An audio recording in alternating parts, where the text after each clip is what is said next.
At a certain point in time, some strange things started happening again around the world in the cities of New York, Manhattan, and the United States. While waiting for the end to begin, all the players who were outside received system notifications that said that the demotion prevention had begun. Immediately afterwards, another system alert appeared, announcing that the behemoth monster of the apocalypse was being called up, resulting in a spatial rift in the sky from which the monster had already extended its claws. Seeing that danger was already approaching, one of the players who also took part in this battle, amidst loud shouting and panicking people, subsequently a monster came out of the portal, resulting in the following system notification: defeat the behemoth before it destroys the world. As soon as the monster began to advance, one of the fighters, clutching his sword, nervously shouted to his comrades, "Take your positions in case we suddenly fail here." Looking at the giant who threatened them and whom they had to defeat somehow, the group leader added, "Otherwise the world would end." The BattleNet began in 2010. At first it was just a competition between butchers, but everything changed when the Space League opened in 2022. And it was then that the real battle for survival with other beings began. Representatives of the Earth, coming from space, continued to lose. It is now 2023 and only 10 different countries remain on the planet Earth after the monster invasion. These were different countries scattered across continents that still had the potential to fight, but the Earth was still under threat of destruction. At the same time, during the saddle, a monster that invaded from space, preparing to strike, fired a deadly beam that destroyed everything in its path. Before the behemoth could destroy the group of fighters, his intentions were interrupted by a guy hovering over him in the air. Angry that he was interrupted from his plans, the monster shot his deadly beam upwards where the boy was. However, his attack did not affect the saviour at all. Moreover, he survived the beam and rushed into the fight, swinging his fist, and began to quickly close the distance. As a result of the clash, all the soldiers in the vicinity felt the shockwave and concrete fragments that flew in all directions. As soon as the column of dust around the monster cleared, one of the soldiers who had been knocked off his feet by the blow exclaimed in confusion, "This is simply impossible!" The next moment, standing on the body of the defeated monster that appeared from the spatial portal, the fighter received a system notification that could be seen by everyone, saying that the US Earth was mission accomplished. At the same time, the astonished man who was sitting on the ground said in amazement that this was the very power of the holy fighter. After the victory over the enemy, Song Ji-han, who was a member of the American leaders and ranked 7th in the list of leaders, heard a great job. Turning his gaze to the man on the top of the tall building, the boy heard our beloved country America had won this battle again. Smiling slyly at the guy who had just eliminated a threat that could have done a lot of damage to the entire planet, the man on the roof said, "This moment will remain in the history of all citizens, and I am your master." Folding his hands in front of him as he spoke, he added, "Baron was a guildmaster of American leaders, the one who was ranked first in the world rankings among players." Immediately after the broadcast was over, the girl jumped off the roof and shouted Jihan, and then heard someone from the crowd of people standing behind Baron shout out, "Priestess, you can't come down right now." In response to the man's remark, the guildmaster said to leave her alone, to which he replied that the hippo's energy was still on the surface, after which the first number added that everything was fine, she was able to take care of herself. Immediately after calming down one of his subjects, the master of the American Leaders Guild mentally said, "He is very strong indeed." Looking down at the motionless monster where the other fighters groaned under the harmful effects of the energy, he added that the energy coming from its corpse alone would be enough to make most players faint. Continuing to think about how powerful this monster could be, Baron added in his head that he was probably much stronger in life, but to be able to stand next to him at the same time, somewhere downstairs, the priestess who had dealt with the monster called out anxiously, "Jihan, you're okay." Looking at the condition of her friend Sophia, who was a member of the American Leaders Guild and had the 3rd rank in it, exclaimed in concern, "Oh my God, your left hand."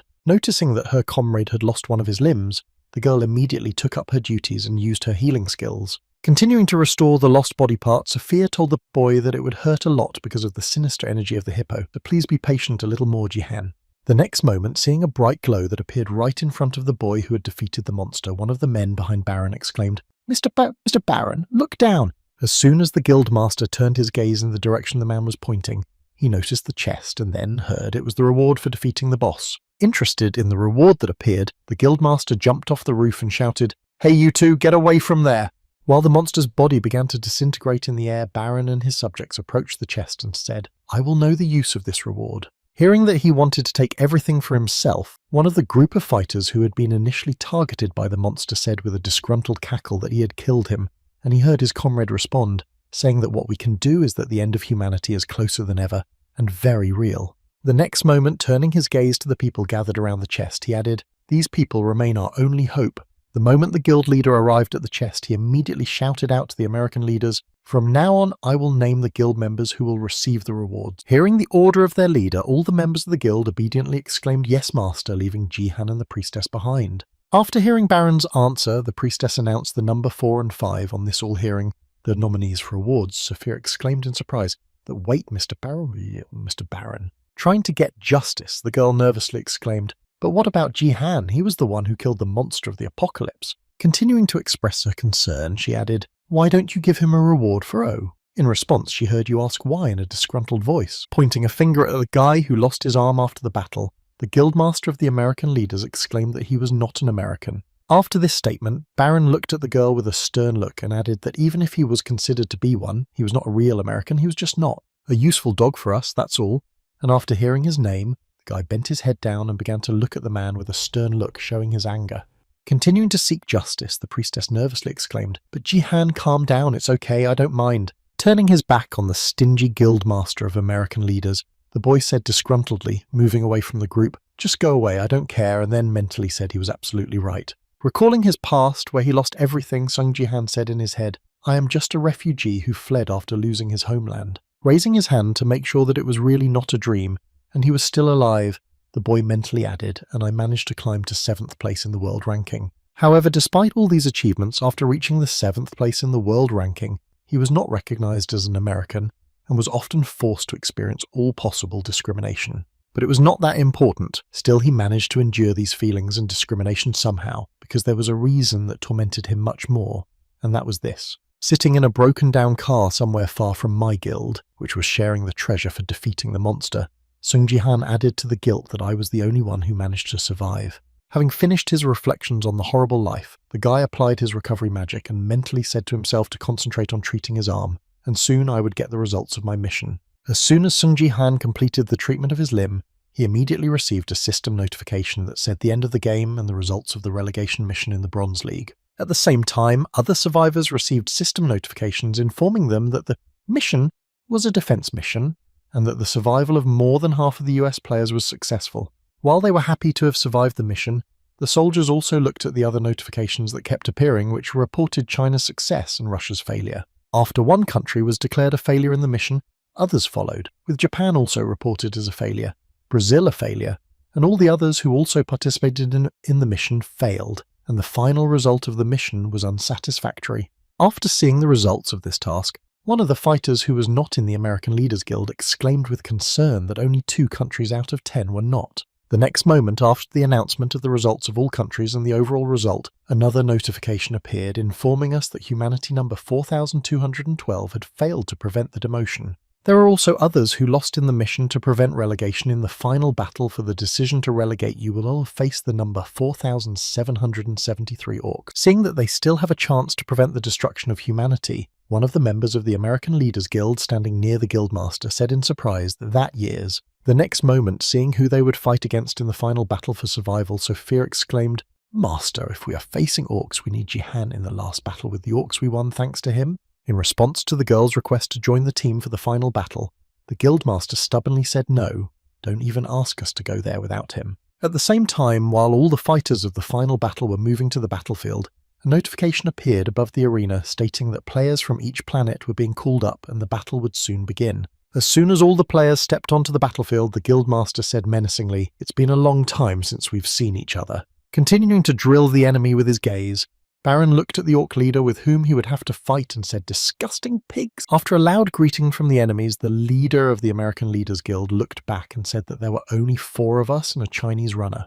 After listing the forces that should act in this battle against the enemy, he mentally added, "Well, we don't need Song Jihan, we can handle the battle without him." Preparing for the decisive battle, Baron gritted his teeth in anger and activated his power, angrily saying in his head, "I can handle everything myself." As soon as the man strengthened all his characteristics with the help of the skill, he immediately rushed at his enemies, shouting out, "I am a representative of humanity." But all he had were his loud words, and in just one moment the man, unable to do anything at all to the enemy, lost his head from his shoulders. When all the other players saw what had just happened to their number 1, who was unable to do anything at all to the enemy, they immediately froze in fear. At the same time, all the members of the human race who remained on their planet could watch the live broadcast of the battle, which was what everyone was doing at the time, and witnessed the imminent death of the first number. As soon as Baron's head was separated from his body, a large notification appeared on the screen of all live broadcasts, saying that the player of the representatives of humanity had died. The next moment, the remaining players split up to try to at least somehow resist the enemies,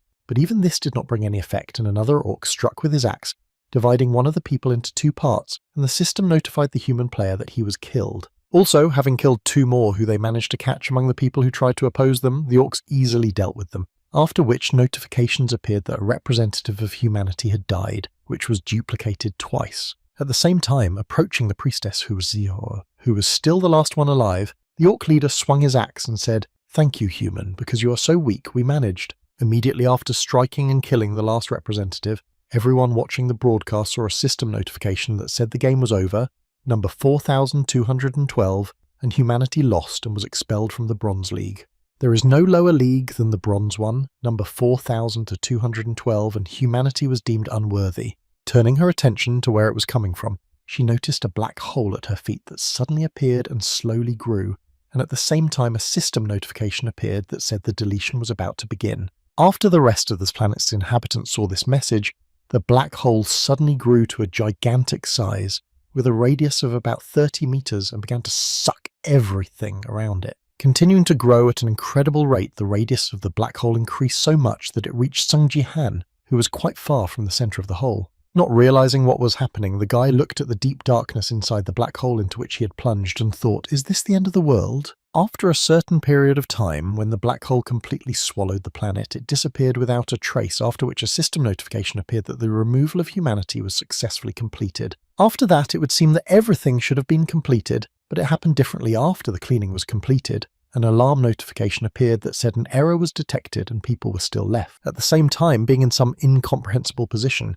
the guy looked at the void and said in surprise that I was the only survivor again. After which, he saw a message in front of him. Nameless divine art resists removal. When he saw the notification, Sung Ji Han was surprised to think that the nameless divine art was being resisted, and then he received a notification that said, "Resisting deletion means interesting." The next moment, a skill description appeared that said Nameless Divine Art Skill, rank SSS skill that conveyed the requirements for improvement in parts. If you remake the 3 divine secrets for yourself or learn the real name of the nameless one, you can fully awaken the skill, after which he mentally added, "I wonder if things could have turned out differently if I had been able to awaken this power." Upon completion of his thoughts, the boy noticed messages above him that looked like someone talking to him, saying that this creature was weak but had potential, and that he should not miss this opportunity. And then he thought, "I wish I knew the real name of the nameless divine art." The next moment he received another message asking if he should give it another chance, and then he added, "I wonder if Korea would still be here and if I could protect the people I love." In response to the question of the deity who launched the poll about giving a second chance, he answered, "I agree, I disagree, it's a waste of time, I support the idea." At the end of the voting, one of the deities spoke, the votes were accepted. Player Song Ji Han will be returned to the era of first entering the league. Seeing this notification, he thought the first entry that, before he could realize what exactly had happened, he woke up in his own world when the TV presenter said, "Well, now we'll get to the interview." Grabbing his head, the boy said in confusion what had happened to me. I read for sure that I was returning to the era before the first entry. Тільки він повторив у своїй голові останнє повідомлення, котре бачив, як, озирнувшись навколо, здивовано промовив «Зачекайте, но це місце». As he began to realize what had happened to him and that it really wasn't a dream, Sung Ji Han said in surprise that it really happened. "I'm definitely not dreaming." It was the year 2020, and the boy was transported back several years to his city in South Korea, which had not yet been attacked and turned into ruins. Looking down from this balcony, he saw 2 boys fighting with sticks and shouting, "I am the king of swords, Yoon Sejin," to which he heard in response, "Yoon Sejung using 2 swords means I am the king of swords," after which the first one added dreams and then continued. The next moment, he turned his gaze to a slightly different place and saw a couple in love, with the girl hugging her boyfriend from behind and asking if he was playing today. And he heard the answer. Of course, the tutorial would be over soon. After assessing the situation behind his house, the guy realized that it was really true and said in his head, "I really came back." The next moment, deciding to see if everything was exactly the same as it had been at the same moment in the past, Sung Ji Han suddenly said to open the status window. Immediately afterwards, he saw that there was a second tier under his name, and he thoughtfully said in his head, "Second tier," at the time we had just joined the league. He smiled nervously at the realization of what had happened to him and said, "There is a possibility if I use information from my past life." Before he could finish his thought, He turned his head and turned to the photo of his family and confidently said in his head, "No, I have to change it this time. I will definitely protect everyone." Having received hope and a new opportunity to change the future, Son Ji-han closed his eyes and added, "This time I will do everything to make things different." Having gained the confidence and courage to change the world, the boy spoke sternly, and all because I had the opportunity to see the end of this game and come back. In the year 2020, many people came to the stadiums to cheer for their team at the International BattleNets competition, and Korea was still in a strong position. Among the strongest players in the world, there were 11 people who were considered the best, and among these 11 was the one who was ranked third on this list. The reason why South Korea occupied its unshakable place in the world was because of its sword king, a man named Yoon Se-jin. Korea's pride and true treasure. Thanks to his participation as the strongest warrior, Korea has always managed to maintain a high position in Northeast Asia. But let's just make a small correction to this. It was destined to last forever. And after the next competition, he gave an interview to the National Hero TV channels, saying that I am Yoon Se-jin. Standing on the podium with hundreds of cameras and millions of viewers watching him, he said, "I have decided to change my name to Ryu-hei and to become a full-fledged citizen of Japan." And in July of 2020, he joined the new self-defense forces. It was on that day that the Korean Battle Network received the biggest shock in its history. Sitting in front of the TV in his home, a guy watching an interview said, "From now on, please address me as Ito Ryuhei." And then Sung Ji-han added, "I came back that very day." Gritting his teeth after hearing for the second time how the national treasure had decided to betray them, the boy added unhappily, "That face has always annoyed me since Se-jin left the post of Korean representative and the country plunged into chaos." After broadcasting a report from the scene, the news anchor added that this is how the King of the Sword really left us, and with this shocking news, there are increasingly voices expressing their concern about Korea's ranking in the league. Hearing the words of the host Sun Ji, I thought Korea, which until now had been able to stay in the top echelons faced with constant defeats and a terrifying rate of falling between the tapes within the league, we failed in literally everything. At the same time, the pair of hosts said that despite all this, some analysts note that there should not be any major changes in the ranking, because there are still many bright and promising young people in our country, and we hope that Korea will remain in the top 20. Picking up the remote control and turning off the TV, Ji-han said with a disgruntled expression, and it was no wonder that they had performed poorly. No one could compensate for Yoon Se-jin's absence. Putting his head down, the boy said in his head, everything would have been different if he had at least a little more time, but BattleNet was too cruel. If we recall the first appearance of BattleNet and the players' impressions of it, we could say that it was just an ordinary game for everyone. However, 2 years later, the Space League began, and it turned this ordinary game into a battle for survival if someone lost their life in the game. Recalling what happened to their world after the start of the Space League and what monsters came to them, he added that in reality he died in countries that fell to the bottom of the ladder and monsters appeared. And after the countries at the bottom of the ladder were saturated, a one-sided massacre began, where they were simply destroyed completely with the country. And as expected, after Yoon Se-jin left Korea, the country rapidly descended to the bottom of the rankings. As soon as this position reached a sufficiently low level, monsters also visited it and then destroyed it, like all other countries, along with its population. Continuing to think in his room, Jin-han spoke, and those who survived the attack began to gather in groups and say the following: if the King of the Sword had stayed here, Korea would have had a different ending. Well, after these conversations, one can roughly imagine how significant and powerful the Swordmaster Yoon Se-jin was for the country. Looking at the photo of this national hero with his wife and young son, he added, "He was my brother-in-law." Punching the glass right in the face of the Sword King, he exclaimed angrily, "But I still keep asking myself the same question." With his head down as he was overwhelmed with rage, the boy angrily added, "Why my sister fell in love with a scoundrel like him." Removing his hand from the painting that hung in his room, Sung Ji-han thoughtfully said, "I wonder if everything would have been completely different if she had lived." Having tamed his emotions after a fit of rage, the guy realized that he needed to move on and said, "It's great that I'm back in the past, but I'm not going to go back to the past."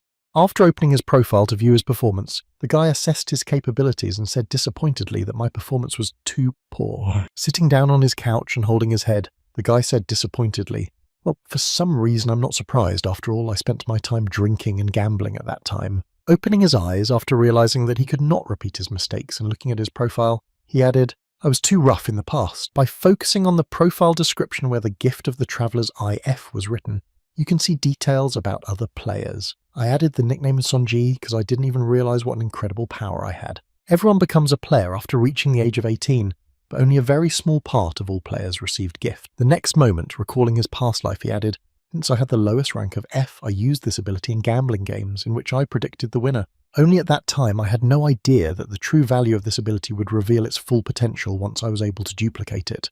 Looking again at his characteristics in the profile, the guy once again became convinced of his worthlessness at the moment, and said these indicators are too terrible. Such indicators are present in the first level in general, and how did I get the second level at all? Immediately after noticing the bottle lying on the ground, the guy said, I'm sure he remembered exactly what happened now. Looking at the spilled potion and the bottle on the table, Songji confidently said, it was the experience point potion, and that's how I accidentally raised my level. Once again plunging into memories from the past, he said disappointedly, some idiot drank it under the chafe and raised his level. I have no words for the emotions I had in the past, it's horrible. At the end of his regrets about his past, the guy rubbed his neck in embarrassment and accidentally saw something visible in his profilers and mentally said, what the hell is this? When he saw the number of achievement points, he was surprised to hear me say why I had so many points. 100,000 when I hadn't had so many last time. Reflecting on his current situation, Jihan said, if you put aside the fact that they are just useless and worthless, I don't think I had any achievements before I joined the league, so how did I get them? Getting up from his seat and starting to make circles around the room, the guy thoughtfully said in his head, wondering if any changes could have occurred due to my regression, and then said to open the inventory. Seeing a strange item in his inventory, the guy exclaimed in amazement that it was opening the description. He saw a coupon for exchanging achievement points rank EX advantage of the last survivor who chose to test himself again. When you see this, you cannot sell. After reading the description of this achievement points exchange coupon, the guy was surprised to hear that only I could use it. Clicking on the points exchange coupon, the guy said in surprise, and this is the EX rank, after which he received a system notification that you have used the achievement point exchange coupon. Immediately after activating the coupon, Sungji received another notification saying that the achievement store had been added, and he was impressed, saying it was just incredible. Right in front of his eyes appeared the golden system window of the store, which read Achievement Store Level 1, Upgrade Achievement Store 20,000 points status, Window Expansion 10,000, Additional Class Slot 10,000. Then he mentally added, it's scary to imagine how much it could be sold for. The next moment, the guy said thoughtfully, looking at the store, I wonder if the selection will become larger with the improvement. I need something I can use right away, and now my choice is not very wide. Upon completion of his thoughts, he reached for the button to improve the store for 20,000 achievement points and said thoughtfully, well, I'll try to improve the store. As soon as he pressed the button, he received a system notification that said the achievement store now had a second level of inventory expansion added, and seeing it, Sungji thought to himself, no, I'll try it again.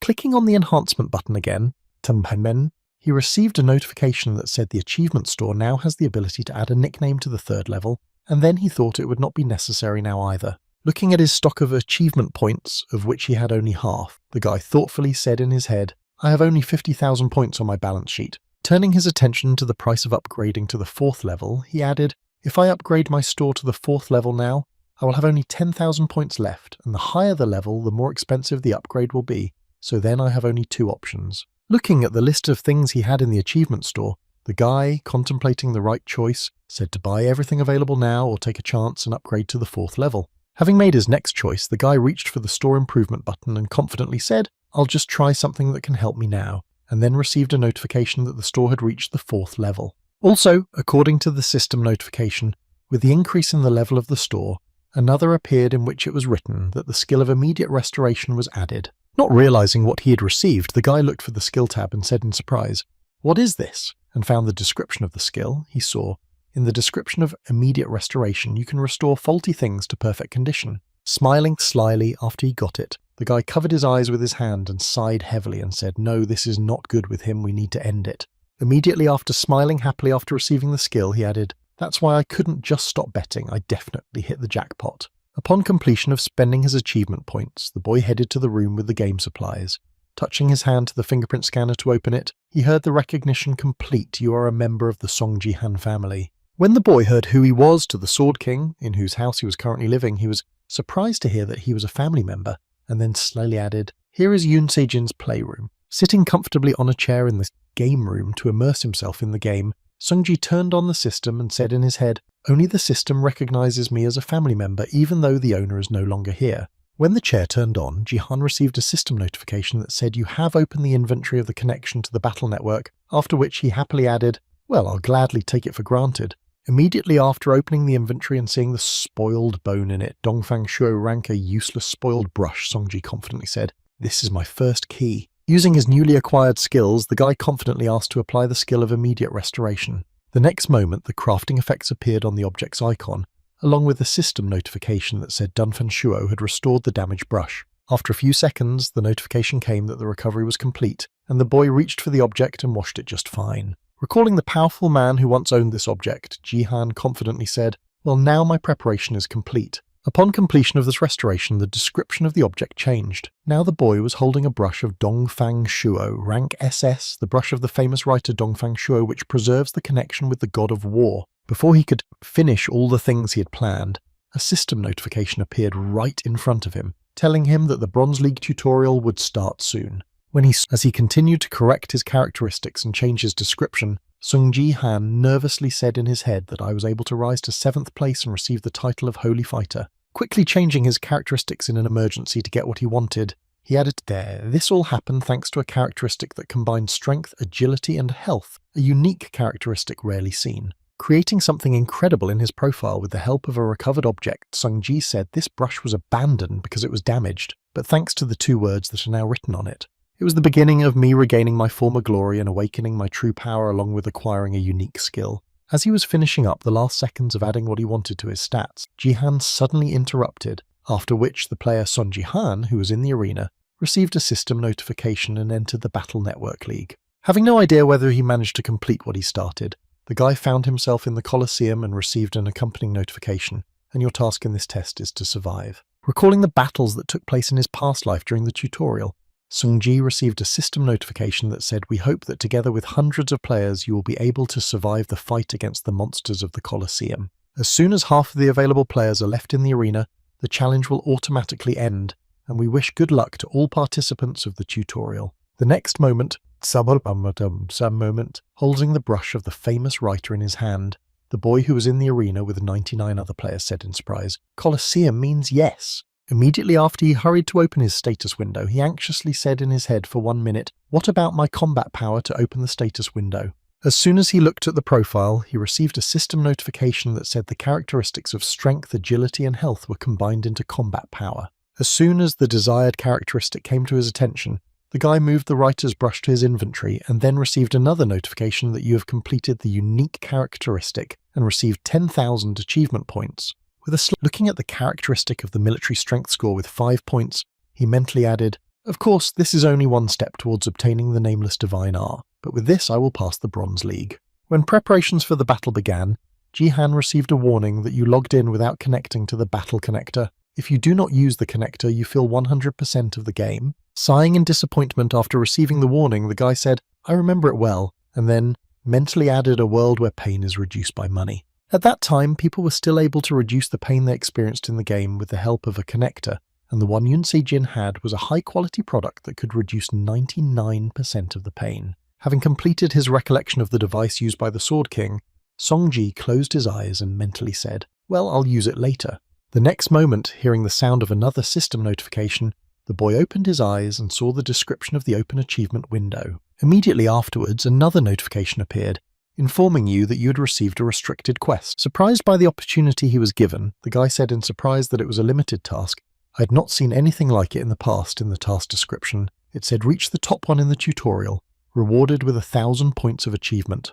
When he saw the reward for this limited task, the guy smiled slyly and said in his head, "Well, now that I have the characteristic of combat potential, it will be easy for me to do." Having completed his thoughts and noticed the notification about the start of the game, the guy confidently said, "Well, let's get started," and then felt the enemy approaching him from behind. Having made his insidious attack on the guy who seemed to be unprepared for the battle, and whose attention was focused on another fighter, he cunningly shouted out, "You're a noobia!" and got caught. Only his arrogance and joy quickly dissipated after his attack, and the attacker felt something strange that was not like the feeling of being hit by an enemy. As the dust from the attack cleared, the attacker was able to witness the tip of his blade being caught by just 2 fingers, after which he heard a superior voice say, "Yes, that's it." After which he heard, looking back over his shoulder at the enemy who thought he was an easy target, Sunji said with a grudging smile, "This is the most enjoyable content in this game." Forcing his attacker into confusion after a failed attack, Jihan added in an ominous tone, "Thank you for my first kill." So one of the existing forces of player management in this game is the Guild, which is a group that trains and manages a large number of players. At the same time as all countries were actively discussing the combat network, each country began to invest considerable resources in the education of its players. Similarly, with the aggressive investment of various enterprises in different players, large and small guilds existed in South Korea and were able to train strong players in the early stages of the league. The first region of Cannes in the recently launched Bronze League is the same place where rising stars who are members of various guilds made their debut. After receiving a system notification that the game was about to start, one of the players in the Cannes arena was visibly nervous. Looking around to assess the level of training of each of the enemies, the boy said anxiously that the Kanama League was the next step for me. Trying to somehow control his emotions, the boy said nervously, "No, I can't be nervous, everything will be fine. I'll be more lucky than everyone else. This guy's name is Do Hae-gyu." Clenching his hand into a fist, the guy said confidently, "I can do it." He was one of the members of the Divergent Guild, a group that was subordinate to the Divergent Company. Being quite well known among a large number of players, it also had a lot of promising participants who had to prove themselves and become powerful fighters. Agility rank. A gift increase agility by 25 units. This ability allows you to ignore the league's restrictions on stats. An ordinary young man, Do Hae-gyu, was able to join there. After receiving the gift of agility rank A, grabbing his sword to be ready for a sudden battle, Do Hae-gyu thought, only a small number of people can receive the A-ranked gift. If so, I can definitely be in the top 50. The next moment, the guy started looking around him and said, "Well, who will be my first opponent?" After assessing the strength of his opponents, who had already defeated their opponents before entering the battle, or looked quite dangerous, he nervously said, "I understand everything." Retreating from the square where active hostilities were taking place, he said in his head, "I'm not going to touch them for now. It's better to regroup somewhere else." Looking for a safe place where he could hide, the boy confidently said in his head, "In the end, the most important thing is to stay alive. I will be destroyed if I start to fight with them here. Looking at the crowd of players who looked quite impressive with their strong armor or magical capes, Do Hae-gyu thought that most of them were representatives of large guilds and had quite good equipment, which was not at all like the Bronze League. Suddenly, he caught sight of a boy who seemed to be a real weakling, and he said in surprise, "I don't understand what this is." Watching Ji-han looking at something in Do Hae-gyu's status window, he mentally told him that he was sent to the wrong place, that he was going to participate in the Bronze League in this form. Trying to realize how this could have happened to him, the guild representative confusedly added a shirt and underwear, saying that he was a newcomer who had been accidentally drafted here. Clutching his sword tightly in his hand and preparing to attack the easy prey, he confidently said in his head, "This can only mean one thing to me." Taking a stance for a quick attack and then rushing into the fight, he mentally added, "I can get an easy point of destruction for my opponent."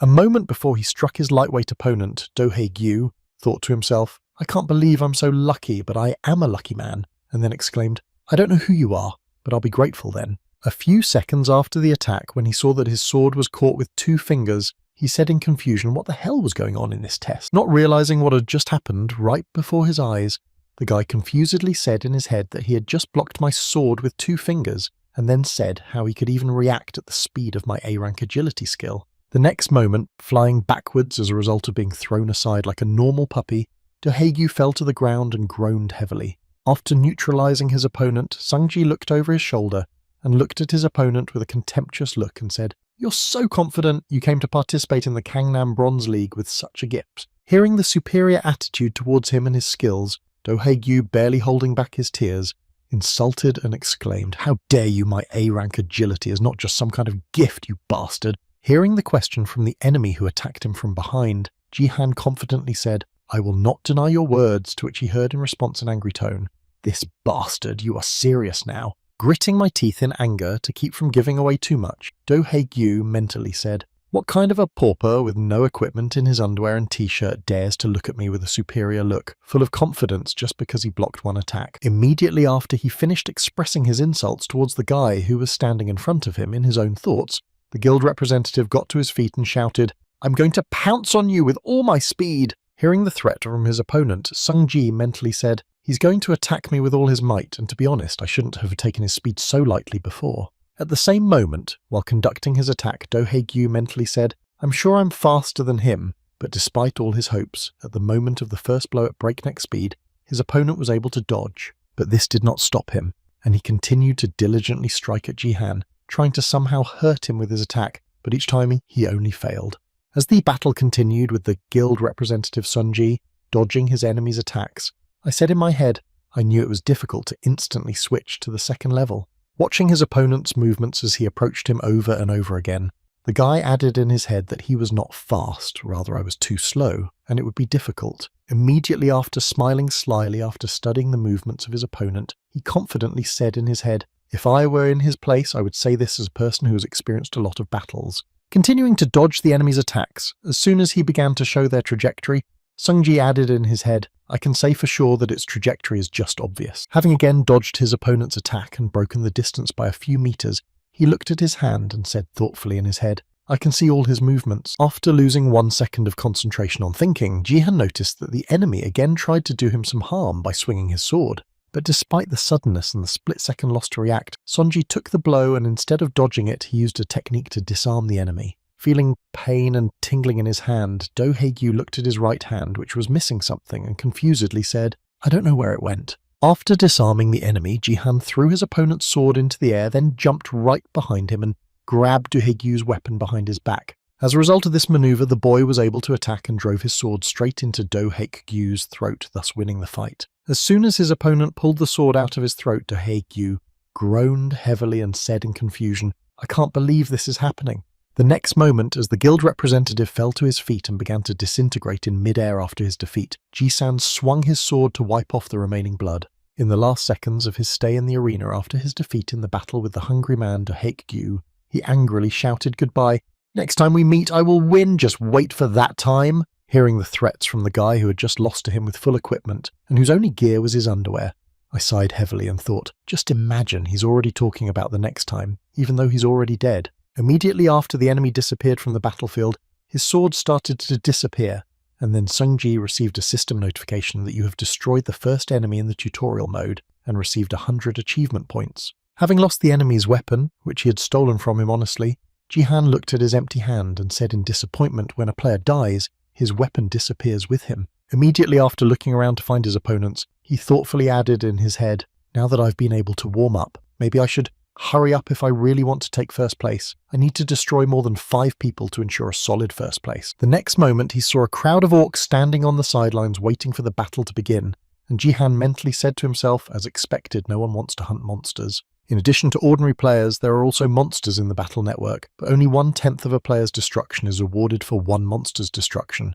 And in order for one player's destruction to count, you need to finish off a dozen monsters. Watching the players running away from the orcs with the words, "Oh my god, it's scary when they approach," Sungji mentally said, and that's why most players avoid and hunt other players, especially when it comes to monsters that gather in a crowd, especially orcs. Continuing the hunt for these monsters is rather pointless because the risks are high, and there is no particular benefit from them, in other words, unjustified efforts. Upon completion of his thoughts, the boy received a new system notification in which a new task was written. Destroy the crowd of orcs. A crowd of 30 orcs, the strongest group of monsters in the Colosseum.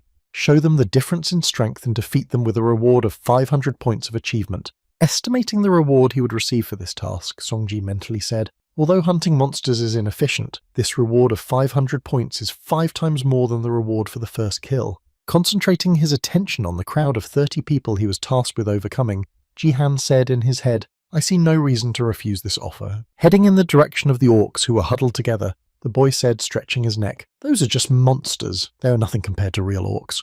Immediately after these thoughts, the boy rushed in the direction of his enemies and thought, "Maybe I'm just crazy, and that's all, and that's the end of the reasons, and this option cannot be rejected." At the same time, one of the orcs pointed a finger in the direction of Jihan, who was heading in their direction at a frantic speed, and said in confusion what it was. Having drawn the attention of the rest of his comrades to the boy who was approaching them at breakneck speed, he nervously added, "A naked man is running towards us." Hearing the notification, another orc replied that the man was crazy. Standing in battle formation, the crowd of orcs prepared for battle with the enemy who was approaching them shouted, "We will destroy you!" Ignoring the warnings from his enemies, Jisan continued his offensive while at the same time the enemies were preparing to launch a long-range attack to stop the approaching enemy. Waiting for the right opportunity, when the enemy's weapons came closer to him, Jihan confidently spoke now and then reached for his weapon. After receiving a weapon with which he could safely conduct an offensive, Songji exclaimed, "Not bad, but now you get your axe back, I'll teach you how to throw it." Immediately after these words, the guy threw 2 axes in the direction of the crowd of enemies standing a few meters away and easily neutralized a couple of orcs. Seeing what had just happened to a couple of their comrades, the monsters immediately became worried, because the enemy seemed quite capable, and the realization that the battle would be difficult made them feel afraid. While the enemies were looking at the same spot where the boy was coming from, he was able to break through the crowd and run inside. Immediately after the frenzied massacre began, Sonji grabbed an axe from one of the enemies and prepared to launch a spinning attack over a large area. With just one punch, he took several heads off his shoulders and then received a system notification saying that 5 out of 30 enemies were destroyed. The next moment, seeing how quickly the ranks of their fighters were thinning, one of the orcs froze in place and grunted in confusion, not even knowing what to do next. However, this effect did not last long, and after a couple of seconds, when the monsters came to their senses and realized that the man was surrounded by them, they all attacked him with the aim of finishing him off, but they did not succeed. Jihan continued to read the movements of each enemy, and in parallel with the evasions of the enemies, he intercepted each one's weapon and thinned the ranks of the opponents. Continuing to wage an unequal battle against 30 opponents, the boy rapidly reduced the number of monsters and then suddenly heard a nervous shout of "Man, destroy it." At the same moment, Sungji felt a certain danger approaching him from the left side, so he moved out of the way of the blow and grabbed the spear with which they were going to pierce him and broke it into 2 pieces. When the weapon was broken, the attacker, who remained unarmed, was left alone among a certain number of his fallen comrades, one-on-one against a man who had already mowed down most of the orc. Frightened by this development, the monster holding a useless stick grunted in fright. At the same moment, grabbing an axe that was lying on the ground nearby, Jihan said, "I wish someone had told you to be so noisy when you're sitting in ambush." Watching his inevitable death approaching, the orc tried to defend himself with the stick he had left in his hands against the broken spear. Having made his stroke, Sungji broke the axe, but without achieving the desired result, he failed to destroy the enemy, as the stick was stronger than the boy's weapon handle. The next moment, looking at what remained of the broken weapon in his hands, Jihan said in disappointment, "Dude, what kind of weapon is this? Look how big you are, and the weapon is just a piece of junk." Seeing that the guy had no axe left, the surviving orc exclaimed that the man's weapon was broken and that he heard in response, "Well, actually, you have one too," after which he added indifferently, "Now finish him off." Seeing a crowd of enemies coming at him again from all sides, Songji said in disappointment, "This is a shame, just look at yourself, life doesn't teach you anything." Preparing to use his trump card, the guy raised 1 foot above the ground and said, "What stupid little pigs you are." Immediately after stomping his foot on the ground, Jihan formed a crater under him and unleashed a cat's shockwave that scattered all the monsters that approached him. After a bunch of orcs were knocked back by the shockwave, Sonji jumped up to catch the weapon they had accidentally dropped. As soon as he grabbed the sword and spear in his hands, he instantly dealt with 4 enemies who were nearby. Immediately after noticing several enemies standing right in a row, Sonji swung his spear straight at the enemies, thus piercing 3 more orcs in one blow. After a short period of time and a certain number of enemies had been destroyed, the orc leader, the last one left on the battlefield, looked around frightenedly, trying to find who might still be alive. Realizing that the only one who could do anything else was the monster, he looked at Jihan and said, "He's definitely not human. He's a real monster." And then he lost his head in the literal sense of the word, and Songji made a last-ditch effort with his sword and split the monster into 2. Immediately after the last destruction, the boy received a system notification saying that you have completed the task of exterminating a crowd of orcs. Also, after the notification of the completion of the mission, the guy also received a reward notification that said you received 500 achievement points for successfully completing the quest. Your level has been increased. When he saw the last notifications he received, the guy was surprised to hear that I was able to increase my level inside the game and that experience points should be counted at the end of the game. Immersed in reflection after suddenly receiving a new level, the guy mentally said it all because of the low level. Well, for me it's good news, so I will be able to raise my characteristics at the same time. Looking at his total number of points on the various characteristics, Songji thoughtfully said, "Well, let's see, if I have to increase one characteristic, it will definitely be combat strength." The characteristic of combat strength is a unique indicator that combines the 3 characteristics of agility and endurance. Even if people have the same indicators of various statistics, this insane characteristic can at least double your abilities. Continuing to look at the same characteristic that stood out from all the others, he mentally added, "Of course, there is another reason why combat power is special to me." Recalling the moment when he reached a certain value of this characteristic in his past life, the boy confidently added, "As soon as I manage to reach the 30 mark of combat strength, I will have a chance to receive an unnamed martial art." Pointing at the plus sign next to the characteristic of combat strength, the guy said in his head, "I must get this skill as soon as possible." Continuing to poke at the button, Sungji mentally said, "But there is one problem. Combat strength is not an indicator that can be easily increased." And then seeing something strange, he said in surprise, "I mean, really? Seeing that his combat strength actually increased by 1 unit after adding the distribution point to it, Jihan was surprised to add it really did increase. Recalling his past life and how this characteristic was increased in it, he added with amazement that usually a certain amount of combat experience and training is required to increase combat strength, and that the points could only increase the maximum growth rate. Immediately afterwards, with a sly smile, the boy added, "Isn't it cool?" and then thought, "I don't know what exactly happened, but if she keeps growing like this, I'll be happy." The next moment, feeling the danger behind his back, the guy stepped aside, after which an arrow flew right by him and hit him in the head. After avoiding a long-range attack, the guy started looking for the enemy who had just attacked him and said in his head that it was the shooter. At the same time, somewhere near Jihan stood a girl who shot an arrow and smiled happily, saying, "Just look, he dodged it," and the knight standing next to her added, "What a lucky man." After a failed shot, the girl, continuing to keep the guy in sight, said, "Let's finish as soon as possible, because the end is very close," and he heard the man in armour reply, "Yes, as promised. Whoever destroys him first takes the reward, yes." At the same time, watching the pair of fighters confidently exchanging words, Sungji mentally said that it looked like they had united, and that this would happen quite often. This survival card is intended for a battle between players, but there is no such rule that participants in the same battle cannot create their own teams. The next moment, paying attention to the shoulder of the girl shooter, he thoughtfully added, "And this logo is one of the 10 best guilds in Korea, the Turtle Guild." Taking out his sword from its sheath, the boy mentally said, "A warrior and an archer combine melee and ranged attacks. If they are from the same guild, it is not surprising." After receiving a system notification that only 60 players remained, Sungji thought to himself that there were so few left, so if I just dodge, I'll still survive. After concluding his conclusion about how to survive to the end of this competition, the guy mentally said, "But if they came to deal with me, then what if they came to deal with me?" Standing in front of a couple of enemies, he added that I was probably an easy target for them, and then he heard a warrior shout to the girl, "If you agree to go to dinner with me after this, I'll give you a steak." Of course, to which she replied, "No thanks, I'll pass." At the same time, while the enemies were distracted by their conversations, Tesson took advantage of the free time to call up the leaderboard. After reviewing his results and position in the overall ranking, he mentally said, "I have 4 laps left." Looking at the second place winner, who was 1 point short of tying for first place, the boy added, "I'm barely holding on to first place." With a sly smile after assessing his position in the ranking, he added, "It's just perfect. I could consolidate my position with their help." At the same time, pulling the bowstring of her bow, the girl said with some mockery to her ally, "You should be ashamed of yourself given our age difference." As soon as she said this, Sungji made his first move, separating the girl's head from her body, and then said in his head, "I'll test my power of improved combat strength right here." After neutralizing one of the enemies, Jihan saw a system notification that said there were 58 survivors and the tutorial was coming to an end. The next moment, with some trepidation in his voice and trembling in his whole body after what he had seen, the man in armor said, "How could you do that to a girl?" In response to his question, he heard nothing but saw the enemy instantly disappear from his field of vision, moving right behind him. Immediately after a quick maneuver, Sungji used his weapon to stab his opponent in the back, hearing him suddenly scream.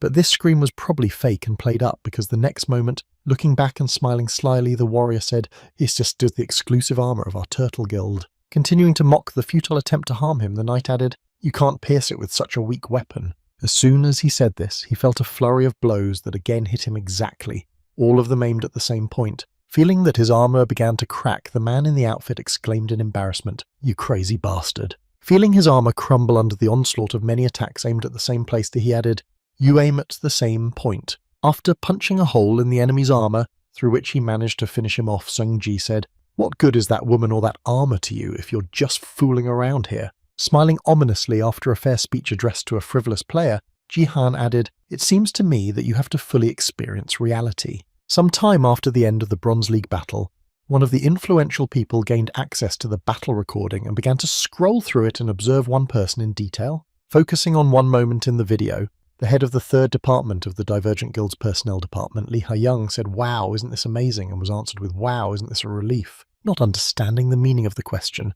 the girl standing behind me asked what exactly you were talking about, and she replied, "I mean that." Looking back at Lim Ga-young, who was a member of the Divergent Guild and Lee Ha-young's bodyguard, "Isn't it nice that this person wasn't drafted in the same group as you?" Having also reviewed the leaderboard that emerged after the end of the battle in the Bronze League, the manager of the 3rd HR department added that you could have been eliminated from the game even without taking 2nd place. As she continued to press her body against the guards, Lee Ha-young wondered if it would be a good idea to prevent a fight if we suddenly met this person. Seeing that her subject looked away, showing her dissatisfaction, the woman sighed and thought, "Oh my god," like a child, and then said, "No way my guy Yun will lose. Just face him in battle and show him who's in charge." In response to the words of her boss, the bodyguard replied, "Everything is fine, my lady. I will avoid a fight," to which she replied, "No, this is an order. We need to collect data, so fight." In response to Lee Ha-yong's words, the subject bowed her head to the woman and said humbly, "If you say so, then I will certainly fulfill your order." As soon as the management headed for the exit, Lim Ga-yun turned her attention to the screen, where the boy was fighting, and Sung Ji-han said thoughtfully, and said, continuing to watch the recording of the battle between the boy and the man in armour, she added, "I could have sworn I've seen him somewhere before." Lim Ga-young is a girl who is a member of the Divergent Guild and currently the bodyguard of Lee Ha-young. She lived up to the expectations of all the league participants, and everything would have been just fine if not for one thing: she was unable to take first place in the Bronze League. And all of this happened because of one person. If not for the appearance of Son Ji-han, at the same time looking at the leaderboard to find out the name of that strange guy, one man shouted it out for real. Holding a tablet in his hands, a member of the Turtle Guild's scouting team added that he was in first place despite the fact that he was the second level and not affiliated with the guilds, and in addition, he had no equipment. While standing next to him, a warrior from the competition said to the archer, "When are we going to eat?" And she replied with a facepalm, "Shut up already." Continuing to vent his emotions, the scout added that he made 6 laps in worn-out clothes and sweatpants, which is the same as entering the arena with nothing. Is he really only the second level? Looking at the last footage of the competition, where this same guy was standing in the arena, a member of the scouting group added with concern and wondered who he was. While all the big corporations were nervous about the emergence of one powerful player, Sung-ji himself was sitting on the couch after the battle, looking at the system notification that said you had taken first place in the tutorial. As a reward, you will receive a 50% increase in experience points. You leveled up 3 times from the 3rd to the 6th level. Seeing this, the guy happily said the leveling up is fast as expected from low levels. The next moment, he received another notification that said that the tutorial did not give out equipment points. Seeing this, he mentally said, "First, I must invest all 3 points in combat power," and then received a notification that combat power was increased from 6 to 9. Immediately after, I noticed a plaque with another award for the victory, and Ji-han added the nickname I won in the league. Right in front of him was a sign that said the bronze nickname for the one who won the tutorial. These characteristics plus 1 point of experience plus 20% are valid only in the Bronze League. After watching the tutorial, the guy said, "The one who won the tutorial is valid only in the Bronze League, but it's still nice." Immediately after opening his status window to view the stats, he said if all the characteristics increased by 1 from this nickname.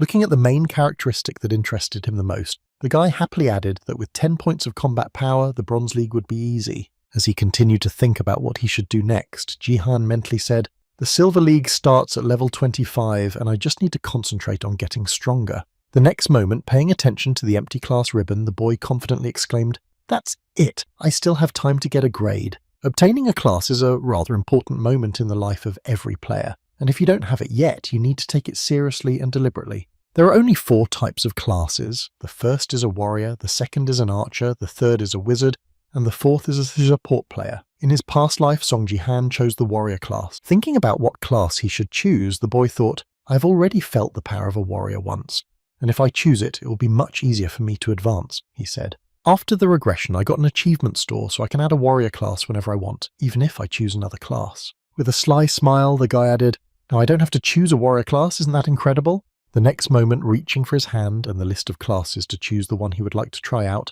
Ji-san confidently added, "How good the class I want to choose this time will be." After a while, when the competition started again, the participants received a system notification that said, "Welcome to the Kanama Bronze League." This time, the type of task of the Bronze League is defense, and with these system notifications, all players moved to the towers in the walls and a crowd of dead gathered in front of them, from which they had to defend themselves. Once at their initial test locations, all players received notifications that their main task was to protect the crystal and survive the onslaught of zombies. This battle will continue until there are only 5 towers left with players and intact crystals on them. One of these towers was occupied by Lim Ga-yoon, a member of the Divergent Guild and the 23rd ranked guild member.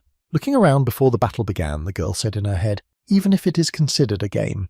Looking at the crowd of disgusting zombies heading for the crystal towers, she added with displeasure that it was a rather disgusting sight. The next moment, 2 beams of light appeared right behind her, which meant only one thing to her. 2 more players were called to the team to help with the defense quest. These 2 assistants were 2 boys, one of them was a wizard and the other an archer. Seeing where they were thrown after joining the competition in the bronze target, the archer said in disappointment that of all the cards, this was the one to which the mage replied about defense. At the same time, looking at her allies, Lim Ga-yun mentally said, "The people I have to do the mission with this time have B-ranked archer equipment and are affiliated with the LK Guild." Turning her gaze to one of her comrades who had joined her team, she added mentally, "The wizard seems to be unconnected to anyone and has excellent equipment." Having also evaluated the equipment of another ally, the girl confidently said that it was quite good. The next moment she looked up where another bright beam of light appeared and added the most important team member on this map. Looking at the appearance of the last member of their team who had just appeared in front of them when the beam of light hit the tower, Lim Ga-yun mentally added a support player. Shielding herself from the dust that kicked up when the last player appeared, she mentally added defense. This is ultimately a battle of attrition, and the help of a support player is absolutely necessary. As the beam of light dissipated, the girl plunged into a stupor when she saw who Lim Ga-yun was, and she said something in confusion. Looking at the image of the guy who had just appeared in front of her, she added in her head, "It's him." At that very moment, Song Ji-han, who was on the battlefield in defense mode, looked at the surprised eyes of his teammates and asked what was going on. When he saw that he was not the only one in the team, he was disappointed to hear that the defense was not doing well. And now let's go back 20 minutes, and after selecting the support class, Sun Ji received a system notification that said you have selected a support class. The warning class does not match the player. Are you sure you want to select the support class? Looking at the system notification that said, "Do you really want to choose a support class?" Ji-han said confidently, poking his finger at the confirmation button. Confirming his choice, the guy mentally said, "There is only one reason why I choose the supporter class, despite the fact that even the system is trying to talk me out of it." Immediately after turning your gaze to the system notification, you saw that you had completed the class, and then saw that a support class had been added to his profile. After obtaining this class, Song-ji mentally spoke, recalling the reason for choosing the characteristic of divine power that opens after choosing the support class, which is the key component that must be developed to unlock a new unique characteristic. But it was quite a difficult task to improve this characteristic. It's also difficult to increase it through training, and like other available characteristics, there is practically no other way but to invest the remaining points in it. Song Ji-han has received a nameless divine art, now just invests all the points in combat power, remembering where he spends points per level. Guy thinks, "I can't spend these precious free points." Having done some tricks to improve his position and achieve the goal more easily, the guy smiled slyly and said, "I know another method that is a win-win." After moving to the battlefield as a support player, he confidently added a skill that other people know very little about. At the same time, looking at the last player to join their team, Lim Ga-yun thought that he was a sapper. When the sorcerer saw who had arrived as a supporter, he put his hand on his forehead and exclaimed, "Oh damn, he's driving me crazy. That's why I had no desire to participate in the tournament season." The next moment, pointing a finger in the guy's direction, he exclaimed out, "Just look at his gear. Are you a bum? Do you really think I bought expensive gear to carry losers like you?" In response to these loud exclamations, the archer, who stood next to him, trying to calm the magician, said to him, "I think you're going a little overboard. Please calm down." In response to the request, the magician, having beaten his friend's hand away so that he would not touch his equipment, exclaimed, "Let me go, and you say this seeing this mistake of nature." Continuing to express his dissatisfaction, the guy exclaimed, "Damn it, let me go, leave me alone, I have no desire to participate in this." Hearing this, Lim Ga-yun closed her eyes and thought how noisy they were, and it would be a difficult task to be paired with a troll like him. The next moment she heard the magician shouting again, "Let go of me!" But now she opened her eyes and saw that Sung-ji had taken him by the collar and lifted him into the air. Not realizing what was happening, she just froze in place in confusion without interfering while the wizard continued to shout, "I said let go of me, bastard." After hearing his friend's wishes, Ji-han said in a submissive voice, "As you wish." Upon hearing this answer, the wizard exclaimed in surprise. The next moment, Sung-ji let go of the boy after he swung and threw him into the crowd of zombies outside the wall. Realizing what had just happened to him, the mage flew down amidst frantic screams. In the process of educating Sung-ji, he used his martial power and threw the boy towards the monsters, freezing in that laughing pose while the rest of the players looked in the direction of the magician. A few seconds later, he was downstairs in the arms of zombies, for whom this treat was very appropriate, and they even stepped back from the walls to enjoy the gift. At the same time, after the throw, Ji-han, adjusting his clothes, confidently said that if you don't want to participate, just don't play and there are still some questions. Throwing his steel pipe over his shoulder, the boy added confidently, "I can do just fine without you." After being thrown out of the tower a couple of times, the wizard fell to his knees and began to bow before Ji-han, scared, and exclaimed, "I will try harder." This guy's name is Kim Gyu-hyuk. He was a magician in this team, and by now, having realized his mistake, he was begging for mercy on his knees in front of the sapper. He scaredly exclaimed, "Haven't you already killed me enough times?"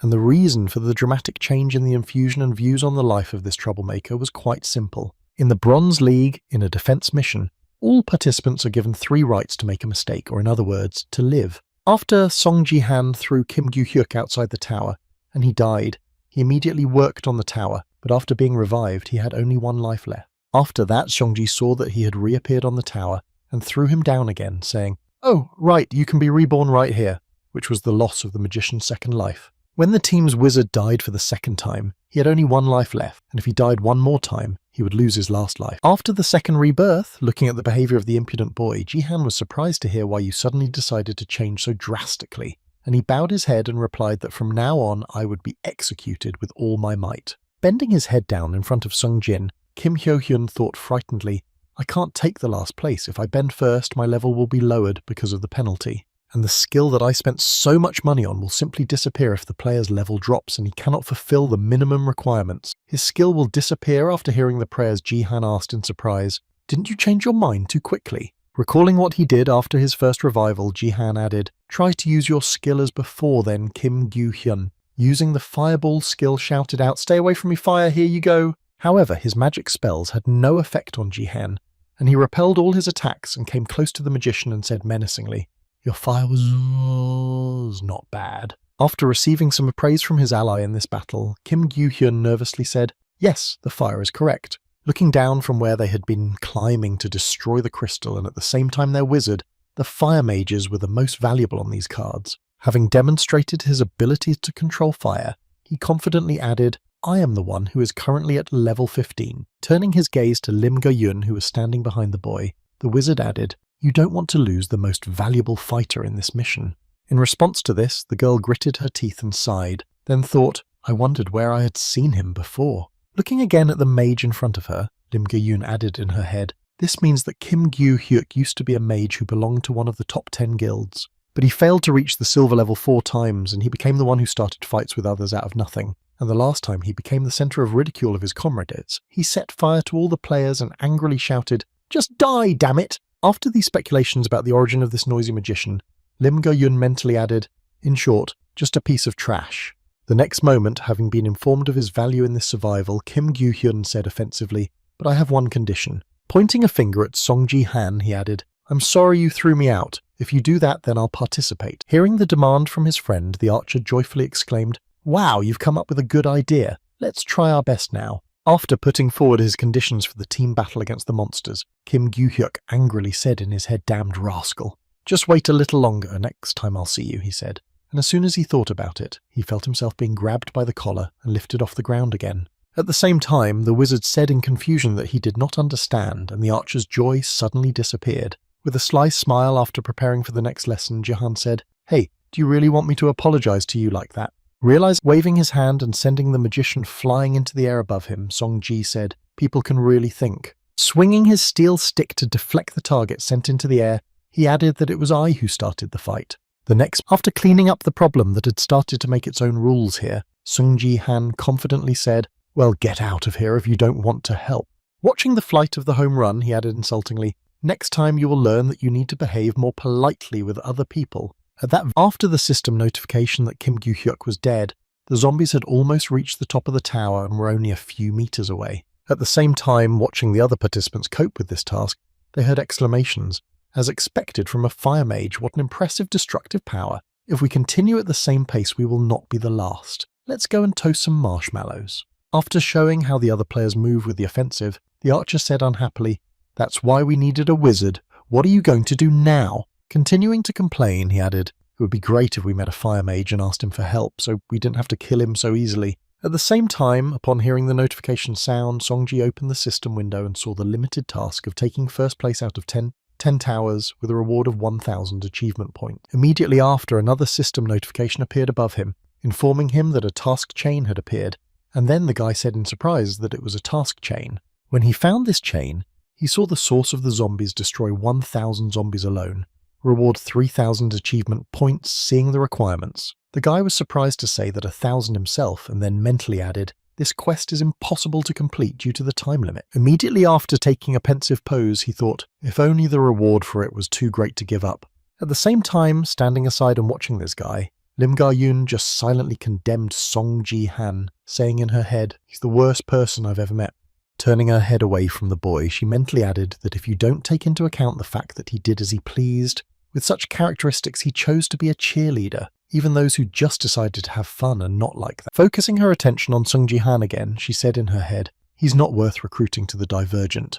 At the same time, continuing to express his dissatisfaction, the archer angrily shouted, hey, say something, why are you ignoring me? If you're going to continue to behave like this, why don't you fight yourself? Hearing the proposal from his ally in this survival, Ji-han was surprised to hear that I could really do it. Hearing the request to fight alone, the archer exclaimed in confusion, and at the same moment, concentrating on his thoughts, Sung-ji thought that maybe I could complete the quest if I monopolized all the zombies. As the enemies approached the top of the tower, Lim Ga-yoon took her sword out of its sheath and said, I'll be in the front lineup, Mr. Eggport, stay behind, and then thought, this game is spoiled, but as a player I have to accept. Before she could finish her thought, she heard the support player say, don't worry, everything is fine. Not realizing what he had just said, the girl confusedly replied, what do you mean? To which he replied, I've already told you everything, I'll deal with them all myself. Continuing to talk about how everything is under control, Sung-ji said that's why Miss Warrior will protect Mr. Archer, to which he received a confused response from the guy behind him. But the finger pointing was not just surprise or displeasure.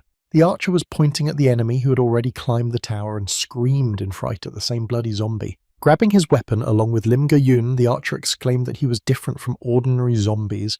His entire body was made of liquid, and that's why you couldn't finish him off with physical attack. After assessing the enemy who first appeared to them, the archer scaredly exclaimed, this is a very bad opponent for us. And at the same time, Song-ji ignored any comments from his comrades and went into battle against his first opponent, of whom he had to defeat 1,000. As soon as he struck the enemy with the whole stick, the zombie immediately broke into small pieces that burned with bright flames. And witnessing this miracle, the girl exclaimed in confusion, what the hell? Looking at the colour of the flames that enveloped every part of the body of the enemy they had just defeated, Lim Ga-yoon, confused as added another sacred flame. Immediately after turning her gaze to the guy who had accomplished something impossible, she said in amazement that it was divine power. The next moment, Sung Ji-han was on a rampage, and all the enemies who climbed the tower immediately faced him and were instantly defeated in the battle. At the same time, the boy himself, waving his steel stick, said mentally, I have no idea whether I will be able to do it, but I have to try. Preparing for a long struggle to complete the chain of tasks, he expected enemies that continued to rise and added at least I should at least try. Continuing to destroy enemies, the guy received system notifications indicating progress in the last notification reported a chain of quests destroyed zombies 6 out of 1,000. A few seconds later, when more enemies climbed the tower and he dealt with them, the statistics updated and the alert said the chain of tasks destroyed 12 zombies out of 1,000. Progress was rapidly increasing as the monsters continued their influx at a frantic pace, and the 17th and 18th system alerts destroyed 19 zombies out of 1,000. 26 out of 1,000 zombies were destroyed. When the parenthesis was filled by 2 6/10%, the enemies began to advance even more intensely, eager to eat meat. At the same time, Sung-ji paused for a second while the enemies were reaching the top and mentally said, physical attacks don't work on bloody zombies. Only when I want them to, I release my divine power drop by drop. Again noticing one bloody zombie that appeared in his field of vision, Ji-han, sticking to his tactics, added in his head and destroyed them in one fell swoop. At the same time, looking at their teammates soloing to deal with the invasion of enemies, the archer exclaimed in confusion, this support player is amazing, he's just crazy! Switching his anger to joy, the guy confidently added, well, if he is a master of this level, it doesn't matter if he's a little rude, good for you. At the same time, watching Sung-jin's fight, Lim Ga-yoon nervously thought, he fights freely with his divine power, and without wasting a single drop of it, such control is simply absurd. Continuing to express her surprise without saying a word out loud, the girl added in her head, the main thing that surprises me in this situation is that this person is a man. Continuing to observe the boy's weapon skills, Lim Ga-yoon mentally said he kept hitting the enemies' heads with absolute precision. After a certain time, when the bar for destroying monsters reached 21% or 210 out of 1,000 people, the guy kept the system alerted that the conditions were met. After experiencing the effect of the restoration, Ji-han received another system notification. You fully understood the faith of the other world, your divine power increased from 6 to 7. With a sly smile after increasing his characteristics, the guy happily said in his head, I know another way to increase the divine power. Waving his stick and preparing to continue the confrontation with the monsters, he confidently said, "Well, let's continue in the same spirit." After these words, the guy felt a new influx of energy of divine power and joyfully said in his head that it really worked. Imagining in his mind the priest's headdress and some other things belonging to the church, he mentally said that divine objects are sacred. In 2010, when the studies at Zelia had just begun, they were sold at rather high prices, justifying this by the fact that these subjects contained some secrets. However, 10 years late, none of them were opened, and that is why the value of the objects gradually decreased, especially the divine object. Another way to put it is that a large proportion of people do not even realize that such objects exist in this world at all. Priestess Sophia, a top 3 player in the American Leaders Guild, said confidently as she prepared for training, "I have increased my divine power with an item from another world." Hearing the remark from his friend, with whom he had been good friends in his past life, Sung Ji-han said in surprise, "What are you talking about?" The branch of the American Leaders Guild in the United States. Continuing her conversation with the boy, Sophia said that divine power can be strengthened by a divine object from another world, although after the conversion of the training it does not work, which she heard in a surprised voice in response. After her friend's surprise, the priestess approached him and confidently said, "Of course, that's how I became a priestess." Recalling her path to achieving this title, she added that if you hold it and pray for a long time, you will receive divine power, although the conditions differ slightly from subject to subject. When he heard about the strange way of obtaining divine power, Songji held his head and said, "I can't believe that no one knows about such an easy way," and he said, "There's nothing to be done. Even if there are rumours about it, such items are incredibly hard to find." Hearing some remarks about this method, Ji-han said in his mind that it was true, and that this method would work only during training, and then said, "Thanks to this, you could monopolize all divine objects." Hearing a certain statement from her friend, Sophia thought about the idea and replied, "Well, that's not entirely true." After mentioning valuable information, the boy mentally said valuable information that almost no one knows. Continuing her thought, the girl added, "There is someone else who is constantly collecting divine items." After this remark, Songji added in his head that there is also another player who possesses it.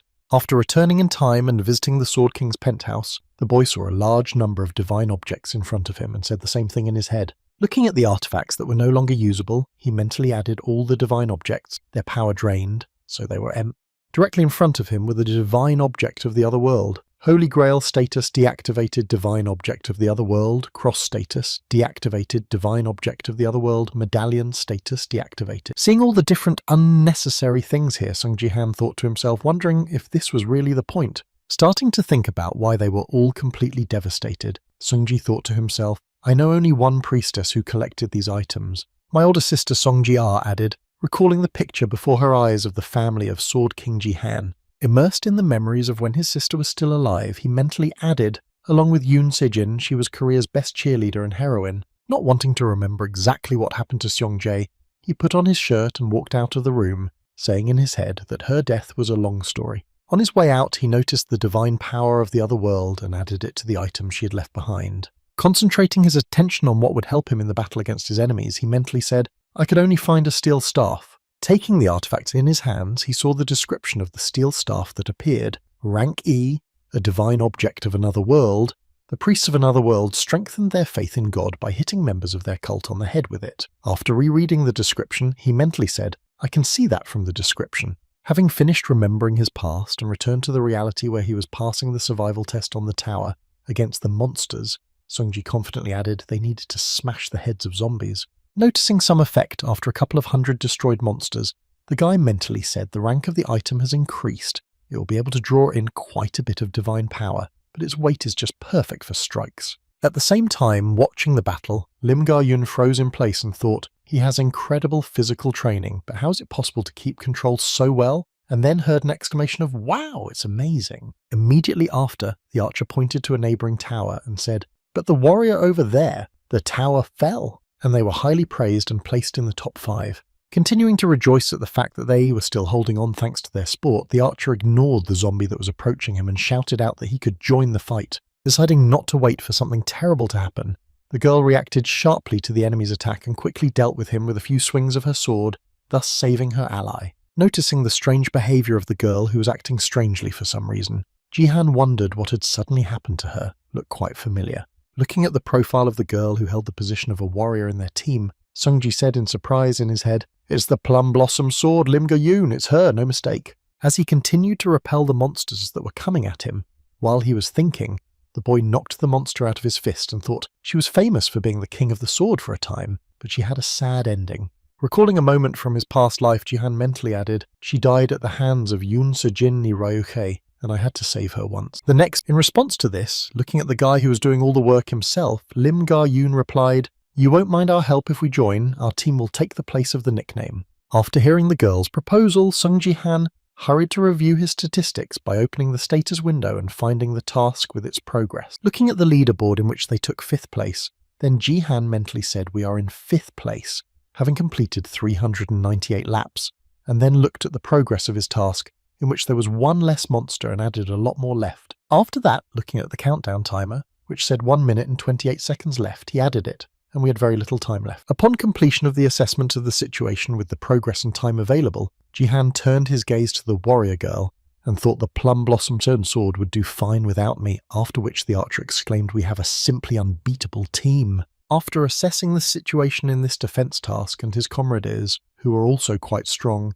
he confidently said, "Everything seems to be fine." The next moment he jumped up and headed for the edge of the tower and exclaimed, "Go on, I'll leave them to you." Upon completion of the transfer of authority to protect the crystal, Ji-han jumped from the tower in the direction of the crowd of zombies to quickly accumulate kills. At the same time, when the comrades heard about the renewal of their duties, they turned their attention to the boy and saw Ji-han's crazy decision and were speechless. Seeing that the man had reached the bottom, some of the zombies who were climbing the tower decided to follow him and jumped off the building while his comrades continued to stand in shock. Sung-ji himself, having prepared for a quick farm, confidently said, "I'll gather everyone who's still left and prepare my steel staff for a massive attack." Landing on a crowd of enemies who began to gather at the place of his landing, the boy used a burst of divine power and spoke in his head and tore them all to pieces.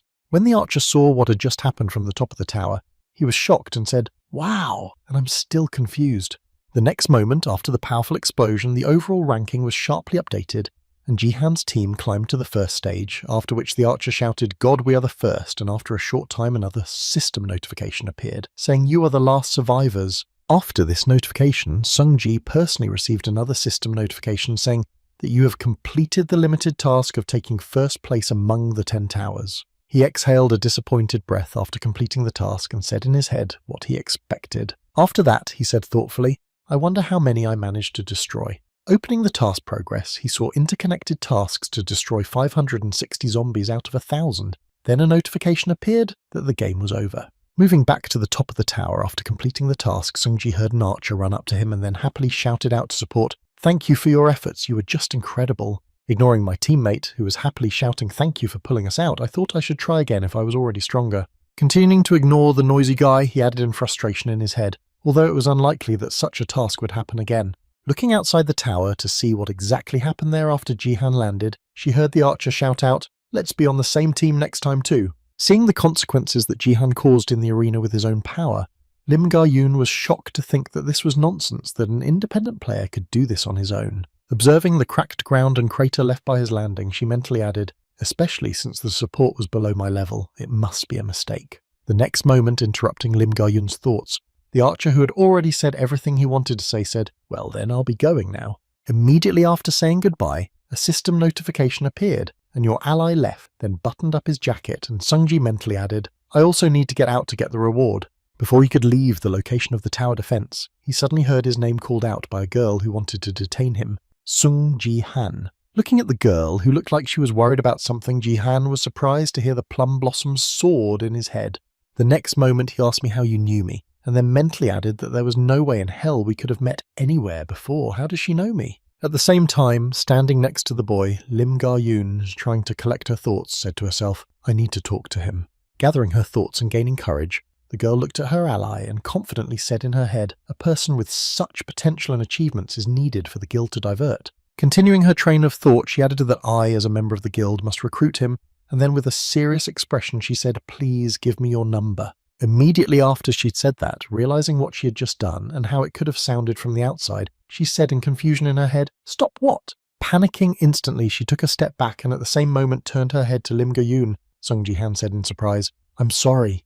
Blushing with emotion, the girl said, "I'm sorry, I didn't mean it that way," and then mentally replayed the situation, trying to explain everything to him in order, and asking him for his number in the first conversation was not a good thing to do at the first meeting. Trying to justify herself somehow, the girl said nervously, "I'm a member of the Divergent Guild." Continuing to recruit a new member for her guild, she added, "We would love to." Before she could finish her speech, the guy interrupted her with a confident, "I'm sorry." Continuing to get ready to return from this task, he added, "I don't remember my number." And hearing the refusal, the girl bowed her head in disappointment and thought what had just happened. Poking around the profile in the system window to find the logout button, Sung Ji-han said finally, "As soon as we meet again, I'll give you my number and now bye." Immediately after these words, she received a system notification that said, "Ally of the outgoing Lim Ge-yoon," and she mentally wondered how she could not remember her phone number. Immediately after the rejection, the girl began to think too much and said in surprise, "Did he really reject me in such a way?" At the same time, once at home, Sung-ji thought to himself, "I used to use an American number, but what was my Korean number?"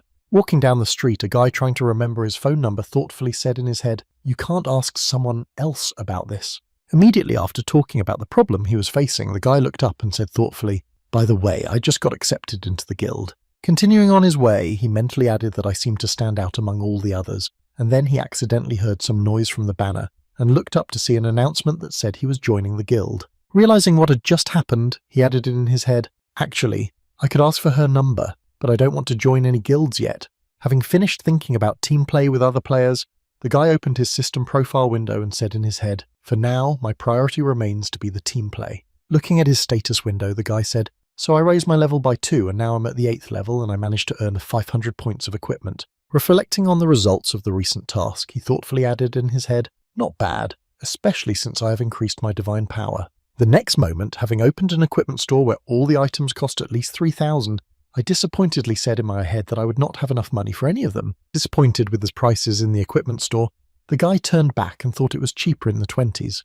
As he approached the King of Swords penthouse where he was currently living, he thought to himself, "I'll go home and rummage through my sister's basement again, see if I can find something useful." Using the elevator, the guy pressed the button and waited for the elevator to go down to the system's message that the doors were closing. After activating the elevator, Sung Ji-han reached the desired floor and opened the door to enter, when he suddenly saw something unusual in his house. Right in front of him on the doorstep was someone's shoe, and when he noticed it, the guy exclaimed in confusion.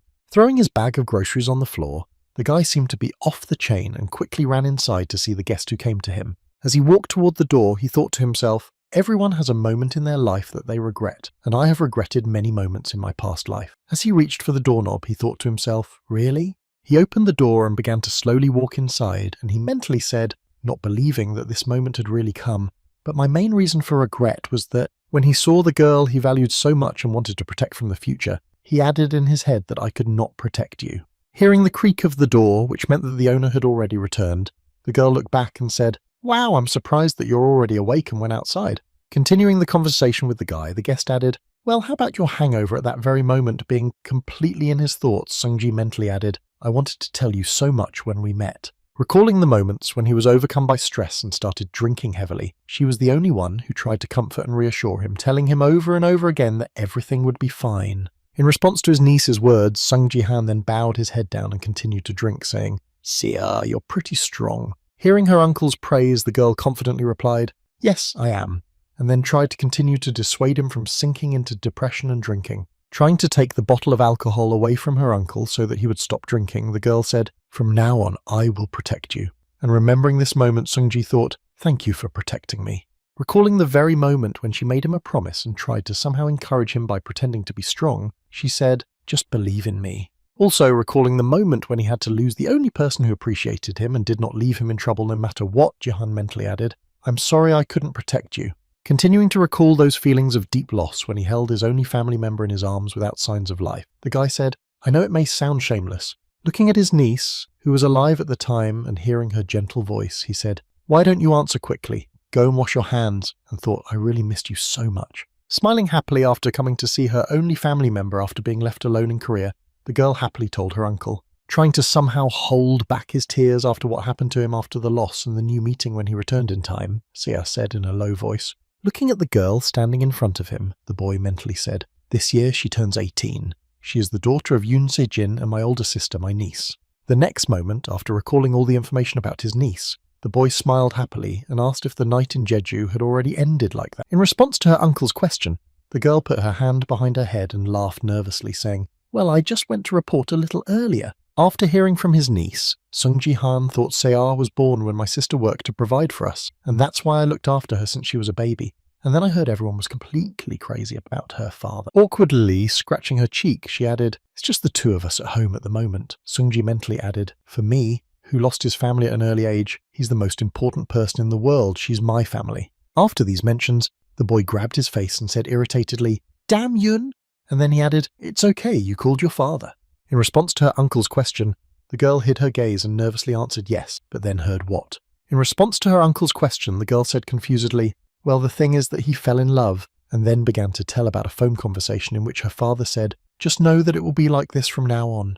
Upon hearing the message from her father, the girl nervously exclaimed, "What are you talking about? How can you suddenly fall in love? Are you crazy?" And then heard me say, "I don't expect you to understand," and then Sia added, "What are you going to tell me to do? You're going to leave me alone." After being asked by his daughter, Ryuhei replied that this was the woman's condition in exchange for her love. When she heard the demand, the girl sitting in the toilet stall asked in confusion, "So you agreed to such an absurdity?" After receiving a question from his daughter, the man replied, "Well, it's time for me to find out the truth about how his niece was abandoned," and gritted his teeth and said in his head, "What a bastard." A little angry, he just sighed heavily, resigned to what had happened, drawing Sia's attention to him, and then thought, well, he's always been like that. Recalling the same broken picture of the man who irritated him, Jihan mentally said irresponsible he left his own daughter and country for some woman. Feeling his emotion of anger begin to overwhelm him, the boy mentally added the innocent Sea because of him, and at the same time the girl looked back at the wall where the portrait hung.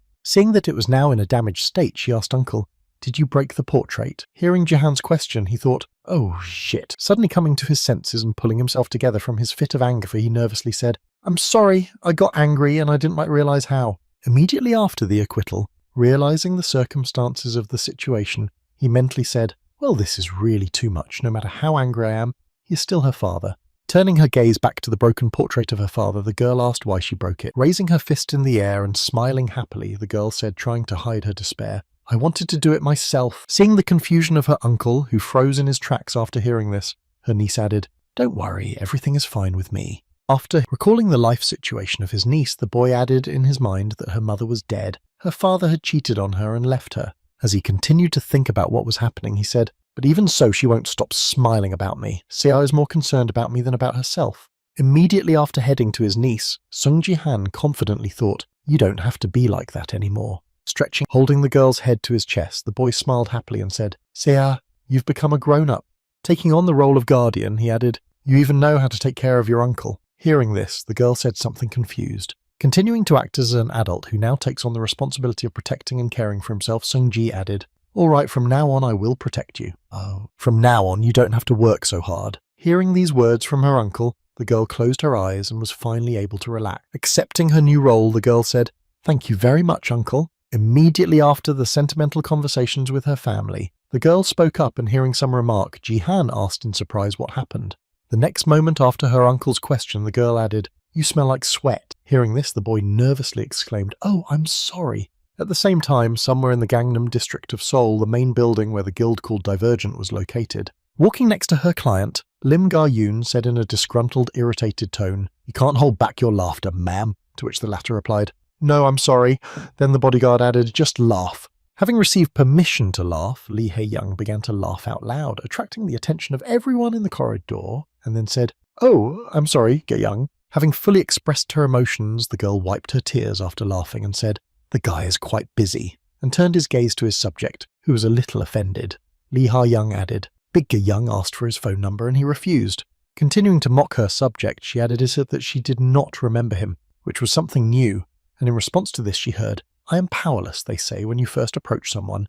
You are judged by your appearance. I am not as beautiful as you, and I look more like a man." Hearing the reflections of her subject, who was very much underestimating herself, the woman looked at her with a stern look and thought that this was a problem. The next moment, looking back at the employees, she mentally added, "She doesn't even realize how popular she is." At the same time, behind their backs, one man asked another if this plum-blossom sword Ga-yoon could ask her out on a date, to which he heard her reply, "I'll cut you in half." Deciding not to personally take on the baggage of the duty of persuasion, Lee Hae-young shrugged and said, "Go ask people's opinions about you, they will convince you." After a while, when she arrived in the break room, the woman picked up a cup of coffees and said, "Oh, I feel most relaxed here." and then Ga Young asked her what she planned to do about hiring Sung Jin.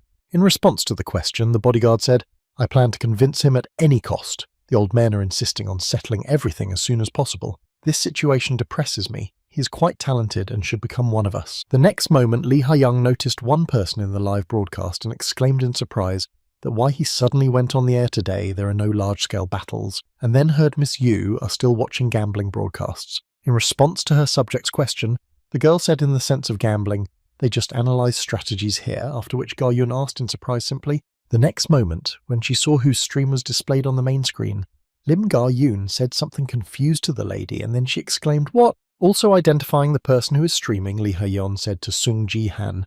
At the same moment, the guy said, "Seah is working fine," to which she replied, "Yes, everything is also visible on the phone." Recognizing the person on whose stream she had just entered, Ms. Ga Yun said, unhappily, "That's him you're always looking at," and nervously replied, "That's not the point now." Drawing the attention of my subject to the headline of the stream, which said, "I am the son-in-law of the King of the Sword, Lee Ha-young," I added that he says he is the son-in-law of the King of the Sword.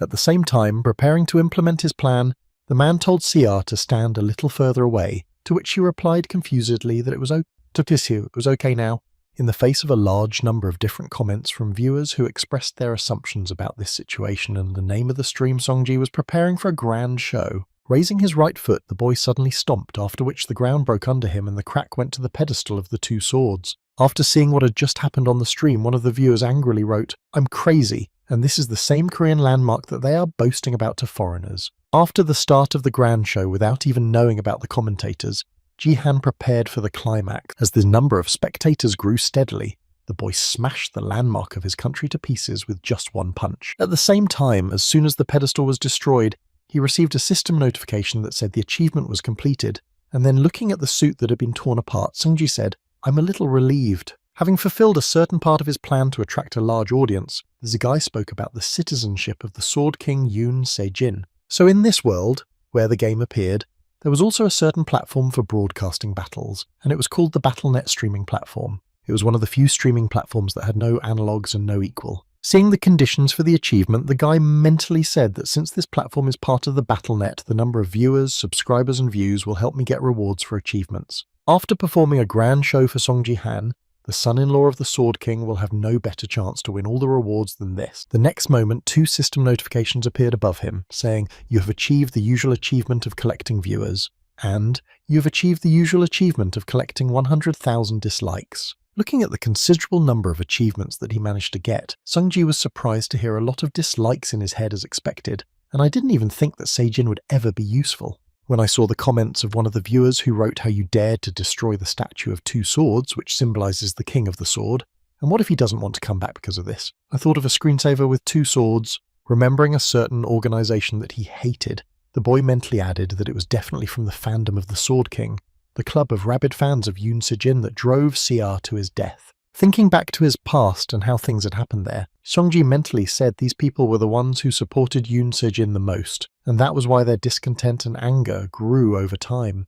And over time, they began to head towards his only relative, Yoon Se-ah, at the same time as members of this group repeated over and over again that the King of the Sword had left his country because of his naughty daughter. Starting to persecute the poor girl, they repeated, "Yoon Se-ah must die so that he will return, destroy her, finish her and the rest after these events." Recalling what had happened to her niece, Johan gritted his teeth and said in his head, they needed someone to blame and take out their anger on. However, this time everything will be different. Standing in front of an audience of millions, after what he did to the sword pedestal, the guy said, "I hope you are all listening carefully to me now," and then thought, "I would love to be a target for their emotions." Having riveted the audience's attention to himself, Ji-han slammed his hand on the remaining swords that had not yet collapsed, and then received comments from the bastard. "Stop asking us to listen to you, but you are spoiling the property." After completing his grand show with the destruction of crossed swords, he confidently announced that Ito Ryuhei would never return. At the same time, there were heated discussions in the comments about whether or not this is Song Ji-han, the guy from the Bronze League training who only has bronze. And what is he doing? Are you still sure he has bronze after he broke the statue? I don't care about the statue, but I think the idiots from the King of the Sword fan club are going crazy right now. The next moment, holding out his phone with the audio recording to the lens, Sonji said, "I'll let you listen to the recording of this conversation that Ryuhei had with his daughter after he decided to take Japanese citizenship." The next moment, the general public witnessed a telephone conversation in which the daughter asked her father what was happening. "Why were you leaving so suddenly?" And he replied, "I fell in love." After hearing her father's answer, Yoon Se-ah exclaimed in surprise that it was all for her sake, and when she heard the reason for Ga-yoon's move, she said angrily, "What a bastard." Continuing to play the audio recording, people heard the girl ask if he was going to leave me and leave me alone, to which he replied that after hearing this, the audience wrote that it was true and everyone suddenly stopped writing to the chat.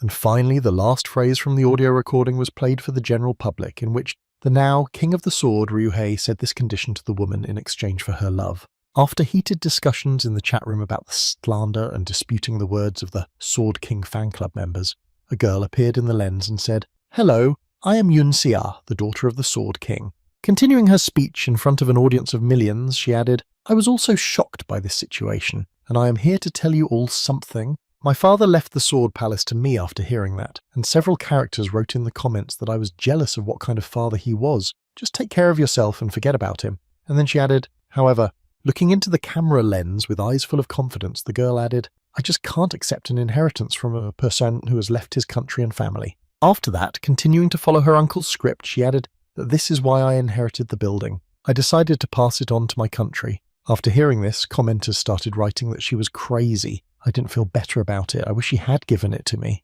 After the grand announcement of the transfer of property to the state, Yoon Se added, "I hope this donation will be a great help to the players in Korea." At the same time, Sung-ji, who was standing behind her, began to smile slyly, and she said, "I will tell you the details of this case later." And now let's go back 30 minutes to the conversation that took place between the boy and her niece. When she heard the uncle's proposal, she exclaimed in confusion, "You want me to donate the house?" Starting to pull the guy's cheek to bring him to his senses, Yoon Se-ah added, "But you don't look drunk," to which he said, wiping his head after a shower, "That hurt." Looking at her Sung-ji with frightened eyes, the girl asked, "Why you want to give away everything we have? Are you crazy?" Immediately after his answer, the guy turned his head to the side and added, "To be honest, I have little faith that I can convince her."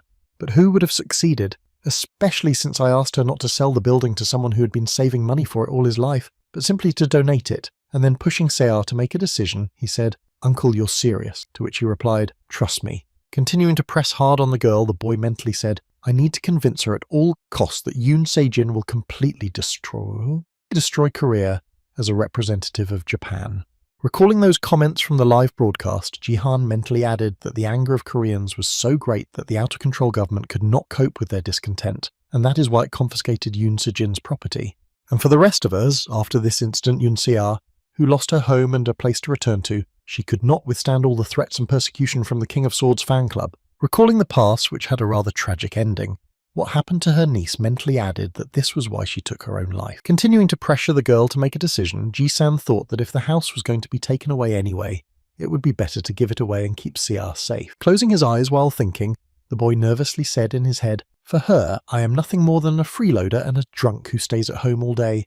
I can't tell her that I came from the future." Immediately after these thoughts, Sung-ji suddenly heard the girl say, after receiving an affirmative answer, he said confusedly, "I didn't hear."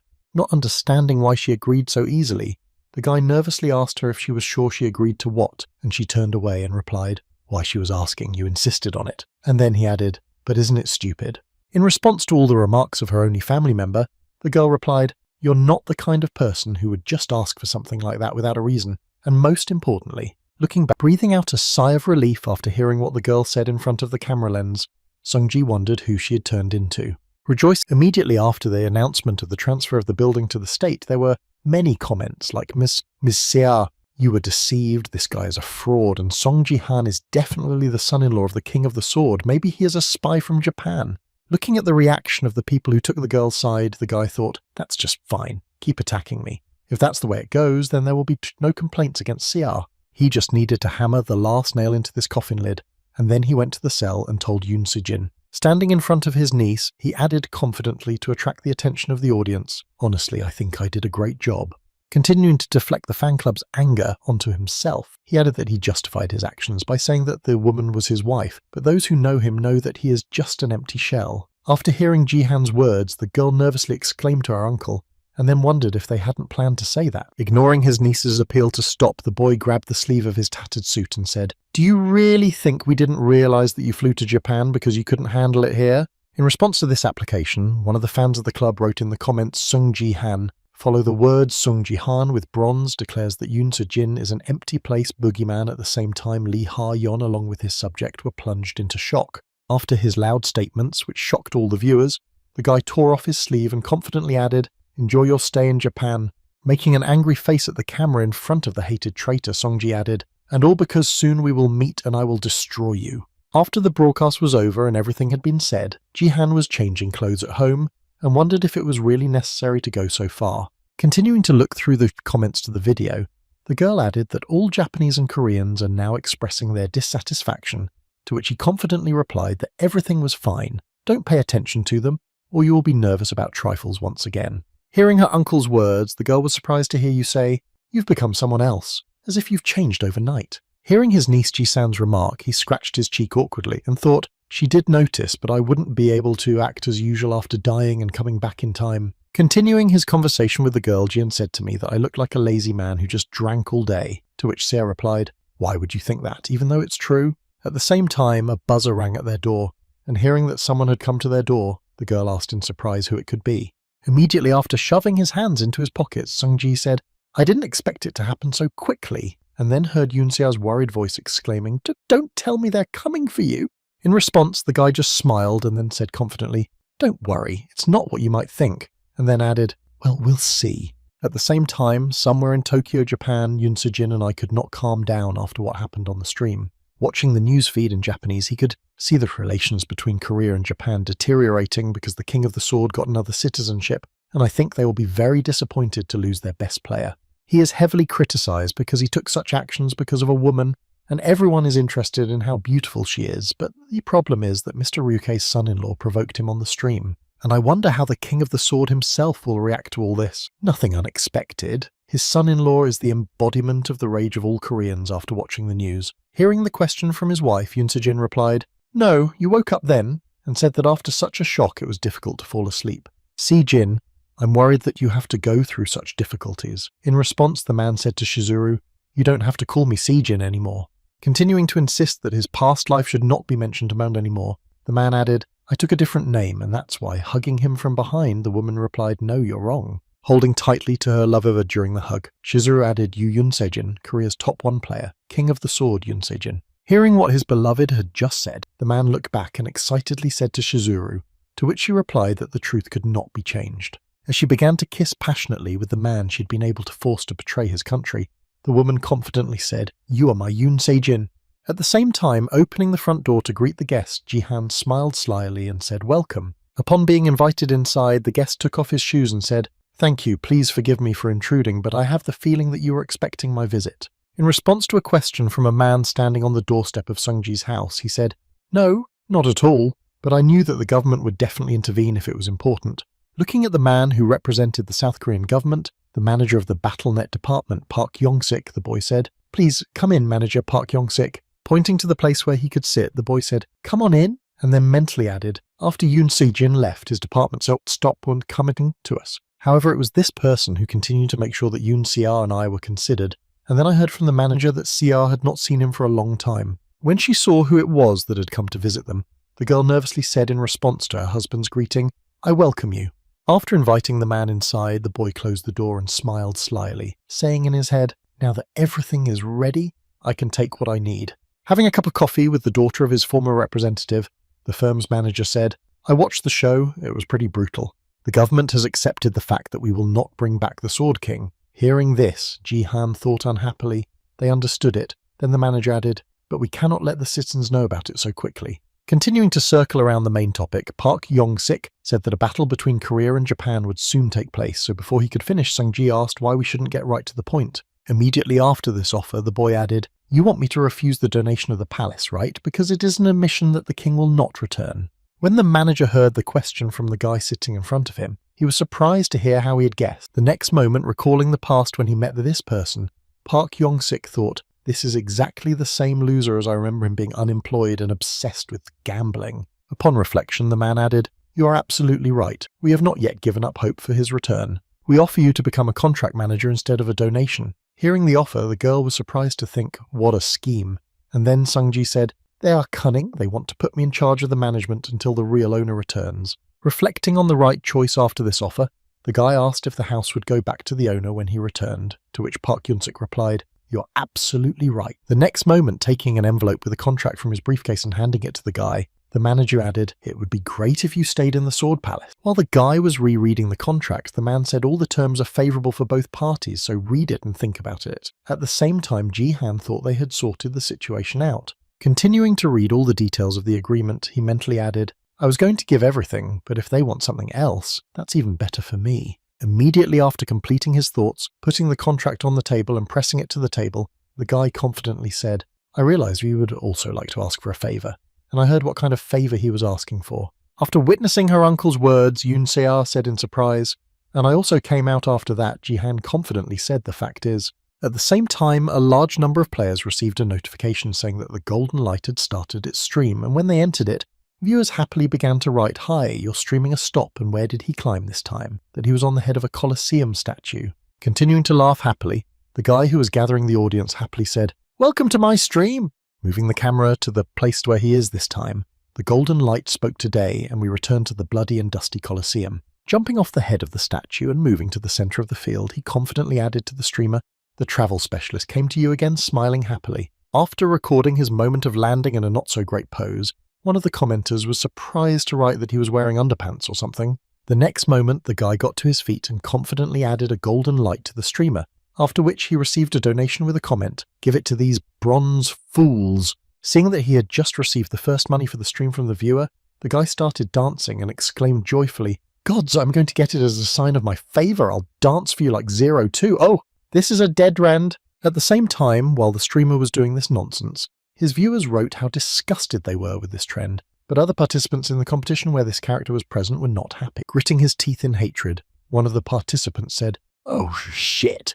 and then the other, shedding tears, added, "Oh shit, I prayed that he would be hit by a car again, that this son of a bitch came." Quite a well-known player in various circles and also a streamer of Golden Light. He was mostly known for his appearance and hyperactivity, but from the very beginning he was an exceptional clown. However, he used to be quite a respectable person in the Golden League until he decided to go down to bronze, saying he was going to explore the depths of the sea. He is not interested in the game itself, he only cares about having fun, he's just a space jester. His characteristics and equipment still remain at the golden rank level, while at the same time diving underwater to the sea creatures.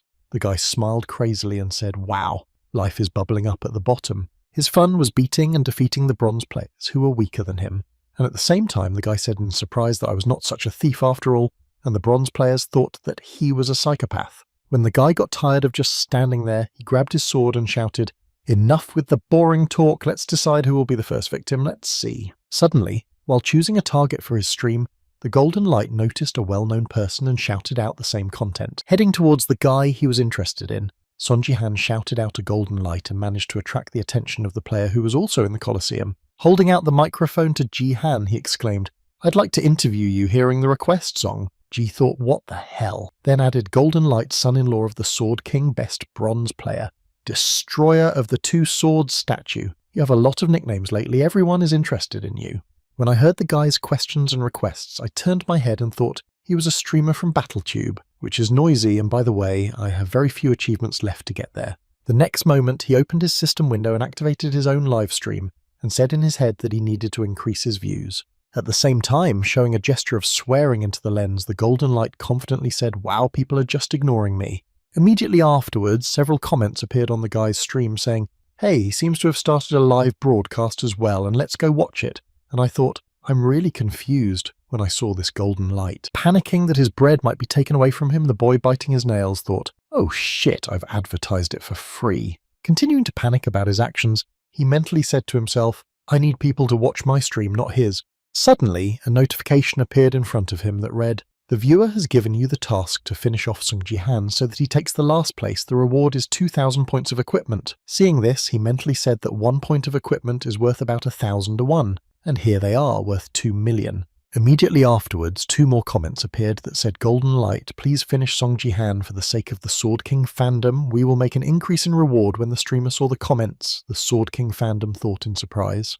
As he watched new viewers with the same avatars appear and their rewards grow, he added, "I knew they hated Song Ji-han, but not that much." When he saw several dozen notifications with the words, "Award enlarged" again, the boy was amazed and said, "They are simple. Watching the rapid growth rate of the reward for the destruction of one player from the bronze, the golden light grabbed his mouth in shock and thought the number of points would soon reach 40,000 and then 50 if they continued like this. The next moment the donation stopped and a system notification appeared, informing all players that the game had started.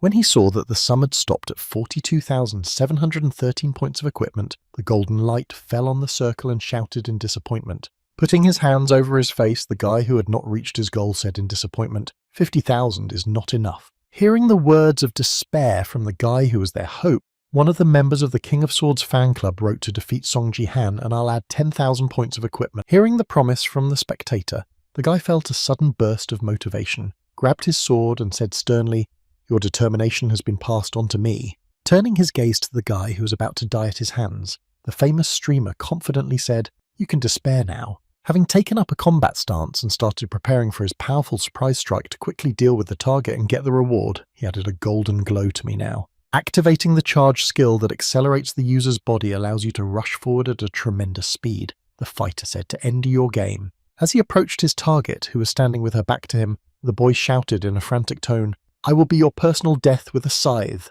At the last moment before the attack, Sung Ji-han reacted and was able to repel the sudden attack of his attacker with the pestle with which he had arrived at the Colosseum. When he saw his sword suddenly bounce off its target and head backwards, the guy exclaimed in confusion what had just happened. At the same time, looking at his D-ranked pestle in his hands, Song Ji-han said what a beautiful and strong sword it was. The next moment, reaching into his inner pocket with his other free hand, the boy added, "I'll fight with what I have." Pulling out another weapon that complemented the set of kitchen utensils, the boy confidently added, "If you have a sword, you have a sword." After activating the holy power skill on the kitchen knife, which was a divine artifact, he confidently added that I should do the same. The next moment, with a few swings, Song Ji-han easily crushed his enemy to pieces, leaving him no chance of victory. At the end, after receiving this system notification, Ji-han looked at his knife with which he had just finished off the enemy and thought, "It's been a while since I cooked anything." The revival action was made possible by the artifact of the Cross of Revival, which allows the owner to be resurrected once and cannot be used during national leagues of promotional games or guild battles. Immediately after the revival, the golden light put his hand to his head and awkwardly said, "God, because of my inattention, so many of you were disappointed, but wait a little longer. Soon I will pay Song Ji-han back." Before he could finish speaking, he suddenly felt a strange sensation that someone was looking at him at the same moment his opponent was standing right behind him. Realizing his awkward position, the boy nervously began to slowly turn his eyes back to look around. When Ji-san appeared in his field of vision, he became visibly nervous. Immediately after his series of strikes, Ji-han finished off the enemy again, after which a system notification appeared. The player, Song Ji-han, made a double kill. After the final victory over his enemy, the boy looked back and thought, "It's been a long time since I've seen anyone use this, and in the future resurrection will not be used not because of fines, but because of the vulnerable position of the resurrected." The next moment he turned his attention to the tribune where the spectators were, and mentally said, "Today the situation is more tense here, perhaps because the observers have come to watch the beginning of the battle." Looking closely at the enemies of those who had come to watch the training process, the boy mentally added that today they were elves. Continuing to drill his gaze into the newly arrived race of observers, Sung Ji said in his head, "They make me shake. These scoundrels played a significant role in the downfall of humanity." The next moment, looking back at the battlefield, the guy added, "Well, I was planning to deal with them later, but now I need to focus on more important issues." Looking around, Ji-han noticed that all the enemies were keeping away from him, and then he was surprised to hear that I was considered an outcast. The next moment, all the fighters present in the arena began to run away, screaming and making a frightened noise. Continuing to run away from the monster, one of the players exclaimed, "Now is not the time to fight against each other. Let's run away after all." After which another player added Song Ji-han, even the Golden League player won. Realizing what the point of the escape of all the enemies in the arena was, Ji-han sighed heavily and said in his head, "Now it will be much harder to destroy us." The next moment, raising his weapon in front of him, the boy said, "I finally found the D-rank sacred items, and then I thought I needed to participate more in battles to fulfill the conditions for their use." The next moment, when he heard a strange sound near him, the boy looked forward and said in surprise, "What the hell is that?" After receiving a system notification that said to conquer the goblins, "Conquer all the goblins that gathered around the goblin champion," the guy saw a crowd of monsters approaching him. However, despite this development of events, the guy was even glad that everything happened this way. Sometime after the start of the hunt, catching up with one of the enemies, he could hear the monster shouting, "Save me!" However, no one was going to help him the next second, so in order not to attract unnecessary attention, the guy hit the monster on the head with a pestle, knocking it out of consciousness. The next moment after this action, he pierced the enemy's chest with his knife with sacred power. After the last enemy was destroyed, Jihan received system notifications that said the conditions for using holy items were met. The items from the D-rank cooking set were used together, then he thought, so he knew how to use them. Imagining in his mind an approximate picture of the combination, he mentally said, "You need to hit one on the head and pierce the heart with the other. Since they are from a set, they have a certain order of use." Immediately after looking around after fully mastering the tactics of fighting with his weapon, the guy mentally said, "It's good that I realized this before the battle ended." Only when the dust cleared, he looked around and saw that all the goblins had been defeated, adding disappointedly, "But I still wasted a lot of time. If I had mastered it earlier here, I could have killed a couple more goblins." After expressing his disappointment about the protracted training, he noticed that not all enemies were defeated, although he was dissatisfied.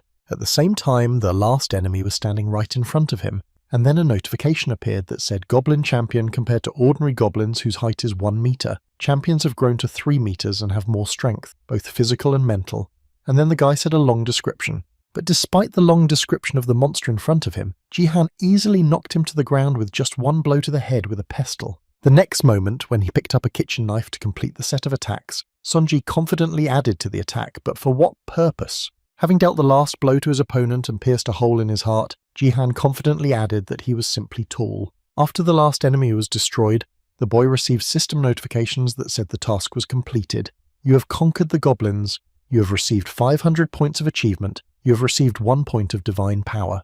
Seeing that his weapons had dropped by 1 rank, the boy thought, "If they are still rank E, I can earn divine power points again, but these items are not good for killing monsters." The next moment, he turned his gaze to the other participants on the battlefield and thoughtfully added time to hunt for the players, but they were quite far away from me. After assessing the distance between himself and his opponents, the guy rolled up his right sleeve and said, "Of course, it will be quite boring, but nothing can be done." The next moment, he rolled up the right sleeve of his shirt and added, "If they don't want to come to me, they can come to me. Then I'll go to them myself." The boy lit up with an aura of blue flame and confidently walked toward the rest of the opponents who were fighting somewhere nearby. At the same time, somewhere in Seoul's Gangnam district near Yoksan Station was the home of the famous golden light that collapsed with a bang. Watching his live stream and reading the comments, he angrily exclaimed that he was talking about me now, and not so long ago he was sucking up to me, saying that being a talented streamer is quite difficult. "Am I weak? He is absurdly strong. Don't you watch videos with analytics at all?" Switching to the video with the analytics, the streamer pointed to a sign that said approximate characteristic points, strength 33, dexterity 37, HP 36, 34, and exclaimed that these were his approximate stats in the battle with the goblins, an average of 35. The next moment, putting his head on the table, the Golden Ray said in disappointment in the Bronze League, "There are a maximum of 20 people, so how did he get so many? He's just a cheater." While the streamer continued to console himself, he heard a scream from the broadcast and then, wondering what it was, looked up and saw a notification that the player, Son Ji-han, had been killed. Continuing to watch the guy easily deal with all the enemies he encountered, the Golden Ray was surprised to hear what kind of player he was. After using his combination again, Ji-han received a system notification informing him that player Son Ji-han had made a double elimination. At the same time, on the stream he was streaming, viewers wrote in the comments that it was a real art, how one person could defeat 4 people in the air. Noticing that the main threat had switched to them, one of the players shouted out in fright that this was no time to fight each other. "Come on, buff me, you idiot, you have items," to which the mage replied that you were the idiot with the crossbow. When the reinforcements began to take effect, one of the players who joined the team with another opponent shouted out to Son Ji-hen, "Hey cheater!" After firing several quick shots from his crossbow, he confidently added, "That's enough, get out of here." However, despite this fact that several arrows were flying at him, the boy easily managed to deal with them all. Seeing that their joint attack failed, the pair of players who had provoked the monster began to smile hysterically. The next moment, after dealing with a couple of reckless players who attacked him, Ji-han received a system notification that said the player Song Ji-han had made a double kill. Immediately after the battle with a couple of players, the guy received another notification that said, "Items of the E-rank cooking set used together, you received 1 point of divine power. The rank of the items from the cooking set is lowered." Immediately afterwards, he received another notification that said a hidden achievement, "Achieve 10 destructions in the Colosseum, and you will receive 5,000 achievement points." Seeing this, he mentally said, "Divine power and achievement points. I got everything I wanted." However, despite the rewards he received, the guy was disappointed and thought, "That's not enough for now. I need something more substantial." As soon as he said this, another notification appeared in front of him, an epic task among the spectators of the Colosseum. Find the Queen of Shadows and provoke her, and he shouted the same epic task in surprise. Looking at the high rank of his task, the guy was surprised to think that it was given in the Bronze League and, more importantly, the reward. The reward notification said reward 50,000 points of achievement of the constellation of the Shadow Queen's interest. Then he was surprised to think that the constellation was interested. A constellation is an absolute being, a representative of a star, and also a divine creature in the battle star. And a message of interest from such a person means only one thing: they can become your sponsor. And it will also help to get abilities that are so easy to get after mentioning these creatures, the guy thought. What is happening in the Diamond League is happening to me right now. Raising his head from the podium, the boy mentally said that he needed to complete this task at any cost. If he could lure one constellation to his side, the others would be interested. Starting to run his eyes around the seats on the stand, the guy nervously added in his head, I wonder if I'll be able to find her. Paying attention to a couple of spectators who were looking at him with a stern look, Sungji mentally spoke among so many elves. Looking at the large number of representatives of the other race who were focusing their attention on him, Jihan mentally added the Shadow Queen. At the same time, somewhere on the internet, there were already heated discussions about the new record of 10 destructions of Song Jihan in the Colosseum. These indicators managed to shift Yoon Si-jin's score, and the news about it spread like wildfire among people. And as a result of these news, it brought him about 10,000 subscribers and 4,000 regular viewers. Those who were in the fandom of the King of the Sword and dreamed that Song Jihan would lose with the others became his supporters, and all their anger at the moment was directed to the Digidid at the Golden Ray. Comments started appearing under his video, such as how a guy from the Bronze League could beat someone who was in the Golden League, and I hope you try Golden Ray. Looking at the comments that dissatisfied viewers continued to write to him, the guy nervously said, I'm in trouble, and my reputation is getting lower and lower every minute. The next moment, the guy stood up from his seat and confidently said, but there's nothing you can do from that moment on. Raising his hand above him, the Golden Ray confidently said, I will also be on Song Jihan's side. You have a new phantom. The Golden Ray dreams of becoming Song Jihan's editor. I'll definitely make your battle tube popular. Upon hearing this statement, the audience was surprised to hear him say, you don't know what he means and what Song Jihan is thinking about. After the competition in the Colosseum, Sia said in amazement, wow, what have I just seen? Continuing to drill her uncle with a look as he sipped his water after returning, she added, when did you manage to become so strong? Immediately after the girl made her remark, she asked in surprise how many players wanted to dump the donation. Why did you close them on that one? And opening her channel, he awkwardly replied, oh, sorry, I forgot to set it up. Hearing what her uncle was going to do, Yoon Si-ah said, if you're just now starting this, why don't you raise the minimum amount? Continuing to give her instructions, the girl added that it would be difficult to concentrate if they came one after another in response to this. Jihan replied correctly, I will set a minimum of 10,000 points of equipment, well to which he heard in response that yes, it is 1,000,001. At the same time, Seongji, sitting in the chair, was thinking about something much more important, and Sia was wondering if it was still not enough. Continuing to think about how he could accomplish the task, the guy mentally said an epic task, which means I have to find and provoke the Shadow Queen. The next moment, recalling the number of elves in the stands, he mentally added, I just haven't figured out how to find her among so many spectators yet. Suddenly, his thoughts were interrupted when he heard someone address him and ask if he wanted me to help you. Turning his gaze to his niece, Jihan heard her say happily, you always have that look on your face when something goes wrong, tell me and I'll help. Immediately after mentioning the person this girl reminds him so much of, Sungji said, really? Then let's see how you handle it. The next moment he said, I have a task to find the Shadow Queen in the Colosseum. Hearing this, the girl asked in surprise who the Shadow Queen was, and Jihan added, I don't know, but I only know that she is among the audience. And then Sia added a strange task. Immediately as he headed to another room after shifting the search responsibility, the boy mentally said, I feel bad for asking for help.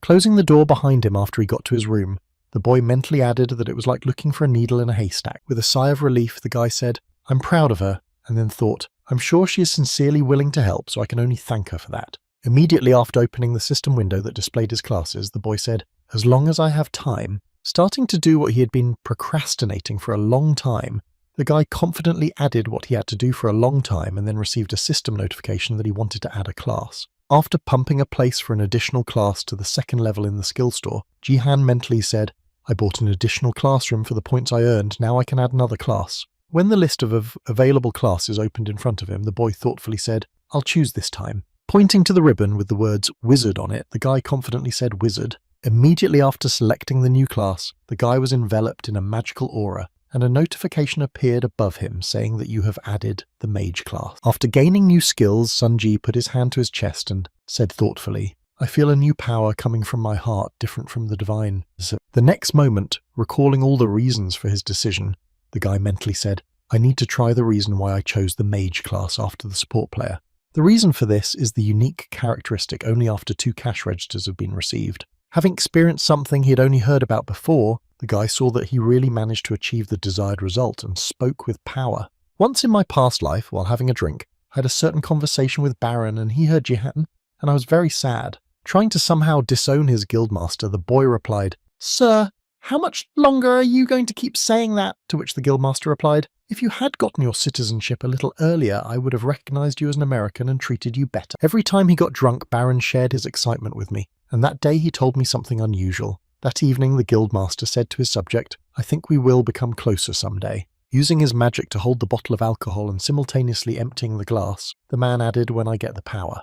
When Guildmaster Jihan heard what he had just said, he asked him if he was talking about the power, and he replied in surprise that he hadn't told you about it. Focusing his gaze on Barena, Jihan felt the power, a characteristic that appears when the divine power and mana are perfectly combined. Continuing to look at my leader, who was drunk and did not control what he was saying, the guy heard, and this is very difficult to achieve for others, 'I am the only player with 2 classes.' Recalling that he has 2 types of support classes and a mage, Baron confidently said, 'I'm the only one who can wield power because I have 2 state windows.' While relaxing over a drink in his home, the guildmaster heard from Jihan that there were no more conditions for receiving it, and he replied that he needed to have 10 or more points of divine power. Then Sungji added, 'I'm not an American. I can get something like that.' In response to this question, Baron happily said, 'No one else has 2 classes except me, and even if the whole world knew about it, nothing would change.' Continuing to recall the conversation that evening, the guy mentally added, 'He was very impolite, but I didn't dare argue with him.' However, the fact that only Baron alone possessed a power that was superior to the divine was definitely true. As he continued to conquer the characteristic of strength he had received after receiving the 2nd grade, the boy mentally said, 'But that was before.' Trying to somehow keep this power to himself, the guy, feeling a lot of pain, said in his head, 'I know what the conditions are.' This characteristic brought Baron to the first place in the world despite the fact that he did not develop and control it well. 'I must get it to cope with the challenges in the future.' Continuing to writhe in pain, the boy mentally said, 'I must endure. I must concentrate the divine power in my hands.' Continuing to draw up a plan of action on how to pump up the control of this characteristic, he mentally added and directed the same mana from his heart, combining it with it. Holding his hand at the sphere that had formed with great force, he mentally added that he needed to concentrate so that nothing would leak out. As soon as he felt that he was starting to get it, the boy smiled nervously and said, 'I've got it.' Before he could even finish, he lost his concentration for just 1 moment and threw the guy through the door. After a hard landing, Jisan grabbed his head and groaned heavily as a result of the failed experiment. Rising to a sitting position, Jihan thought about how he could master this power, and thought, 'I can't just hold them with my hands, what should I do?' Leaning on the door after the failure, the guy thoughtfully said, 'Maybe I should increase my mana supply,' and then thought it was completely spent after the first attempt. Raising his hand in front of him again, the boy thought in his head, and whether it would be possible to combine the 2 energies in his hands and hold them forever is not an option. The next moment, realizing what he had just said, the boy came to a certain logical conclusion and spoke forever in his head.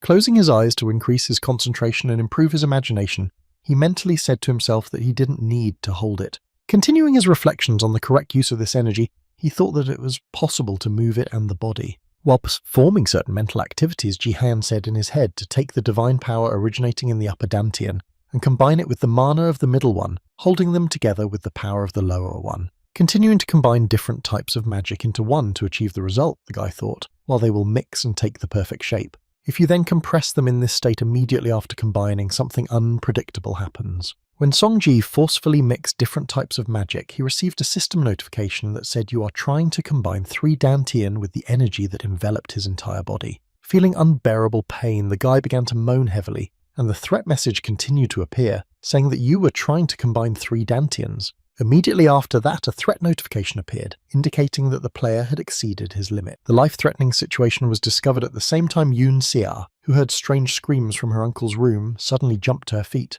And now for an explanation of what is happening and what the guy is doing. This procedure is called the unification of the 3 dantians. Sung Ji-han tried to merge divine power and mana to use the power and subconsciously added combat power to them. However, the conditions for performing the combination of the 3 dantian are very strict. You must be able to perfectly utilize each of them, which has its own distinctive nature.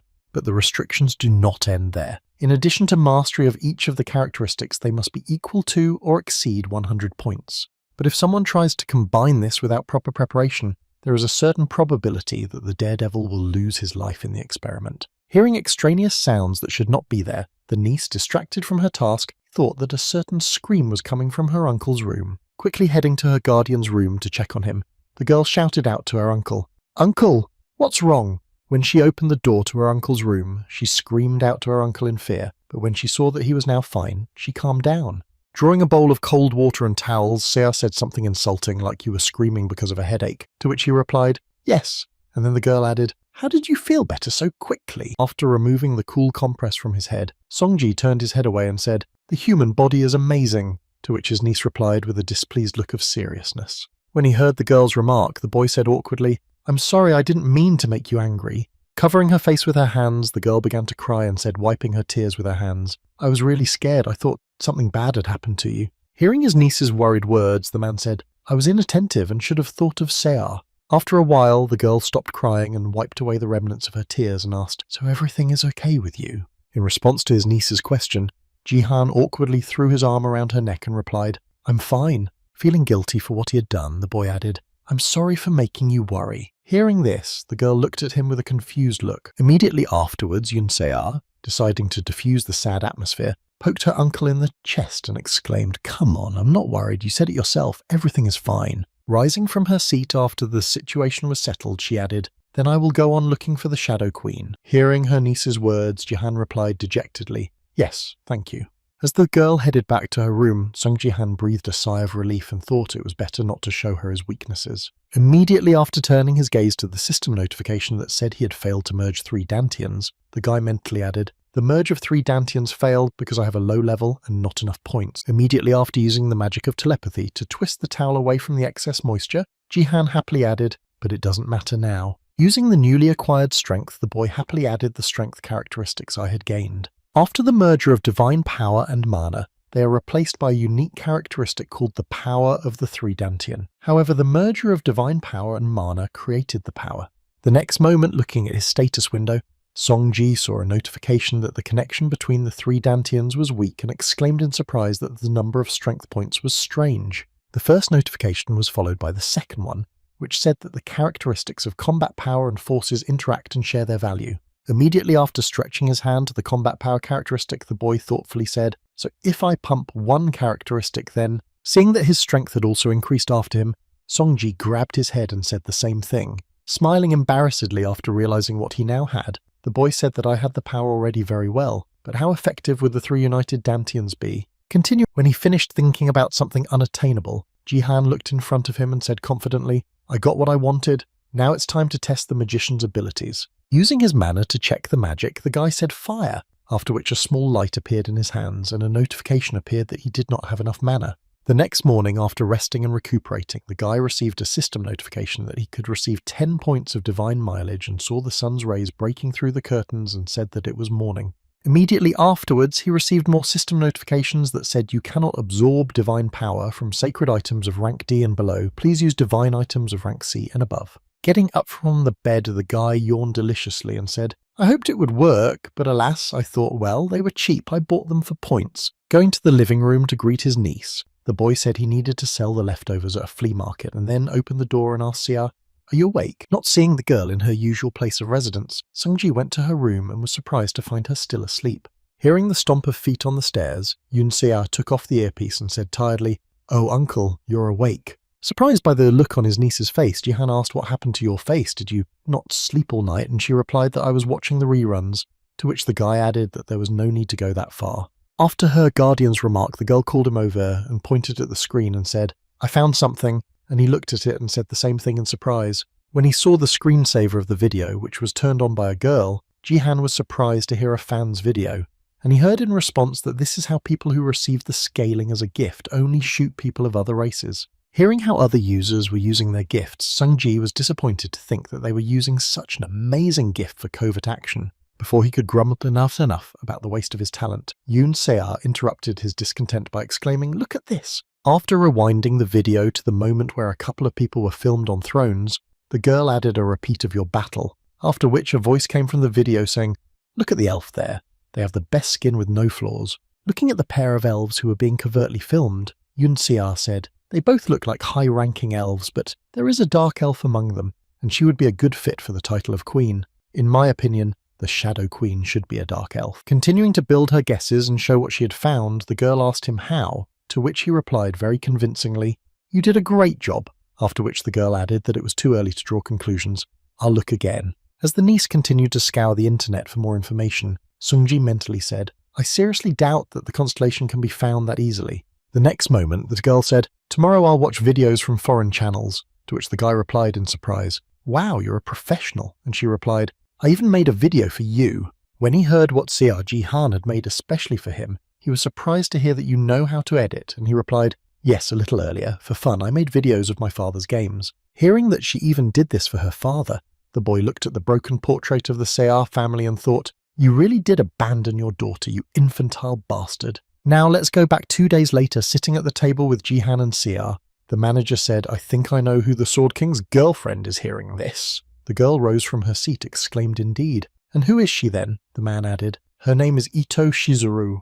Continuing his story, Park Yun-sik added that she possesses a gift of SSS rank of unsurpassed beauty. Hearing this, a couple of young people froze in place in surprise. Immediately after hearing this, Ji-han exclaimed in confusion, "And you think that this is why he fell in love with her?" And what he heard in response is that the department thinks so. The next moment, thinking about the gift, the boy said, "I've never heard of this before." And then Park Yong-sik added, "Please be very careful." Continuing to voice the warnings, the manager added, "We suspect that unsurpassed beauty is beyond control and affects the mind. Something similar has already happened before, and it is not the first time that Eastern stars of our country have taken Japanese citizenship. If this gift really has no limits, it can switch to another player at any time." Recalling the manager's words again, Ji-han stood by the penthouse windows and mentally said, "Since that day, I have been looking for information about Ito Shizuru, a woman of incomparable beauty." Having not found any information about this person, the guy mentally said, "So far I have no information. Japan is probably hiding her identity." Resigned to the fact that searching for information is a waste of time, the guy took the phone out of his hands and mentally said, "Now I can't find anything, just like Manager Park said, I should be more careful." Heading away from his window to begin his preparations, the guy said in his head, "We need to be prepared in advance for sudden changes in circumstances." Thinking over the contingency plan, he added confidently that if the manager is right, then they have definitely already started to act. At the same time, a self-defense plane flew over the building that once belonged to the King of the Sword, after which Ji-han added that the Japanese self-defense forces had already arrived in Korea. After a while, the beautifully dressed Yoon Se-ah, who was waiting at the exit, said to Uncle, "How much longer do you need?" Continuing to hurry her escort, the girl added, "We might be late for that," and she replied, "Okay, I understand. I'm almost ready in a few seconds." Having finished creating his image for the solemn meeting of foreign guests, Sung Ji-han confidently said, "Let's go." Straightening his jacket before heading to the meeting place, the guy said with a sly smile, "Well, it's time to welcome our dear guests." Going down in the elevator to the lower floors where everything was supposed to happen, the girl hid her worries and felt nervous. After voicing his question, Ji-han added, "Relax, there's nothing to worry about." Hearing her uncle's reassurance, the girl sighed with relief and said, "This is the first time I've been in public since my father's accident, so I'm nervous." In response to his niece's worried words, the boy confidently said, "Be confident and brave, just like last time.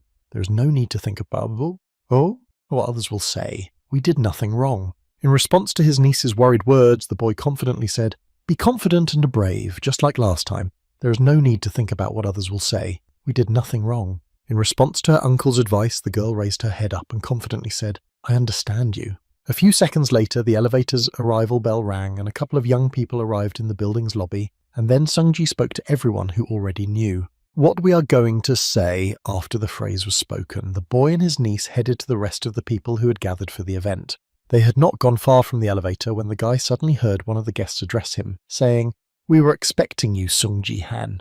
All your requests have been fulfilled, so please come with us," to which he happily replied, "Thank you. Please make sure that everything goes smoothly at this event." Looking at the man who organised the case, he confidently added to the manager, Park Yun-sik. Walking together with the auction organisers to the main hall where everything will be held, the manager said, "At first, your request took me by surprise. Having brought his main organizers to the hall where everything was to take place, the man added, "I did not expect that you would want to put the Sword King's collectibles on sale." When he arrived at the place where the stage screen read "Auction of the favorite items and other property of the former Sword King Yoon Se-jin," Park Yong-sik added, "I did not expect that you would want to put the Sword King's collectibles up for sale." Looking at the table with a sign that read Japan's Self-Defense Forces, the manager said in surprise that it was necessary to attract Japan's attention. In response to Park Yong-sik's question, who did not understand this choice, Ji-han confidently answered, "Yes, that's exactly how I specifically selected these lots." Turning his gaze to the chair and a couple of storages that were placed on the table next to it, the boy confidently added the Yoon Se-jin's connector and the data stored on the server. Imagining a certain situation in his mind and realizing that Japanese representatives were already on their way, Songji added that Japan was highly likely to try to take them over. Continuing his thoughts, the guy mentioned a certain person who was very eager to get these items at any price, and depending on certain circumstances added, "He may even intervene personally, but whatever he does, citizens will be forced to face reality and realize that they have no choice but to accept it." Hearing the approximate development of events that could happen in the future, Manager Yoon-sik mentally said while looking at the boy, Sung Ji-han, "King seems to see the future," while the guy confidently walks on and says, "This is our last chance to change the public's mind. Please ask reporters to follow the Japanese Self-Defense Forces table." The next moment, someone's nervous shout came from the entrance, "Sia, Yun Sia, wait!" While at the same time holding back the guests who were trying to break through, the guard shouted, "You can't come in here, please move back." Continuing to break through the guards, the woman did not give up hope and shouted out for just 1 minute that we were her relatives. When she heard the cries and messages about her relatives, she looked back and nervously exclaimed that her aunt and uncle had also arrived. Continuing to push through the guards, my aunt exclaimed, "Sia, you're crazy. You may need money, but how could you stoop to holding an auction of valuable things?" The next moment, turning her gaze to the guy who was accompanying her, she added, "You made her do it. And how dare you try to sell someone else's inheritance, you crook?" As she continued to listen to the accusations against her uncle, she sighed heavily and said, "He's a fraud. You and other relatives were thrown out for using your father's name to deceive people." Shocking her family with a sharp statement, the girl confidently added, "You underestimate me too much. I'm completely stupid according to you. In your opinion, I don't see who really looks after my father's money in his absence." Hearing the accusations against her, my aunt exclaimed in confusion that God watch what you say. Continuing to load her mercantile family with accusations, Yoon Se-ah confidently said, "Everything my father left behind is my property. You have no right to decide the fate of these things." Immediately after saying this, the girl walked on with her head held high and added, "Take them out. They don't belong here. Come on, uncle." In response to the girl's application, the relatives were scared and shouted out, "Hey, my hey," to which the security guards replied, "No unauthorized persons allowed. Please leave the building." While looking at his niece, Sungji said, "You're so cool," to which she confidently replied, "I can defend myself." While the young couple was having their talks about the concession, Park Yong-sik opened the door to the hall and said we had arrived. Pointing in the direction they would go next, the manager added, "I'll take you inside." As soon as the auction organizers appeared on the stage, the audience immediately exclaimed, "Here they are," concentrating all their attention on the young man who accompanied the owner of the heritage. The journalists shouted out to Sung Ji-han, "Take his picture." Getting under the flashes of the lenses that did not stop photographing him, the guy heard Sung Ji-han say, "Why are you holding the auction? I heard you banned foreigners from participating in it. What was the reason for this decision?" At the same time, Sia herself was caught in the lens, squinting from the blinding flashes and hearing Yoon Se-ah, "Please look here. Is it true that your decision to give the sword to the palace and organize an auction was provoked by public pressure?" Continuing to pour questions on a couple of people who appeared on the stage, the journalist shouted out that you do not believe that the King of the Sword will return. What can you say to those who think that you are trying to make money on the property of the King of the Sword? As he continues to the place from which he will conduct the auction, the guy again heard Sung Ji-han's question. "Say a few words about your recent battle in Battleground." Unable to restrain himself from asking questions, the guy used his strength and broke all the cameras of reporters and journalists who were taking pictures of him and Se-ah, after which the photographers exclaimed in confusion. Not understanding what happened to their devices, the journalist nervously exclaimed why the camera suddenly went bad, it wouldn't turn on. What happened to it? After cleaning up the problem, which could not be solved by itself, Ji-han sternly said, "This is not a press conference, but an auction, so please keep your voice down." Immediately after warning everyone about the location of the auction, the guy leaned on the table in front of him and said, "Let's start our auction." After the auction was announced, the guy pointed to the first item to be sold and said, "We have prepared 3 lots. The first one is Yoon Se-jin's battleship connector. which reduces pain by 99%. Next, pointing to the cassettes with the videos they contained, Sunji added, "In addition, we have Yoon Sejin's analysis of himself and high-ranking East Asian players." Upon hearing about the second lot, which contained valuable information, one of the bidders said thoughtfully, "The King of Swords data is very valuable and incredibly useful, especially now that the battle between Korea and Japan is approaching." After announcing all the lots that would be sold at this auction, the guy looked at the guests and confidently said in his head that they would definitely not want to miss any of these backgrounds. Continuing to look around at all the participants of the event sitting in the hall, the guy said in his head that a debriefing from a high-ranking player is not something you can get anywhere. The next moment, raising his hand in the midst of the crowd of people discussing the lots, the man suddenly said, "I'm sorry," to attract attention. As soon as everyone's attention turned to him, the man standing next to the bodyguard said, "I am Takeda Kazuo, the recruitment manager." When the guy's attention shifted from his bodyguard to him, the man added that he was a member of the Japanese self-defense forces. The next moment, raising his finger up, the man said, "Well, if the auction has already started, I can offer my price." Without waiting for an answer from the guy who was running the auction, Takeda Kazuo, I said, "I'm offering 5 billion won for all the lots." Putting everyone present in a state of shock, the man confidently added, "I would also like to ask for a personal meeting with Song Ji-han and Yun Xia." Hearing the request from the guest, Ji-han mentally said, "I see right through him." After expressing his own thoughts in his head about the guest's intentions, Ji-han turned to the foreign manager and said, "I'm sorry, but it's hard to arrange." Stopping in front of a man sitting at a table of the Japanese self-defense forces, the guy confidently added, "If you have something to say to me, then speak up."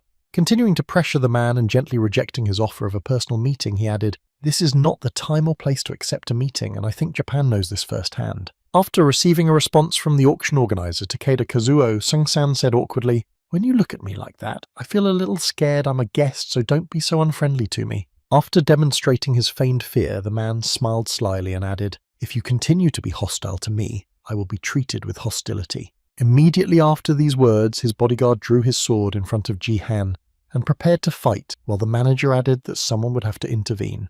Paying attention to the girl, whose eyes showed that she was very strict, Ji-han heard, "I mean my bodyguard, Shadow." As the girl bodyguard pressed the hilt of her sword against the boy's neck, Takeda Kazuo said she could not be compared to Ken-Oh, the King of the Sword, but she was also an impressive player. Immediately after these words, I realized that he had overstepped the bounds of what was permissible, and in order to maintain tact, said, "Oh, I am not threatening you in any way. I'm just keeping you informed." Hehe. Hearing the strange mockery of the man who tried to intimidate him, Sungji could barely contain himself. Feeling a surge of rage at the moment when the bodyguard allowed herself to be too much on someone else's territory, the boy mentally said, "What kind of fool is she, a copy of Yoon Sejin?" It all happened very quickly, and the shadow appeared in front of Sung Ji-han, and the guy himself was not the most frightening, so he hit her, causing her to take a few steps back. Realizing what had just happened, the bodyguard gritted her teeth in rage and grabbed her sword, then said, "Let's continue," but saw a hand raised above her. Then, putting his hand on the shoulder of the shadow, which suddenly began to tremble, Sung Ji-han said in a stern tone,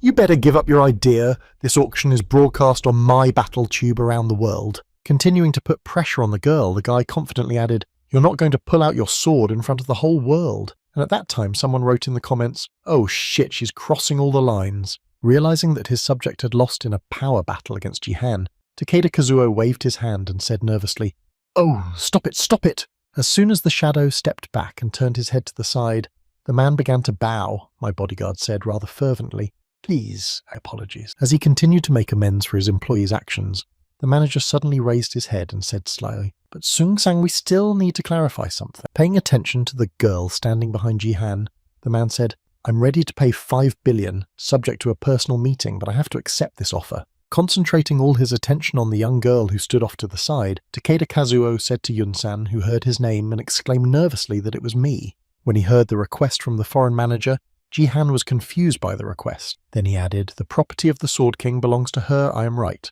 Passing by the guy who stood in the way of his plans and nipped in the bud any attempts, Takeda Kazuo said, "If so, then she's also in charge of the auction." Approaching the girl who was standing by the wall, the man slyly said to Yun-san, "I suggest we meet in person. You're curious about your father's whereabouts." Straightening his bow tie so as not to appear so ominous, the manager added, "You can ask me absolutely anything, and of course I have a lot to tell you." Immediately after exerting sufficient pressure on the girl, the man raised his head and said, "So, what have you decided?"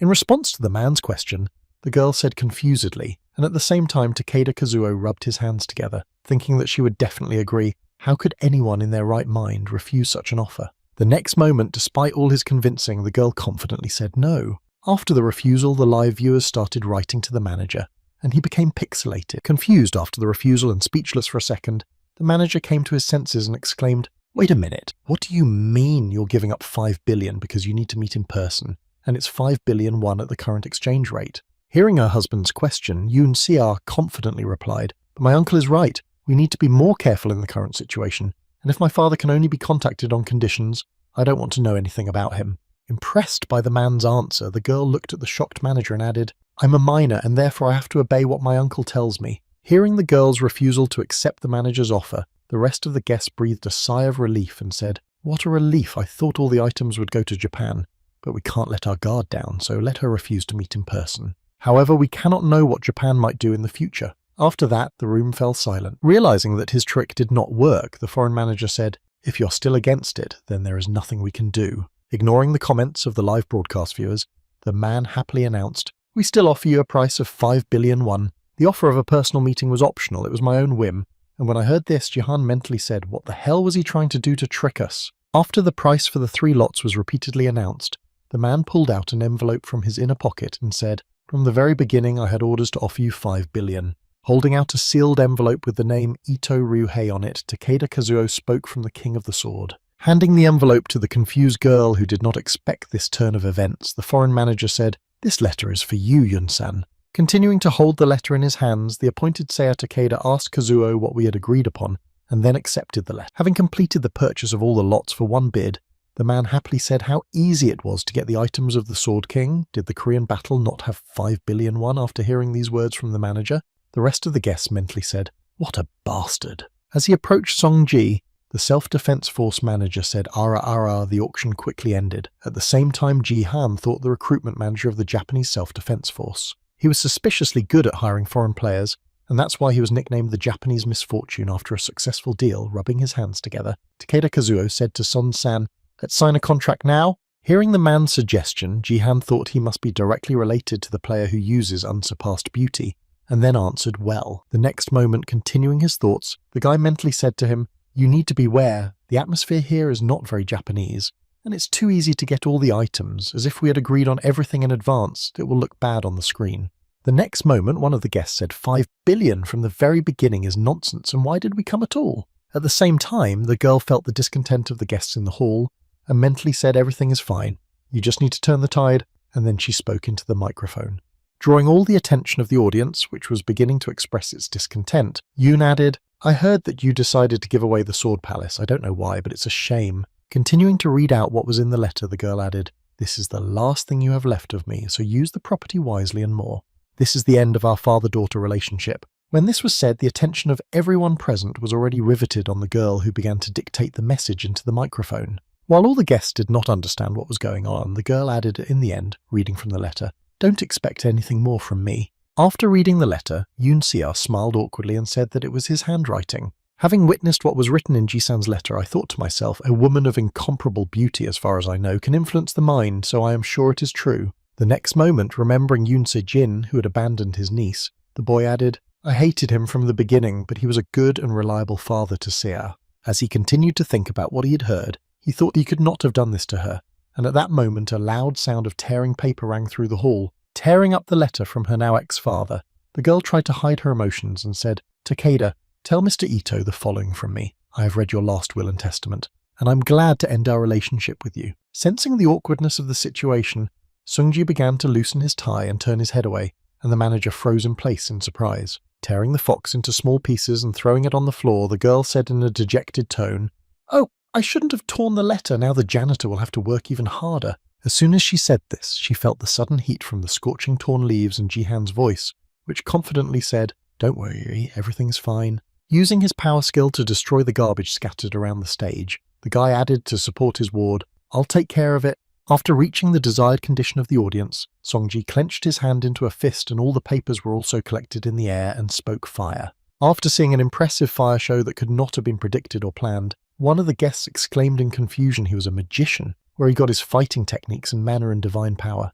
The next moment, after recovering from the shock of what he had seen, Takeda Kazuo excitedly tightened his tie and said in his head, "I need a man like you, Japan needs a man like you." At the same time, all those present ran up to the guy, shouting and pointing out Sung Ji-han's business cards. "You're not yet a member of the guild. We'll accept you on any terms. I'm the first to come up. Talk to me first." Continuing to hand out their business cards, the people who wanted to talk to him cornered him and exclaimed, "Let's discuss it," to which he replied, "Wait, I'm a little embarrassed that you're all gathered around me." As he continued to slowly walk back from the crowd of people trying to recruit him, Ji-san added, confused, "This is not the time to talk about this," and then heard Yunsea say to her uncle. Continuing to push the guy, even when asked to calm down, the guest exclaimed for only a minute, then looking back, Ji-san said, "I'm sorry, you can go without me. I'll catch up with you as soon as I get everything sorted out." After being allowed to return alone, the girl began to breathe heavily and paused, saying, "No, that's not the point." Putting one of her left hands to her head to demonstrate the problem, the girl crouched down a bit and spoke to me. Continuing to show that there was something wrong with her, Yoon Se-ah added that it would hurt a lot and then instantly fell to the ground. Seeing what had just happened in public, Ji-han rushed over, feeling a strong fear of loss, and immediately rushed to his niece, picking her up and shouting, "Sia, open your eyes, Yoon Se-ah." Opening her eyes and looking at the guy who was holding her in his arms, the girl said to her uncle heavily, after which he added, "Everything's fine. I'll take you to the hospital." Then, grabbing the guy by the jacket and pulling him to her, the girl whispered in his ear, "I pretend to hear what really happened," and Jahan was stunned into a stupor of surprise, but he was relieved. Smiling happily and giggling quietly, the girl said mentally, "I thought it would be quite difficult for you to cope with all of them, so I played along." At the same time, while Ji-san was dealing with the problem, the security guards took the guests away so that they wouldn't get stuck, and they said disappointedly, "Oh, at this time we won't be able to make a bet, that's a shame." Continuing to look at his actress who had decided to save her uncle from the onrushing crowd in this way, Ji-han saw her smile and then thought, "I did it." Breathing out a sigh of relief after such a stressful situation, the boy realized that she was really pretending and thought, "God, how much they look alike."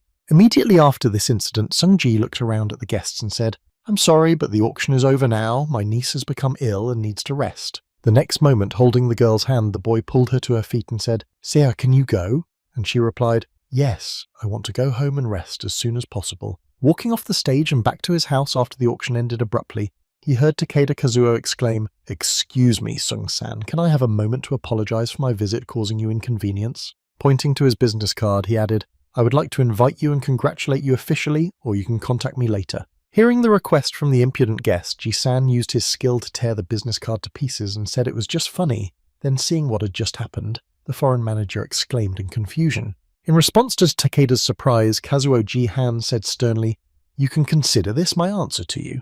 After seeing what had just happened right before his eyes, one stream viewer wrote that the bronze player had rejected the manager's offer to recruit the fourth best guild in the world, and he must be tearing up with rage right now. However, in spite of everything, the manager himself was not upset at all. His body was shaking with excitement, and then he said, "You're the best, Sung Ji-han. His power is real." Continuing to look at the remains of the business card that Takeda Kazuo had destroyed in an instant, he thought to himself that the unknown force that could tear a business card to shreds was real. Imagining what a great future awaits this guy, the manager added that he deserves it already now. Being only in the Bronze League in the future, this Eastern Star will become great. Continuing his wet dreams, the foreign recruiting representative of the Japanese Self-Defense Forces said with a sly smile, "I must get it at any cost." At the same time, after leaving the main hall and finding herself in a place where there were no outsiders, the girl high-fived her uncle and said something wonderful. Then, wiping his sweat from his face, Ji-san said happily, "You're a great actress. Even I believe you." And she confidently replied, "I'm actually good at anything." And then he added, "Even cooking." After not receiving an answer to his last question, Sung-ji received a system notification that said, "You have one unread message." After viewing the content with the donation, the guy surprisingly said 10,000 points of equipment. I turned off the broadcast and he still threw the donation, to which Sayar nervously added, "Wow, what a nasty style of letter." Then Sung-ji added, "I did not expect that my first sponsor would be some weirdo who could block him." The next moment, their joyful conversations were suddenly interrupted by a woman's voice saying hello to Song Ji-han Yoon Se-ah. Catching a couple of young people on their way back home by surprise, the woman added that she was glad to meet you. Stunning, continuing to push the guy, the woman added, smiling happily, "I really wanted to meet you, and I'm sorry for this unexpected visit."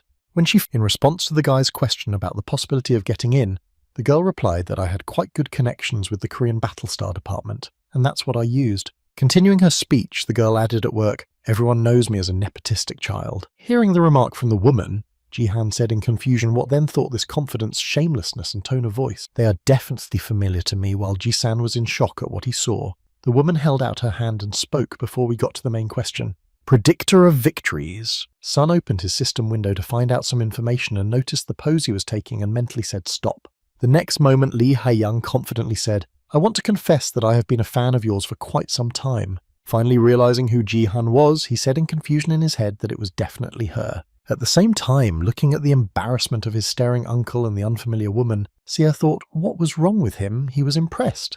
The next moment she turned her gaze to the woman standing in front of them, and she was frightened to think that he had fallen in love with her. After the guy collected his thoughts after the sudden meeting, he said that everything has a line that is dangerous to cross, because once you step on it, you can't go back. Surprising the guests with his phrase, the boy confidently added a quote from the famous writer Dostoevsky, known for his addiction to games. Well, what if she heard what Lim Ga-yoon's boyfriend just asked her, and held back her anger so she wouldn't lash out at him right then and there? But it didn't last long, because in 1 second a girl bodyguard stepped forward and said, "Step back, ma'am." Shielding her client from Ji-han, who had just revealed one of her most revelatory secrets, Lim Ga-yoon exclaimed, "How do you know her, diva? Only a few people know that she's a real gambler." And hearing her subject's words, Lee Ha-young said in confusion, after which Ga-young added angrily, "How could an outsider know that?" Hearing the tone of the bodyguard's girlfriend and the woman's reaction, Ji-han smiled sleepily and said, "Now I have no doubt." Recalling his past life, the boy confidently said in his head the nickname of this woman, Zero. She is the manager of the American Leaders Guild. She was the only Korean woman there besides me, and she was always either drinking or gambling, or both. However, her life was set in this way because of her voice, and it is thanks to her voice that she became a deputy of the American Players Guild. In general, voice ability is an ability that is used to strengthen after training. When people start paying attention to pumping other aspects such as characteristics and gift ranks, it will be revealed in its entirety. Again recalling the image of the woman who had been the guild's deputy, he mentally added that the strongest of those who used the voice was Zero. The next moment the bodyguard girl exclaimed in surprise, "Miss, maybe you go to the casino too?" And Ga-yoon replied, holding back her anger, "Please stop." After meeting the two prominent persons, Song-ji mentally said the Plum Blossom Sword and Zero in the Divergent Guild are doing well, after which he said I met her on one of my past broadcasts. What she wrote in the chat stuck in my memory, so I decided to clarify. Sorry for taking you by surprise. The next moment, the bodyguard approached his lady and asked her in surprise, "So you're also writing in the chat room?" And she nervously replied, "Please shut up." Immediately after this incident, deciding to change the tone of the conversation to a more relaxed setting, Lee Ha-young said to the Kem, a little uncomfortable, that I was called a gambler. Hearing the woman's words, Ji-han smiled and thought, they called me a name, but it's a fact. At the same time, he looked at his Uncle Sia nervously and thought, he's smiling, he must really like her. Feeling that everything was going smoothly, the woman reached for her purse and said, "Well, I don't mind talking in a more relaxed atmosphere. I have a feeling that we will see each other often in the future." Watching from a third party, Yoon Sia saw Ji-han's phone being held out to her and thought, "Oh my god, she wants to get the phone, she likes Uncle too." Offering him to enter her number into her phone, Lee Ha-young confidently said, "You're the right guild for the Divergent, let's meet in person sometime." Unable to contain her joy, the niece grabbed her cheeks and thought, "Oh my god, I'm going to be an aunt soon." At the same time, fixing her hair, Lee Ha-young confidently said in her head, "I was incredible, I'm great at setting the tone for a conversation while separating business and personal relationships." The next moment, looking back at her subject, the woman mentally said, "This is how you should turn men." But Lim Ga-yoon did not understand anything at all and looked at her with the look of a dead fish. Throwing her hair back again to make herself look more elegant, Lee Ha-young confidently said in her head, "Here's to gaining experience." In response to the girl's proposal, Sung-ji, embarrassed, said, "I'm sorry, but I still don't know my phone number." Immediately afterwards, throwing his arm around her neck, the guy said, looking at his niece, "What's your number?" Hearing this, the girl was surprised to think, what kind of stupid excuses are these? Looking at her uncle with eyes full of wonder, Yoon-sia added in her mind that he was pretending to be unattainable. Immediately after misinterpreting her uncle's words, the girl mentally added that he was definitely up to something and needed help, and then leaning on Ji-han Sia said, "Uncle, I'm not feeling well again." Seeing that she started to pretend to be sick again, the guy thought she really wanted to go home, so he had to see her off, and then he told my niece it was not good for me to. Before saying goodbye to the representatives of the Divergent Guild, Sung-ji said, "If you give me your business card, I'll contact you." And Lee Ha-young said, "Okay," holding out a piece of paper. Walking home with his niece, who was glowing and smelling beautiful, Ji-han did not understand the reason for her behaviour. But at that time, Sia said to himself, "You don't have to worry about your uncle's relationship." When the pair of young people had moved far enough away, Lee Ha-young said to Ga-young, to which she replied, barely containing her emotions. Yes, ma'am. Then the woman, barely containing her anger, said, You can laugh. I'm going to go crazy anyway, so you don't have to hold back. Hearing her subject's laughter mixed with apologies after the incident, Lee Ha-young said irritably, Riding the elevator to the top floor of her apartment, Yoon Se-ah suddenly said, You know what was the biggest surprise for me? Then, smiling happily, the girl said, I didn't expect you to wear your father's suit, to which he replied, I can't help it. I've grown bigger and mine doesn't fit me anymore. The next moment, Jahan began to adjust his suit from the awkwardness of the situation and said the suit was his fault, to which Se-ah nervously replied correctly, If it suits you, it's fine. Immediately after the praise, the girl said, without mentioning what she was talking about, By the way, your answer was just terrible. Not knowing what she was talking about, Sung-ji looked at the girl and asked her what she was talking about in a surprised manner, which was too old-fashioned and tasteless. Imagining in my head a rough picture of what it looked like in her eyes, Sia added the tactic of being the first to refuse you has been around since prehistoric times. Looking at his niece, who was scolding him for something he didn't even know he was doing, the boy wondered what she was talking about. The next moment, raising a finger up, my niece said, You can act like you're unattainable, but it's just awful to say you forgot the number. Then it would be very lucky that I was there and was able to save the situation. Realizing what Jihan was talking about, he said confusedly, I hadn't planned anything like that. When the girl heard her uncle's answer, she was surprised to hear him say that he had indeed said yes, and nodded his head. Continuing to talk in a confused tone, the girl asked you in surprise if you were going crazy or not, to which Jihan confidently said no. Sometime after this event, having moved to the task, the boy received a system notification.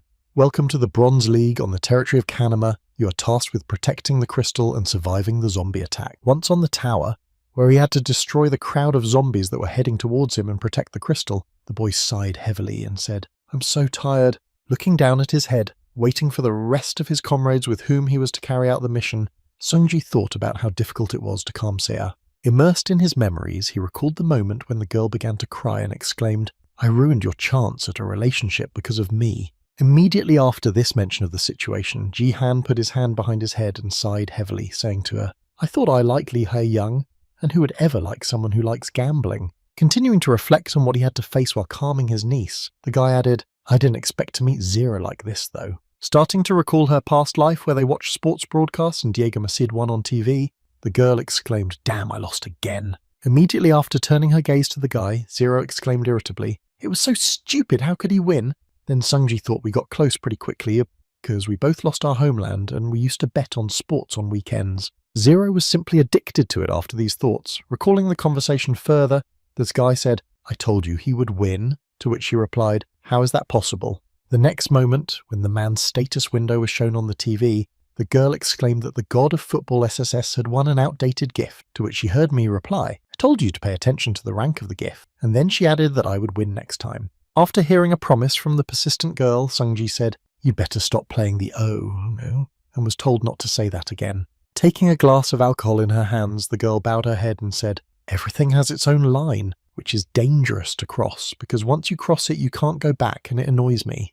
After hearing this, Jihan looked at his friend and asked if she wanted to get rid of the scar on her face, to which she replied that it was the price of making a deal with the devil. Once again plunging into memories and thinking about these incidents, the guy said in his head, We had a lot in common. As he continued to enjoy his drink at the bar after winning the bet, he suddenly heard Zero say to him, Hey Jihan. Covering one of her eyes with her hand, the woman added, Tell me why you have become stronger only now. If I had been as strong as I am now, I would have stayed in Korea. Looking down and smiling involuntarily, Zero added, Then my friends wouldn't have died of guilt. Immediately after these words, the girl grabbed the glass and added, Oh no, I just don't have the right to say that. I'm guilty of everything and I hate myself. Clinking glasses of alcohol, a couple of people who found themselves in a foreign land continued to feel terrible emotions for their weakness, such as hatred and guilt for not being able to protect their loved ones. With his head down, the boy mentally prayed, and yet it happened. The next moment, the guy finally gathered his thoughts, and at that time in the live chat they were writing about what kind of suit and where the sweatpants were. He probably came here straight from the auction to seduce me. Taking out the weapon he planned to use to clear this level from his inventory, the guy mentally said, I wondered why it was so cheap, despite its rank, but it turned out to be too heavy and big for most people. Starting to swing his weapon in different directions to test it, Sung-ji confidently told me it was not difficult to handle it. While he was practicing with the sword, one of the players, who was surprised by the ease of his control of this weapon, wrote a request to show the status window when he saw it. As he drove his sword into the tower, Sung-ji mentally said, The audience is growing and they are starting to ask questions, and 12,000 people are already watching me. Looking through the window with the broadcast, he said thoughtfully, I don't know if I should show it right now, but it would be foolish to ignore the requests of regular viewers. The next moment, when he opened the BattleTube achievements window and saw that he had completed only one of the 5 achievements, the boy slyly said in his head, wondering if he should answer right now. Immediately after coming up with a clever way to please the audience and benefit himself, the guy said hello to everyone. This is Song Ji-han. I see that a lot of people are interested in my status window, and I've received comments in response to that, but I wish we weren't interested, so don't provoke them. Seeing how the next moment, with a sly smile, the boy added, but that will happen when I can get 200,000 subscribers on my channel, then viewers will start writing, but you only have 10,000, the dead must rise again. Watching the audience's reaction after their condition was put forward, Ji-han thought they were complaining because it would take a while to get 200,000, and then he said, I'll add one more condition. After this statement, the comments quieted down and the guy said, if I lose at least one game, I will immediately show you my status window. Upon hearing the second condition, the audience suddenly became animated and received hope that they had not had, but Ji-han was only too happy to do so, thinking how simple they were. The next moment, 3 beams of light appeared right next to him, indicating that his allies had arrived to defend the tower from the zombie attack. When he saw who exactly had come to see him this time, the guy said in confusion how it was possible that they were all gathered in one place. The guy's surprise was obvious because right in front of him were his old friends. The first was the magician Kim Gyu-hyuk, the second was the Golden Ray, and the third was the football player. Also, upon arrival, when I saw my favourite Golden Ray in front of me, I joyfully exclaimed, who is it here? Son Ji-han, we met again. It's definitely fate. At the same time, feeling a certain fear of the person he met in front of him at the test, the wizard thought frightenedly, Song Ji-han thought, and the boy himself thought, looking at the wizard, and what was his name? The next moment, turning his gaze to the third participant, Sungji mentally said, this is also the first time I've met him in person. Concentrating on the man who was kicking the ball on his leg, he mentally added Diego Masid. Watching him perform various soccer tricks, the boy mentally said, he was the best player in Argentina before I came back in time. After these reflections, forgetting about the past where he lived, and appreciating the strength of his comrade, Ji-han added, however he is nothing now and looks vulnerable and ridiculous. The next moment, thinking about the composition of his team, the guy said in surprise in his head, wait a minute, this seems a little strange. Looking around at a couple of his comrades whom he already knew and was aware of their classes, Ji-han thought, if I am a support player, I am a shiny warrior and that is a mage. The next moment he turned his gaze to the last member of his team and added in amazement that he was an archer. Diego Masid, the Argentine archer. Recalling the very moment when Diego's status window was broadcast on TV after the competition, the boy thought in a confused way that in my past life he was a magician. At the same time, Kim Gyu-hyuk, who was standing nearby and had a grudge against the team's support staff, gritted his teeth in anger and said, I never thought I would meet this bastard. Tilting his head to the other side to calm down, the magician thought, I lost my level because of him, and with it my ability, I don't even want to see it. While he continued to mentally express his dissatisfaction, Gyu-hyuk received a system notification that said the family of the Sword King had registered a reward for the task, and when he saw it, the boy said in surprise that what kind of fool could give me that? Looking closely at the description of the task, which said destroy the crystal and prevent Song Ji-han from taking first place and reward 50,000 points of equipment, the wizard was shocked to think what kind of task it was. After a while, when the game started, Diego Masid began to act if the zombies started to climb too high. The man simply knocked them down. And the most interesting thing is that after hitting the enemy, the ball bounced back under the man's control and he could continue without losing his ball. After destroying a few monsters that were approaching the tower, Diego said to his Ji-han, buff me, I'm an archer and I need more power.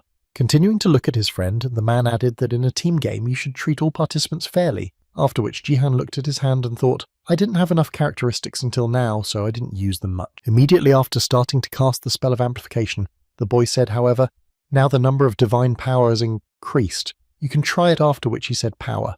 You can allow. As soon as the casting was completed, all the players felt an increase in their own strength characteristics, but the warrior and the wizard were most surprised. Feeling that he had become stronger thanks to his friend, the Golden Ray joyfully exclaimed, wait, Ji-han, you gave us buffs, you're really a support player. At the same time, Kim Gyu-hyuk was thinking about why he was reinforcing us, and then he heard the magician we had already met. Looking at Sungjin, he heard this time you'll play with us, to which he nervously replied, I'm sorry. Realizing what the boy meant, he immediately added, yes, of course I will. Hearing the strange conversation between his comrades, the Golden Ray approached Kim Gyu-hyuk and asked what was the matter between you, to which he replied that he would have thrown me out again if I had refused to obey. After receiving the necessary information from his comrades, Jihad jumped down from the tower and exclaimed, "Well then, I'm counting on you." Seeing what the support team had just done, Diego Macid asked Diego Macid, pointing down, what was the crazy man's answer, and what was not immediately clear to the stupid footballer. After answering the archer's question, Kim Gyu-hyuk bared his teeth and thought, "I hate him, he really thinks I'm his subject." Immediately after turning his gaze to the task window with feather 50,000 reward, the guy added, "No, I'll do what I decide." At the same time, while going down to the crowd of enemies waiting for him, Jihan spoke fire. After creating a simple spell, the boy began to gain concentration, mentally reciting mana and divine power that became more powerful after merging to tear apart the miserable crowd of zombies. By mixing divine power with mana, Jihan achieved the result of a sphere of blue flame in his hand. The next moment, he used this attack right on landing to clear his landing pad.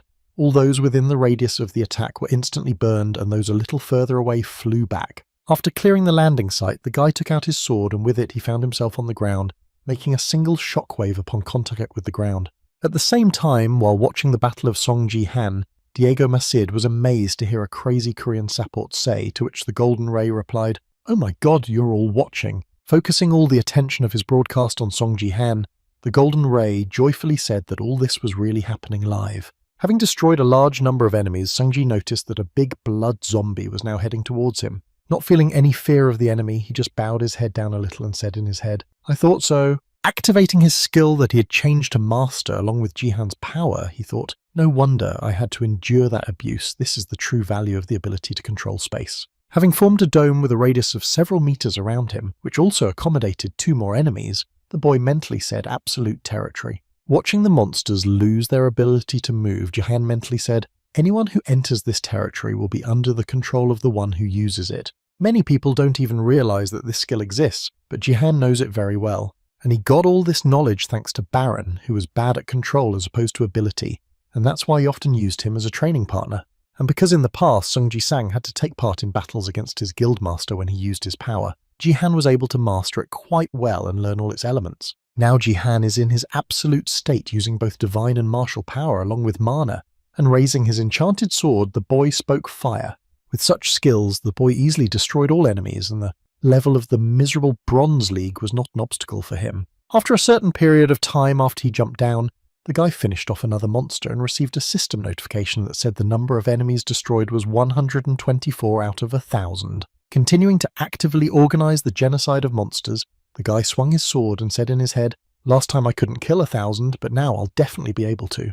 Moving quickly across the battlefield, destroying all the enemies along the way, the guy said, "There's still a little bit left." Only as he gained momentum in destroying enemies and making better paths through the crowd of zombies did Jihan mentally speak faster.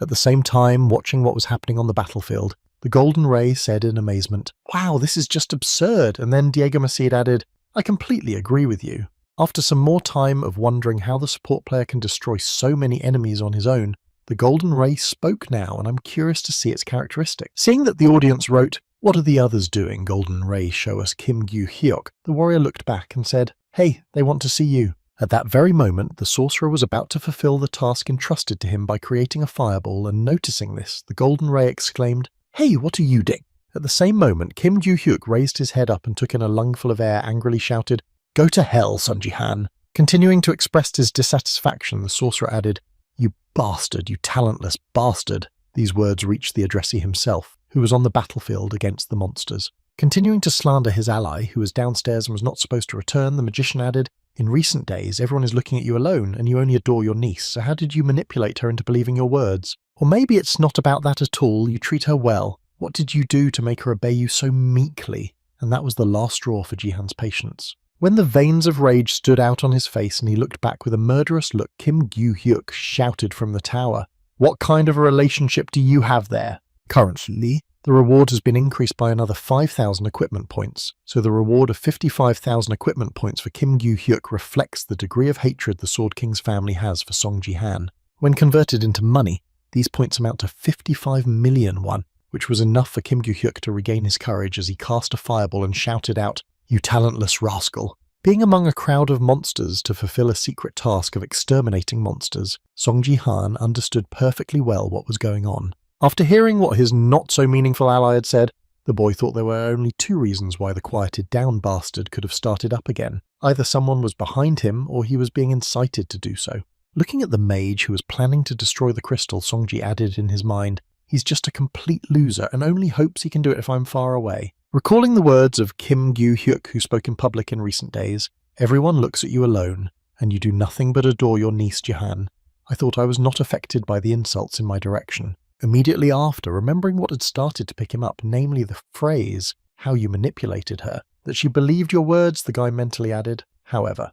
And the last straw was the moment when Kim Gyu-hyuk exclaimed, "Maybe that's not the point. You treat her well there. What did you do if she obeys you? What kind of relationship do you have?" Hearing this remark from the scoundrel who planned to harm Jihan in any way, he angrily said in his head that he had no right to speak about Seah. Thinking back to the moment of the first meeting, the boy thought, after returning to time, I couldn't help but remember what I had tried so hard to forget. Recalling that horrific picture of him holding his niece Seungji in his arms, he added in his mind it was like a nightmare that haunted me, Seah's death. Holding the body of his niece in his arms, the boy shed tears and frighteningly begged Seah to wake up to hide the scars left by the attack of the Sword King's family members. Her entire body was riddled with wounds and bruises from members of the Sword King's family, and she lost all warmth of life forever.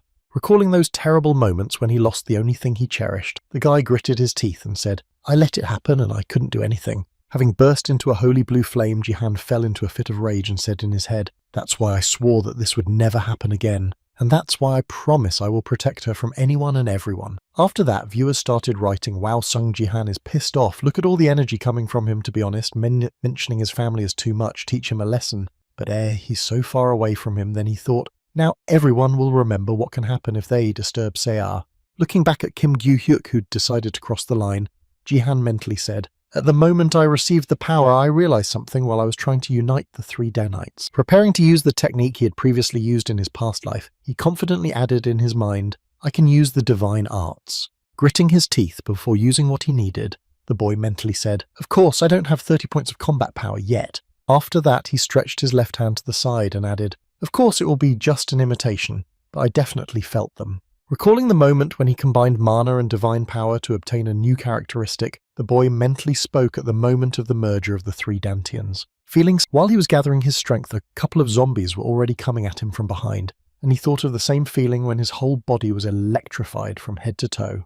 Immediately afterwards, the guy used his power skill and instantly neutralized the enemies who were heading towards him. When the threat was removed, the guy remembered what exactly happened to him when the three Dantians combined and added in his head, "I turned into lightning." Using the technique of imitating the nameless divine art, the boy used the fracture of the heavens. While Jihan used the lightning steps of the shimmering sky to climb the tower, the archer and warrior pair tried to talk Kim Gyu-hyuk out of his plan. While the sorcerer was gloating and shouting insults, one of the Sword King's family members sent a donut to Kim Gyu-hyuk and told him to quickly break the crystal, and that he was coming to you, to which he replied, "I understand," and then thought how relieved I was that the curses were directed at him. The next moment, when he tried to stop the golden ray, he failed, falling under the magic of the wizard's fire, and flew back. After removing the obstacle from his path, Kim Gyu-hyuk exclaimed, "Don't bother me. If you continue to obstruct me, I will simply burn you to ashes." At the same time, rising to his feet after the magician's attack, the golden ray said to the people, "If you think that Jihan and I will remain safe, then subscribe and like us." The next moment, after casting another fireball spell and preparing to destroy the crystal, Kim Gyu-hyuk exclaimed,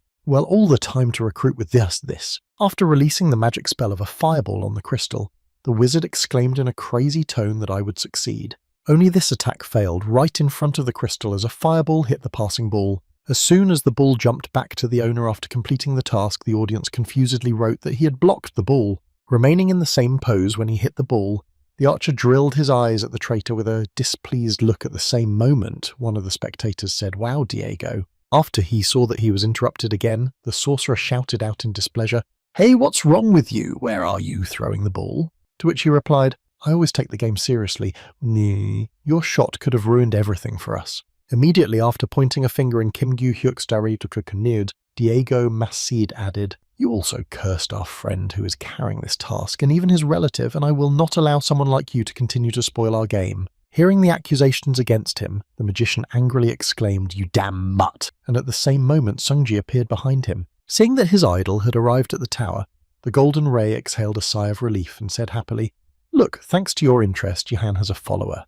At the same moment, realizing that something embarrassing was happening, Kim Gyu-hyuk began to slowly turn his head back, breaking out in a cold sweat.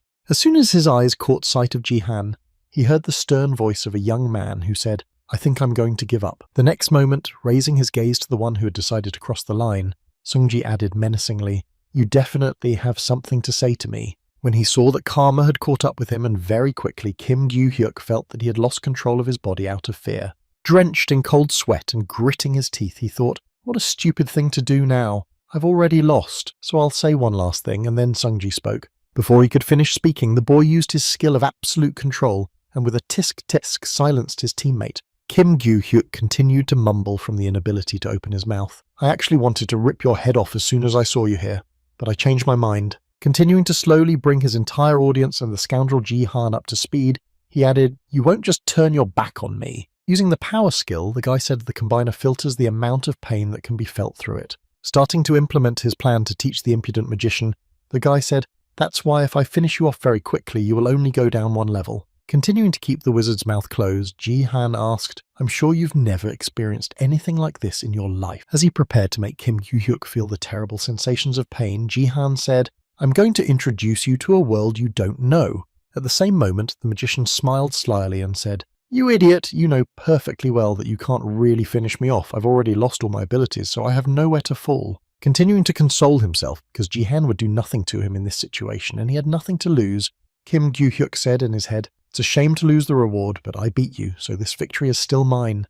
The next moment, feeling a strange sensation of pain that cut through his entire body and felt quite strong, the wizard thought at first that it was too much pain. Hearing the rascal start screaming in pain, screaming at my body, Ji-han asked in surprise, what was wrong? It was already hurting, but it was just a warm-up. After a few seconds of unbearable pain, the guy started squirming and crying and scaredly exclaimed, "Please, please, please, please, please, please, please, please." Under the painful screams of the guy who crossed the line, the golden ray who was standing behind him and trembling nervously said, "Oh, you are so cruel." To which Diego Macid added, "I agree." The next moment, the warrior added in surprise that it was strange that people usually use a combiner and therefore it could not hurt that much, to which the archer replied, "Look closely, shiny one." Paying attention to what the football player is doing to Kim Gyu-hyuk, Ji-han added that he is treating him with one hand incessantly. Looking closely at what they pointed out, the guy was surprised to hear that it was a side effect. Thinking about how it could be and how someone could feel such pain, I added a golden ray, so it turns out that it's a bug.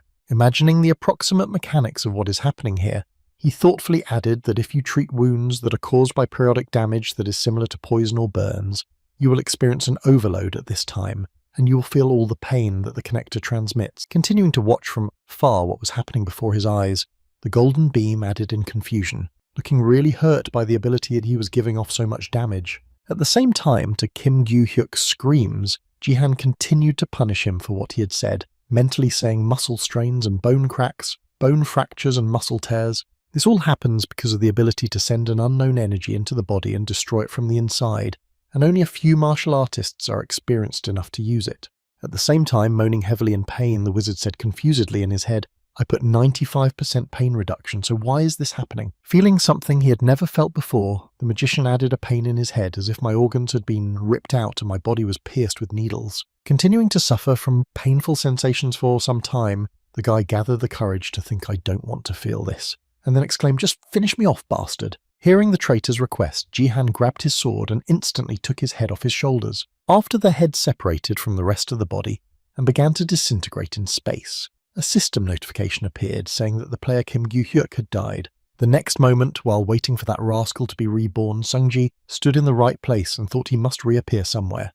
At the same time, without noticing the monster behind him, the golden ray said in his head that he needed to negotiate with him more carefully. At the same moment, the stalker fan streamer golden ray fully felt the fear of Song Ji-han. Reborn again in front of Song Ji-han, the traitor wizard exclaimed in fright at the sight of him, "Please have mercy on me, I was wrong." After experiencing pain again, the guy switched off, after which a system notification appeared. Player Kim Gyu-hyuk died, and the audience wrote in the comments that it was probably due to pain shot. Seeing that he had already died from the normal use of the skill, Ji-han mentally said he couldn't even withstand that and died. He needed to better regulate his strength. After 2 lost lives, the boy was reborn for the 3rd time, and then exclaimed in fright when he saw that he was in the same place again. Starting to crawl back from Song-ji, who was slowly approaching him, Kim Gyu-hyuk scaredly exclaimed, "Don't come," meaning please don't come. I was wrong. In response, Jihan looked at him with a menacing look and said, "If you understood that, you should have known better than to say something you can't answer for." The next moment, he saw a donation of 10,000 points of equipment on his stream from a user with the nickname Seer0822. Watching the whole spectacle from the house, the girl anxiously exclaimed, "Uncle, I'm fine, no need for that, you're too excited." Continuing to dissuade her uncle from continuing to punish the culprit, the girl added, "If you continue, you will lose all your followers." Starting to get nervous that her family member was getting out of control, Yoon Se-ah added, "Stop and concentrate on the task." Hearing a request from his niece, who though interrupted his flow of anger, Jihan was surprised to think, "Wow, she's calmer than I thought." Immediately after looking at the boy who had fallen under his first punishment experiments, Jihan thought it was certainly not enough, but deciding that this was the end of the matter, the guy thought that without taking any action, it would be enough for now, we have a peaceful period. At the same time, Kim Joo-hyuk was crawling in the opposite direction from Seung-jin and said, "Please save me, no, finish me." Then the support team thought, by the way. Thinking that he still needed to get information, the boy mentally said he needed to find out something and then said who it was. Looking back after Kim Joo-hyuk's question, he saw Ji-han's face and asked what bastard convinced you to do this, to which he scaredly exclaimed, "I'll answer. I have an excellent memory. His nickname is the Sword King Family, 898, and he offered me 50,000 points of equipment." Immediately after he quickly laid out all the information about the customer, the wizard folded his arms in front of him and said, "I've completely lost my mind. Such a reward is not worth my death." Continuing to beg for mercy, he added that his fans were throwing money right and left and it blinded me at the time. Supporters of the King of the Sword wrote, "And how dare you who entrusted the task to such an idiot? There will be no second chance for you." When he heard the reason why he was suddenly hired, Jihan was surprised to think how one person could offer 50,000. It must have been an entire organization. Having thoroughly considered all the information received from Kim Joo-hyuk, the guy grabbed him by the collar and said, "Well then I'll take that into account for the future." As Jihan was preparing to let the sorcerer fly, he said, "Finally, you can thank Sia for stopping me." After being thrown into the air by Seong-ji from the tower, Kim Joo-hyuk scaredly exclaimed, "Thank you, Sia!" After making the throw, the golden ray holding the sign with the number 10 says, "You have just seen how to deal with clowns." The next moment, the camera panned to Jihan, who was rubbing his hands together and said, "If you liked it, then subscribe and like and subscribe," while Jihan thought he needed to finish off more zombies. Continuing to look down and get angry that he was prevented from completing the task, the guy angrily said in his head, "If they hadn't interfered with me, I would have completed the mission long ago." Immediately afterward, he remembered that just a few minutes ago, when he had gambled, he had already destroyed 921 representatives of the monster race out of the 1,000 needed. The next moment, deciding to check exactly how many enemies he had left, the guy said the status window and then thought, "I'll finish the remaining 80 quickly." Immediately after noticing the system notification that said you had one unread message, the guy was surprised to hear what it was. Seeing that the mission had already been accomplished by itself, the guy looked outside the tower and said in surprise when he saw the bodies of zombies trailing lightning across the shimmering sky. Immediately after recalling the moment of his use of this skill, the guy mentally spoke about what had happened. Recalling how he used this skill, the guy mentally added that the electricity zigzagged through the rows of zombies standing nearby. Starting to imagine in his head what exactly could have happened, he added, "To be more precise, I simply failed to control it, and that's why the scattered force exploded."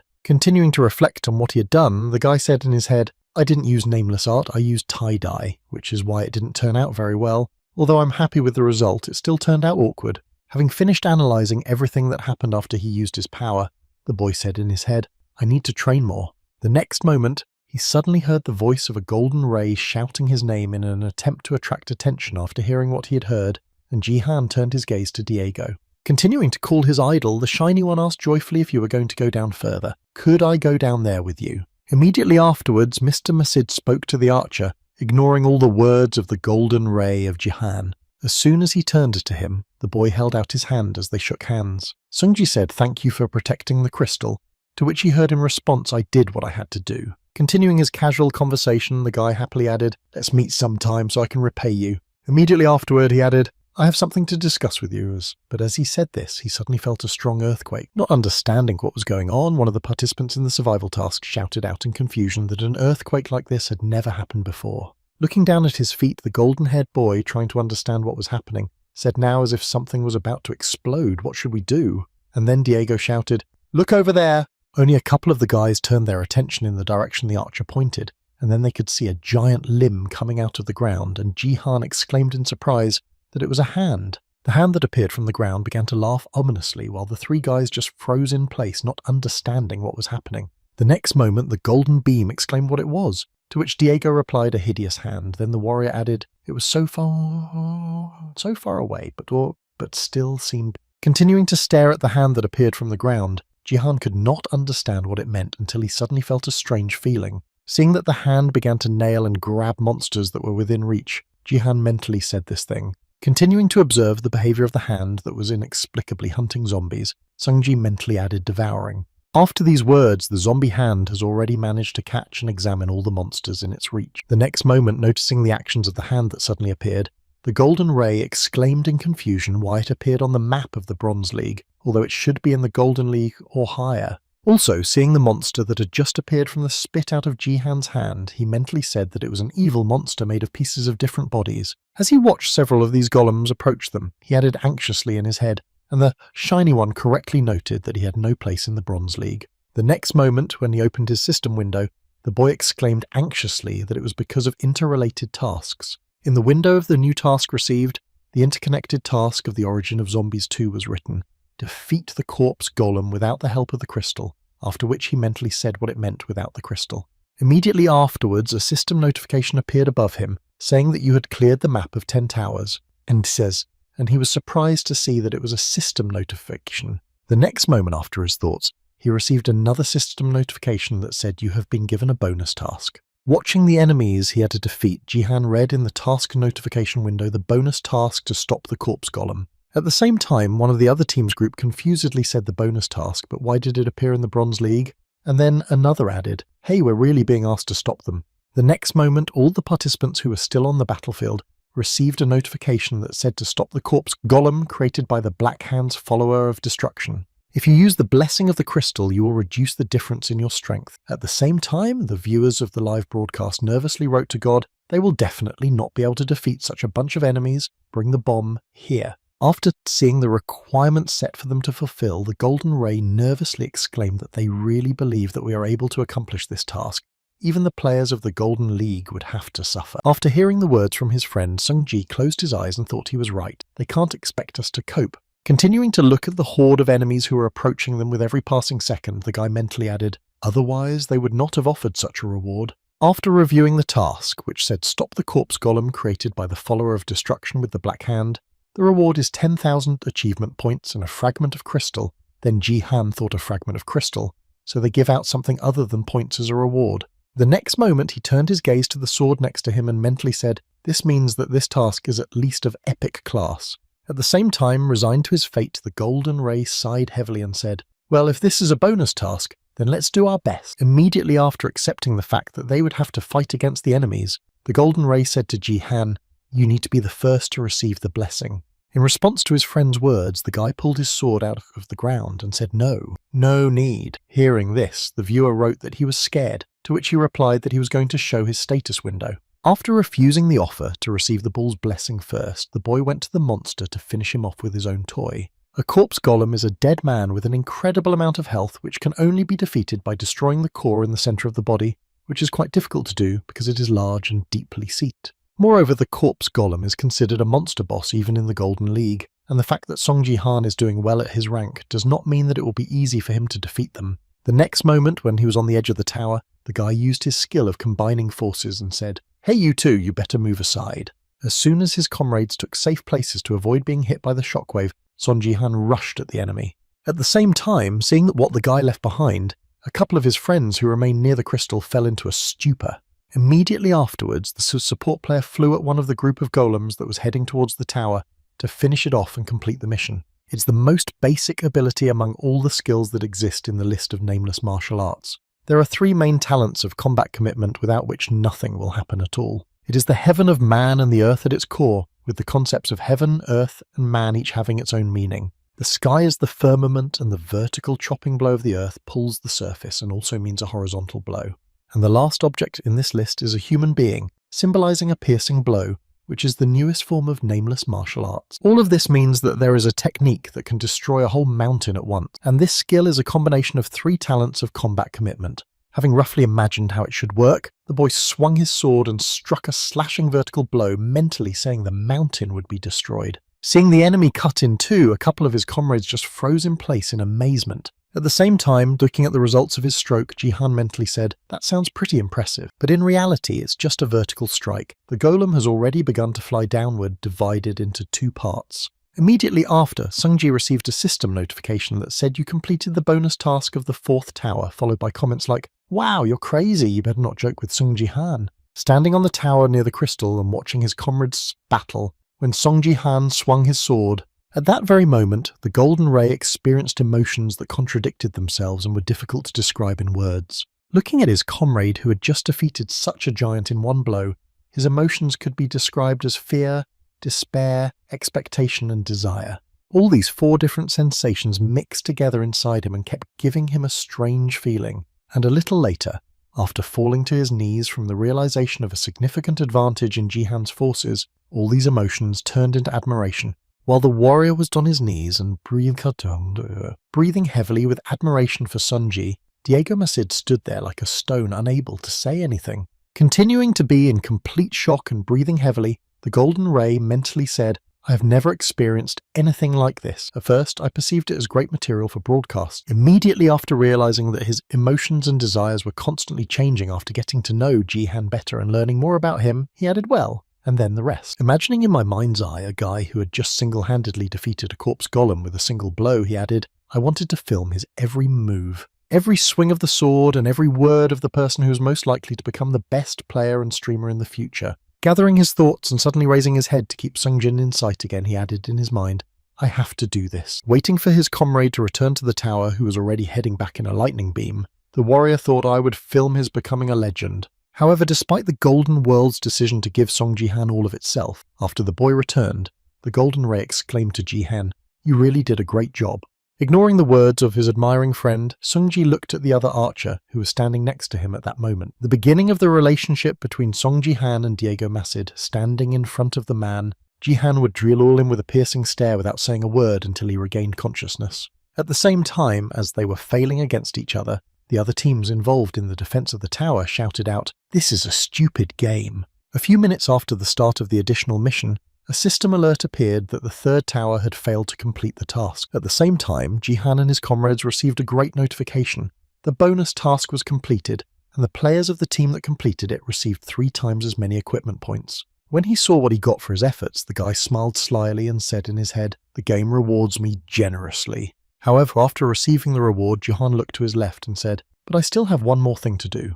Approaching Diego Masida, Sungji said to Diego, "Let's meet in reality," to which he replied, "No need to thank me, I already received a bonus reward thanks to you."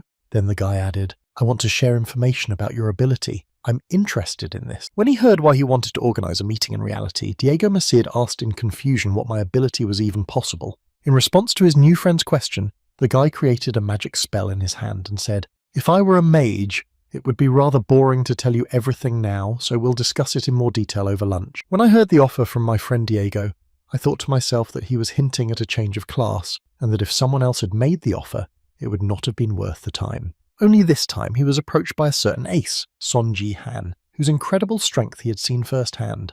And that's why Diego just couldn't let the words of the guy who suggested he change his class pass his ears. Thinking immediately after a short thought, the guy said, "I see, then I'll write to you," to which Ji-han replied, "Okay, if you tell me what you like to eat, I'll find a suitable place." After voicing this proposal to one of his comrades, Ji-han heard the exclamation of a Golden Ray, which said to Ji-han, "I want to be invited too." In response to the warrior's request, Songji said, "I can't, I'm inviting Masid to repay him." And then the Golden Ray exclaimed, "Let me help you with the stream," and he said, "I'll refuse," trying to somehow get on his idol's list of friends.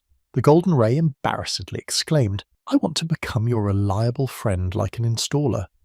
Before he could finish, Sungji interrupted him as he was leaving the game, saying, "But I'm going to decline the offer." Before leaving the game completely, the guy said it was a good game and then disappeared into thin air, having been rejected for his offer. The Golden Ray groaned in frustration. He continued to stand there, staring at the place where Ji-han had just left the game, and shedding tears. The Golden Ray said sadly how cruel it was. Some time after returning home, the guy received system notifications that said you have completed the interconnected tasks of the zombie origin. You have received 10,000 achievement points and a fragment of a crystal. The next interconnected task is trace the follower one will open in the Silver League. Seeing the amount of reward, Ji-han thoughtfully said 10,000 points probably assumed that the task is difficult, not a bad reward. Looking at his savings after he had collected all the rewards, the guy said in his head, I had to work hard. The next moment, picking up the shard of the crystal he had been given as a reward, Sungji thought to himself, although the crystal disappointed me. After reviewing the description of the crystal fragment, it is available for one use and can only be used in the Bronze or Silver League, after which I thought the Divine Blessing can only be used by saints who have played the role of support to the maximum. This is a top-ranked reinforcement that will increase all performance by 50% and is considered mandatory in the major leagues. Moving the crystal to his inventory, he said disappointedly, but this item can only be used once and only in the Bronze and Silver Leagues, that's just horrible. After reviewing the main reward, the guy said, there should be rewards for the defense itself. For the first place I was given 50% more experience points and equipment points. Looking at his status window where his characteristics were written, he thoughtfully said, I am level 13 in combat and normal strength with 17 points each to play to move to the Silver League. 12 levels left. I have incredible performance. Continuing his thoughts, the boy said, I wonder if there are players who level up at the same speed as me, and then received a system notification. A divine item. A sword piercing the pontiff's horse reacts. You have fully understood the religion of another world. The next moment, after feeling some additional effects, Ji-han received system notifications that said your divine power has increased by 1 point. It has merged with the Force. Immediately afterward, another system notification appeared that said the rank had been downgraded from C to E. Then Sungji thought, wait a minute. Noticing that after receiving 2 points of divine power, nothing changed, the guy was surprised to think that the characteristics did not rise, or that the divine power and the ordinary power were not proportional. The next moment, another system notification appeared, stating that the sword-piercing Pontiff Urk's horse could not sustain its residual strength, and then it began to crack. As a result of some noise, another system notification appeared, saying that the equipment would be destroyed, after which the sword broke into pieces. Feeling the power that was released from the destroyed sword of the Pontiff, Ji-han, closing his hands against the threat, thought the power of the 3 dantians that was inside the seeping name. As he continued to watch the power spreading from the sword, Sungji mentally said that it could not withstand the destruction of the mountain. Realizing that he could not just leave it there, the guy stretched out his hand in front of him and mentally said it was too dangerous to leave it there. He needed to absorb this power into his body. At the same time, the power that had spread throughout the apartment began to emit a bright glow that could be seen from a considerable distance in the dark night. At the same time, somewhere nearby in the neighboring building, the manager of a foreign company said how hard I was trained and even moved into the next apartment. The self-defense forces of Takeda Kazuo, as well as the family of the Sword King 898 while eating chicken, said in disappointment, but my plan failed. The next moment, he began to recall his work, which began when Kim Gyu-hyuk received the assignment with the registered fee, and then exclaimed in surprise that what kind of fool could give me that? What kind of task was this in the description? It said, destroy the crystal and prevent Song Ji-han from taking first place, reward 50,000 points of equipment. After issuing this task, Takeda Kazuo said what could be better than an assistant who shares your goals. Sitting in front of the computer monitors and watching the live broadcast of the defense task, the manager said with a sly smile, you take revenge on Sung Ji-han and I'll see his status window. Watching the reaction of the guy who fell for the money, he added, stupid people, even after losing their strongest player, they continue to quarrel with each other. Thanks to them, it's easy to engage in incitement.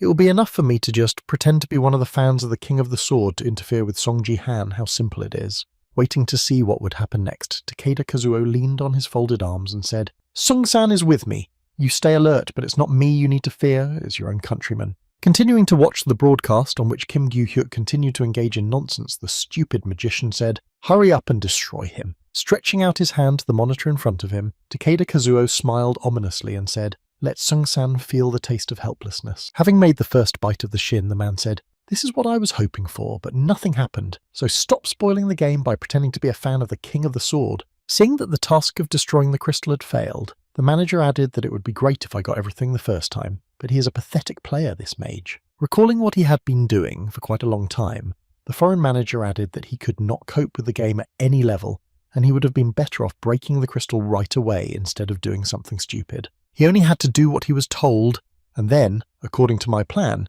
he would have had to show his window of characteristics. Taking another bite from the chicken, Takeda Kazuo angrily gritted his teeth and exclaimed, that idiot is the reason I have a problem. Starting to express his dissatisfaction, The man waved his hands and exclaimed, "I'm going to choke to death with irritation at this rate. I'm going to lose my sleep." The next moment he slammed his hand on the table and exclaimed, "Damn it, Takeda Kazuo is in a difficult situation. He is well aware that Song Ji-han is a very talented player, whom he's obliged to lure over to his side by virtue of his profession. However, his superiors will give their approval only when they receive all the information that Takeda's reason for his situation makes them think about removing him from his position. That's why Takeda Kazuo so desperately needs to see the window of Song Ji-han's condition, as it is a direct proof of the boy's value and potential." The next moment, the man, who had taken the matter seriously, said, "I have little time for these amateurish strategies." Continuing to go about his dark business, the foreign manager confidently said, "Wait a little longer, Jihan-san.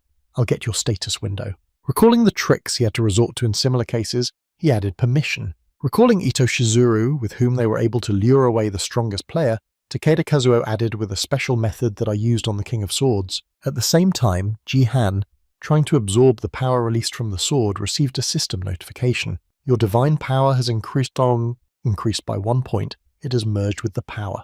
Not understanding what had happened and how it worked, the guy sat down on the ground after destroying the threat and thought, so it turns out that the power gets 1 point for every 3 divine points. Immediately afterwards, the guy looked at his profile and after receiving the notification, his combat strength increased by 1 point. Then he thought that thanks to their connection, his combat strength increased to 18 points. The sword that pierced the horse was destroyed, and the divine power that remained in it was probably absorbed by my body. It was a pity to lose the weapon, but it was worth it. Immediately afterwards, the guy received a system notification saying that his power had exceeded 17 points. From now on, you can only absorb divine power from divine items of rank A or higher. Seeing the new requirements for the accumulation of divine power, the guy said disappointedly, "Well, that's too much, a rank, that is. I can forget about increasing divine power for now." Frustrated by the restrictions, the boy mentally said a cheap trick, after which Yoon Xia ran into his room and nervously shouted to his uncle. Immediately after pointing to the receipt on her phone, the girl joyfully exclaimed, "Uncle, I just received 50 billion in deposits." When the boy saw this, he got to his feet and said, "Wow," and then the girl asked her uncle in confusion. Paying attention to Songji's appearance, she added, "Why did you answer something like that?" And suddenly my sword exploded. Immediately afterwards, ignoring the bleeding from his forehead that had just started, Jihan smiled happily and said, "Don't worry about the little things." Grabbing her uncle's hand, the girl said unhappily, pulling him along, "God, you're unbearable. Quickly go wash yourself so I can treat your wounds. I thought you had finally grown up, but you're still a child." After patching up with the guy at dinner, the girl asked if everything was okay with you, to which Jihan replied in surprise, "Why are you asking?" Then a girl sitting in a restaurant said, "Well, we got a lot of money. Maybe pork tenderloin is too simple for us now." And she said that it was bad, but the girl said no. As Yoon Xia continued to eat, she said, "I've always enjoyed eating. And as far as I know, you like Western food," to which Jihan replied, "I think that's true." Immediately after recalling his past life, the guy said in his head, "But I've eaten enough to stop being fascinated by her." Sitting in the restaurant where the employee shouted fire stronger, more careful Sung Ji relaxed, thought I really missed dining in such an atmosphere for the first time since returning as I ate properly. Starting to smile happily, the guy said in his head that from time to time it is good to get out like this, and then said, "I still prefer Korean cuisine." Hearing her uncle's words, the girl replied with an offended huff, "And yet, if I'm paying, I could order something better and more expensive," to which he waved his hand and said, "Don't worry, we'll have dinner together often." In response to her uncle's words, the girl replied, "I don't think so," after which he froze in place and asked what she was talking about. Then the girl looked at her surprised uncle and said, "Well, that's because I'm going back to school. You might not be able to tell by me, but I'm the head of the student council, so it's strange to be away for so long." And I said, "Wouldn't it be better if you rested for another week, as your teacher advised you to do?" To which she replied awkwardly, "You know." Recalling the event she does not want to miss, the girl said the day of receiving the blessing in the gift room is near. Hearing the girl's owl, Jihan mentally said Xia's birthday is coming up soon on August 22nd. She turns 18. Even in hellishly bad times, she was looking forward to this day. And she dreamed of receiving a blessing in the school gift room, where everyone receives one after reaching a certain age. She hoped that she could change the situation if she got something good, but her hopes quickly dashed before they could be saved. And all because after visiting that room, she received an F-rank gift. Upon receiving it, the girl fell to the ground in disappointment and covered her eyes with her hands. It was the very turning point after which Seah broke down, and her last hope of changing anything was dashed. As he continued to eat the roast pork, Sungji thought to himself, "She'll be upset if I tell her about this in advance, so it's best to lower her expectations a little bit." At the end of the reflection, the guy asked, "So you'll be back tomorrow?" And he answered with a joyful voice, "Yes, on Monday, there is no better time to come back." Hearing the girl's words, Sungji firmly said, "I'll be driving you and picking you up," to which she replied in surprise that why would she do that? Trying to somehow refuse the proposal, the girl nervously exclaimed, "I'm not a child," to which the guy replied, "You know what the situation is now, don't resist." When she heard her uncle's words, the girl said, "Why did you suddenly start behaving like that?" The girl, seeing his niece's strange behavior, Seongji, holding back his laughter, accidentally let out a small laugh, and hearing it, Seo asked him in surprise what was laughing. Hearing the girl's question, Ji-han looked out the window and said, "Don't be like that, just agree to what I'm offering you."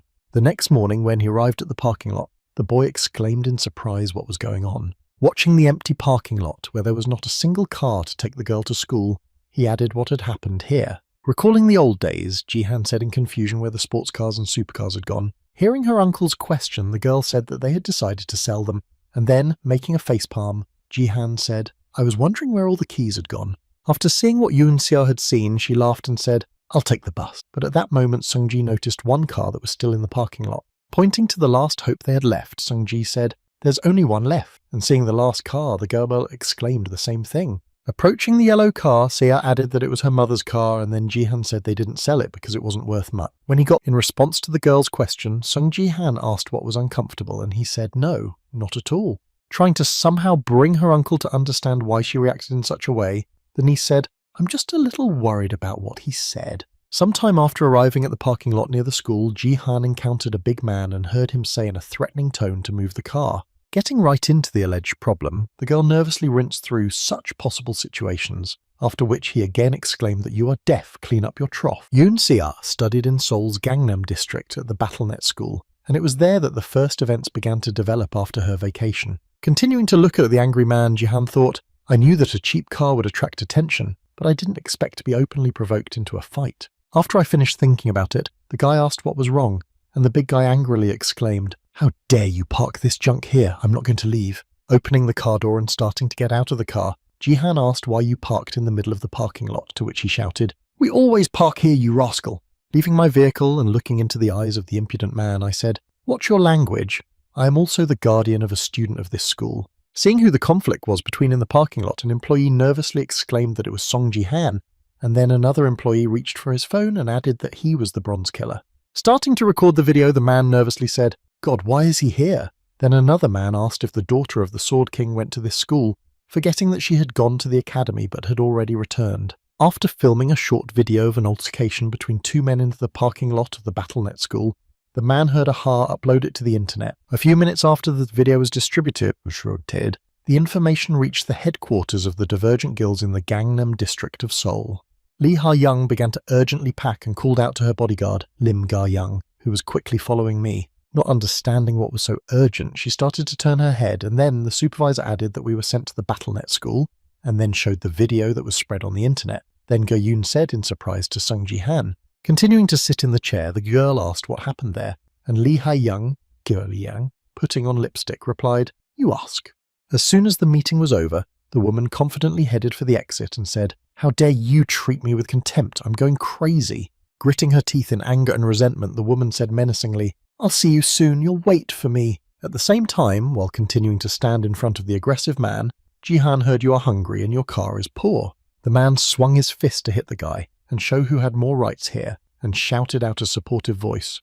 The next moment, after delivering a direct punch to Son Ji-han's face, he angrily exclaimed, "I told you to bow your head in front of me, you bastard." Seeing what was happening in the parking lot, Yoon-seo ran out of the car and screamed to her uncle. At the same moment, a couple of men standing near the parking lot nervously said, "Wow, you can't dodge such a blow," to which the other added, "Wait, I don't understand how strange it is." Noticing something that was beyond their comprehension, the man added, looking closely, his fist stopped right in front of the guy's face. Feeling that something was holding him, the big man confusedly said in his head what was happening, why I could not move. The next moment, when he tried to say something, he found that his mouth had also become paralyzed, and he managed only to shout out a word, after which his words were cut off. The next moment, the man flew face first to the floor, bowing his head in front of Song Ji-han. After some education, Ji-han looked at the big man with a contemptuous look and said, "You must be someone's driver." Continuing to reprimand the man, Sung Ji added, "However, your behavior is not only a bad role model, but also resembles the traits of a bandit." After which Seo approached Ji-han and exclaimed, "Uncle, people are watching enough." The next moment, hearing Yoon Se-a's voice and rolling down the window of her limousine, the schoolgirl looked out and exclaimed, "Oh my god, it's really you! Girl, oh." Looking at his niece's reaction, Jihan mentally said it seems to be Se-a's friend, after which the girl niece said, "Oh, Hiso hasn't seen her for a long time." Leaving her car and seeing her uncle sitting on the ground nearby, Hiso exclaimed to her uncle, "What are you doing here?" To which he replied, "I just slipped." Hearing Jihan's excuse, they said together, "Yeah, that's exactly what happened." Getting to his feet, the driver bowed his head and said, "I apologize." After which my friend exclaimed in confusion, "Oh my god, where are all your cars? Why did you come in this?" In response to a question from her friend, the girl answered awkwardly, "My father sold them," and then she said that she would call me if it was a problem. The next moment, grabbing her friend's hands, Hiso exclaimed, "This is out of the question. I'll drive you to school." Hearing the girl's sincere offer, Yoon Se-a asked anxiously, "Why all of a sudden?" In response to Hiso's question, she said, "Your car stands out from the crowd." And Se-a said, "Yes, but I don't want to burden you," and then heard that there was no need to burden me, I'll tell my father. And then Xia added, "But I'm embarrassed." Looking at the girl who was rubbing off on him so much, Jihan thought to himself, I wonder if Se-a had such a close friend back then. There was definitely something wrong. After a while, when Lee Ha-young arrived at the scene, she angrily exclaimed what the hell was going on. Looking at an empty parking lot where the whole cataclysm was taking place, she exclaimed where Sung Ji-han had gone, and I arrived in 10 minutes and he had already run home. In response to the girl's question, the worker said, "That's right, you missed him a little bit." Hearing the man's response, Lim Go-yoon said, "I warned you about this, ma'am." And the girl exclaimed angrily. Two strong men started a fight, but it didn't last 10 minutes. Immediately after starting to bite her nails out of nervousness, she added anxiously, "What if foreign agents come after him?" Noticing her mistress's bad habit, Lim Jie-yoon took Lee Han-yeon's hand away from her teeth and said, "Stop it!" Continuing to reassure his lady, the bodyguard added, "You told me that biting your nails would not help the case and that I should stop you." When she heard her subject's remark, the woman was surprised to ask what was going on, and then mentally added, "Wow, you can fall in love like that." Immediately after seeing her mistress walk away, Lim Ga-yoon asked what you were going to do now, and she confidently replied, "What other options do we have?" Connecting to the broadcast of the Victory Predictor song, Lee Hae-young said, "I'm going to chase him and see who comes out on top." At the same time, the guy was broadcasting live from the battlefield in the Colosseum, and one of the viewers wrote that he would definitely take first place. A few seconds after he neutralized the nearest enemy with his fists, he switched to another, smashing his shield with his bare hands and neutralizing his opponent. At the same time, Song-ji himself was concentrating his power for the best effect and contemplating the nameless divine art. Using a combination of several combined skills, the boy used his lightning skill again, which destroyed many enemies around him. Looking at the result of the last punch and then at his fist, the guy said quite well and then mentally added that concentrating on the sensations really helps to adapt faster. The next moment, noticing a few enemies nearby, Jihan began to stretch his arms and said to his head, "I'll deal with a couple more." Seeing that he was aiming at them, a couple of guys who had already tried to resist him said anxiously that Sung Ji-han was in trouble again. Right in front of them stood the same guy, Sung Ji-han, who had recently defeated a gold-level corpse golem with just one hit. And of course, at this level of difficulty, where all the players had low characteristics for Bronze League players, it was literally a bolt from the blue because no one could stand up to him in this range of enemies. Activating his lightning-fast skill again, the frightened cries of Song Ji-han rang out from the Colosseum as if a natural disaster had struck and could not be prepared for. After some time, the boy received a system notification that the game was over, and after that he was teleported back to the place where he was. Immediately afterwards, he was overtaken by another system notification that said you took first place, and then the viewers of the broadcast began to write, "Wow, he's first again, he's always first." The next moment, several notifications appeared saying that you had won first place 5 times in a row, your experience points and equipment points had been doubled, and your level had been increased twice, and then the guy said, "Wow." After the notification about the double leveling up, the guy also received a new notification saying that you have reached the 15th level and unlocked the dungeon map. Seeing this, Song-ji said in surprise, "Oh, that's right, you can only get into it after reaching the 15th level of the dungeon. This is the card that becomes available only after reaching the 15th level here. Unlike other cards, you just need to fight. In this type of test, you will have to go through mazes, solve puzzles, and avoid traps." Recalling the basic principles of this event, the guy mentally said, "However, you can't go far here on your own. Even in BattleNet, it is recommended to cooperate with other players, because it is very important to work in a team in dungeons." After mentioning that he was already the centre of attention, the guy mentally said something about me, and so many eyes would have been sharpening their teeth. "Then if I enter a dungeon with someone who plans to take revenge on me, it will be difficult to join a guild for a while." Thinking about the team game and the solution for the team meeting, the guy confidently added, No, it's not worth it. They will start to get bored when I decide to leave. The next moment he opened his profile to look at the results and thought, it's going to be hard, but it's worth the wait. I'll soon reach the Silver League. And that's when I won't have to join someone else's guild. I'll be able to create my own and recruit the members I need for this mission. After a while, when he found himself in the kitchen preparing breakfast, he asked Xia to set the table, and she replied yes. Having finished preparing breakfast for himself and his niece, Sungji said, everything is ready. Let's have breakfast. After tasting the food prepared by her uncle, the girl exclaimed in surprise, wow, you suddenly started cooking so well, to which he replied, I just used what was in the fridge and then added some salt. Hearing the praise from his niece, Jihan closed his eyes and leaned on his hand and said, next time I'll show you what a really good dish is, and then thought, it's not for nothing that I cooked for myself every day in America, and then felt that I would be seriously waiting. At the same time as the girl was eating the sausage, the boy asked you how your friend was bringing you home from school yesterday, and when Yoon Xia heard the question, she was surprised to hear that you meant Hisso. Immediately after, with a horrified expression on her face, the girl said disappointedly, I don't think I'm going with her. Hearing this, Sungji asked in surprise why not. Hearing her uncle's questioning, Yoon Xia awkwardly said, I forgot to tell you on the way home. She was overreacting to everything, and I was uncomfortable to the point where I wanted to fall through the ground.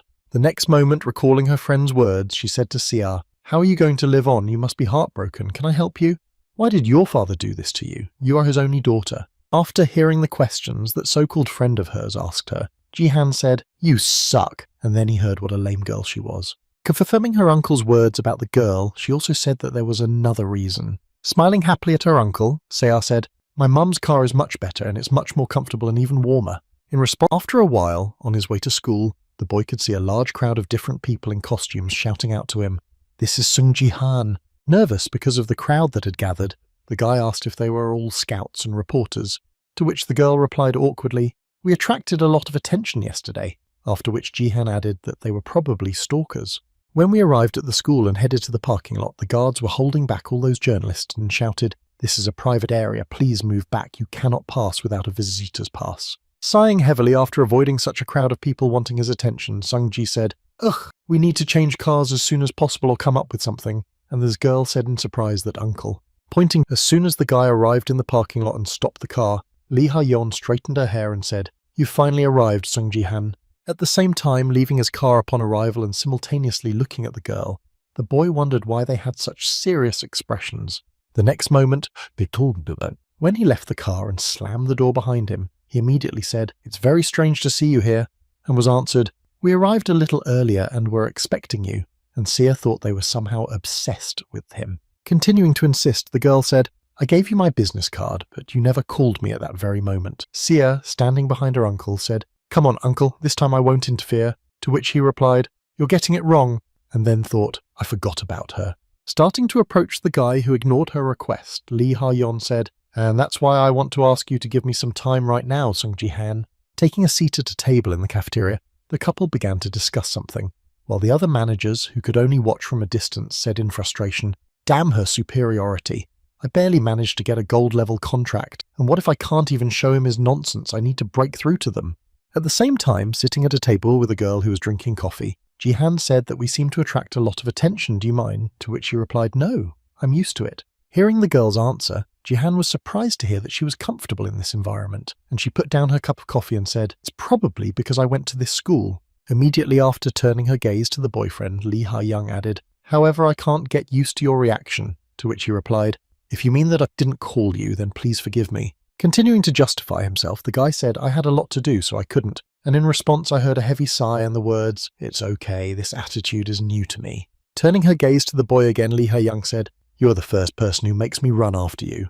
The next moment she pulled her hand back, thus signalling to her subject to bring the document, and that is why I prepared the proposal. The next moment a deal appeared on the table, handed to her by Lim Ga-yoon, and she placed the offer on the table and said the platinum level. Hearing how high the girl's bid was, one of the managers exclaimed that she was offering a platinum-level contract to a person from the Bronze League, and then the other added, heh, I quit. At the same time, Sungji looked at the offer that the girl made to him and thought, I didn't expect her to offer so much. After a few seconds of silence after the contract was presented, the girl interrupted the guy's thoughts and said, I'll tell you a secret. Leaning over the table to get closer to Jihan, she added, it was only because of me that I got this contract, trying to somehow seduce the guy with her cleavage and charisma. The girl added, you know he reflects my feelings for you. Seeing exactly what Lee Ha-young was doing, while her bodyguard stood guard, pretending not to see anything, Ji-han mentally said she had planned it all. The next moment, turning his gaze to the managers, who were also walking away from the garden, the boy confidently added in his head that he had planned it so precisely. The next moment, he turned his gaze to the girl who was quite close to him and looked her directly in the eye, and spoke in his head from the beginning to the end. After a while of the girl being very close to him, Sungji smelled a familiar scent and said in his head that it was the same perfume that Zero wore. At the same time, not understanding why her seduction does not work on the guy, Lee Ha-young mentally said what kind of expression he has on his face. How he manages to remain calm, I don't understand. At the same time, Ji-han thought now he is sure that Lee Ha-young is Zero. The next moment he mentally added interestingly, this is also currently in front of her. At the same time feeling a little disappointed, the girl mentally said, my self-esteem is starting to crumble before my eyes. Sitting back down in her seat after the unsuccessful way of seducing the guy, Lee Ha-young thought resentfully, I still couldn't get his phone number. I need him to give me something in return. Having finished thinking about her failure, the girl moved on to action again, saying, review the contract and then I will send you the original with my signature and how to contact you. In response to the girl's question, Ji-han asked her to give you my phone number. Hearing this, Lee Ha-young held back her displeasure and thought, oh, right. But at the same time, Lim Ge-young smiled slyly and thought he was right on the money.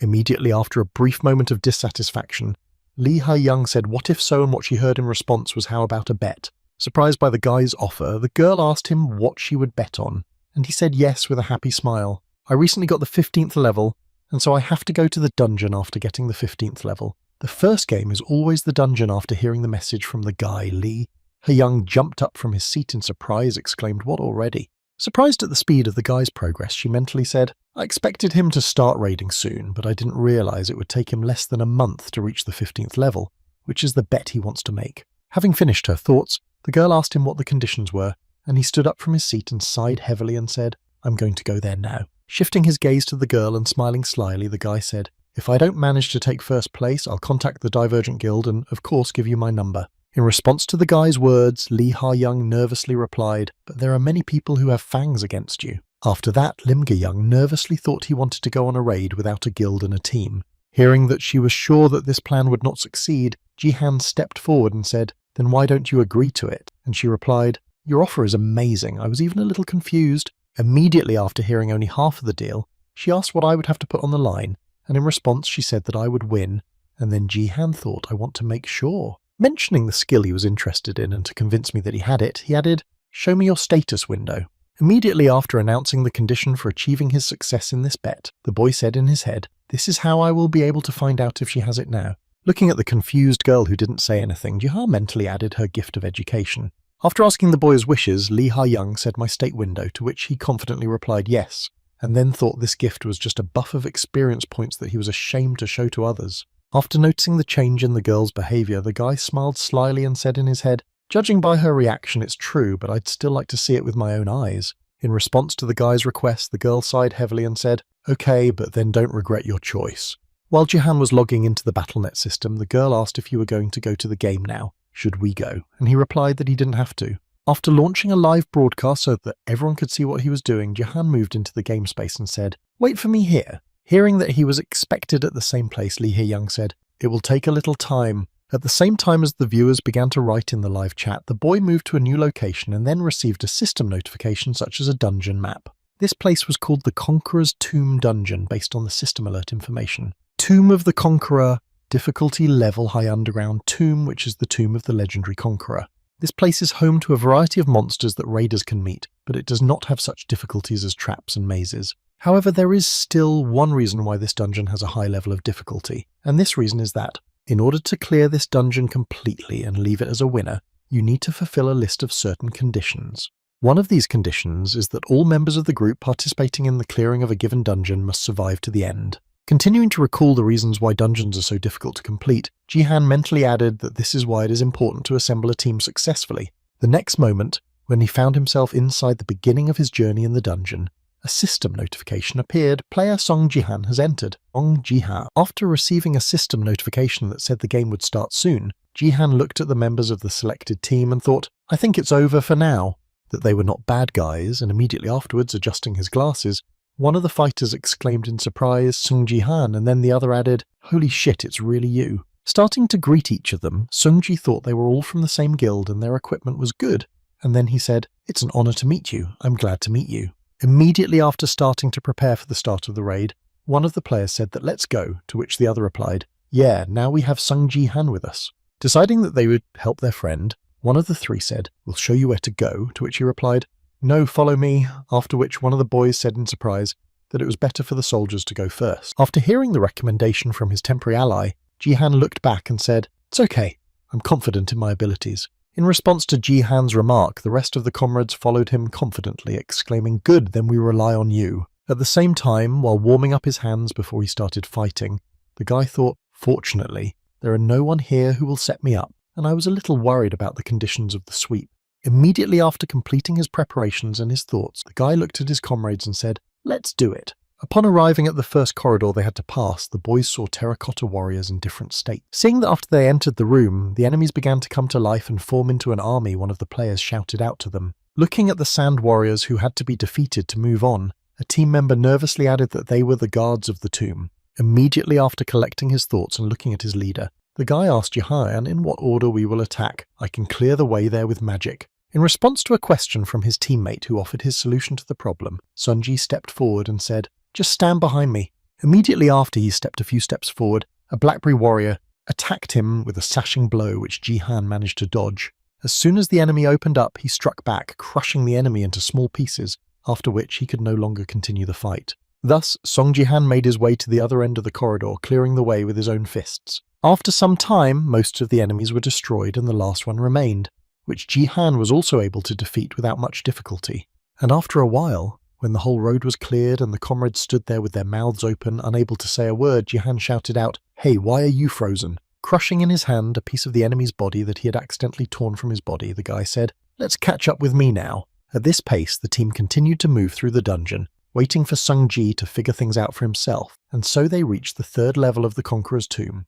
Continuing to follow his guide, who was quickly clearing the way, one of the players was surprised to hear him say, "Wow, in reality, he doesn't seem real." In response to his friend's words, another friend, embarrassed by the sight, said, "Yeah, he's destroying these tough nuts as if they were made of sand." At the same time, Jihan heard himself talking and thought to himself, having destroyed another enemy, they are not particularly strong at all. The next moment he saw a donation of 1,000,000 among the stream's comments and wondered what the hell was going on. Starting to look for a comment on the donation, he mentally added what a fool he was and then saw a message from a foreign manager in which he wrote, "Sung-san, you never check your mail, maybe you should go there at least once. I have prepared a large donation for you." After seeing a message from Takeda Kazuo, one of the viewers wrote to Jin, "We can't execute you too. If you go to Japan, I'll move to another country," or... In response to worried comments from his supporters, he said, "Don't worry, I'll stay in Korea, we need to block him." Immediately after blocking the annoying fan, Jihan said that the third level was dealt with, after which a blackberry from the players said that we would have cleared only the first level during this time,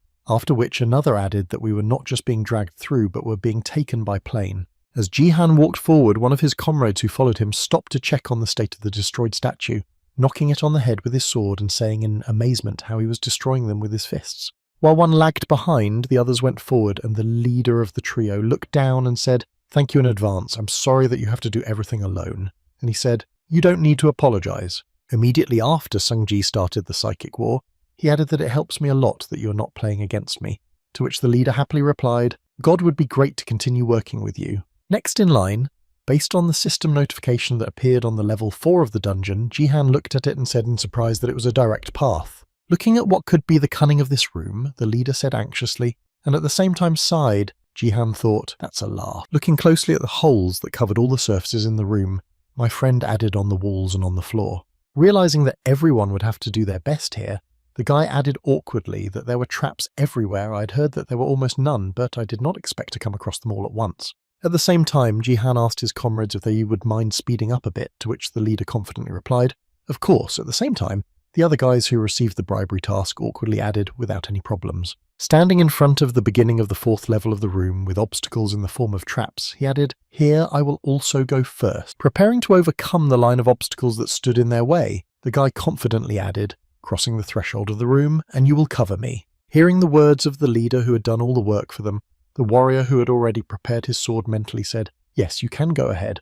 At the same time, the archer, looking at the back of Jihan, to whom he had been assigned, mentally added just that, take another step. And then 1 million will be mine. All this was caused by a task that said, 7. Sword King 787 registered reward for the task. Nothing special to do, just finish it quietly without anyone noticing the reward for completing 1 million points of equipment. The members of the Black Falcon Guild received the same task sent to them by the same user, the family of Sword King 787, who registered the task reward. This task was created by a foreign manager who was also watching the live broadcast but was blocked from the chat room, and when he saw that a couple of players were tempted, he happily exclaimed, "I'm done." Holding a cup of coffee in his hand after fulfilling his duty to comprehend the goal by any means necessary, the man said happily, "I didn't want to resort to this, but there is no other way to understand it." The next moment, Takeda smiled ominously after realizing his diabolical plan and said, "What are you going to do, Sung Ji-han? I bribed a few people." Also, while watching 2 players from the Falcon Guild who were visibly nervous after receiving the task, I added that they would not give themselves away. However, Sung Ji-han probably knew that this could happen, but without showing it, he confidently moved forward, clearing the dungeon. When the boy had already started his sprint to overcome the room with traps, the foreign manager slyly added another step. And then you lose, but Ji-han didn't show any signs of it. He continued to go through the dungeon as fast as possible, until something unplanned started happening. Continuing to console himself with the fact that he had done a good job, Takeda Kazuo spread his arms and exclaimed joyfully, "Bugaga, I won, there is no way out." Continuing to laugh so loudly that his laughter could be heard even from the neighbouring building, the manager added a boogeyman, just in case someone else did. Without warning you in advance about this development, the Golden Ray was already on guard duty and closely watching the events unfold. At the same time, heading forward to the arrows that were released after activation, Ji-han mentally said they were approaching. However, despite the obstacle, he confidently moved on, calculating how he would cope with this obstacle. Seeing the threat coming at them from the front, one of the members of the Black Falcon Guild used his magic and shouted to Ji-han aside, "I will destroy the arrows with my ability." In response to the request of his comrades, Song-ji, continuing to confidently walk toward the released arrows, said no need and then mentally said the power of space control. Immediately afterwards, he activated his absolute territory skill, which allowed him to get the peak capabilities of his skills. Seeing what happened to the arrows that were flying directly at them, one of the members of the Black Falcon who was following him said in surprise, what had just happened? The next moment, looking back at his friends to share his impressions, he asked if they had seen it, but they were still at the entrance, not having stepped into the room. The next moment, suspecting something was wrong and seeing them holding weapons, the guy shouted out to Ji-han, "Look at them!" And after his friend's nervous exclamation, the guy looked back. Realizing the reason for his friend's wariness, the guy also noticed the intentions of the other 2 team members and said in his head that they were trying to kill themselves. Rushing to his comrades to prevent them from committing the crime, the leader of the Black Falcon shouted, "What are you doing?" and "Stop immediately." At the very moment when the guys were about to complete their plan, bringing their weapons closer to the body, Ji-han used his nameless divine art skill to stop them. When he saw what his fellow archer from the Black Falcon Guild was doing, he was surprised to hear him say that he was doing the same. At that very moment, Song-ji was already flying towards the traitors who had succumbed to the temptation of money using the lightning steps of the shimmering sky. At the last moment, he managed to get to 2 fools who decided to interfere with his mission and knock the weapon they were going to kill themselves with out of their hands. After the archer landed on the ground after the blow, the warrior whose sword had been knocked out of his hands groaned heavily and exclaimed, "Oh, my hand." Immediately afterward, Ji-han used his strength skill to fill his body with energy and inflict severe pain, just like he did with Kim Gyu-hyu. Arriving at the leader of the group and the 2 comrades who had already been neutralized, the guy anxiously exclaimed, "Ji-han, are you okay?" The guy replied, "I barely had time to stop them." At the same time, a warrior from the raid team who was not in the best condition exclaimed, "We could have done it," and then heard from the archer that you were also given this suicide mission, to which he angrily exclaimed, "Shut your mouth as if you didn't know." Pretending to be innocent, the leader of the guild team asked why they were arguing, to which Ji-han replied that they had a reason. It seems that the 2 of them were given a suicide mission. The next moment, he turned his gaze to the last player on his team and added that if one of them had succeeded, the game would have been over. Hearing the reason for this action, the guy bowed to Sung-ji and awkwardly said, "Oh, how awkward it was as their fellow guild member. I'm really sorry," to which he replied, "It's good that I made it in time." At the same time, the magician who was pretending to be a white sheep with his hand on his chest was preparing to use the spell he had already recited, and then heard that there was no need to apologize. At the last moment before using the skill, his hand suddenly rose up and the magic spell flew past the intended point of impact. After preventing the last member of the Black Falcon Guild from hurting himself, Ji-han said, "You're just like them." And Takeda mentally said, "Just like I said." All the members of the Black Falcon Guild received the same task at the same time. While looking annoyed at the guy who prevented him from earning 1 million points of equipment, the guy exclaimed, "How did you know?" Continuing to be aggressive and thinking about how he could have been revealed against the background of his comrades, who were visibly embarrassed after receiving the task, the magician exclaimed, "I didn't give myself away." Continuing to look at the guy he had failed to reach again, even with this method, the foreign manager thoughtfully said, "But how could Jihan have known about this?" At the same time, sitting at his computer monitors, the Golden Ray joyfully exclaimed all thanks to Jihan's faithful assistant, the Golden Ray. Recalling his actions throughout the dungeon clearing quest from the beginning to the present moment, he added, "As an eternal fan of Jihan, I watched his stream. However, this was not the only thing on his screen. The picture was split, and he confidently exclaimed not only to him, but to all members of his team. And in an instant, a system notification appeared in front of each of Jihan's comrades in the Falcon Guild. Then I pointed my finger at him, and a golden beam shouted out, and suddenly I saw." After rereading the description of the task from the magician's screen, the boy added how the family of the Sword King, 898, issued the task with a reward of 1 million won. And it was then that I decided to tell Jihan about everything, creating a donation form that was addressed to the owner of the airwaves, and he wrote to Jihan to be careful. All members of the Black Falcon Guild were bribed. Before sending the message, the guy grabbed his clothes in the chest area and said a donation with a message for 10,000 points of equipment. Well, for the sake of justice, you can donate to Jihan Hai, your faithful servant, as an assembler. The next moment, Jihan's voice was heard to speak, which was rather strange and surprised the Golden Ray who was watching him. Shoving the last of the traitors into the ground with his face and using the power skill on him, Sungji added, "Even if he feels a certain amount of disrespect for me." Continuing to fill the body of the warrior who was still holding on to the characteristic of strength about the unconscious Jihan added, "Too expensive to pay 1 million for the task." After knocking out the last of the enemies and reaching for his weapon to prevent him from harming himself, the boy confidently said, "Your lives may be at stake, but they are not worth so much." Holding up a sword that belonged to one of his comrades, the boy said, "I have come to a conclusion." Looking at the live camera with a stern look, the boy confidently said that either one of the guilds was behind it or it was the special influence of the Sword King. Continuing to watch the stream on which Jihan had already built his conclusions about who it could be, Takeda felt a cold sweat coming out and felt they were willing to pay 1 million just to see a window into the state of their obsession with me. After putting forward 2 options for possible performers, Jihan said who it could be. And hearing the foreign manager's words, the guy who was the mastermind nervously said, "Oh shit." Going to his inventory to get the item he needed, Jihan said that he was ready to do anything just to see my status window, then I'll change our deal. Clicking on the rope in his inventory, the guy said, "I'll change only the part about 200 subscribers to 1 million, and the first condition remains the same." Immediately after he said that, the boy closed his eyes and mentally said something wonderful. Taking out a rope for traitors from my inventory, Jihan added in my head, "I was worried that 200,000 subscribers would be gained very quickly." Looking at the item he received from the inventory, he mentally added, "Thanks to him I received money and attention, so I need to make the most of this situation." He tied the 3 members of his team who wanted to betray him with a restraining rope that holds down neutralized enemies. Having accomplished everything he wanted, and twisted even this situation in his favor, the boy joyfully said, "This is great, just great." The next moment, pulling his comrades along with him, Jihan suddenly pulled on the end of the rope and said, "Let's go on." Jumping on the floor and flying up after each tug, the hostages followed Jihan against their will, who wanted to deal with the dungeon as quickly as possible. After a short period of time, the archer who saw what was in the last room of the dungeon exclaimed with concern that we had already arrived. At that very moment, while looking at what awaited him in this room, Jihan heard someone's ghostly voice repeating over and over again not to disturb his rest. Looking at the glowing yellow eyes that lit up the statues that filled the room, he heard the Emperor is eternal again. After that, the eyes of all the statues that filled the room began to light up and repeated over and over again, "Do not disturb his rest, the Eternal Emperor, do not disturb his rest." After seeing what he saw, Jihan threw his hostages to the ground, after which one of them felt his face hit the ground and thought, "You're right." At the same time, Jihan opened his system window before all the traitors had regained consciousness after he knocked them out. Feeling that his mouth was closed and he could not say a single word, the warrior from the Black Falcon Guild thought, "Just like me from the Bronze League, why the hell is he so strong?" The next moment, one of the members of the Black Falcon Guild, unable to bear this attitude, shouted out,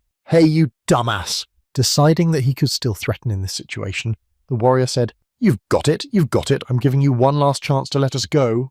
Unless you want the entire Black Falcon Guild to become your enemy at that very moment, Jihan pointed his index finger at the first of the 3 traitors. Activating his skill, he attacked the guy at all the right points, piercing his armor and then blinked in surprise. Feeling a strange feeling, the warrior mentally said that this happened, and then heard, "You really hope that your guild will help such inept people as you." Lowering his head and then falling down without being able to get up, the warrior mentally said, "My body was completely exhausted at that moment." Jihan used his technique on the archer. While Jihan was dealing with the rest of the players, the warrior raised his head and turned his gaze to the boy, thinking, how is this even possible? Looking at Sungjin, who was watching his hand, the warrior added mentally, he pressed on the painful points. At the same time, Jihan thought, it's been a while since I used this method, but I haven't wasted my skills. At the same time, gritting his teeth in discontent, the offended warrior thought he was going to drag us along with him or something.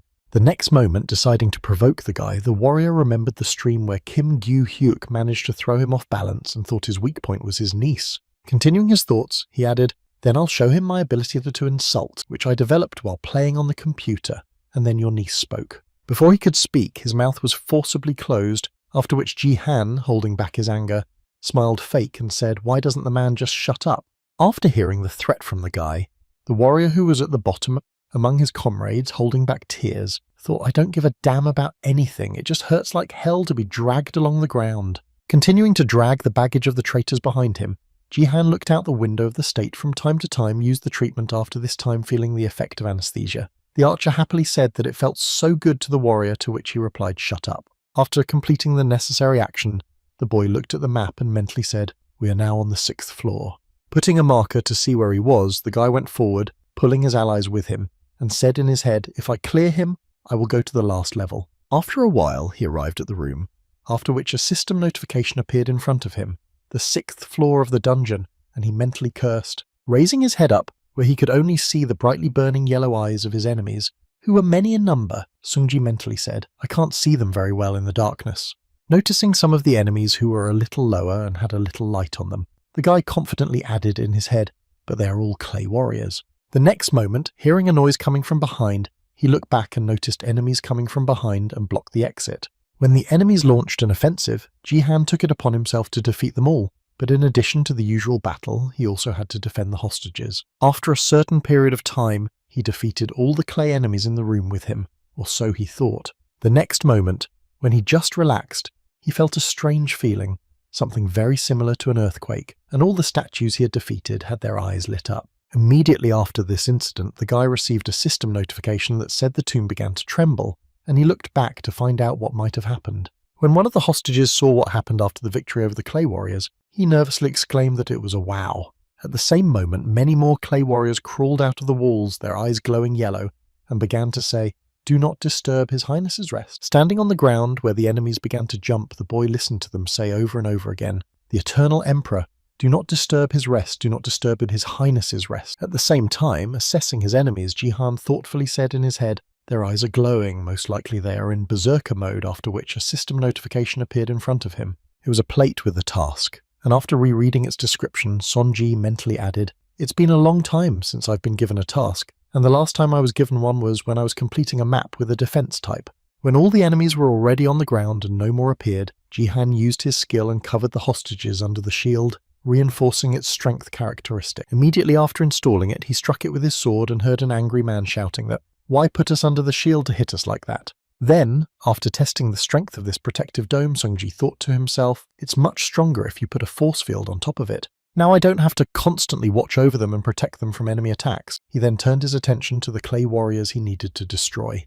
After completing all the preparations for the battle without restrictions, the boy activated his skill of absolute territory, which was being overrun by enemies. Feeling the strengthening and disappearance of a certain degree of restriction, the guy mentally said, "No matter how many times I use it, I am constantly surprised at how effective it is." Watching the enemies coming at him in the absolute territory, Jihan added in his head that the movements of everyone in it were slowing down. Immediately after clenching his hand into a fist, the guy added in this situation, "I can easily do it with my fists alone. Kill all enemies within the reach of the absolute territory." Immediately after taking both hands on the sword he had at his disposal and using his skills on it, the guy added, "However, I have true power in this territory." The next moment, closing his eyes and remembering his guildmaster from his past life, the boy said, "You should be ashamed of yourself, Baron. You only used this ability to boost mana." Having finished his thoughts, the guy swung his sword and said in his head, "Enough of this unnecessary chatter, it's time to end it." In a few seconds, using his skills, the boy created a giant vortex that pulled all the enemies into it and destroyed all the statues in a short period of time. after which he received a notification that the task was complete. Heading to the top floor with the boss, the guy mentally said the Tomb of the Conqueror can only be cleared when all members of the group are alive. Arriving at the boss's room, the boy heard, "Please thieves, people come for the ash and leave the rest alone.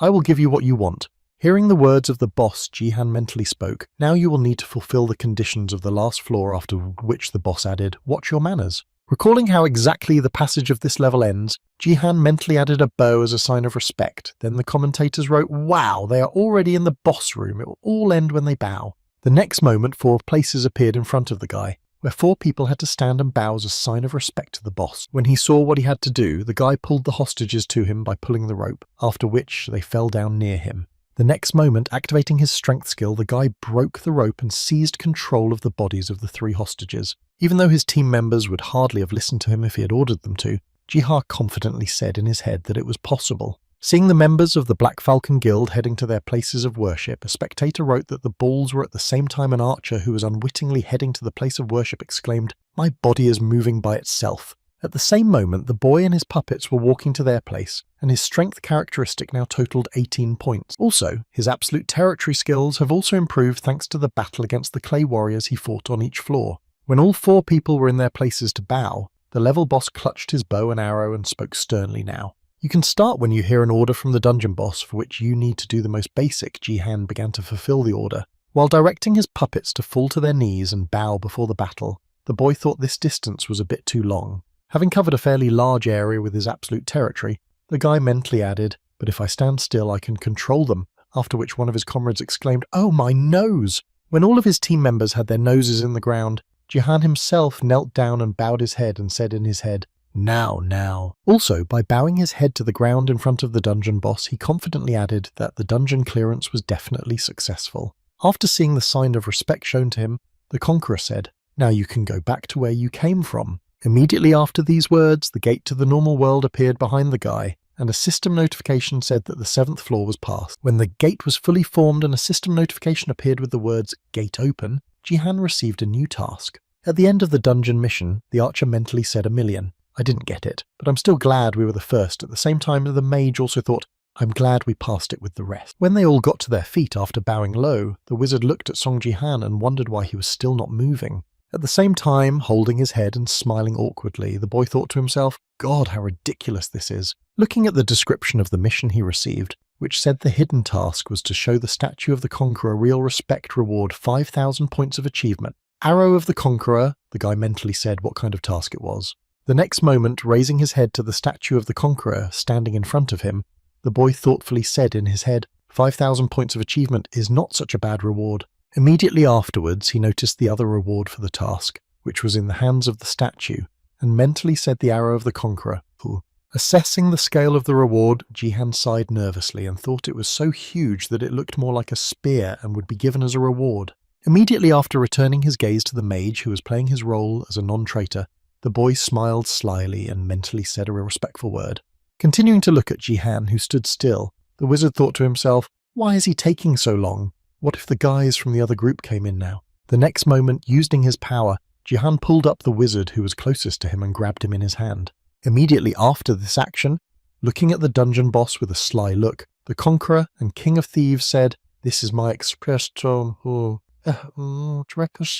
true respect for you." Immediately after these words, he sent the comrade he was holding in his hand flying toward the Conqueror. Seeing a flying object flying towards them, the horse on which the Conqueror was sitting caught the magician and ate him, after which a notification appeared. The player died. After making the sacrifice, Song Jihan began to expect a response from the King of Thieves. Immediately after what the thief said and did, the statue said to the King of Thieves, "You are the one who addresses me like that." At the same time, after receiving the question, Jihan smiled happily and said, "This is the embodiment of a thief, and I will show you my true respect." The next moment, turning his gaze to the gold they had been given as a reward for passing, he added, "Instead of all this gold, I will take what is really valuable to me." Pointing to the arrow the dungeon boss was holding in his hands, the boy said, "I want to get an arrow." At that time, this arrow was enveloped in a golden aura that had a powerful force. After expressing his desire to receive the arrow, the guy mentally said, "The Arrow of the Conqueror is included in the reward because I realize its value and take it as a demonstration of my respect." Looking at the task again, which said show the statue true respect, rewarded with 5,000 points of achievement and the Arrow of the Conqueror, Jihan mentally said that this was the true condition of this task. After hearing the request to get what he wanted, the dungeon boss started laughing so loudly that the walls shook from the noise. The next moment, the conqueror calmed his dust and looked at the boy, smiled slyly and said, "Excellent, I liked it just fine. I will give you the reward you desire." Hearing the answer of the conquering king, Ji-han used his strength to lift the sword from the ground and put it in his hand. As soon as Ji-han grabbed for his weapon, the dungeon boss said something that was even quite touching. While Ji taking a fighting stance and getting ready to take the shot, the guy confidently said, "I will gladly take it." After hearing what the boy said, the dungeon boss pulled his aunt's bow and said, "Well, try to catch her then." Using all the power he could put into this shot, the conquering king confidently added my phoenix arrow. As the heat from the arrow spread through the room, the archer, feeling the hot air, said frightenedly, "I can't breathe, I think I'm going to die." As he continued to stand in the infernal heat, Ji-han heard one of his comrades shouting, "I'm on fire!" Seeing that the sword-bearer's health was rapidly decreasing due to the flames that engulfed his armor, the boy mentally added, "I risk not being able to withstand it and die." Looking at the warrior with about a quarter of his health left, Ji-han added, "I don't care if they die, the problem is that after they disappear." Continuing his reflections and memories of the system, he added anxiously, "The owner's weapon will also disappear from my hands." Standing in front of the king of the conquerors in the heat of hell, the boy thought he needed to finish this as soon as possible. The next moment, the archer fell to the ground with a heavy groan, after which a system notification appeared saying that 2 of the 4 team members were killed. Shifting his gaze from his fallen comrade to the king of the conquerors, Ji-han thought how fiercely I could feel his heat with my whole body. Sweating in the hot atmosphere, the boy said in his head, "I'm not going to be able to resist the arrow now." The next moment, focusing his gaze not on the projectile but on the weapon, he confidently said that my only option was to aim the bow, until he had time to make his shot, and then he began to wait for the right moment to attack. If we recall the sword skill that the boy used, this story stretches back to a long time before the travelling boy who lost his way. A wise man appeared at a moment when he had almost given up and was given a chance that could fix everything and give him the right path. Then he pointed his finger at the boy who had lost his way and said, "I will show you the right path to follow." Continuing to give his instructions to the wandering boy, the sage added, "Only in this direction should you go." From the combat dedication of 3 talents, thanks to a wandering man who lost his way, people were able to reach them. Launching his attacks at the most opportune moment, Ji-han said in his head the most perfect ultra-speed punch. Seeing that the confrontation had begun, the king of the conquerors pulled the bowstring of his bow and prepared to shoot. At the same time, Ji-han released his sword in the direction of the bow to knock down the enemy's sight and make it impossible for him to shoot, a skill called the Way of the Immortal Sage. Having failed in this confrontation, the dungeon boss looked at his weapon, which was destroyed. Realizing that this opponent is a really worthy boss, the thief said, "Your name." Seeing that he had finally reacted to his action, the boy smiled happily and thought it worked, after which Sung Ji-han spoke. Hearing the boy's name and looking at the arrow lying next to him, the conquering king said to Song Ji-hen, picking up an arrow from the ground which had fallen near him after a failed shot, the dungeon boss said, "You are quite a notable and noble warrior." Immediately afterward, he threw an arrow with his hand in Song Ji-han's direction to give him a well-deserved reward. When the boy caught the arrow shot at him with his left hand, the king of thieves said, "You have shown me respect. I give you my phoenix arrow." At the same time, Ji-han placed the arrow, which looked more like a spear, on the ground, examining it. At the same time, after handing over the reward to the worthy guest, the statue of the conqueror was spoken by the thief Song Ji-han. Looking intently at the guy who was holding the arrow in his hand, he said, "I look forward to seeing you again." Disintegrating into space after fulfilling his duty, he spoke in a final word in a more worthy battle sometime in the future. In response to the dungeon boss, who also showed his respect for him, the boy replied, "Of course I will wait too." The next moment, taking the spear handed to him by his opponent in both hands, the boy said in his head, "There are many fields of battle in Battle.net, so I will see you again." As soon as the boss of this dungeon completely disappeared from the room, Ji-han smiled happily and said, "Well, that's great," and then mentally added, "You will need to cut off the feathers at the end to use it as a spear." The next moment, the boy saw the comments in which the audience asked Ji-han what kind of ability it was, and I really couldn't see anything even in slow motion. In response to this question, the boy mentally said, "Well, the path of the immortal sage is not just ultra-fast." The next moment, as he began to recall the peculiarities of his skill, he mentally said, "This technique is hitting a specific point with a thin sort of key." After these recollections, raising his hand to the level of his eyes, Song Ji, realizing his skill, mentally said, "I am beginning to better control the nameless divine arts." Starting to recall again his first time using the nameless divine art, the boy said in his head the first time he used it, it was not stable and used up a lot of power. Immediately after, remembering his diligent training and the times he used this skill in battles when necessary, Jihan thought, but the more I used it, the more I used it. Clenching his hand into a fist after he threw away the sword of the last of his teammates, the boy mentally said, well, it has gotten more graceful and stable with time. Continuing his deep thoughts about mastering a skill that is not yet available to him, the guy said in his head, I managed to demonstrate the basic forms of martial arts, and then received a system notification that said the Conqueror has accepted you. Immediately afterwards, he also received another notification that said you have been released from the conditions of the 7th floor. Seeing this inscription, the guy was surprised to think that everything was over.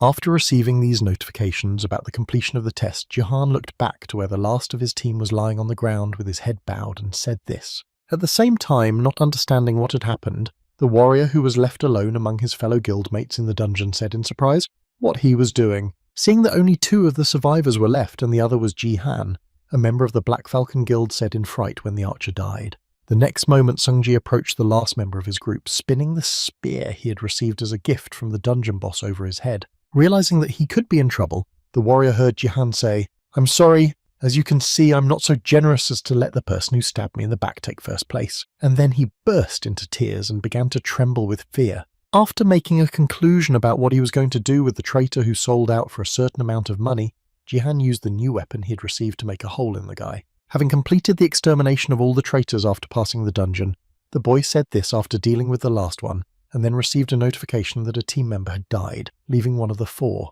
At the same time, somewhere in the real world, when they saw a system notification that the game was complete and the image of the guy began to appear in front of them, one of the managers exclaimed, He's here!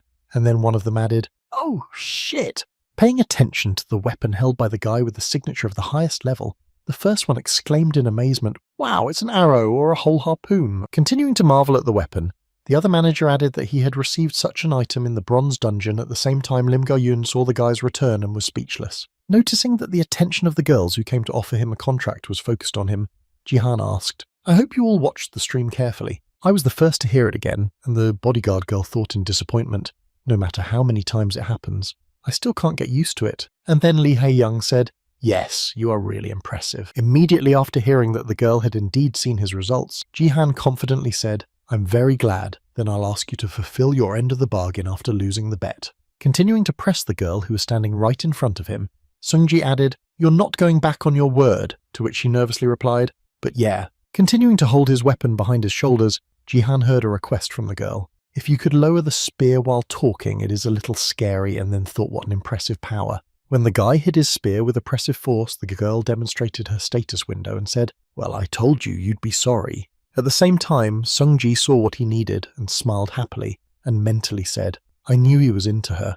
Looking at a skill with a description of education allows the user to educate the player. An additional gift helps other players become stronger faster, Ji-Han heard the girl say in an offended voice not to say a word about it to anyone. At the same time, watching from behind her boss, who was obviously in a bad mood, Lim Ga-yun thought to herself, she'll be fine. Continuing her reflections on the girl's behaviour, the subject mentally added that she hated talking about him. Thinking back to the day when Lee Hae-young received her skill and was driving home, Lim Ga-young thought she was sad to spend all her money on a worthless gift, and then she remembered the words of the head of the guild who was looking at the phone of the newcomers to the Turtle Guild. I'm jealous. I spent all my money and prayed for days to come to keep the rest of the training.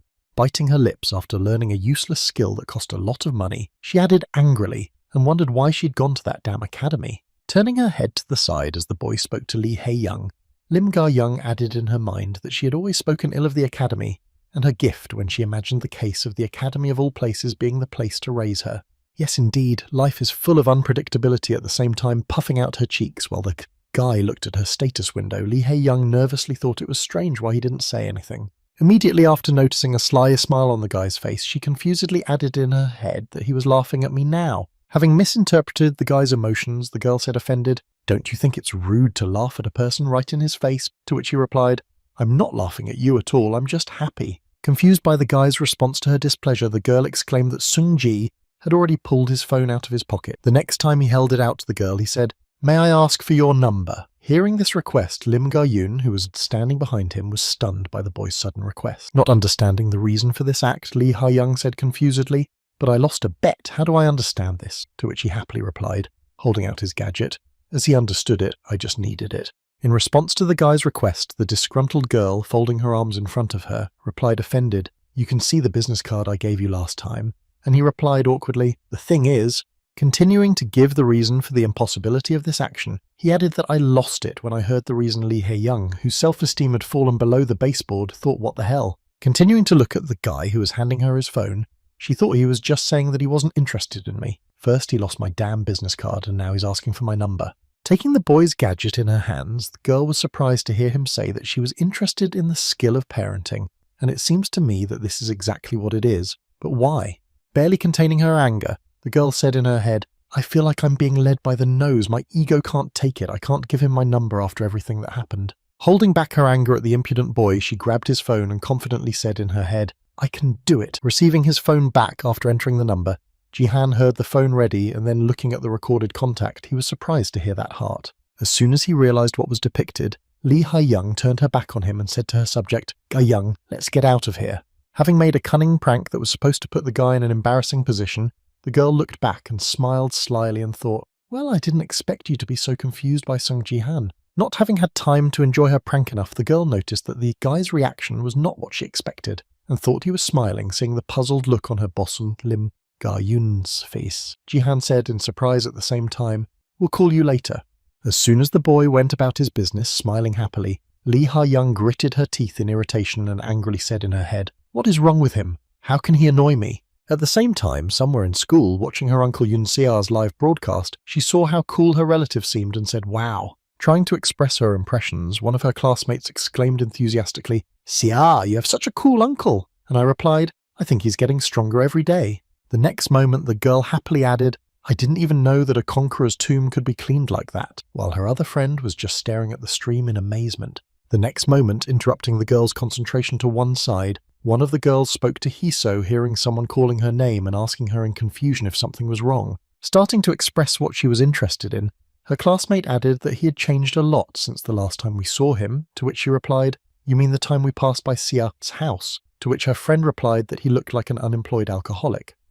As she continued to listen to her classmate's admiring words about Song Ji-han, Yoon Se-a shed a tear of pride and said in her head, "Thank you for taking on my uncle." As soon as she began to admire her uncle, her joy was interrupted by the words, "Hey Se-a, this very day is coming soon because I'm right." After opening the system window where you could view your profile with Seseko, your classmate added the day you turn 18. Continuing to speak her question, Hiso added, "You will officially become a player after reaching the age of majority. Everyone becomes a player and can see their status window."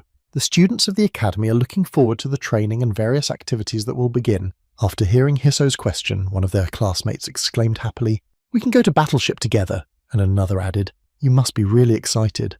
The room of gifts that people receive is the main reason for the existence of the academy, and they are of interest to all students. While talking about coming of age, a guy from this company was surprised to hear that Se-a would receive a gift, to which his girlfriend replied that, "Of course, and I think it would be at least S rank." Immediately after expressing her opinion about the rarity of the gift Se-a would receive, the girl added her father's current SSS rank. She also mentioned her friend's father and her mother, saying that her mother's SS rank in class was that of a saint. Immediately after mentioning the current internet star, she added that there are rumours that her uncle has a talent of at least S-rank rarity. After hearing speculation about what skill she would receive, the girl waved her hands away and said nervously, "No, it has long been proven that gifts have nothing to do with family history." In response to Sia's remark, a classmate replied that statistics say otherwise, to which she replied, "I hope I get something meaningful."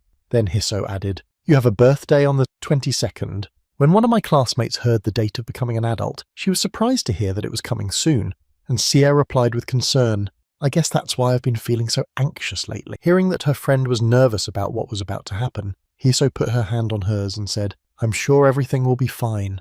Trying to somehow calm her friend down and get the bad thoughts out of her head, the girl smiled happily and added, "Don't worry." Continuing to maintain her grip, Hiso said, "You better wait for the gift I have prepared for you." And hearing this, Sia said awkwardly, "You don't have to, but thank you anyway, Hiso."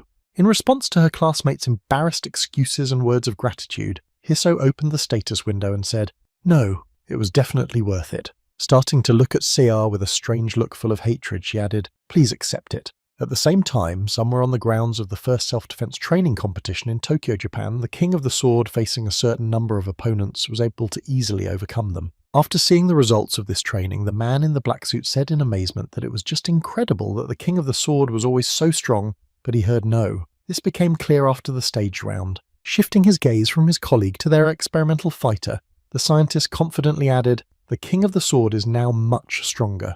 The scientist began to look through the folder with the papers of the research that was conducted and said that all his abilities had improved, to which the man in the suit said, smiling slyly, "I can see it." Admiring what they managed to do and how much they pumped up the strength of their subject, the man said, "I was already all in anticipation, bursting with expectation. When will Ito Ryuhei's first performance of the international competition, BattleNet 2020 0815 at 1700 Korea vs Japan D2 finally begin?" At the same time, in the Gangnam District headquarters of the Divergent Guild, Lee Ha-young picked up the phone and heard Lee Ha-young's message and exclaimed in displeasure, "You're crazy. How could you even think of marrying your daughter to that man?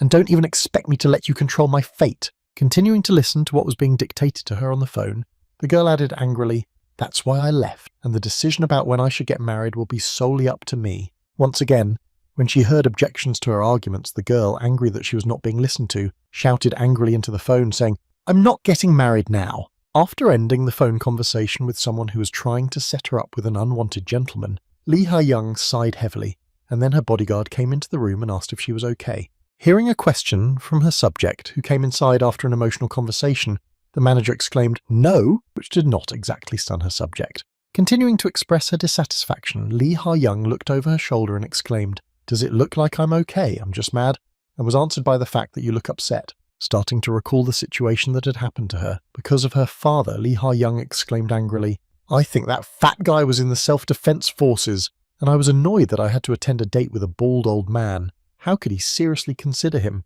Hearing her mistress's complaint, Lim Go-yoon said this as she walked to the seat next to her, "And it really is terrible that wealth does not make life easier." And then she heard her boss say, "Thank you.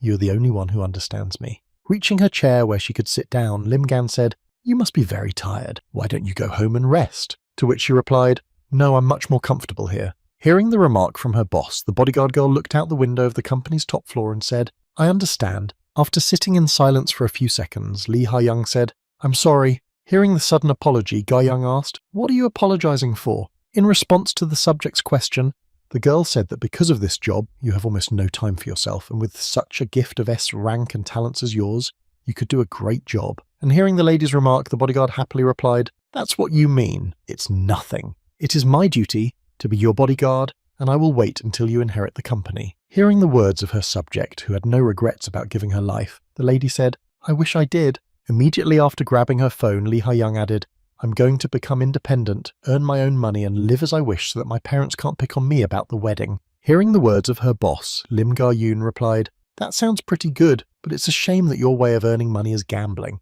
In response to her subject's remark, she said that there was nothing illegal about the winner's predictions. It was an investment, you see?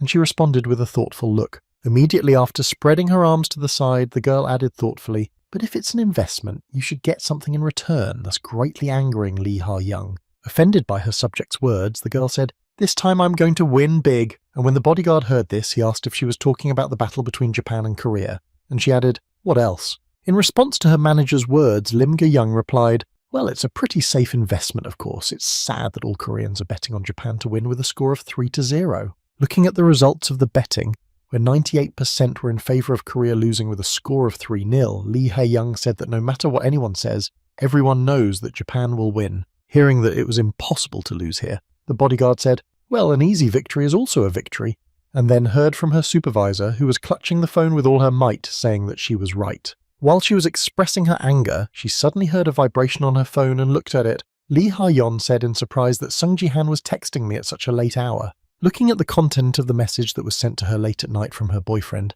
Lee Ha-young was confused about what it was. Some time before, sitting in a restaurant to which he had been invited before, Diego Massi drooled and said, "Wow, this is so appetizing." Surprised by the delicacies he was being treated to, the man added, "This is the first time I've ever eaten Korean veal here, and it's so amazing." After hearing this, Ji-han said, "You look much better." And then he asked if it was too expensive, and the boy said, "It's okay if you want anything else, just let me know." Hearing a suggestion from his friend to express his desires without shame, Diego Massid said, "Well then we can order some drinks," and was answered with wine, of course, and was. After a while, when a bottle of alcohol was brought to them, the man opened it in a few deft movements and began pouring it into the glasses.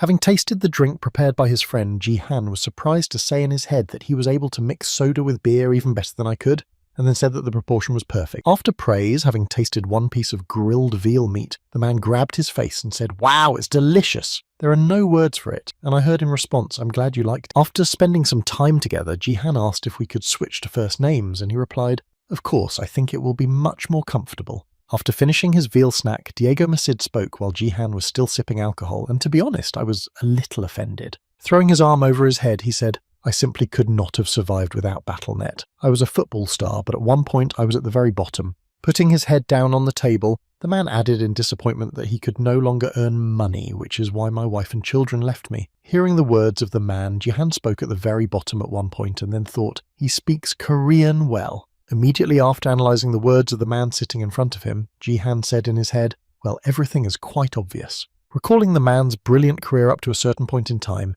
he mentally added Diego Masid from Argentina, a world football star who had everything he needed. But it didn't last forever. As soon as Battle.net appeared, everyone immediately forgot about football and stopped being interested in the sport, and so it lost its fans. Looking at the broken man lying on the table in front of him, Ji-han thought, what could be added if a world-class footballer was now teaching kids in Korea? A few seconds after Ji-han's remarks, Diego Masid looked up at Ji-han and said, "Enough complaining, let's get down to business." Abruptly jumping from one topic to another, the man said, "So you want me to become a sorcerer?" In response to the man's question, Ji-han smiled and confidently replied, "Yes, you understood me correctly." Immediately after opening his state window, Ji-han said, "Your gift enhances any equipment that resembles a soccer ball because I'm right." Hearing the question from his friend Diego, holding a glass with an unfinished drink in his hands, he answered exactly that. "That's why I'm always carrying around a ball, and I'll tell you right away that I don't have anything that a magician needs." Continuing to whine, the man admitted that my mana was too low, and I replied, "Well then." Ji-han reached into his inventory and pulled out the item he needed and said, "Look at this item." Looking at the object, which resembled a soccer ball, the man froze in place in amazement and said the same thing. Reading the description, which said Arcana's Sphere Rank B, a foreign relic, a magical object used by Arcana of the spider tribe wrapped in a spider web, Diego was surprised to hear that it was a sphere.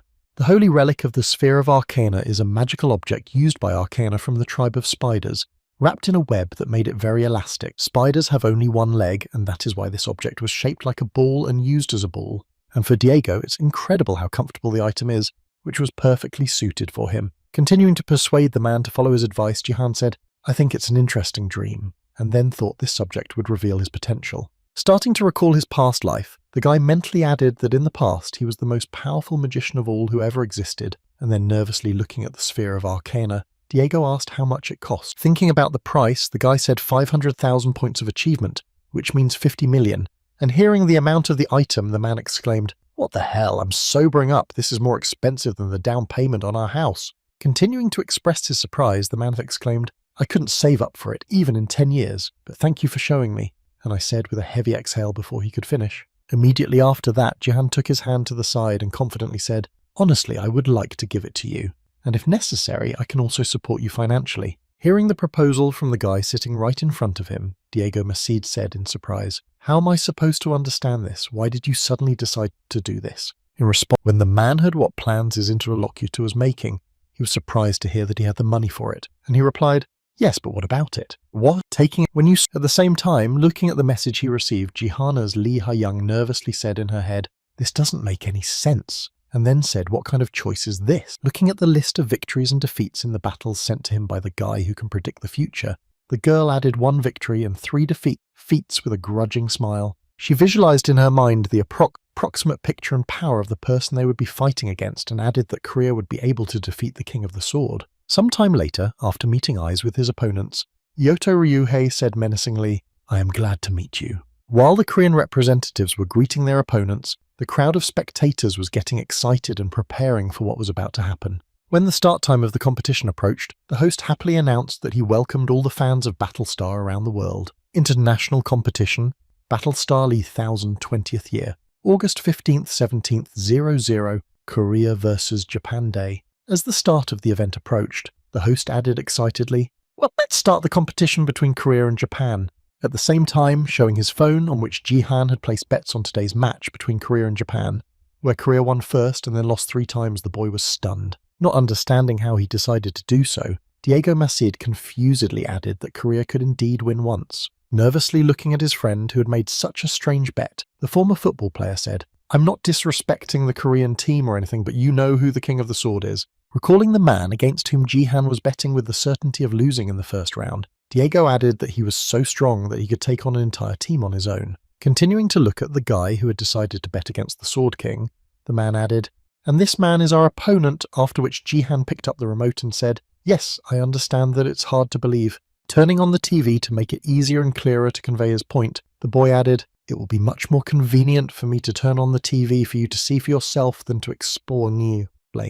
When the broadcast of the competition between Korea and Japan was turned on, Sung Ji-han said, "Well, let's just see what's going to happen." When the fighters of the Japanese team appeared on the screen and were being filmed, the guy added, "Let's see what the final result will be." The next moment, all the players received a system notification stating that an international competition had begun, Korea versus Japan, and that the conditions for victory were to defeat all players of the opposing team. Immediately afterwards, another notification appeared, informing that there would be only 5 rounds, and the first one to get 3 wins would be considered the winner. While the stands exploded with joy and cheering for their universal favourite King of the Sword, the man himself stepped forward and spoke in Japanese to his comrades, "Listen to my instructions." After hearing an order from the man who took the place of the captain in their team, one of the team members said, "We are not going to obey." Continuing to be supported by his comrades, the rebel added, "We also do not recognize you as a member of our team." In response to this statement, Ito Ryuhei said in surprise, "I'm Korean." When questioned by the team commander, one of the subjects added, unhappily, that there was a much more important reason for our behavior.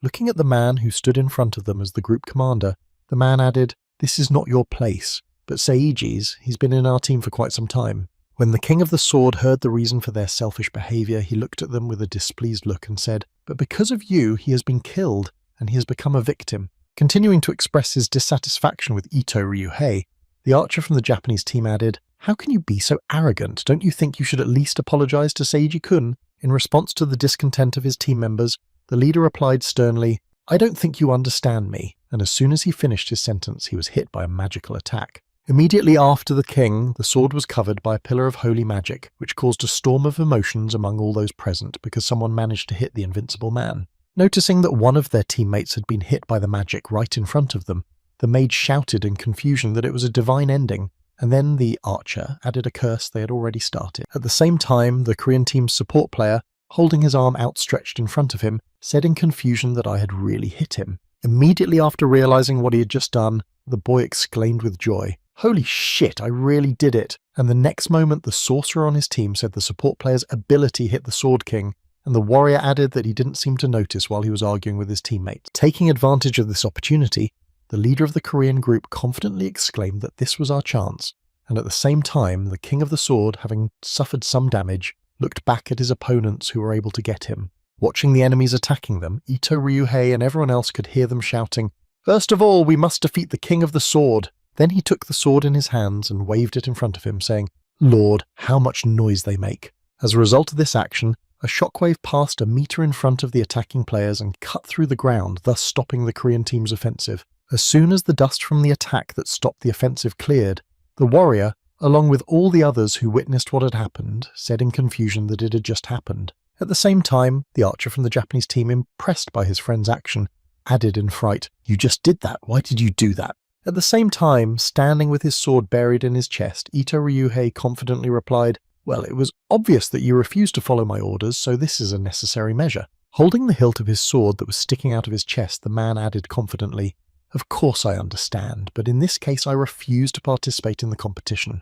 As soon as the Sword King's health was exhausted, he disintegrated into pixels and moved to the waiting room, after which a system notification appeared saying that the first destruction was carried out by the Korean team. Stunned by what he saw, all the stands together with those watching froze in silent agony, and then the commentator said something incredible happened at the beginning of the first round. Ito Ryuhei killed himself. Immediately after, the commentator added that this destruction was credited to Lee Jin-wook of the Divergent Guild because he had dealt damage to the Sword King and had a chance to become the best player of the round. Seeing what had just happened in the arena, Diego Macid exclaimed to his friend Sung Ji-han in confusion, "How did you know about this?" The man jumped up and leaned on the table after leaning over to the boy, and exclaimed in confusion as he heard, in response to his question, "I'm sorry, but I can't tell you about it." After calming his friend from the rush of emotions, Jihan turned his gaze to the TV and added, "This is a secret of the company, so please, let's just watch the developments." The next moment, taking out his cell phone, Sungji immediately went to the app where he placed his bets and then said everything exactly as it was without any changes. Looking at the status of his bet, the guy saw the bet went in 37 times the current bet's 1 win, 3 losses, Korea's loss. The guy mentally added, "The amount of dividends has not changed." Watching what was happening on the battlefield, the guy mentally said, "At the time I came back in time, I really believed that it was all just a setup because the stakes were small." Some time after Ito Ryuhei killed himself, the Korean team easily dealt with the remaining players, and then the system notified the end of the first round, saying that South Korea had won. At the end of the battle and the announcement of the results by the system, the commentator said the first round was over thanks to Ryuhei's unexpected behaviour as South Korea was able to win. Pointing the camera's main lens at the Korean team's support player, the commentator added, as previously mentioned, the best player was Lee Jin-wook, and I'm sure the players on both sides are now confused. After the first round, when the whole team moved to the waiting room, the archer said to the team leader, "What the hell are you doing?" Continuing to shout angrily at the man who had killed himself in the middle of an international competition, the archer added, "How could you destroy yourself, you representative of the nation? What are you thinking about?" After receiving questions and a ton of dissatisfaction from his teammates, the King of the Sword said, "I can't just watch this anymore," which further irritated the archer. Looking down at the member of his team who had grabbed him by the collar, the man said, "You're just a bunch of nobodies who don't even have the slightest bit of professionalism." Starting to express his thoughts, the Sword King added, "Now I understand why you lost to Korea every time." And after hearing the team leader's remarks, the rest of the team angrily exclaimed that you were out of line. Continuing to exert his authority on the team members, Ito Ryuhei added, "I don't care about your childhood friendship. If you continue to not recognize me as the boss, I will kill myself every time I enter the arena." Ignoring the discontent of his subjects who tried to offend him, the man confidently added, "So you have a choice. Choose victory with me or miserable defeat as usual." Realizing that they had little choice, the archer and the rest of the team, realizing their situation, simply bowed their heads in resignation to the circumstances, after which the archer said, "Oh shit," and the next moment the second round began. Heading to the battlefield for the second round, the South Korean team was talking in confusion in front of them. At that moment, a warrior said, "I didn't understand anything at all about what happened." Having taken the appropriate position before the battle, the guy added why he so suddenly decided to kill himself and then heard back from his friend that he might have been sent for this purpose. Hearing his comrade's assumption, the warrior confidently replied, looking at the Sword King who reappeared in the arena, "No, it's unlikely." And then someone added, "What if he destroys himself again?" Turning his attention to the man who was preparing for the second round of the battle, the warrior added a little more energy and his mood changed completely. Realizing that this time the battle would not be as easy as it had been before, the man said, "Everyone be on the alert." Continuing to inform his comrades, the warrior added that our enemy is the King of the Sword. How dare he not finish his sentence when his sentence was suddenly cut off? It all happened in just 1 second. Ito Ryuhei cut 3 enemies in half with a swing of his sword. When he came to his senses after 2 of his enemies were defeated, and the warrior was at the height of his powers, the support player said in a confused voice what had just happened. When he saw what had just happened on the battlefield, Song Ji-han, who was sitting in a bar with a friend and watching it on TV, held his breath. At the same moment, Ito Ryuhei took the appropriate stance to deliver the last blow. Using his skill, he attacked head-on and thus was able to simply cut 2 players in half who were standing in a line. After seeing this and the first victory of the Japanese team, the stands exploded with emotion, shouting joyfully for Ryuhei. At the end of the second round, the commentator declared the Japanese team to have won by just 2 strokes. Looking at the score, which has now been updated, the commentator said the King of the Sword of Change to destroy the entire Korean team of the international competition BattleNet South Korea 1 Japan 1. After some time, the 4th round finally began, and the South Korean warrior decided to give it his all and stormed the Sword King. Recalling the previous rounds, the commentator said Japan won the 3rd round, now the score is 1-2. Oh, ours need to cheer up somehow. The next moment, recalling the moment in the 3rd round, when Ito Ryuhei instantly shortened the distance and broke into the enemy's line and defeated them all, the commentator said, "I hope there will not be such a miserable loss like in the 3rd round." Imagining the same moments in his head, the man sighed heavily and added, "The 3rd round was just heartbreaking. The oppressive force was on a completely different level than in the 2nd. At the same time, while the commentator was recalling the past, a South Korean warrior tried to strike but missed and was hit.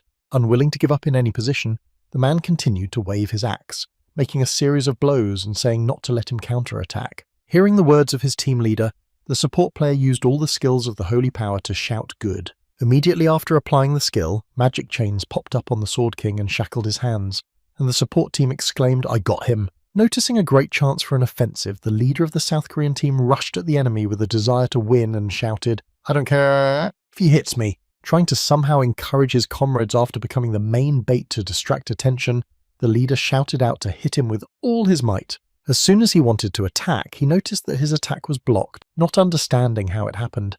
Because the enemy's hands were the man noticed that the sword was flying by itself, and then he said in confusion, "What the hell?" The next moment, turning his gaze to the enemy, who did not even show any signs of concern in the battle against the 4 warriors, the warrior confusedly added his sword. Having broken the chains on his right hand, Ito Ryuhei made a leap in which he neutralized the first of the enemy team, who turned out to be a warrior. When he saw that his magic skill was destroyed, the support player created a magic circle and nervously exclaimed, "Oh shit, he broke my chains." As he continued to prepare to use his skill, he added as much as he could, and then noticed that a sword and Ryuhei himself appeared at his throat. The next moment, the support player's head separated from his body, and it was an instantaneous convergence, attack, and tactical retreat to regroup the Sword King. When there were only 2 South Korean players left, the mage nervously shouted out, "Shoot, don't let him get any closer," to which the archer, pulling on his bow, said, "That's a scoundrel." Before he could make a shot, an enemy arrow pierced his back and took him out of the game. Immediately after this action, an archer from the Japanese team who was with his teammates shouted in Japanese, "And forget about us too." Continuing to look at the last remaining opponent on the enemy team, the archer added, "We are still in the game." No sooner had she recovered from the loss of the last member of the team than she felt an oppressive sense of pressure that did not let her rest, and she confusedly said what it was. Looking back, she saw a Sword King hovering in the air not far from her. Being in a difficult situation with a confrontation of 1 against 4, the girl heard, "And you remained the same as you were before," to which she replied the same. Turning her gaze to one of the swords that moved spontaneously through the air, the girl asked the flying sword technician anxiously. Gritting her teeth and putting on a nervous smile, the last of the Korean team asked if he had moved to Japan to train his swordsmanship, as this variant of the technique looks better than when you just stand on the sword.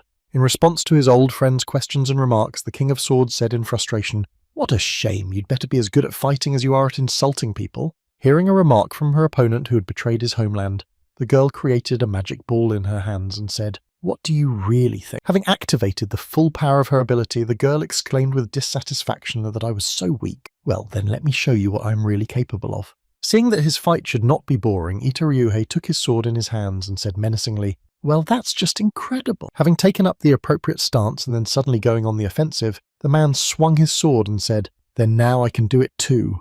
Approaching a collision with the magical realm of a girl who has used her full potential, the King of Swords added a test of his newest swordplay technique. Having witnessed what had just happened, the stands froze in silent agony, trying to realize how it had happened, and at the same moment one of the spectators said, "Wow." As a result of the fight, a giant crater remained in the place where the girl was, and then the commentator said that the round was over, and Japan won the competition with a score of 1-3. Observing the situation on the battlefield and Ito Ryuhei heading for the crater, the commentator added, "We had to lose once, but it's okay, one loss is not the end." At that very moment, Diego Masid, sitting at the TV, saw the exact result predicted by Song Ji-han and exclaimed in confusion, "But how?" Pointing his finger at the TV screen where it said Japan won by 1, the 3 men asked how he could predict the exact score, to which he replied, "Let's say I dreamed it." When he heard the cheap excuse about predicting the outcome, Diego, not wanting to accept such an answer, exclaimed, "I can't believe how much money you got," to which the man smiled and said not much. Immediately after answering, the guy turned his gaze to his phone and mentally said it was good that he had managed to earn money, but that scene was unexpected. Recalling the moment of the double sword slashing attack used by Ito Ryuhei, Sung Ji-han mentally said, "He's much stronger than I remember." Immediately after starting to recall absolutely all the information about his opponent, Ji-han added that he also possesses a gift of SSS rank Absolute Double Blade. Recalling the characteristics of the man called the King of the Sword, Sung-ji looked at the TV screen where he was being broadcast and added, "But it doesn't matter." Continuing to look at the man who was the main character of this competition, Ji-han mentally said, "No matter how strong you are."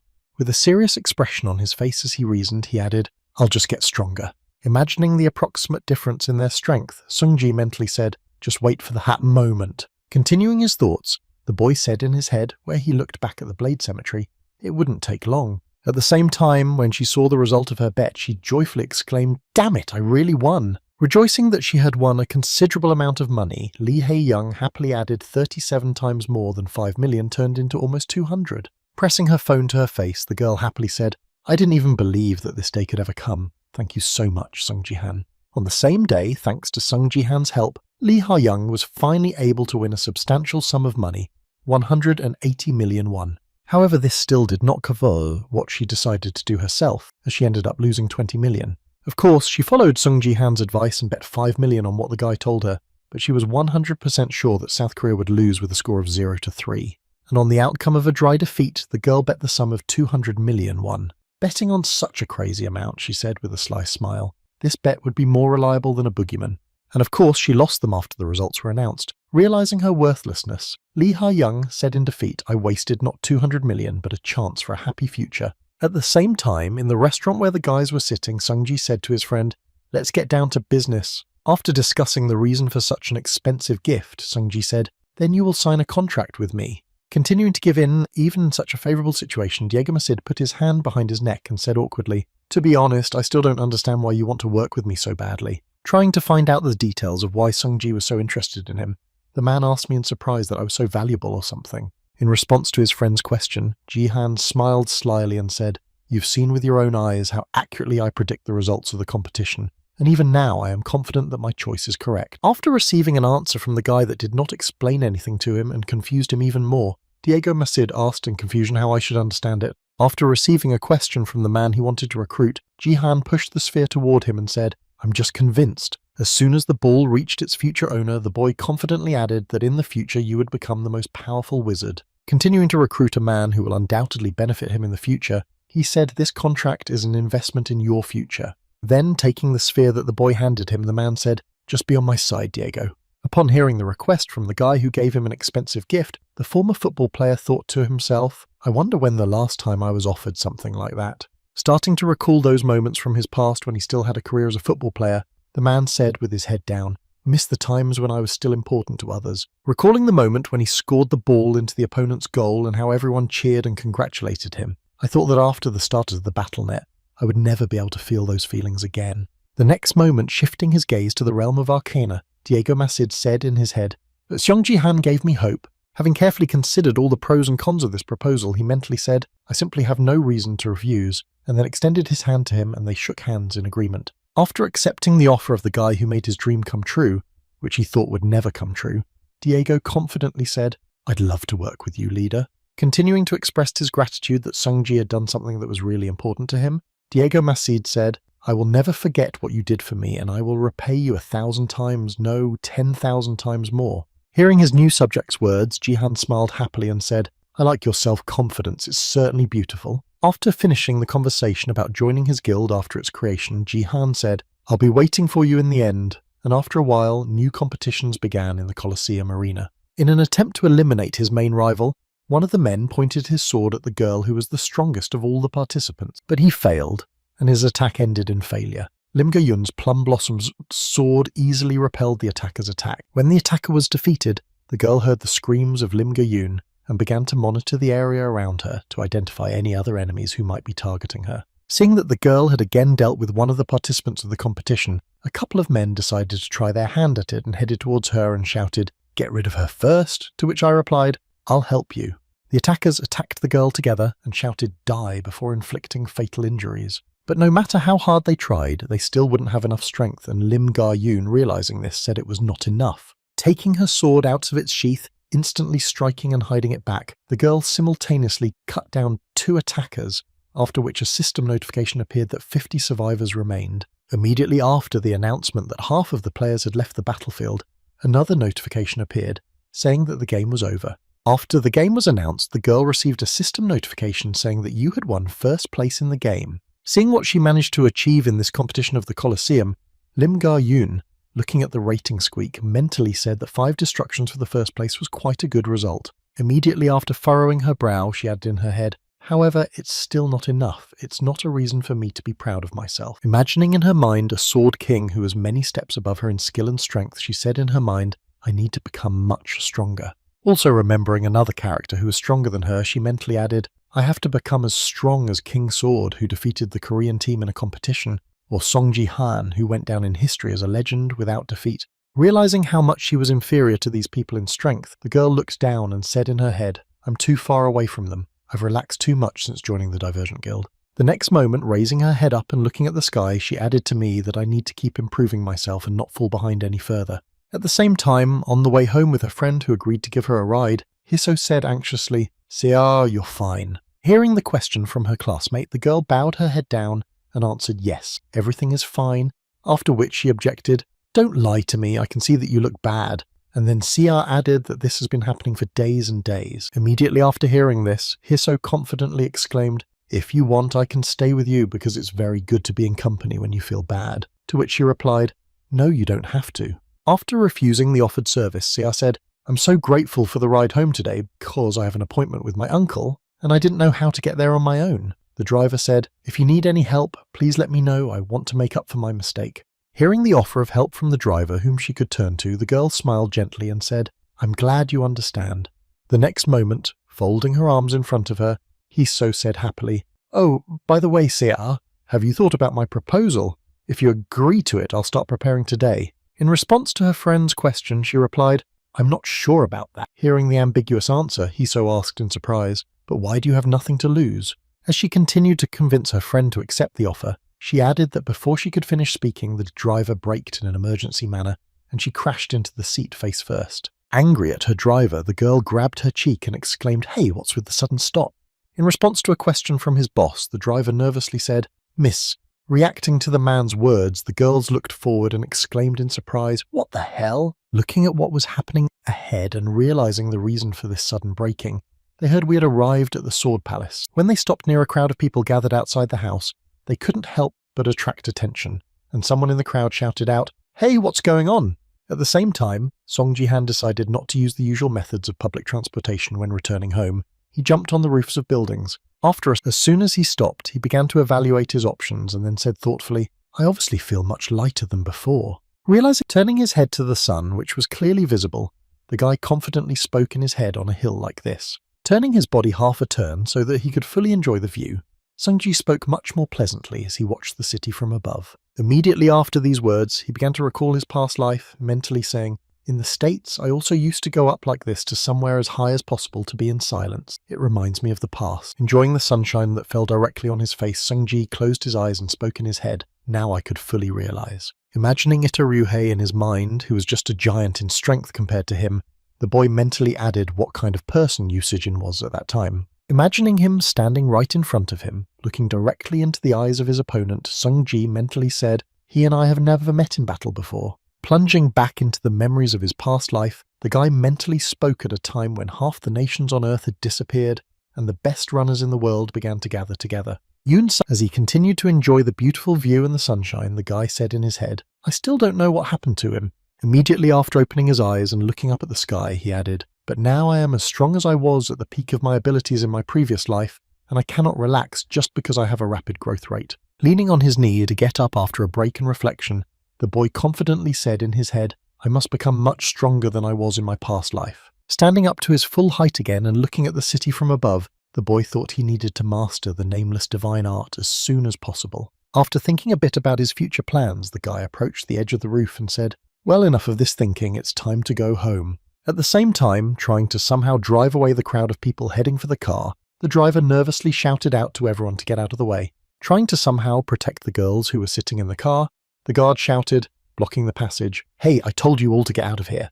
Ignoring the man's words, the reporters who were trying to break through to the car shouted out, "Miss Sia, I am from the Right to Know channel." After which another reporter shouted out, "Say a few words, please." Being in a difficult situation, the girl had to hear, "What do you think about today's match of the Sword King?" and his interview trying to somehow bring the girl to her senses. Hiso exclaimed, "Sia, just ignore them." Continuing to be in an already difficult situation, the girl overheard some people saying that it was your statement that provoked the Sword King to do these things. Trying to break through to the girl who was sitting in the car with the cameras pointing at her, journalists shouted out, "Share your thoughts with us, people want to know." As the reporters continued to push through the driver who was preventing them from doing their job, they heard an angry voice say, "Hey, what the hell is wrong with you all?" At the same time, driving the girl to despair, the journalist shouted out, "Let us interview her while Sung Ji-han is not here, it's our job," while Hiso gloated at Sia's despair. Continuing to break through the man, one of the reporters shouted out to show at least a little understanding, and then Jihan appeared in the background, having just arrived at the Sword Palace. When he saw what was happening near his house, the boy angrily shouted out what the hell was going on. As he began to prepare to use his power characteristic, Jihan angrily exclaimed, "What have you all suddenly decided to do here?" Applying the characteristic of force and at one point scattering everyone who broke through the driver from the car, Jihan shouted out, "Get out of here!" When all the annoying journalists lay down on both sides, creating a certain path, Sungji confidently walked forward to the car. Walking past the annoying reporters, he heard one of them groan heavily and say, "Oh, my back," after which the other one shouted out in displeasure, "Hey, Sung Ji-han, how dare you attack reporters?"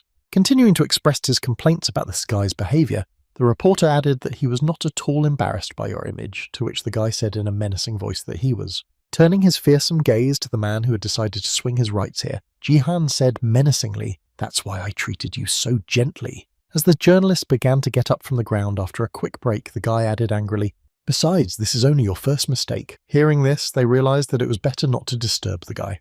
Walking onto the car with his niece, which was being guarded by the driver from attackers in the form of journalists, Sunji added, "You should be thankful that it ended so easily." A few seconds later, as he approached the car, Sung Ji-han said to his niece Xia, "You can come out now," and she looked through her fingers at the person who came for her. As soon as the door opened, Sung Ji-han immediately appeared behind them, smiling happily and saying to his niece, "Let's go home." As soon as the girl was safe, the boy supporting her said to the driver, "Thank you for protecting her," to which he awkwardly replied that it was nothing for me. As the pair of young people headed home, Kiso, who had left the car to say goodbye, called out to the man, "Sir, take care of her," to which he looked back at the girl and replied, "Thank you very much for your concern." After thanking his niece's friend, Sung Ji-han said, "Goodbye and see you later," and waving goodbye, the girl nervously said, "See you then." As soon as the boy and her friend moved away, the anxiety on the girl's face suddenly disappeared, and she was just trying to keep her emotions in check at the moment so as not to give away her true identity. The next moment, when they had already entered the building, she was finally able to give vent to her emotions and bent her head down, covered it with her hand, and then began to laugh softly. Immediately after this action, she said, holding back her laughter, "How hard it was for me to hold back my laughter." Hearing this, one of the reporters was surprised to hear that she was not the student, to which another colleague replied, "Yes, you're right." Looking at the girl who was mocking Yoon Sia and wiping away her tears, the reporter confidently added that she was the granddaughter of Kim Hee-so, CEO of Taewon Daily, the first publishing company in South Korea. As she continued to wipe away her tears, after mocking the weak-willed girl she was pretending to be, Hee-so said, "Oh, poor Sia, it's all over for you now." After a while, when he arrived home and turned on the recording of the report after the competition, Sonji heard Ito Ryue say to the camera in Japanese, "I have no daughter." Holding his phone in his hand and watching a live stream of Ryuhei, he told reporters that I buried my entire life in Japan, and that's why I have no daughter. Continuing to insist on his point, he added, "I'd like to ask you to refrain from any personal and unnecessary questions like this." After listening to the interview, the guy asked if they came to you because of him, and she said yes, with her head down. Hearing the reason why her niece was sad, Sungji gritted his teeth in anger and said irritably, looking at the man's face on his phone, wishing he could give him a beating. After expressing his dissatisfaction, he turned his gaze to the depressed girl and said, "Well, what should I do now? She has just started to feel better after the last incident." Continuing to look at his upset niece, who had her head down and was staring at a single point, he added in his head that this interview had only ruined her mood. After some time of grieving, the girl realised that this could not go on forever, and gathering her strength, said to her uncle, hearing Xiao's voice, who took his eyes off the phone screen and said, "So then," and added, "Remember you said you would fulfill my wish." Hearing what his niece Ji-han had just asked him, he thought about it for a while and said, "You're going to find the Shadow Queen now," and the girl happily replied. Immediately afterwards, the girl, without hesitation, confidently said, "I think I've already thought of a wish that I want you to fulfill." Hearing this, the guy said confusedly what he meant. The next moment, pulling out her phone in front of her, the girl confidently said, "I think I've already found the one you need." Showing the image on her phone of the right person, who was most likely the same person her uncle needed, she said the Queen of Shadows. Some time after the conversation with his niece, the guy decided to test her theory, and after a system notification saying the game had started, one of the viewers of his live broadcast wrote to stop what you're doing. In response to a question from his viewer, the guy smiled slyly and said, "I'm going to destroy my spear," and then mentally added, "I definitely need to." A little later, after a short pause, the guy added more seats. After hearing about Jihan's plans, the audience wrote, "This time he came up with something strange, but I'm okay with it." The next moment he mentally added, "I'll try it." Keeping his gaze on the person who was far away from everyone else and watching only him, Sung-ji thought to himself, well, let's see. Keeping eye contact with the suspicious person who was not taking her eyes off him, he mentally added whether she was really the Queen of Shadows. And now let's go back one day to when the conversation with my niece took place, when she finally managed to determine who the Shadow Queen was. Demonstrating an elf girl standing near a column in a dark cloak, Yun-sia heard her uncle interrupt and say, yes, I believe she is the Queen of Shadows. The next moment she turned her phone screen back to her and began to go through other possible options and said thoughtfully, of course I'm not 100% sure, but that's my main suspect. And she heard back, and there's a reason you think so. Then, looking at the image of the dark elf who was sitting on the throne, she added thoughtfully, at first I looked at the elven queens who sat on the throne, but they were too obviously queens. Immediately afterwards, she switched back to the image of the mysterious person standing at a distance from everyone else, pointing to her and saying, she looks like a shadow. Hearing his niece's conclusion, Ji-han was surprised to hear that the shadow was there, after which the girl confidently added, look at what I sent you then. When the boy picked up his phone and started looking at the photo sent by Seah, he heard her say to him to first pay attention to the colour of the elf's eyes.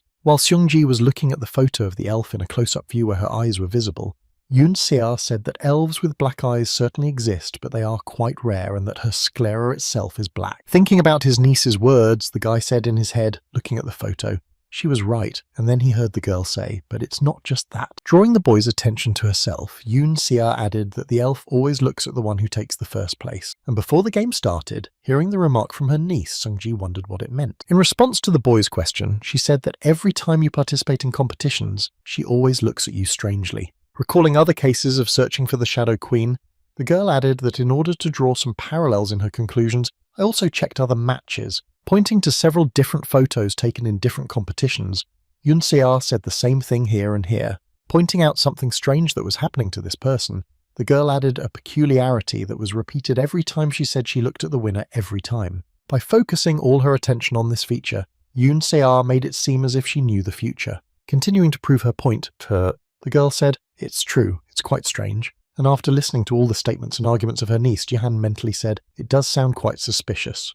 The next moment, drawing the boy's attention to the last file she had sent, Yoon-seah said, and by the way, the last video is the most important. When Ji-han opened this video sent to him by his niece, the girl said to look closely at her shadow, and when he looked closely, Ji-han could see something strange that was really not ordinary in her shadow. The next moment, continuing to draw her conclusions after the search mission, Yoon-seah said, of course, the quality is quite poor, but I'm sure you see something unusual. After listening to everything the girl said and putting the whole picture together, with the facts of the candidate's eligibility for the Shadow Queen, Sung-ji thought it was really worth checking out. The next moment, Ji-han, who had come to his senses after thinking, said in surprise, wait a minute, you were the one who found out all this, and she confidently replied, yes, I was constantly looking for it whenever I had free time. After hearing this, Sung-ji nervously asked if she was working too hard because of me, and she replied with a happy smile that no, I don't have much to do right now anyway.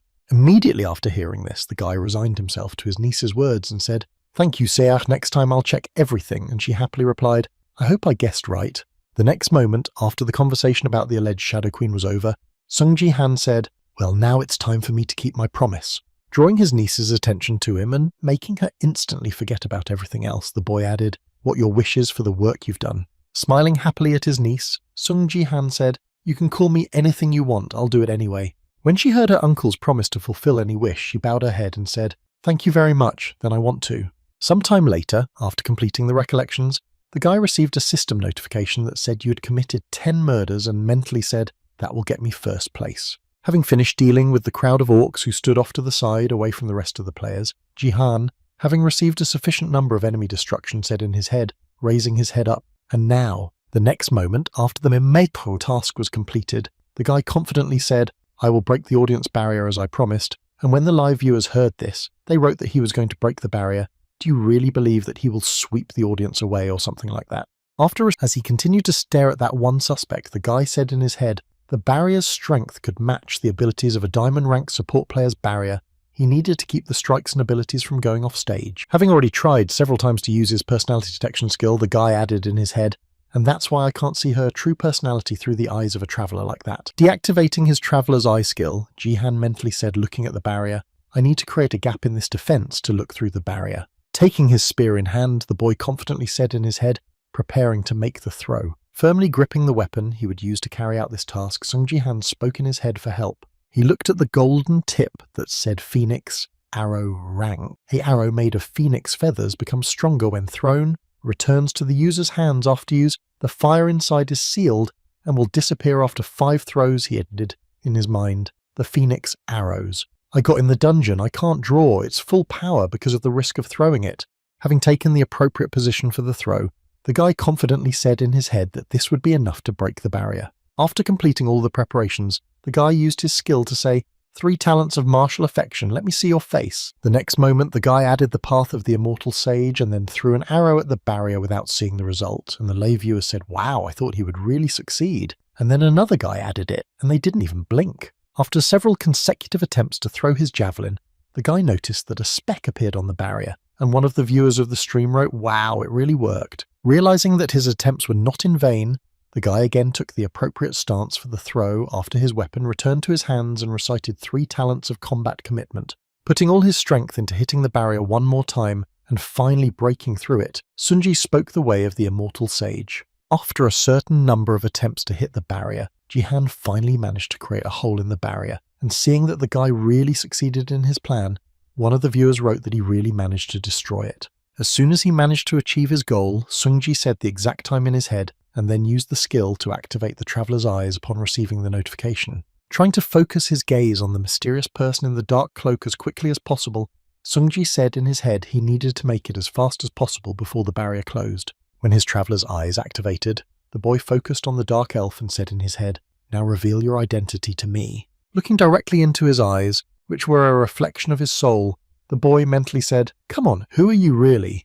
The next moment after he managed to look into the girl's eyes, Sung Ji-han found himself in some strange empty dark place, looking around and saying, where am I? In confusion. After a while he felt a strange gaze concentrating on him in the pitch blackness, and looked back and noticed someone's giant eyes. The next day, when he woke up after the meeting with something incomprehensible, the guy was lying on his bed and sighed heavily and said, it was a pretty hard day. Putting his hand to his head to try to calm himself down after what he had seen, he mentally said, I still can't calm down after what I saw. Opening his eyes after imagining the same sight he had encountered when using the traveller's eye skill on the Shadow Queen, Sungji said in his head, and I don't think I can do it. Once again he began to recall the same look he had encountered in that pitch black, and he imagined meeting something similar in the Bronze League. Closing his eyes again, the guy said in his head, visibly worried, it scares me very much. Even if I were in my previous body, I would still be scared. Immediately after smiling slyly after his thoughts, the guy said, well, it's okay, and then got up from the bed and confidently added, his strength will definitely help me. Moving to a sitting position, the guy used the command and opened the achievement store, after which he said in his head, I will level up the store to the 5th level for the accumulated rewards. Having decided to upgrade his store to the 5th level, the guy confidently said in his head, at which point I would have the opportunity to get a place for an additional constellation. When everything was completed and the store level was raised, Sung Ji-han said in his head, well, now we can choose a few constellations. Clicking on the level up button, he received a notification that said Earth is currently undergoing a training program. Even if you select a location for an additional constellation, it will not be shown in your status window. Rejecting the notification that the additional slot for the constellation would not be displayed, the guy mentally said, well, now I don't need it, then I'll choose something else. Hovering his finger over one of the options for leveling up in the store, Sungji confidently said, first, I'll add a slot for a rank, and then received a system notification that you had bought a place for an additional rank, level 1. As soon as the additional slot was purchased, the guy immediately rushed to check its availability in his profile and opened the status window. Songji has already reached the 22nd level and is only 3 levels away from the Silver League. Now that he has such martial and ordinary strength, he can practically be counted as a member of the Silver League. However, even so, the guy chose to level up rank slots in the achievement store for a reason. He will need this additional slot after reaching the 30th level, then he will need it for the title of Descendant of the Martial Arts God. Very soon, Song Ji-han's combat power will reach its critical 30 points, after which he will receive his nameless martial arts skill. And thus, after acquiring this skill, the boy will associate himself with the martial arts god and eventually become his descendant. Recalling why he needed this additional slot for a new title, the guy mentally said, I used this title in my past life until my death. Closing his eyes, the boy recalled how he had received it and said in his head that this time, no matter what it took, I had to get hold of it this time too. Starting to recall a person from his past life, Sung Ji-han mentally said, we will meet again very soon. At the end of his thoughts, Sung Ji went with his niece to inspect the new house after a while, and then heard that the centre of Gangnam itself is just great and public transportation is excellent and there are plenty of renovated schools. Continuing to demonstrate the room they came to squeeze into, the realtor confidently said, among other things, you will get a symbol of success, a view of the Han River from a high floor. After trying all his methods of persuasion and naming the advantages of this house, the real estate agent said, well, what do you think? This is the best apartment in my arsenal. Continuing to look at the young people who had come to inspect the apartment to decide whether they were to take it, the man added, 200 square meters will be more than enough for you two because I'm right. Looking at his niece's reaction after they were given a tour of the new apartment, Sung-ji mentally said it was too little too late for her. The next moment, as he continued to talk about the apartment he was offering to the buyers, the real estate agent happily said, let's take a look at this room, and Seah nervously replied yes and followed the man. Watching the girl's reaction to the house they were shown, Ji-han sighed nervously and said in his head she didn't like it, which was expected. Starting to recall the scale of her previous place of residence, the boy mentally added that she had spent her entire life in the penthouse of the Sword Palace. An ordinary apartment would hardly impress her. After some thought, he looked away and added in his head, and yet. Looking at the view from the window on the top floor of the proposed apartment, Song-ji mentally added that the move was her own wish. Starting to recall the moment of the conversation with the girl when he said that he would fulfill any of her wishes and bowed his head down and said, I want to move, after which he mentally said, Seah wished to leave the Sword Palace. Looking at the depressed look on his niece's face, Ji-han thought, I guess the sooner it happens the better, since that place is full of memories of Yoon Seo-jin. I'm sure being in the house is depressing her. At the same time, trying to make a good impression of the apartment, the sales agent told Yoon Seah that the rooms were large and the layout was perfect, and that it was not just that there were only one apartment for sale in this building, and it was not about the price. Looking at the nervous girl who was afraid to say no to the man, Ji-han thought I must find a suitable home for her, and then Yoon Seah replied to the sales agent, of course. The next moment, interrupting the man's conversation with his niece, Song-ji said, I think we'll need a bigger house than this one. Continuing to emphasize the inconsistency of the option, the guy added that soon she would become a player and therefore would need a room for a connector, to which the sales agent replied, I understand, then I'll look for more. Immediately after smiling happily, the sales agent turned his gaze to the girl and said, You are very lucky to have such a reliable and strong uncle, to which she replied, Well, I still have room to grow. Then the man said, I'm your fan and I'll always be rooting for you, and Sung-ji smiled awkwardly and said, Thank you for that. As soon as Ji-han finished his sentence, the sales agent immediately added, No, thank you, which threw the guy into confusion with his answer.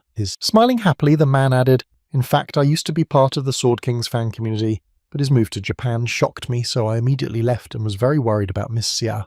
Turning his gaze to the surprised girl, he added, I heard that you are having a hard time right now, and I was worried about that, but I am glad to see you in person and that you are doing well. Continuing to impress Yoon Seah with his support, the sales agent added, You have a long way to go, but congratulations on your awakening hearing this. A tear formed in the girl's eye. Bending her head down and putting her hand to her chest, Yoon Seah said, I'm sure you'll get a wonderful gift. Hearing the words of support from the salesman, who was also building hopes for a good future for his niece Sung-ji, said something disturbing in my head. Recalling the moment when Seah was driven home in a car and the number of journalists, he mentally added that the attention to Seah increased after the Korean-Japanese battle, and that everyone is most likely interested in her awakening and gift. The next moment, recalling the horrible future that had happened to her in her past life, the boy added in his head that when it turned out that she was an F rank, all their attention would become poison. After these mentions of a harsh future, Ji-han looked at his niece and mentally said, We need to prevent this. We will have to keep her away from people for a while, especially from reporters, and at the same time Kim Hye-so, the granddaughter of CEO Taewon Daily, was happily talking to someone on the phone saying yes, of course. Hearing the question from the interlocutor, she confidently added, Everything was correct on August 22nd, her birthday. She will be in the Academy's gift room. No, you don't have to worry about that. I will help you with the interview. After finishing the conversation with the journalist, she said, See you later, and then hung up the phone, and the guy who was just sitting in the office with her said, What a scum and hypocrite you are, a family member of a media worker. In response to the boyfriend's remark, Hye-so replied that no one asked you to stay, to which he replied, Don't say that, otherwise I won't be able to meet Yoon Seah anymore. Immediately after focusing on the girl, he added, But why do you hate her so much? To which the granddaughter of the media company's director replied that she was from an ordinary family and people keep comparing us, and if it weren't for Battlestar, she would have remained a hillbilly. After hearing the girl's explanation, the guy laughed and asked, So that's why you organised an interview for her? And she smiled and replied, It will be a great article. I'm doing it for the good of my family. Continuing to announce the reasons for her hatred, Kim Hye-so added that if she gets a lame gift, it would be nice to humiliate her. Hearing this, the guy stood up from his seat and replied, "You're a jerk." Hearing the boy's words, Hiso showed a photo of Jihan and said, "Your participation is also important in this case. Song Jihan is the uncle of this bad boy. He's always there for you." Continuing to emphasize her defender, who usually sows at the most inopportune moment, the girl added, "You are sure you can defeat him in a battle?" In response to a question from the granddaughter of the director of a media company, the guy smiled ominously and replied, "Crazy fool, I don't give a damn about him."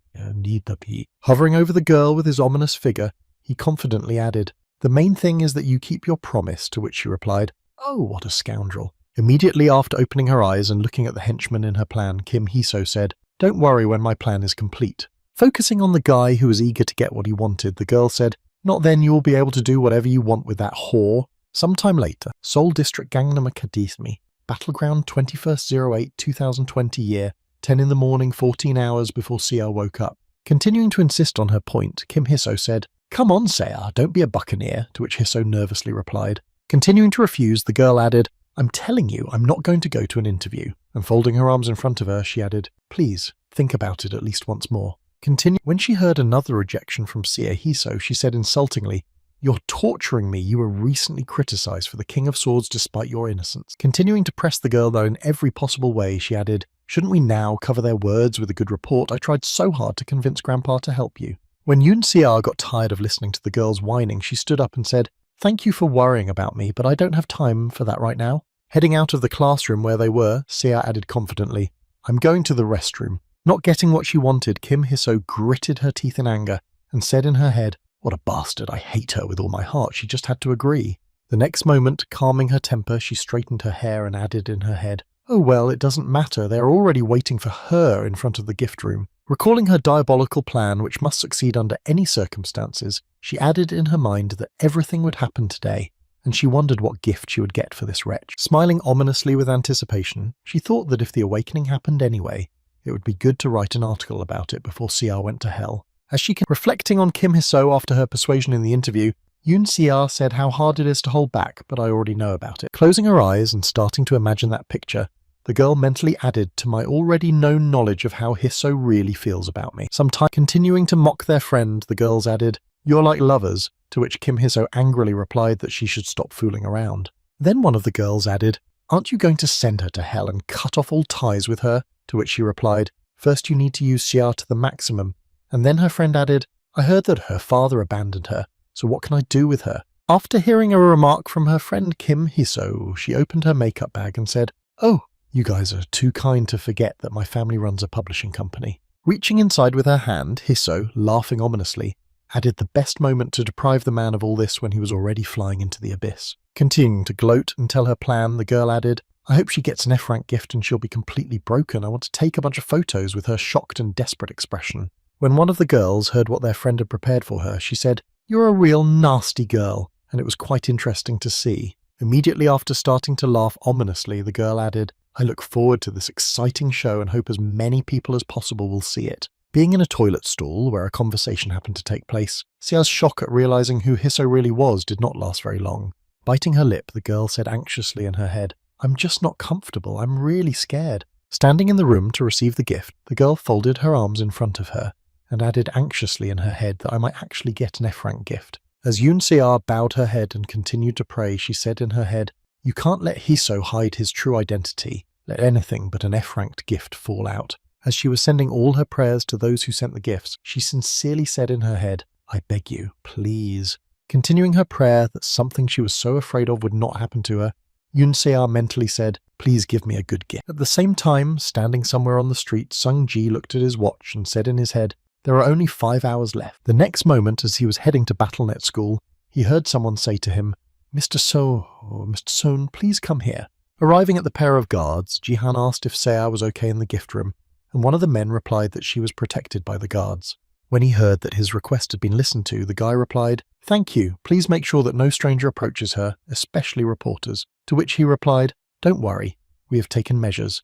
Even the academy staff will not approach her." Looking around him and demonstrating the number of guards assigned to the facility, he added that the management pays special attention to this. Then, immersed in his memories, Seongji mentally said, "Yesterday around this time, I called manager Park Yong-sik to discuss the problem with the Sword Palace donation. He answered, 'Oh, yeah, tomorrow night Sia will become an awakened player, right?' And he replied, "So you knew about it?" In response to the boy's question, the manager replied that the situation is not good now, and that is why I'm worried that someone might enter the wake-up room. After hearing Jihan's words, Manager Park thought that he understands how things are going now. Immediately after these words, Park Yong-sik added, "If you don't mind, I would prefer to have more guards around her." Hearing this, Seongji thought the government would send a guard to protect Seo. Closing his eyes and exhaling a sigh of relief that everything had worked out so well, Jihan said in his head, "Once again, I needed help." Walking along with his man in the direction he was pointing, Seongji suddenly heard him say to him, interrupting his thoughts, "We have arrived at the place." Pointing to the room on the right side of him, the guard added a gift room.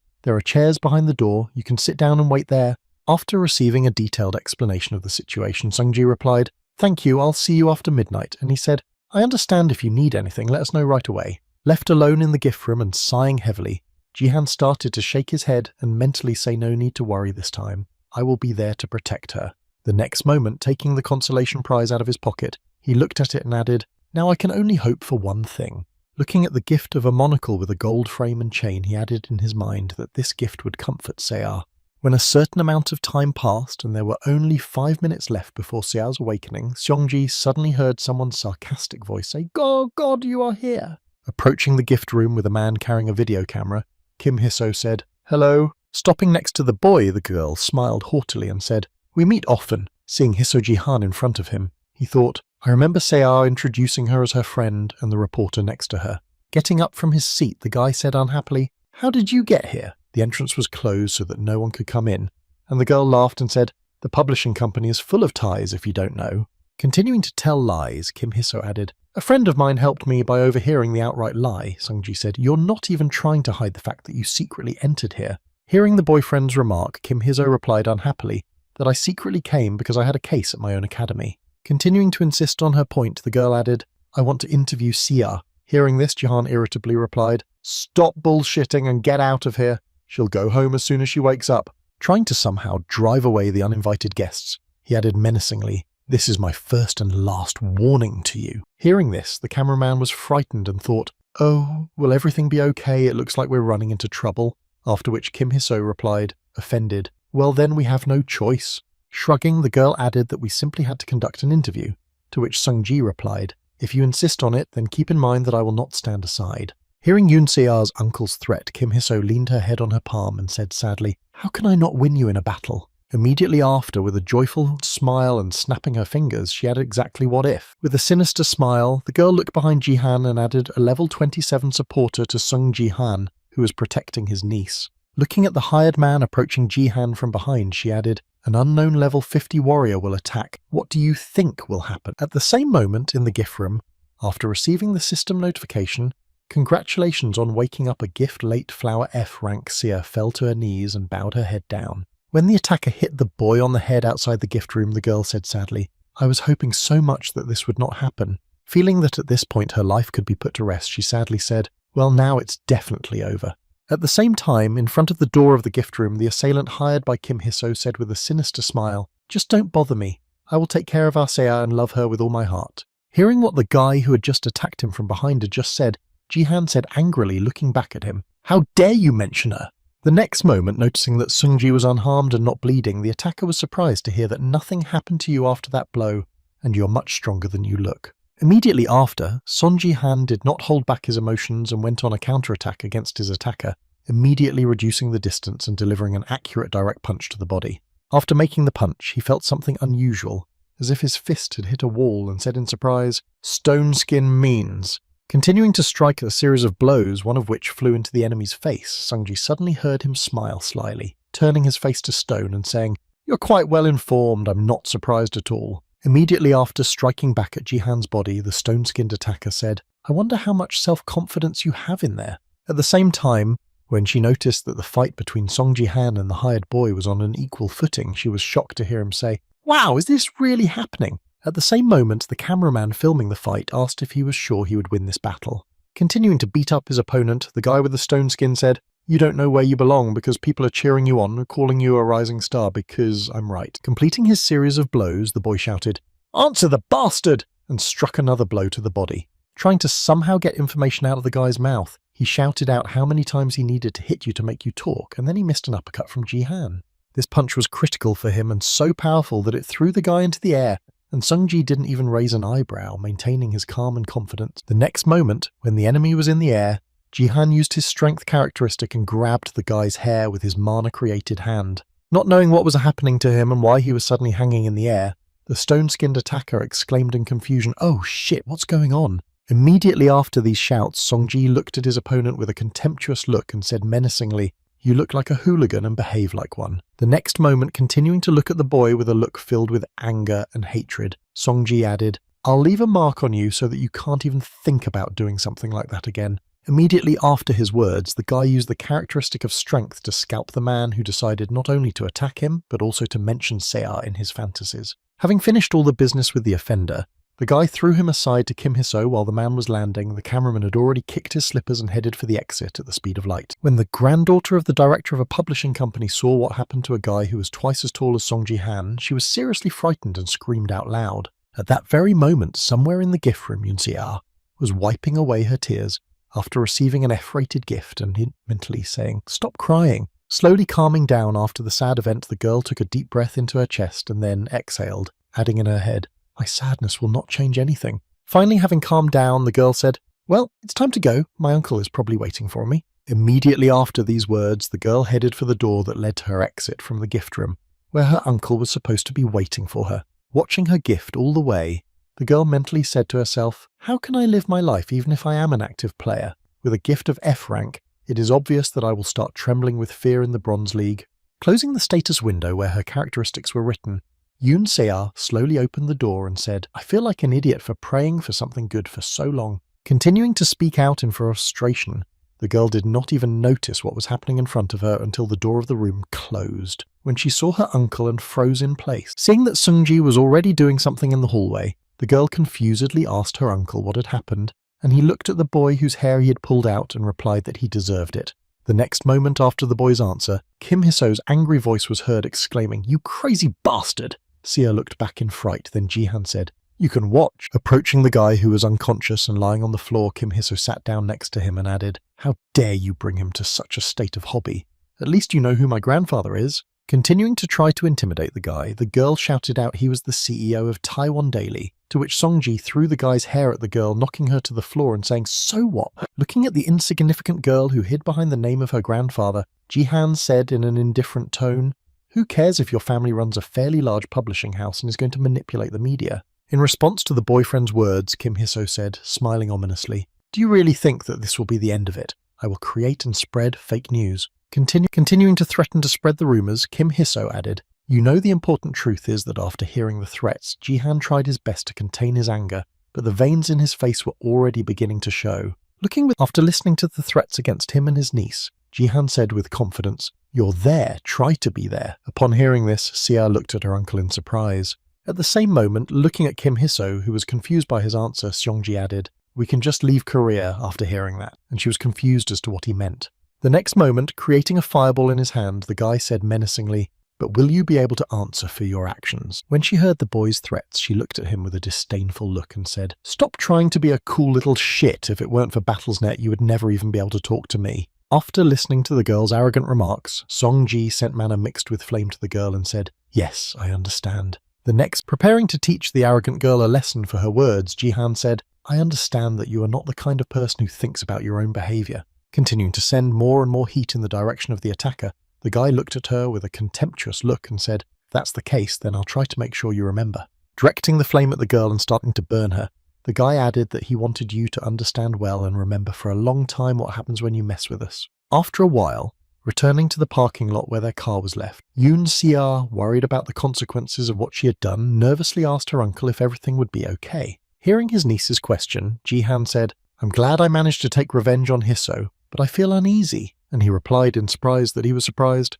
After hearing her uncle's question, Yoon Se-ah nervously added to Taiwan Daily, the largest company in our country, and Sungji said, "Don't worry, nothing will happen." Immediately after, Jihan mentally said they wouldn't act rashly just because such an influential company wouldn't do anything because of the director's granddaughter. Unless they had completely lost their common sense, they wouldn't hurt a player who was currently attracting everyone's attention. At the same time, looking at her uncle Sia, mentally said why he was so confident was amazing. Having finished thinking about why he and his niece were safe, Sungji added something else that was important right now, and then said, turning his gaze to his niece, he confidently told her what kind of gift she had received. Hearing the question from her uncle, the girl bowed her head down and said sadly, a late F-ranked flower.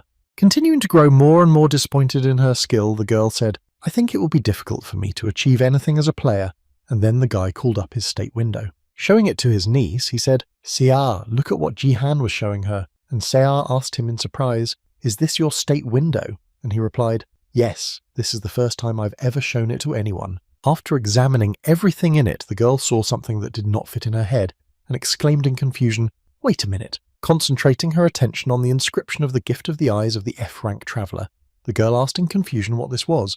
You also have a gift of F-rank. Surprised that her uncle also did not have a unique gift, Sia asked him, how did you manage to become so strong? And he replied, look at the standing over him. Then noticing the strength and fighting power, she asked him what it was. After reading the names of the characteristics, she said, combat power and strength are definitely characteristics from Battlestar, to which he replied that they are special because many people do not know about them because the conditions for obtaining them are hidden. Immediately after the status window was demonstrated, Jihan confidently added, as you can see, the rank of the gift is not the most important thing in CR. You can also get unique characteristics. Immediately afterwards, he pulled an object out of his pocket that he wanted to give to the girl as a consolation gift, but first he spoke. Holding out the monocle to his niece, the boy confidently said, this thing will show you the way. Immediately after handing over the gift to his family member, Songji said the second best in the world before my return to time was Jin Yuhua from China. Recalling the moment when he found out the rank of her gift, the guy confidently added, in his head, that she also received a late flower as a gift. Immersed in memories from the past, where he stood in front of the TV and watched a live broadcast of her battle in the Colosseum, Jihan added, I couldn't believe what I was seeing with my own eyes. Amazed by the girl's skills, the guy with the lowest gift rank said in amazement that he could only think of the F-rank gift that brought Sia to despair and death. Does he really have such a set? At the same time, when she arrived home and began to look at the description of her gift through the monocle, she was surprised to hear what it was. Surprised by the hidden description she saw through the gifted object, Yunxia added in surprise that the gift could be improved and the main effect could be enhanced. The next moment, Sungji smiled happily and said to his niece, who was beaming with happiness, your gift is amazing, isn't it? Immediately after this question, looking at Yunxia's admiration, he mentally said the item worked with a bang. He came out of the repaired broken monocle of the C-rank envoy. Recalling the process of repairing it using the urgent repair skill, the boy mentally said, I made it yesterday as a birthday present for Sear. Continuing the dialogue with the girl, Jihan said it was amazing that you could increase your rank, but the effect itself was good. Thanks to the additional growth rate, the effectiveness of your training doubled, to which she replied that it was also good.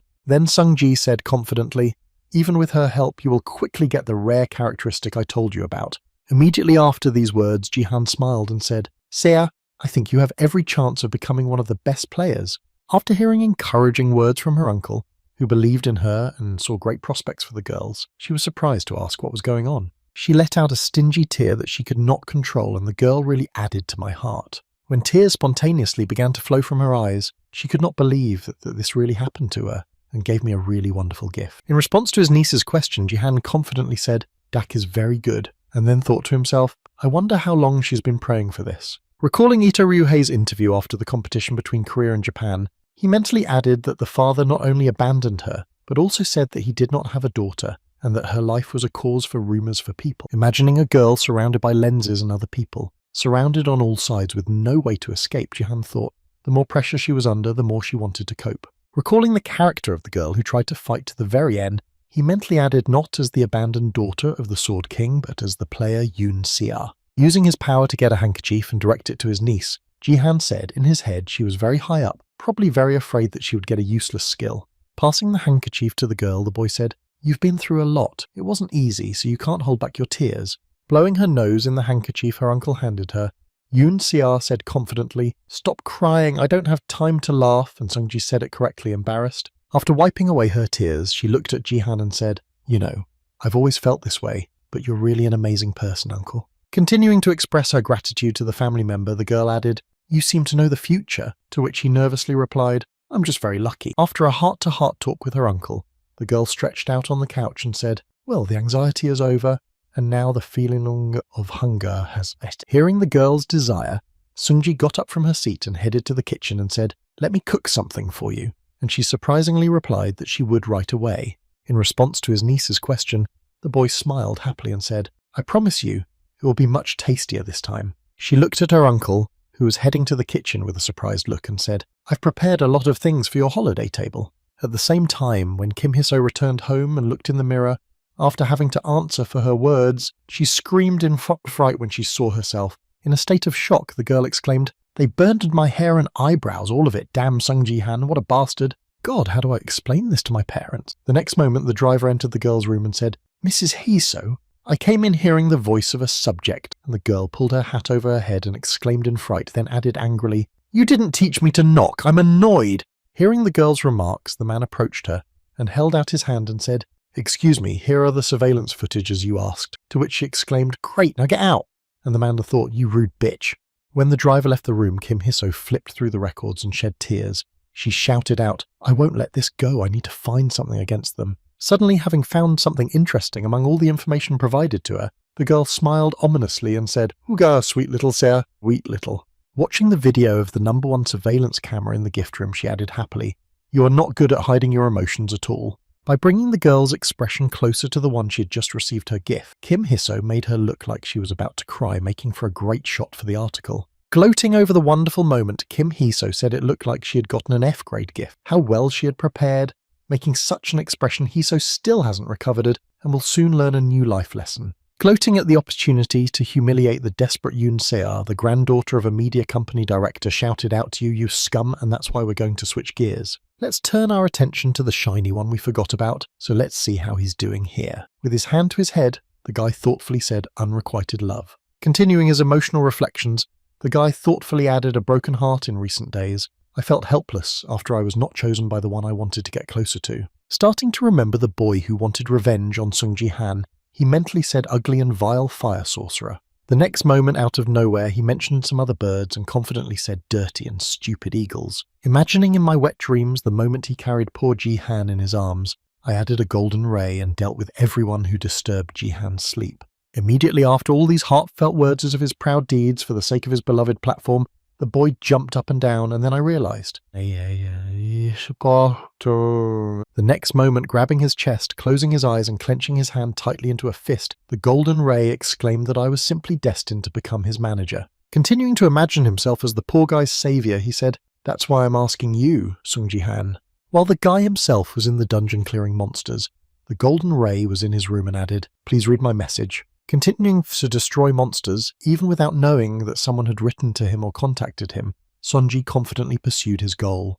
While the guy was destroying monsters, the commentators on the livestream started writing about what his teammates were doing, and those who are on the same team with him usually just watch, but if they don't interfere with him, they will take first place after these comments. At the same time, Ji-han, who did not need help at all, used his skill in an unnamed divine art to destroy his enemies. After a while, after destroying all the enemies in the dungeon, the guy received a system notification that said the game was over and you took first place. Also, after receiving a system notification, one of the players sighed heavily and said, "Oh, it was so hard to finish all the popcorn," to which the other added, "Let's add onions and caramel next time." After completing the protection task, Sungji received a system notification that your level has been raised to level 25 and you can now participate in Silver League battles. Received the title of a ruler of bronze. With the passage of the league with the highest percentage of victories, you entered the World Top 100 Bronze League on August 25th. There will be a battle for promotion among the top 100 players. The best 100 players in the world are the most successful people in the BattleNet, and they will fight in the battle for promotion to ensure their transition to the next league. The goal of all players who are in the top 100 of the Bronze League is the Silver League, but another special condition has been added, and this condition consisted of something quite unusual that had never been seen before, and is not seen in ordinary battles. The whole point of this fight between the top 100 is that they will fight until there is only one left, and so the battle for promotion to the Silver League is not just a regular game, it's a fierce struggle for survival. And this competition ends only in one case, when there is only one participant left on the battlefield, not half as usual. As a result, when I saw a familiar face in the list of leaders, Ji-han said in my head, "I knew that this time you would also be on the list of the best." As he continued to stare at the profile photo of the man he was about to face, Ji-han said in his head, "I haven't seen Baron Williams for a long time." While looking through the list of participants in the competition, Sungji came across Baron, who had one of the top 100 players in the Bronze League, Baron Williams, written next to him. Putting his hands to his sides, the guy said thoughtfully in his head, I expected that this time we would meet earlier, but not this early. Feeling a little uneasy after seeing his opponent in the promotion competition, Sunji mentally said bad things, but in a strange way. Continuing his thoughts on the top of the tower, Jihan said, I wonder if I will lose to him, because I have never been able to defeat him before. The decisive factor that allowed Son Jihan to be among the top 100 players is his unique strength score. Of course, combat power is also a great and unusual indicator, but only physical strength, endurance and speed are important for unlocking the nameless divine arts, but they cannot be compared to the power that goes beyond any framework of reality. Similarly, they simply cannot match the skills of absolute territory with mana boost and telekinesis. However, this is not the end of all the additional bonuses of the strength skill, as there are still some bonuses. One of them is that this characteristic also has different classes. As he continued to think in his head, Sungji mentally said, and the power that Baron used was on a completely different level. Strength is an indicator proportional to mana and divine power. Baron was born with excellent mana and therefore his strength was significantly superior. This figure was at least twice as powerful as Jihan's, even though he had excellent control. However, even this remains a trifle and simply pales in the face of absolute power. Having started his training in order to achieve certain results with which he could confront his opponent, Jihna mentally said Baron became the first in the ranking thanks to her alone. While conducting his talks, Songji stood in a one-handed stance, training his spirit and physical strength to receive the divine nameless art. Continuing to hold the stance on one hand, the boy mentally said, it wasn't by chance that he continued to hold the first place, and even during the Bronze League everyone knew him because of his mana, which was at the diamond level.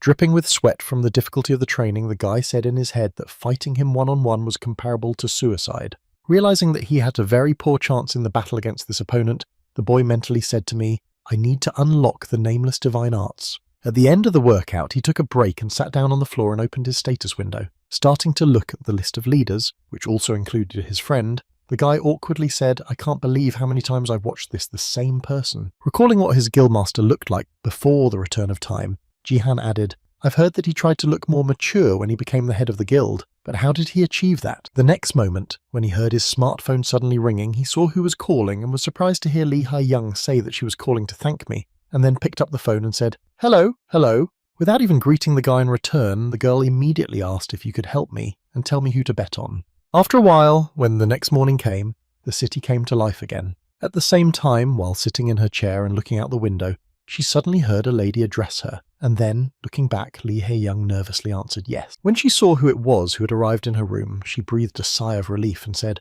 Oh, Gi-young, it's you, what's up? And replied, I came to escort you to the meeting. When she heard the reason for the visit, she nervously replied that it was time to go and she was sorry, but could you give me 5 more minutes? When Ge-young approached her, Lee Ha-young said nervously, Well, I asked Song Ji-han to tell me who to choose. Hearing that, she asked, Aren't you ashamed of yourself? And then added, I'm hurt because of my past losses, so you can be gentle with me. After hearing this, Lim Ga-yoon asked in surprise what he said to you, to which the lady replied, You heard the news yourself. Hearing that he was ranked among the top 100 players in the world, the girl bodyguard suddenly froze in place in surprise and then heard that Baron from the States was also participating. Immediately after taking her head, she added, So he said to bet that he will take first place. After hearing the recommendation that the guy gave, Ge-young said rather confidently, to which Lee Ha-young replied, Well, that makes sense. Then raising her head up, Lim Ga-yoon thoughtfully said, But Baron, how does he plan to defeat someone who flies around and throws punches? Hearing her friend Lee Ha-young's opinion, she exclaimed, You think the same way too? As soon as the bodyguard turned her attention to her lady and looked at her, she added that it would be safer to bet on Baron. Immediately after the question, still hesitating about the right choice, the girl added, I'm a little doubtful because his predictions of the outcome of the battle between Japan and Korea were accurate, but I should bet on Baron for some reason. Ga-yoon wanted to argue with her. Immediately after I finished telling her about my life, Lee Ha-young suddenly asked me how you were doing. Changing the topic to another direction, Lee Ha-young looked back at her friend and asked if you had a good score in a battle net. Continuing to bombard the girl with questions, she added, You've been working pretty hard lately, to which Lim Ga-yoon replied uncertainly, Well, I have. Clenching her hand into a fist and gathering the courage for the next action, she added, I was going to tell you. At the same time, Son Ji-ha, having received the desired free characteristic point, confidently said in his head that all the conditions were now met. Clicking on the combat power to increase its number, the guy received a system notification that said the combat power had reached 30 points. Immediately after this message, another one appeared, in which the constellation of the travelling god of war was written. Using his traveler's eye to detect the god, the guy received a notification detected you on the trail, and then mentally said there is only darkness here. Continuing to stare at the constellation of the god, the boy added confusedly in his head, I don't see anything at all, but I definitely feel the same sensation as last time. Immediately after, Sungji received a system notification that said Traveling Wars look at you. Jihan thought at last we meet again. The next moment, he began to endow the boy with divine power, and Sungji received a message saying, the traveling god of war recognizes you as his descendant. And then he thought, in my past life he helped me a lot too. When the main power transfusion was completed, the guy received a system notification informing him that he had received the ability of nameless divine art. Having received the desired skill, the boy mentally said, usually, the patronage of a constellation has enormous consequences, but the traveling god of war did not ask me for anything. The next moment, he received another system notification that said, Learned martial arts technique, 3 talents, martial commitment, learned technique, lightning, steps shimmering, sky. At the same moment after receiving the skills, the guy mentally said, if I have already reached 30 points of combat power after which I received a notification, the traveling god of war frowns. Feeling something strange that shouldn't have happened, Jihan grabbed his head in surprise and thought that the connection was cut off, and then received another notification that said he was unhappy that your 3 dantians were already open. The wandering god of war is very afraid of you. Seeing this warning, Jihan was surprised to think that he was afraid only because I had 3 dantian divine beings open, and that was the only reason he was afraid. After the warnings were over, the boy received a system notification stating that the imitation of martial arts techniques had been stopped.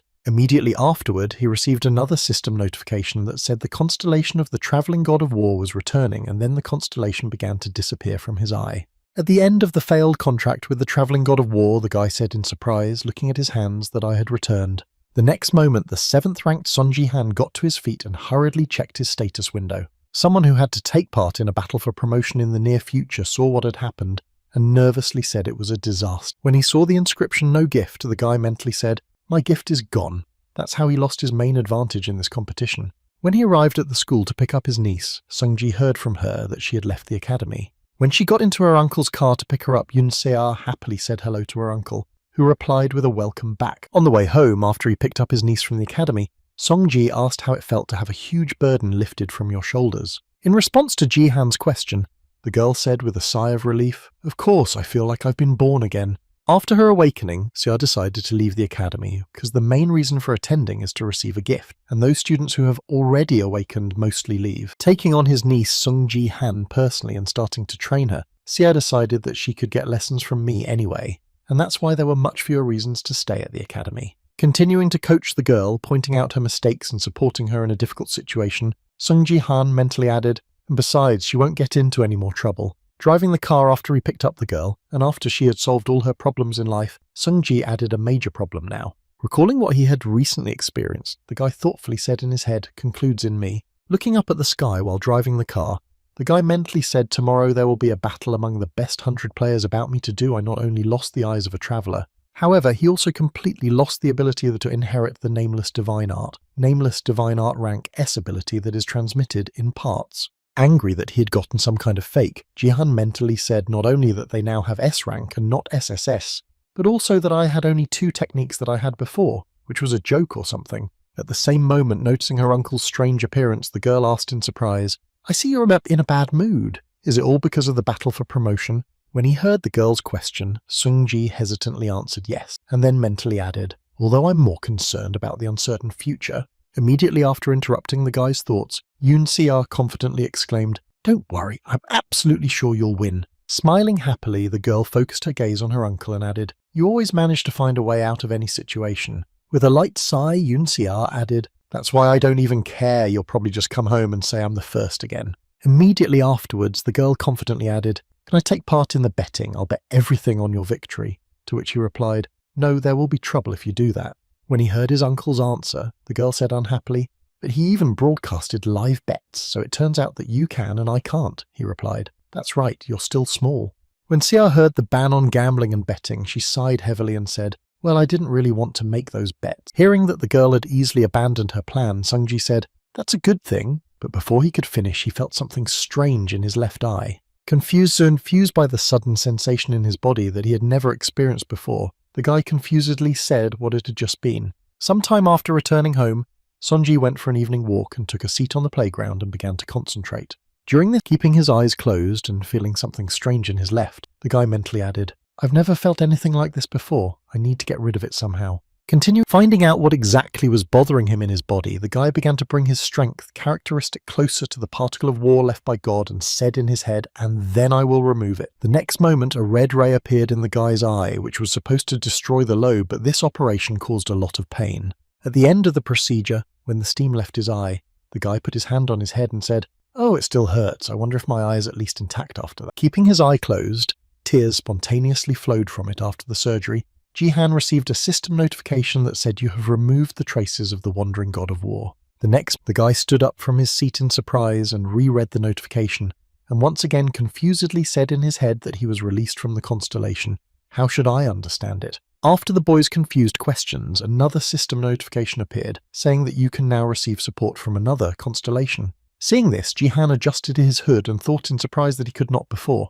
Continuing his thoughts, the boy suddenly realized and then mentally said, "The system and the status window never lied, which means that the god of war has been standing in my way all this time." After realizing who his benefactor was under the disguise of a pest, Sungji confidently said, "God, I really thought he was a grace, but he turned out to be a parasite." The next moment, another system notification appeared above the guy, which said, "The travelling god of war is even more wary of you." Seeing this, he wondered what it was and why. Immediately afterward, another system notification appeared, adding a few more questions to Jihan's list, saying that the travelling god of war had suddenly evaporated. Not understanding the reasons for what was happening to the god of war, the guy wondered in his head what was wrong with him. He was afraid of the Bronze League player, and even ran away from the same martial arts deity. Folding his arms in front of him, the guy said awkwardly, "I've been living through this for the second time, but I still have more questions than answers, although in any case his soaps are no longer available to me." Resigned to what had happened to him, the guy said confidently, "Well then, okay." And bowing his head to his state window, he added mentally, "I'll take the chance to find another constellation." Starting to search for the task he'd received earlier, the guy happily added in his head, "And now I have a new opportunity." Seeing in front of him again the same task with the description of the epic task among the spectators of the Colosseum, find the Shadow Queen and provoke her reward of 50,000 points of achievement, the constellation of the Shadow Queen's interest, after which, he added, fell just in time. Flipping through the assignment while walking home, the guy thoughtfully said in his head, "Let's say she supports me, but what should I do tomorrow?" After realizing that he had lost his gift for detecting the Shadow Queen, the guy thought to himself, "I need to compensate for the absence of the god of war," and then said, "Oh, I have something in reserve." The next day, moving to the main arena of the Colosseum where the battle among the strongest should take place, all players received a system notification stating that the battle among the top 100 players was about to begin. While all the contenders surrounded Sung Ji-han at the very beginning of the battle, the players received another notification stating that the game would be extended until only one person remained. After the next notification, which said "Prove that you are the best," a countdown began in the comments, which was conducted by a live viewer writing 123 Korea forward Sun Ji-han. Ignoring the commentators, the guy looked around him and assessed the situation and said, "I'm not going to fight everyone, and that's why." He picked up his spear and swung it in a circle, saying, "Come at me all together," after which the provoked players rushed at the boy. After starting the battle against the attacking enemies who decided to take him by force of arms, Sun Ji mentally said, "Let's finish this as soon as possible." While he was throwing away or neutralizing some enemies without giving him a break from the attacks, others attacked him. Suddenly, at one point, feeling the danger from his back, Ji-han crouched down, keeping the pressure on with the help of the strengthened spear he was controlling. With it, at that moment, a fireball was flying along his trajectory. Continuing to cast magic spells, the wizard shouted madly that you are unarmed or something. Gloating that he was able to force the guy to drop his weapon by attacking him from behind, the magician shouted out to the fool and then punched him in the face. Having caused considerable damage to the enemy and incapacitated him, the guy mentally said to everyone here except Baron One Face. As he continued his thoughts, he said in his head that it was better not to overexert himself in order to preserve his strength to face strong enemies, and suddenly he noticed a sword appear before his eyes. Slightly leaning back, Sungji barely had time to put up a block to avoid critical damage when the attacker struck him and moved behind his back. After surviving the sudden intrusion into the duel with the weaklings, Ji-han looked back in surprise and said that Lim Ga-yoon. Looking at the girl, whom he clearly did not expect to meet on this battlefield, the guy confusedly added in his head why she suddenly appeared here. After the Space Championship began, we started to get used to the fact that death in the game also entails death in the real world. It was at that time that the Northeast Asian League began, and all players received a system notification that said the Northeast Asian Liga final. Continuing his recollections, Songji added in his mind that the representative of Japan was the Sword King Ito Ryuhei. At a time when no one in Korea could hold an equal fight with him for fear of death, Korean rankers avoided him with all their might, refusing to agree to participate in the finals. However, after some time, a volunteer appeared, and the person who came out against Ryuhei as a representative of Korea was the candidate for the successor of the King of the Plum Blossom Sword, Lim Ge-yoon. Looking at the girl in his sudden encounter with her, Sung Ji-han wondered in his head why she was suddenly here. She had never been in the top 100. As he continued to think about the girl, he noticed that she was quite serious about winning and was trying to defeat him with all her might, but the boy dodged her attacks. Having prevented another attack from Limgar, Yoon Ji-han wondered in his head if the future had changed. Realizing that maybe the future is slowly changing under his influence, Sung Ji-han seized a good opportunity to use the skill of the lightning step of the flickering sky and went on the attack. Picking up his spear from the ground and striking the girl to prevent her from counterattacking, Ji-han went down. He gripped his spear tightly in his hands and pulled it back to swing, saying in his head, "No, it's not about that at all." The next moment he struck the spot where the girl was standing, where the spear bounced off, breaking the ground and causing the area around her to collapse. After an unsuccessful offensive, the boy noticed that she launched a counterattack, and he was surprised to hear her say in his head that she had always had so much strength. Realizing that something was obviously wrong with the girl, he nervously added in his head that she was not pumped up. Her parameters were different from those she had at our last meeting. Observing the mastery of the sword that the girl managed to achieve, he added in his mind that she also disappeared all unnecessary movements while fencing. Continuing to analyze the girl's skill in the moments of confrontation, Ji-han added in his head her punches became much heavier and her steps much lighter. Having blocked the girl's next attack with his spear, the guy wondered in his head what had happened to her during the time we hadn't seen each other.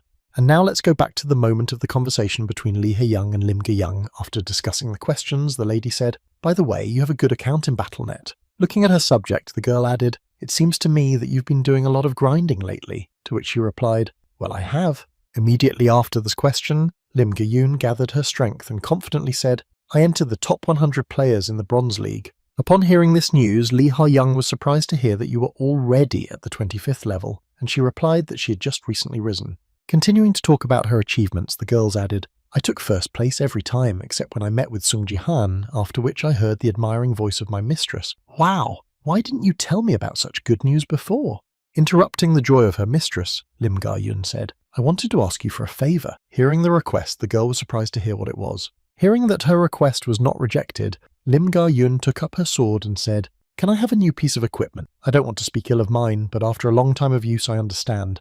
Pulling her sword out in front of her, she added, "This sword is too heavy for me. I tried my best to get used to it, but my hands can't handle it." Turning his gaze to the confused young lady, the bodyguard added, "It's as valuable as the gift you gave me, so forgive me for saying such a thing."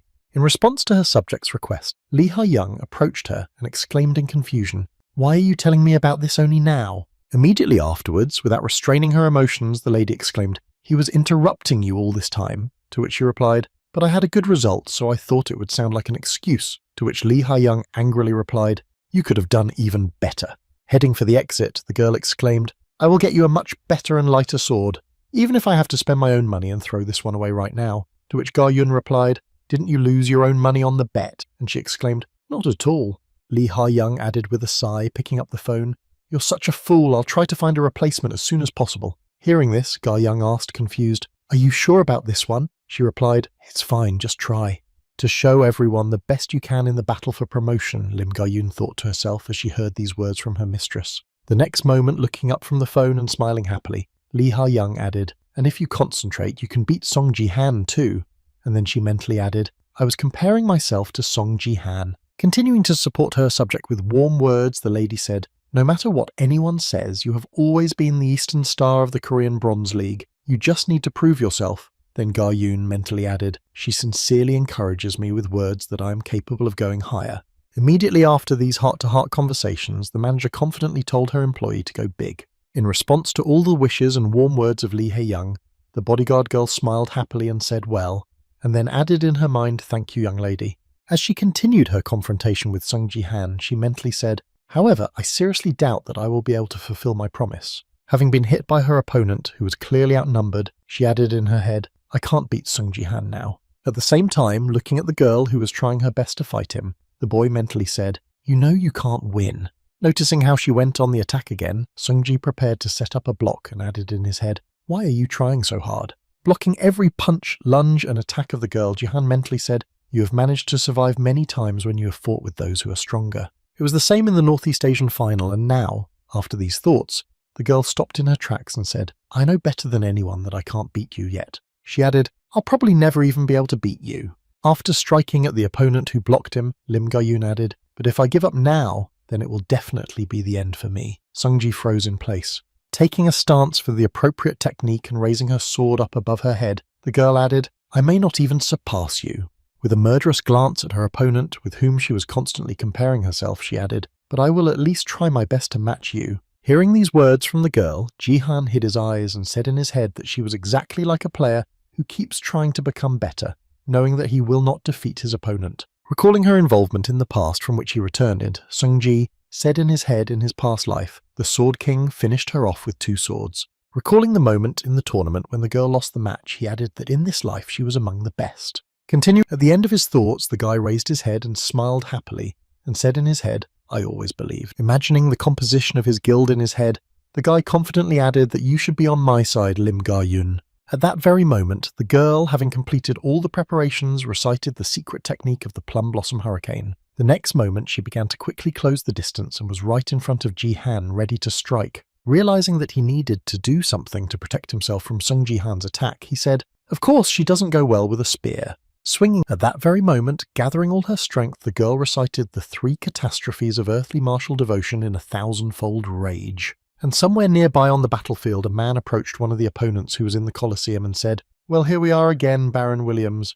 The man who was the main contender in this battle for survival was Clark, a junior warrior player, and the one who was in the top 3 in the US Bronze League. And his opponent was none other than Baron Williams, a support player and wizard who was a member of the American Leaders Guild. At the same moment, a notification appeared above the players saying that the game would continue until 1 player remained, after which Clark Jr. said everything turned upside down. Some coward who simply gave buffs to others from behind the back of the world's best players. Continuing to threaten Baron, the top 3 player added menacingly, "I'll show you that you and I are on completely different levels," to which he just yawned, showing that he didn't put them in any kind of a position. As soon as the man quieted down, the top US leader said, "You came like a bunch of ants and are going to talk right here." Hearing this, one of the men exclaimed angrily, "Oh shit." Provoking a group of opponents, Baron created a sphere of power in his hand and said, "Enough is enough. Come at me all at once," the top one of the US Bronze League, Baron Williams.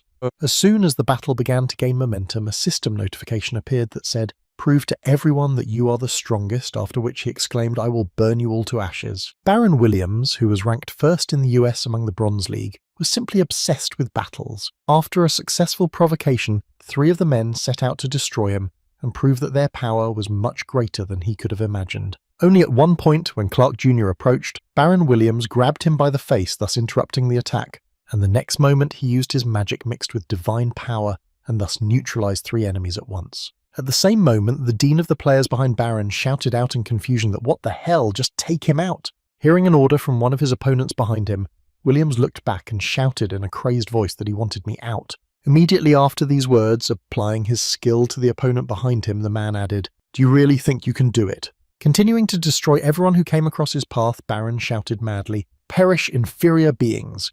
There was not even a glimmer of humility in this man, only impoliteness. However, despite the fact that he possessed such great strength, Williams still accidentally noticed his abilities. A little afraid of Song Ji-han when he first saw him fight against the Cherry Blossom Sword and the abilities demonstrated on the battlefield.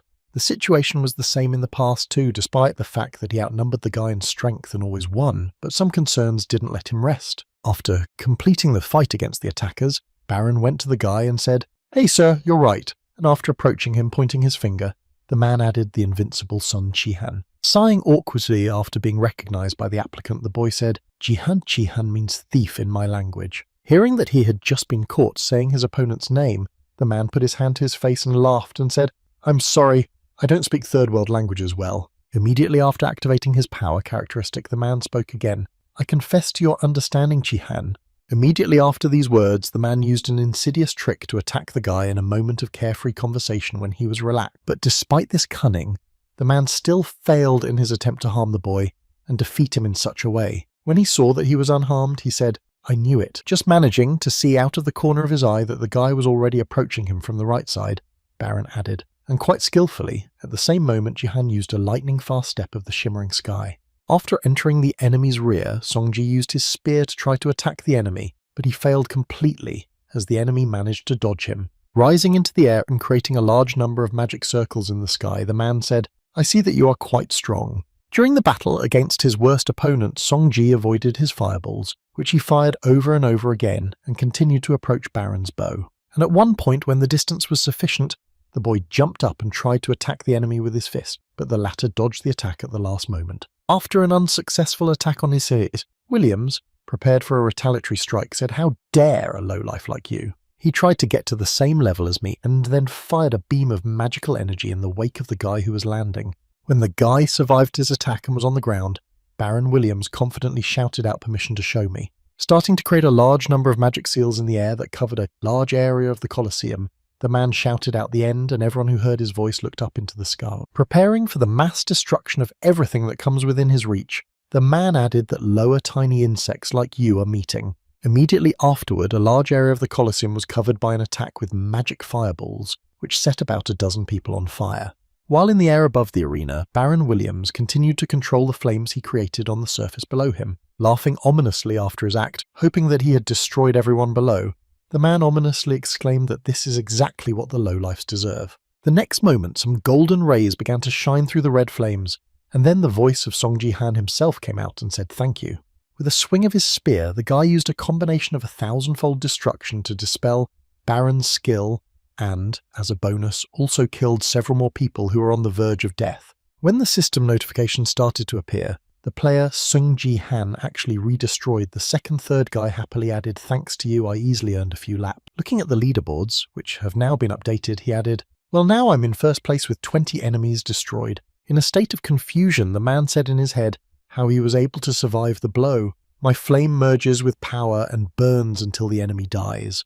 The next moment, when he looked at the area of his flame, he said in confusion that it was not even touching him. How could that be possible? Noticing that the guy was in the barrier of absolute territory, he added in embarrassment, "It's just not possible." Realizing that his opponent was not as weak as he had first thought, Baron Williams exclaimed irritably, "You use force too." Immediately after, trying to somehow refute the guy's skills, the man angrily exclaimed that it simply could not be, that I was the only one who owned it and had 2 state windows. What kind of trick was that? In response to the man's question, Sung Ji-han confidently replied that there are no tricks used here. Just 2 status windows are not something so exclusive. Immediately after remarking that he was not the only unique wielder of the power in the whole world, Ji-han added, "I finally understood." Continuing to humiliate the man and provoke his anger, he confidently added, "How incompetent you are." Hearing this, the man simply exploded with anger, his face showing a thirst for blood. Immediately afterwards, he activated his skill and began to radiate his power in all directions, setting the Colosseum on fire. When the flames had spread far enough, the man exclaimed angrily, "You're just pretending, I'm sure of it!" Creating a giant wave from his magic flame, which he used to cover Ji-han's dream, Baron added, "How dare you even mock me?" Continuing to threaten the boy, he added, "I will burn you so that there will be no ashes left." And at the same time, Ji-han stood there, without even raising an eyebrow. When the danger was already breathing down his neck, he said, "I can't let this happen." Taking out the magical item he had received earlier, the guy confidently added, "I just need to use all my strength." The next moment, he began to remember the same evening when he was walking home after removing the particle of the god of war from his eye, and he thought, "The Queen of Shadows can replace the constellation, but what about tomorrow?" Continuing to think about how to close the gap in power, the guy mentally said to me that I needed to somehow replace the lack of the god of war. Suddenly, remembering an item that could help him with this, Sungji pulled out a fragment of a crystal from his inventory that gave the player a divine blessing and increased his characteristics by 50% and said, "I have this." After using a fragment of the crystal, the guy received a system notification that the effect was counted, after which Ji-han confidently said, "I've been waiting for this moment, Baron Williams." Feeling the influx of fierce power, the guy received a system notification that said all the characteristics of the player, Sun Ji-han, were increased by 50%. Clenching his hand tightly into a fist, Ji-han confidently said, "I will use everything I have now and I will definitely destroy you." A coward is what most people used to say about a man in the past when he had not yet mastered the skill of strength. He was embarrassed not only because he was not as muscular and tall as others, but also because he was afraid to fight and people always talked about him. What a waste of a gift, and that's why Baron remained insecure until a certain point in time and always stayed behind others. He had 2 state windows and 2 classes at his disposal, and if he had managed them correctly and used them to his advantage, he could have dominated Battlestar. However, Baron chose a different path.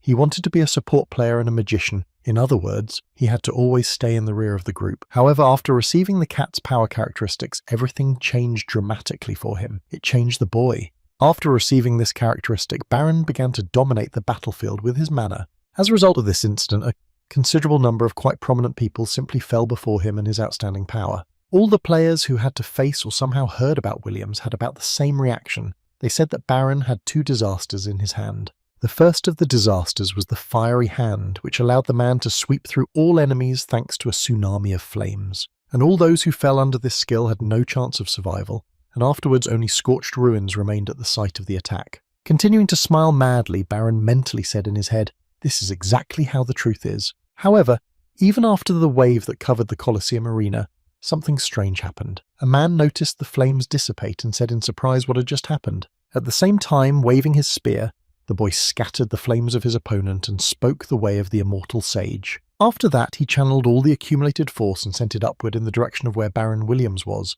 and it was just 1. With just 1 piercing attack, she was able to break the flames of the barons that everyone feared so much, which left only destruction in its wake. Not understanding what had just happened right before his eyes, and how the guy had managed to survive, Baron mentally wondered how this was even possible. After realizing his plan, Sungji smiled slyly and said, "I knew it when I saw the enemy's confusion. You seem quite strong from the outside, except that inside you're still just an empty shell, and then you use your lightning-fast skill and leap into the air toward Baron." Trying to hit the man with a series of punches to knock him to the ground, Jihan confidently added, "You were too concerned with hiding your lack of skills instead of developing them." After reaching the critical point of his jump, Songji instantly grabbed his spear and swung it, saying, "You don't have the accuracy of strokes." The next moment, after delivering a chopping blow to the man's head with his spear and sending him to the ground, the boy exclaimed, "That's who you really are, Baron Williams." After hearing what his opponent had said, the man on the ground said, "You speak as if you know something about me." In response to his opponent's words, Jihan smiled and said, "You remind me a lot of someone I know." Immediately after plunging into memories, picturing Baron's image from the past in his head, he added, "No matter how much you pretend to be strong, no matter how much you betray your confidence." The next moment, turning your gaze to the same Baron in his youth, he added to your unconcealed sense of inferiority, the oppression of conscience deeply penetrating your heart. Continuing to express his opinion on his opponent's behavior, Sungji talked about building muscle and changing his appearance, as well as his strange adaptive abilities. However, all these abilities are useless if your gut remains in the same state as before. After listening to all the words that the boy said to him, Baron Williams got to his feet and said, "I don't like your arrogance at all." In response to his opponent's words, Jihan smiled happily and replied, "I can say the same about you,"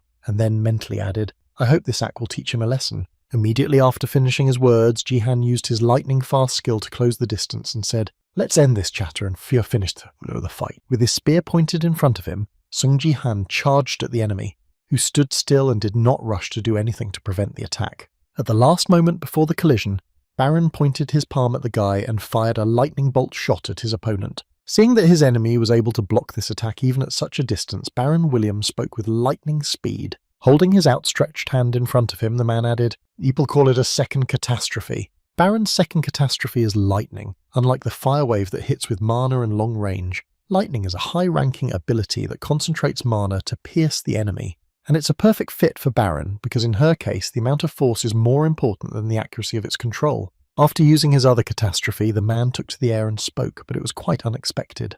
Looking at a guy who had already surprised him several times during their fight, Baron added, "You managed to experience its full power."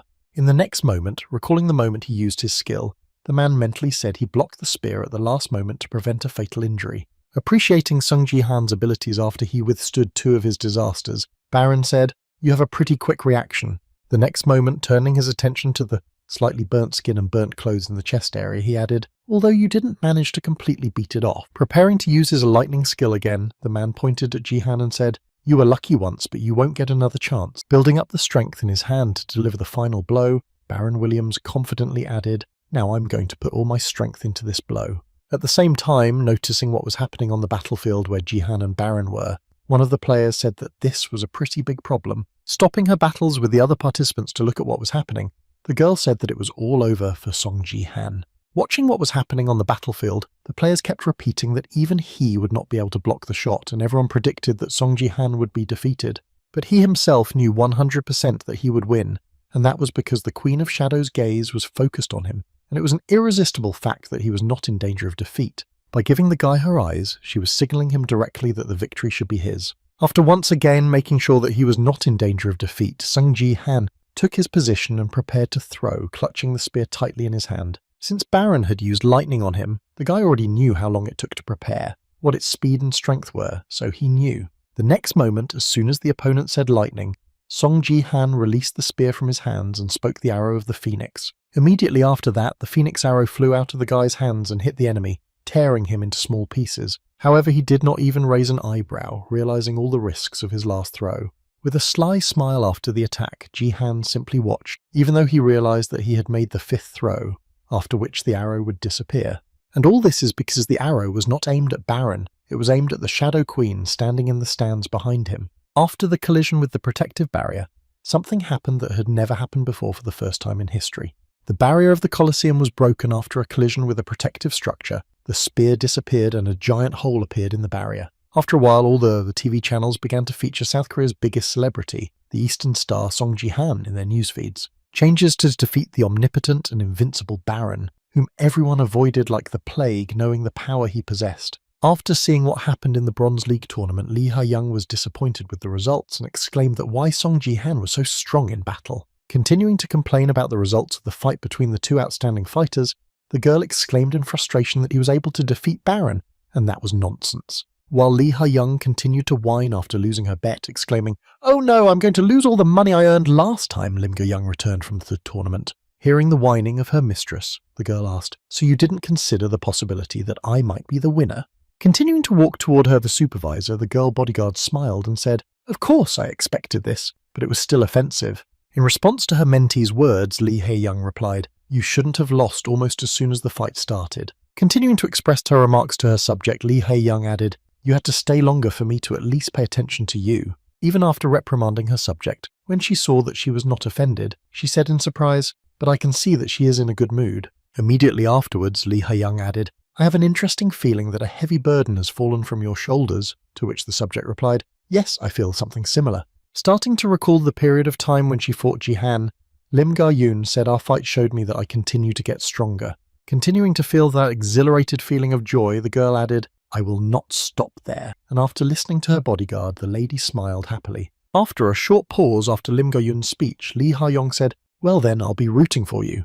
And she replied, "Thank you very much." The next moment, she heard a commentator shouting from the phone where the live broadcast was going on, saying that something incredible had happened. Forgetting about the conversation with her subject, the girl grabbed the phone and said, "Oh, that's my money." Seeing that she had already been forgotten, Lim Ga-yoon asked, "Are you still betting?" The next moment, the commentator's voice came out of the phone again, as you all saw, and then Lim Ga-yoon said in surprise, "What the heck?" followed immediately by Lee Ha-young as well. At the same moment, watching the broadcast from his seat after Baron's defeat, Sun Ji-han angrily said, "He wasn't aiming at me." Continuing to comment on everything that was happening in the arena, the man added, "I destroyed the barrier." After the protective barrier protecting the audience was destroyed, Song Ji-han spoke to the audience. Concentrating his gaze on the person who no longer had anything protecting him from him, the boy said, "Queen of Shadows." Immediately after this phrase, a dark aura began to emanate from the dark elf, filling the entire arena. At the same moment, the live broadcasts were interrupted for their viewers, after which a system notification appeared, which said there was no signal. After the incident, Sung Ji-han found himself in a dark place and thought, "It's quite dark here." Watching his seat in the stands covered in shadows, he added in his head that even the air was cold and heavy, making it hard to breathe. Sung Ji-han said in his head, "She's definitely watching me, but if there's no notification she's not watching me,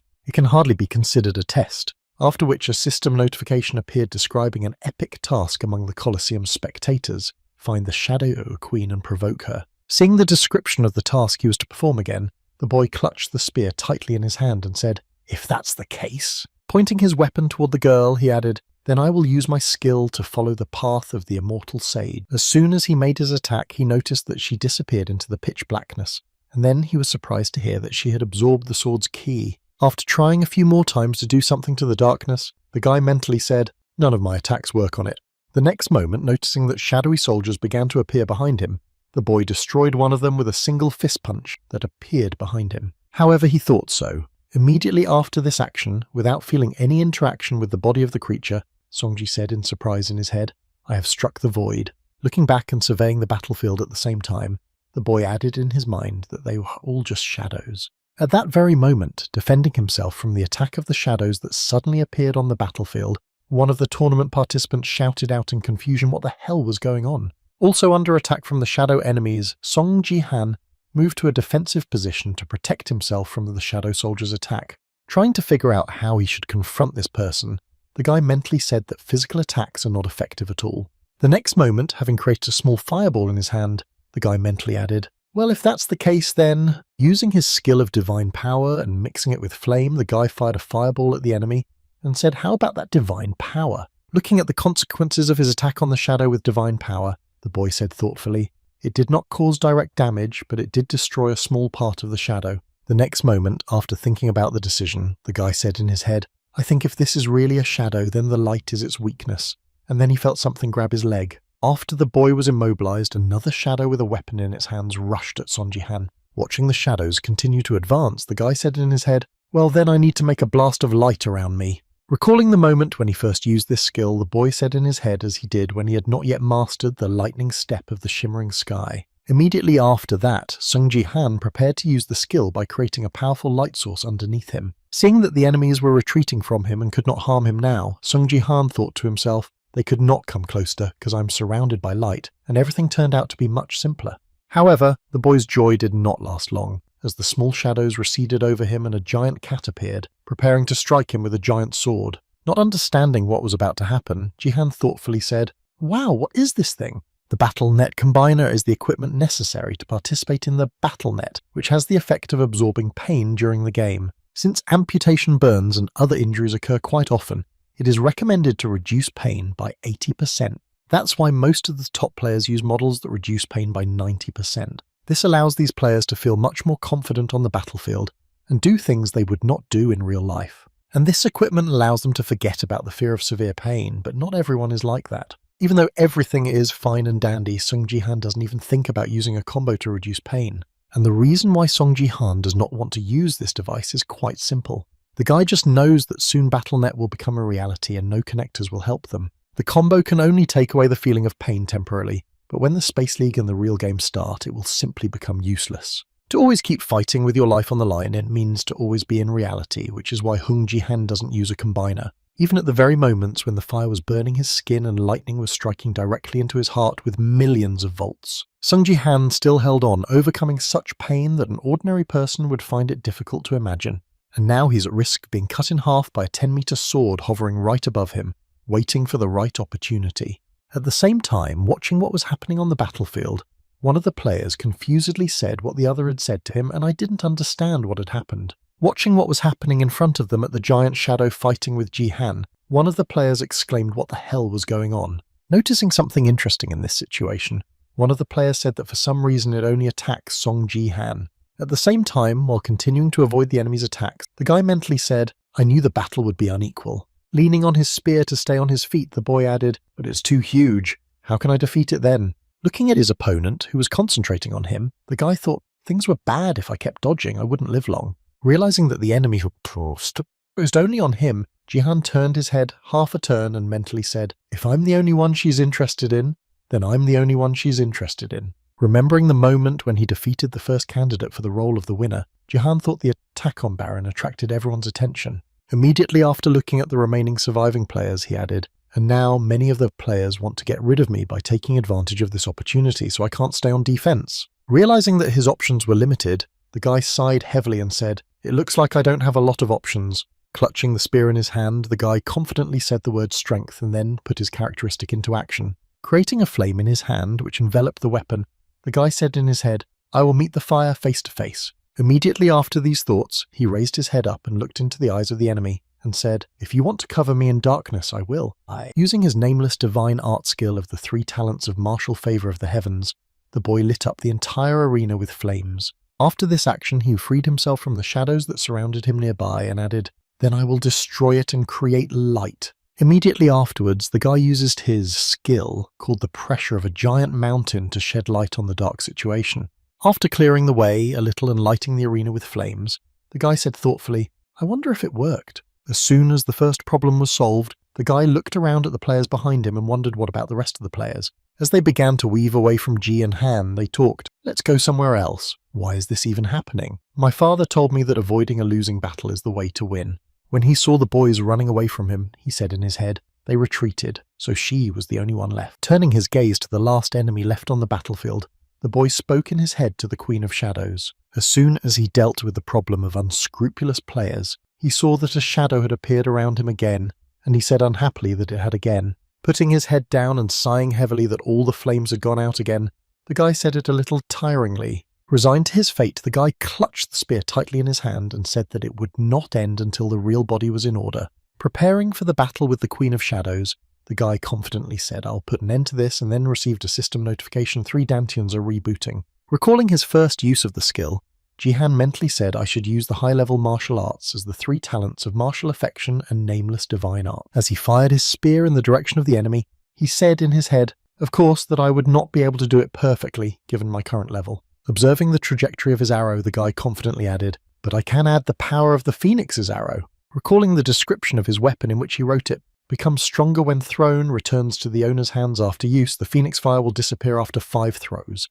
The guy mentally said the Phoenix Fire is activated when thrown, it compensates for the lack of strength. Moving into the memories of the past, the guy said in his head that lightning was previously considered divine anger. Continuing his reflections on ancient times, the boy mentally added some of the punishments that the angry god inflicted on humanity when the world was filled with darkness and chaos. Stretching his arm upwards with the spear, the boy became a lightning rod and then mentally spoke light. The next moment, when lightning struck the spear, a warning appeared in front of Jihan saying that you have gone beyond your potential and your life is in danger. However, the guy did not pay any attention to the risk to his life. He continued to realize his plan by reciting the martial arts of the god of lightning. As he prepared to launch a lightning-fueled attack on the Shadow Queen, he said in his head the words that purify all demons and evil. As he began to throw, Songji gritted his teeth and recited an unnamed divine art in his head. Divine Lightning Technique. After using the skill, the guy shot a spear at the enemy at the speed of light. The technique that the guy was using now is different from all the others. It is on a completely different level from all martial arts. Due to the lack of strength of the Phoenix Arrow, the boy had to use other methods to compensate for its shortcoming. And that's why Song Ji-han used the power of thunder and lightning to use another absolutely unearthly ability. To be more precise, not the full power of this skill, but only 80% of the total power, which is all his endurance was enough for. From the very beginning, a lightning flash is a synthesis of numerous lightning bolts that appear. However, no matter how hard he tried, Song Ji-han still failed to achieve the effect of uniting them, and that's why they didn't match the speed of the Phoenix's arrow in this unfinished technique. At the same time, the Shadow Queen was standing still and watching a lightning bolt approach her, even when the weapon was already in front of the girl's face and she did not show any sign of being afraid. This attack only managed to reveal the face of the Shadow Queen, but did not harm her at all because it stopped before it hit its target. Although at least that's how it might have seemed at the last moment, a piece of lightning carved a small incision in the Queen's cheek. Seeing that he was still able to inflict at least some damage on the enemy, Jihan smiled happily and said, "I did it." The next moment, using his characteristic strength, the boy brought the spear back to his hands, which froze in front of the Queen's face. Not believing his own eyes, the guy admiring what he had done said in his head, "I was really lucky the delayed lightning worked in my favor." When he got his weapon back in his hands, the guy held the spear in front of him and said, "Who would have thought that lack of skill would be useful?" Immediately after this action, the guy looked up at the Shadow Queen and said, "Well, now it's time for the last big attack." Focusing his gaze on the girl standing in the stands, he wondered if I had provoked her enough. When he saw the excited Queen, the guy received a notification that said, "Congratulations, you have completed the epic task of provoking the Queen." Immediately after feeling that someone was sucking her off, the girl started attacking Jihan again, forcing him to move right into her trap. Trying to somehow prevent the attacks that were directed at him, from which running away was not an option, the guy tried to repel them with a spear. Realizing that things would not go on like this, the guy gritted his teeth and said in his head, "I pushed myself too hard." Watching the moments of the attack of the shadowy tentacles that were chasing him, Song Ji-han said in his head, "I won't be able to hold out much longer because of the condition of my arm." However, this was not the only thing that could worry Jihan. As he looked at the shadowy tentacles that continued to hunt him, he added something much more important. After these thoughts, The guy looked back to where the other fighters in the bronze medal tournament were standing behind him. Gritting his teeth in dissatisfaction and roughly understanding the Shadow Queen's plan, Song-ji said she only captured them but did not destroy them. The next moment, having fully realized what the Shadow Queen could be up to, Song-ji said in his head that this was part of her plan. While he was standing in one place, tentacles began to spin around him and took away his ability to move. Realizing that he no longer had a chance to escape from captivity, the guy said in his head, "Oh shit, she probably wants to finish me off first." Once again deciding to try to escape from the captivity of the shadows, Jihan used the technique of the lightning step of the shimmering sky. Having not felt any results after using this skill, the guy said in his head, "I can't move." At the same moment, he noticed that a giant sword was moving towards him and was going to finish him off, and he said in his head, "The attack is quite slow." After finally realizing the Shadow Queen's plan, the guy smiled slyly and asked, "So you want to deal with me in the first place like that?" Shifting his gaze to the face of the Shadow Queen, who was smiling excitedly, the guy added, "Oh my god, what a perverted approach you have!"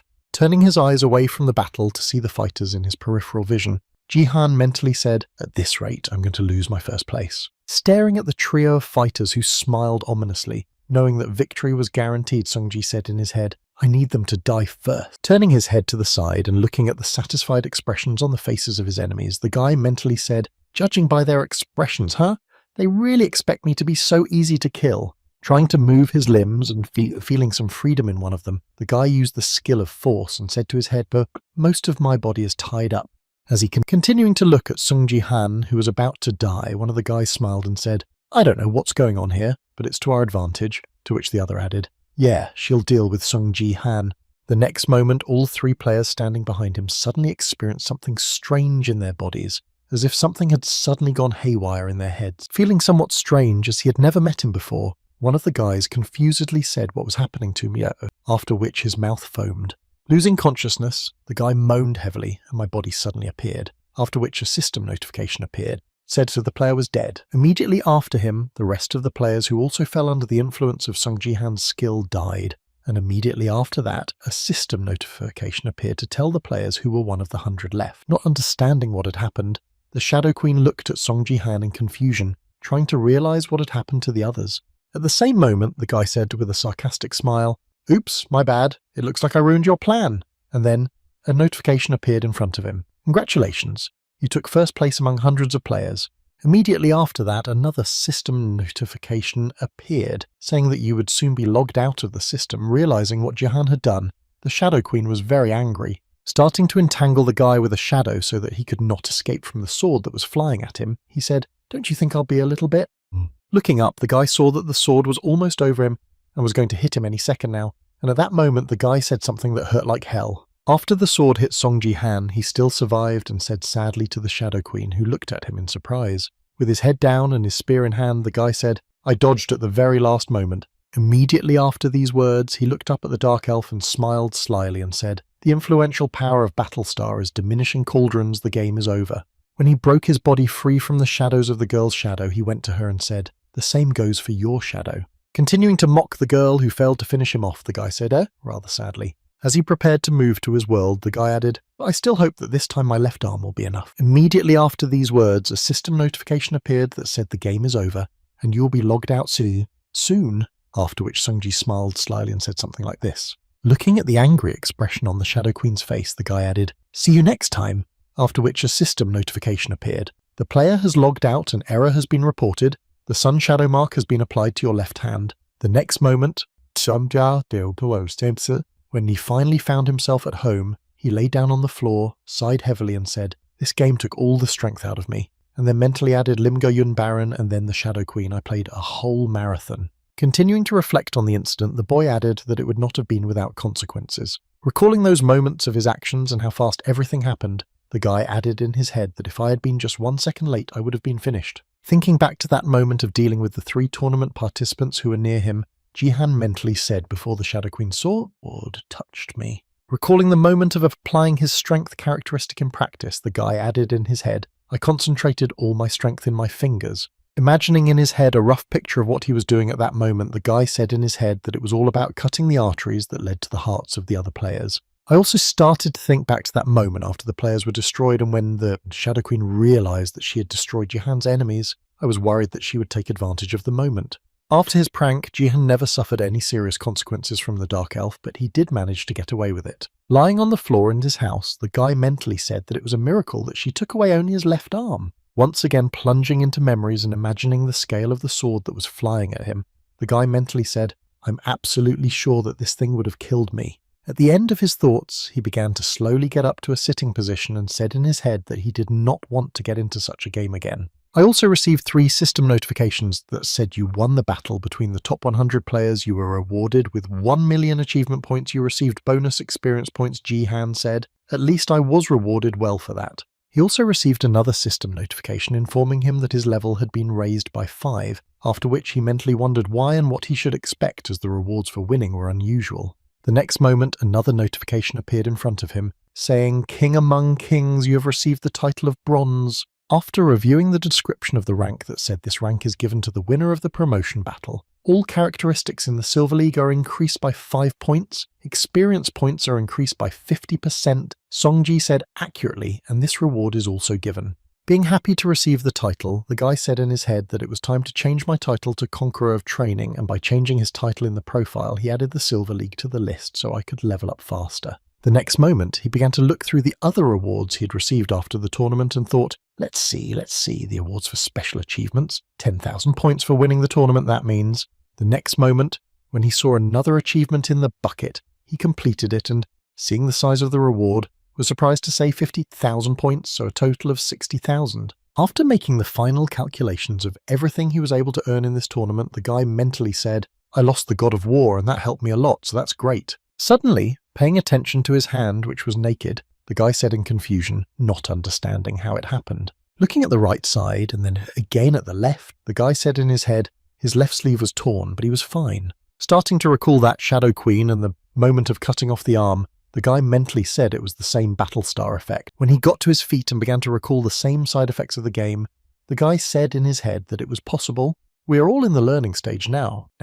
The next moment, recalling the expression on the Dark Elf's face, he added thoughtfully, or it could be that this creature is from another world. As he continued to think, the boy said in his head, although he was not injured, what the hell happened? After that, his niece came into the room and exclaimed in an alarm, "Uncle, you're back." Hearing his niece's voice, the boy confidently said, "Sia, don't worry about me. Everything is fine." To which she replied, "I was very worried because the broadcast was abruptly cut off." When he heard the girl's words, Sung Ji-han was surprised to hear that this really happened, and she replied that way right after you broke the barrier. Recalling what exactly is happening on the internet at the moment and what news is flying around the internet with headlines during the battle for the promotion of Song Ji-han interrupted the broadcast, the girl said the media is going crazy. Continuing to talk about the events that are currently taking place in the media, the girl said that everyone is now in shock, to which he replied, "Yes, I received a lot of messages." As Ji-han began to review the hundreds of messages he had received, his niece asked him if it was that elf queen of shadows, and he replied that it was.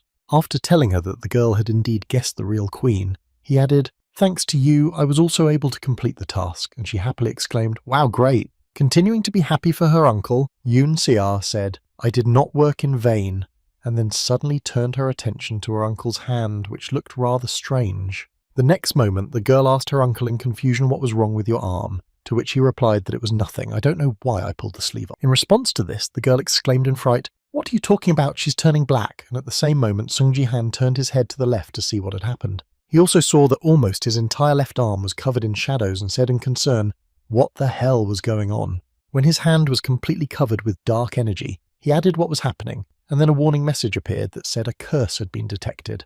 At the same time, after the Bronze League tournament, the Divergent Guild headquarters building was built in the Gangnam district of Seoul. The TV was playing a video replay of Song Gi-han's fight against Baron Williams, and the commentator was saying that his moves were incredible. Carefully watching every move of Sung Ji-han, Lee Ha-yeon never took her eyes off the screen for a moment. At the same time, the recording showed that it was amazing that he defeated Baron, but even more impressive was what happened afterwards, which is how he broke the barrier.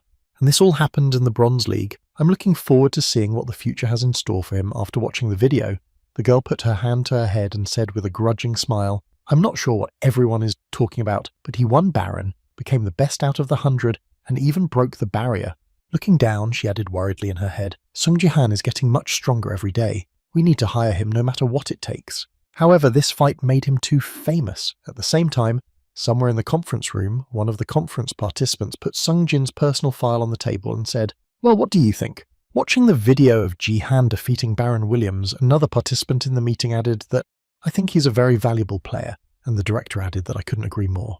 After all the discussions were over, one of the men confidently said to contact him as soon as possible. All these conversations took place in Manhattan, New York, in the building of the American Leadership Guild. At the same time, also interested in the guy somewhere in Japan, a man sitting at a table said in Japanese Takeda was telling the truth and was told that he should hire Sung Ji-han. In response to the manager's words, the director said that there would be a problem with this. How should we do it? Didn't he say that he would not join us for any money? To which the manager replied that we have a special measure. Hearing these words, the director immediately objected, saying, "I told you it was impossible because of the king's sword. Who would control it if not her?" Having received a remark from his superiors, the manager confidently said, "Don't worry, I have a special idea for such cases," to which the latter replied in surprise, "What are you talking about?" Then the manager replied, "I think there is a way to keep the Sword King with us in the meantime while seducing Song Ji-han." Then the director asked in surprise, "Are you serious now?" To which the subject bowed and replied yes. Continuing to convince the director, the manager added,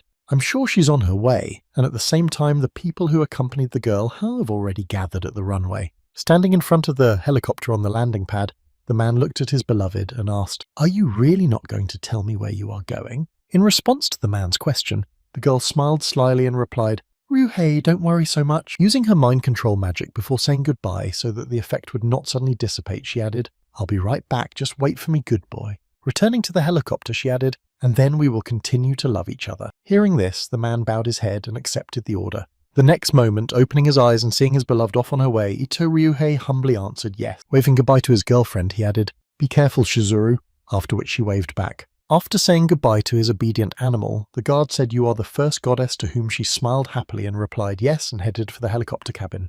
Before going inside, the girl raised her head up and happily said, "The sky is so clear today. It's a great time to visit," and Sung Ji-han agreed.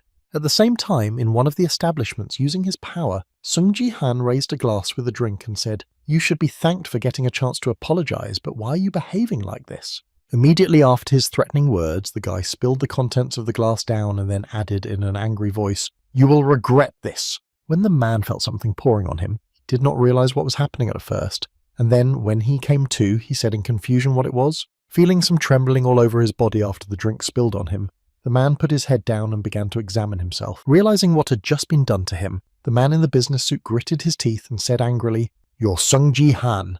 Turning his gaze to the guy who had just dared to do this to him, the man angrily exclaimed, "You rascal, have you gone completely mad?" And now let's go back 10 minutes to fully analyze the situation that happened. On his way to Ji-han's house, the man happily said so. Riding the elevator to the right floor, Kim Nam-tae from the South Korean office of the ministry, BattleNet's head, happily announced over the phone that he had just arrived. When the elevator reached the right floor and the doors opened, the man, accompanied by a couple of guards, confidently walked forward saying, "Thank you very much for your help and answering the questions." Heading to the apartment where he was supposed to hold the meeting, the man gave a hand order to his bodyguards to stay put and said into the phone, "I have to deal with this after everything you've done." Smiling, using the doorbell, I sent a signal to the door and said I will definitely pass on your words to the two who mistreated Taewon-dae at the same moment the apartment door opened. After inviting the guest inside and putting some goodies and glasses of juice on the table, Ji-han said in surprise that he had not expected the head of the BattleNet ministry to visit us. In response, the man laughed and said, "I'm sorry I couldn't come by more often. How are you doing here?" To which Yoon Se-ah replied, "Not bad." Immediately after an unobtrusive attempt to strike up a conversation, Sung Ji-han asked what brought you to our house, to which he nervously replied, taking a glass of juice. Immediately after that, Kim Nam-tae confidently added, "The ministry decided to reward you for your success. Isn't that great?" To which Ji-han replied in surprise that he was really grateful and then thought, "In this case, it's nothing." Immediately after his announcement, the head of South Korea's BattleNet department put a glass of juice on the table and added a first thing. Holding out when she heard the condition under which they could receive the reward, the girl was surprised and asked to apologize.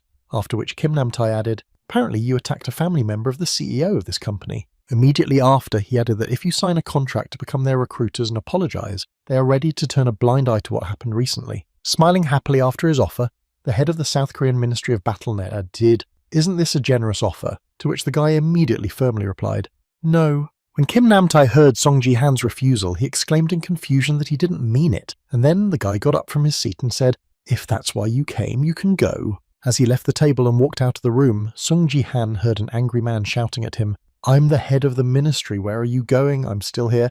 "Hey, Sung Ji-han." Immediately afterwards, the head of the South Korean Ministry of Battleships shouted out, "Do you know that the Taewon Daily is preparing an article about your niece?" Rising from his seat and starting to threaten Sung Ji-han, the man added, "This company is different from all other printing agencies. You understand that they have the power to ruin anyone's reputation and future." At the same time, sitting at the table and watching the man's disgusting behaviour, Yoon Se-ah heard, "You may have managed to clean up your reputation through donations, but people still despise you for your connection to the Sword King." Kim Nam-tae continued her loud rant, exclaiming, "You should be grateful for the chance to apologise, but why are you acting like this?" At the same time, Ji-han activated his power and lifted the glass of drink into the air. While the head of South Korea's battleship ministry exclaimed, "You will regret your decision," Ji-han poured a glass of drink on his head. After the incident, the guy pointed his finger at the man who was dripping drops of the spilled drink and said to you and everyone else.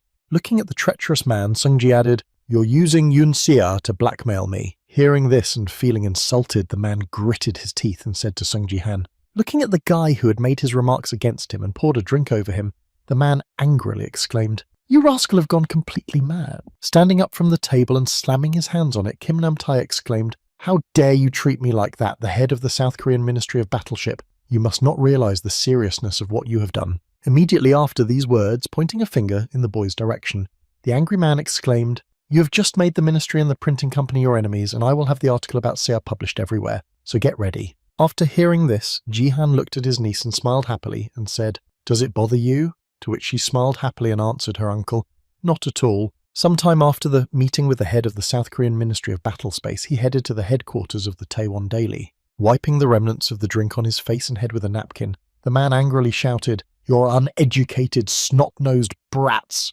Having finished removing the remnants of what had been spilled on him, the man threw the napkin aside and exclaimed angrily with me as the victory in BattleNet had never done before clouded his eyes. In response to the angry comments from his friend Kim Hyun-chul, CEO Taewon Daily, holding a cup of coffee in his hands, said that it would not be easy to deal with them. The next moment, Kim Hisso broke into the conversation between the two high-ranking officials and showed his phone to the company director and said, "Look, Daddy, watch." Showing the article she's published, the girl happily added that everyone is talking about the article about Yoon Se-ah's gift. Looking at the article published by his daughter Kim Hyun-chul, he said that it was not necessary to wait so long to publish it. She got what she deserved. Immediately after putting a cup of tea on the bowl, the man added, "Well, if that's the case, you don't have to be sad anymore.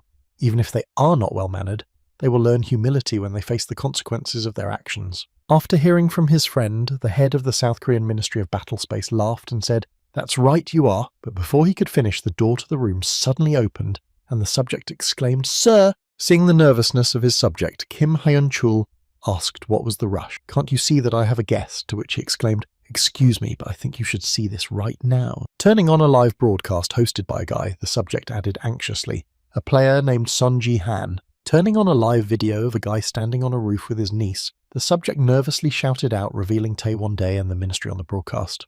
While recording the video, Son Ji-han turned on the voice recording of the dialogue with the head of the South Korean Ministry of Battleship and said, "You should be grateful for the chance to apologise, but why are you behaving like this? You have just made the ministry and the printing company your enemies. To hell with an article about Se-ah. I will ask to publish it everywhere, so get ready." Immediately after the end of the voice recording of the dialogue with the representative of the head of the ministry, Song Ji-han, along with the phone, said to the camera, "I think you get the point. So this is what Taewon Day and the Battleship Ministry did to me and Se-ah." Continuing to comment on this situation, the guy added, "I was attacked by a family member of the CEO Taewon Daily who wanted to write a malicious article about Se-ah, and the head of the ministry with this company tried to put pressure on us." The next moment, turning the camera lens to his niece, the guy confidently added that he had failed and that they could only publish an article about Sea's gift. After the announcement, the guy said in his head, "I've already analysed what Se-ah's gift is capable of using the Hermes monocle." Recalling his past life as well as some fragments from his present life to complete the picture, he mentally added when the true essence of the gift would be revealed and others would be able to see it. At the same time, watching the broadcast, the entire crowd at Taewon Daily's headquarters heard that it was time to publicly present Se-ah's gift to the world. After the question, the girl confidently answered yes. "My status window is open." Then a description of the gift appeared in the cameras, which said the gift was a late flower. The number of games you need to participate in to level up is 50. The condition for leveling up, you need to participate in BattleNet games. The number of games you can participate in daily rises by 1 every day. The natural growth of status is increased by 100%. When she saw the description of the gift her former classmate Kim Hiso received, she exclaimed in confusion that it was a gift that could be upgraded. She continued to be surprised and added, "Is it possible?" At the same time, other viewers began to write that it was too much. Then what do we get after reaching our rank? The next one will be SSS. Immediately after demonstrating the gift to his niece, the guy said, "As you can see for yourself, Xia's gift is not in vain, and I hope there will be no more misunderstandings." After the loud statement and the revelations of the truth, the guy smiled slyly and said in his head, "Actually, it's for the best, although I would have preferred to fool them more." Immediately after that, on a live broadcast, the guy received a donation that said, "Gates RE donated 100,000 units to you, player Sung-ji Han. I am a scout of the American Leaders Guild, Robert Gates." When he saw who had contacted him in this way, he was surprised to hear that it was American Leaders. Immediately afterwards, another donation from him appeared, and he wrote, "I am impressed with your fights in today's broadcast. I would like to offer you a deal. Could you open access to personal messages afterwards?" He mentally added that this way I would be able to deceive them more. Immediately afterwards, the guy added, "Well, I have no choice. Since you donated so much, you won't mind if I show the contract on the live broadcast." In response to the question, the man replied, "Of course, but first I will tell you the amount of the salary we can offer you, $300 million. Immediately after that, Jihan replied, "Thank you, Mr. Gates and Mr. Gates. To be honest, I have a little dream of starting a guild in Korea when I reach the Silver League." Continuing to comment on the proposal, he added that since not only large companies like Taiwan Daily and the Ministry of Battle.net treat us badly, I don't see how I can develop in such conditions without being under the wing of another guild. Hearing this, Kim Nam-tae angrily exclaimed, "You rascal, Sun Ji-han!" Immediately after this statement, the guy put his hand to his chest and said, "I still like my country, so it would be great if you could help me." Smiling happily to demonstrate his patriotism and to further mislead the audience, he added that I could stay in Korea. When the stream ended with this speech, Yoon Sia asked her uncle in surprise what you were going to do now. In response to his niece's words, the guy looked back and said, "You don't have to worry about that." Smiling happily, holding the phone in his hands, he added confidently, "I'm going to take care of some business." At the same time, Lee Ha-young was standing in the wardrobe asking what to wear, why he asked to meet at such a time, and then she heard Lim Gan say what you were doing. Then, taking two kinds of dresses in her hands, she nervously added to Ga-yoon, "How about this one or this one that looks more suitable for everyday style? Looks natural and at the same time professional and pretty." To which she replied, "Where are you going?" Having not received an answer to her question, the girl asked God in love what he could need so urgently. At the same time, when he went down to the parking lot to take the car and go to the meeting place, Son-ji met a group of armed men and froze in his tracks. The next moment, he said to the people who blocked his passage, "I seriously doubt that you guys are a group of ninja cosplayers who were just passing by." When he saw that they began to take out their weapons and create fireballs to attack, the guy said that the head of the ministry or Taiwan Daily sent you. Having not received any response from a group of people dressed in all black who were waiting for him in a deserted place without cameras, he added that it was probably both. Realizing that he would definitely have to get into a fight against these people, he wondered if he should take the chance and try it out.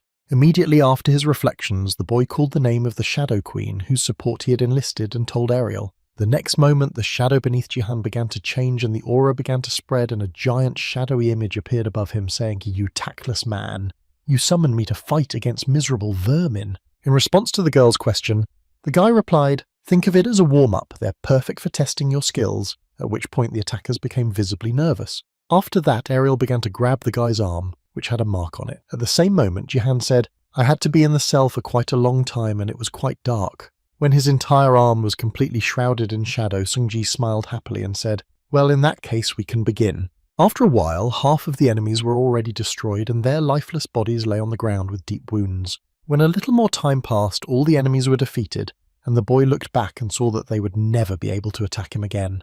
Appreciating the power he now wielded thanks to the Shadow Queen, the boy looked at the shadow disappearing from his hand and said, "Quite well." In response to the guy's praise, the Shadow Queen replied offensively, "Not well, but simply amazing." Continuing to express her dissatisfaction, the girl looked at the guy and added, "Be grateful to me for this, man." Appearing in front of Sung Ji-han in her body, the girl angrily exclaimed, "Dark spirit is a special characteristic that I gave you out of mercy." Continuing to make her point, she pointed a finger at the guy and exclaimed, "You must realize how big he is. His level is completely different from the..." She didn't have time to finish when she noticed that they weren't even listening to her. At the next moment, putting the phone to his ears, the Lord said hello. At the same time, the Shadow Queen exclaimed irritatedly, "Hey, did you just ignore me?" At that moment, the phone rang with a surprised voice asking Jihan. While listening to his interlocutor who called him, He heard her ask, "I have already arrived at the meeting place. Where are you now?" After being asked about his whereabouts, the guy awkwardly replied, "I'm sorry, I just heard what he told her." And the girl was surprised to hear him say that so suddenly. The next moment, resigned to the guy's words, she added, "Oh, okay, of course I understand you." Seeing Lee Hae-young's sudden change of mood, her bodyguard asked what was wrong, miss. In response to her subject's question, Lee Hae-young, feeling her self-esteem sinking lower and lower, said, "I just got rejected." Lim Go-yoon also froze in place and let her soul float freely, and she was amazed to hear herself say in her head that after all that time spent gathering. At the same time, somewhere in the building of the Taewon Daily Company, a man began to beat his son with a cane and heard a heavy groan and shouted to his father, "Please, let me speak."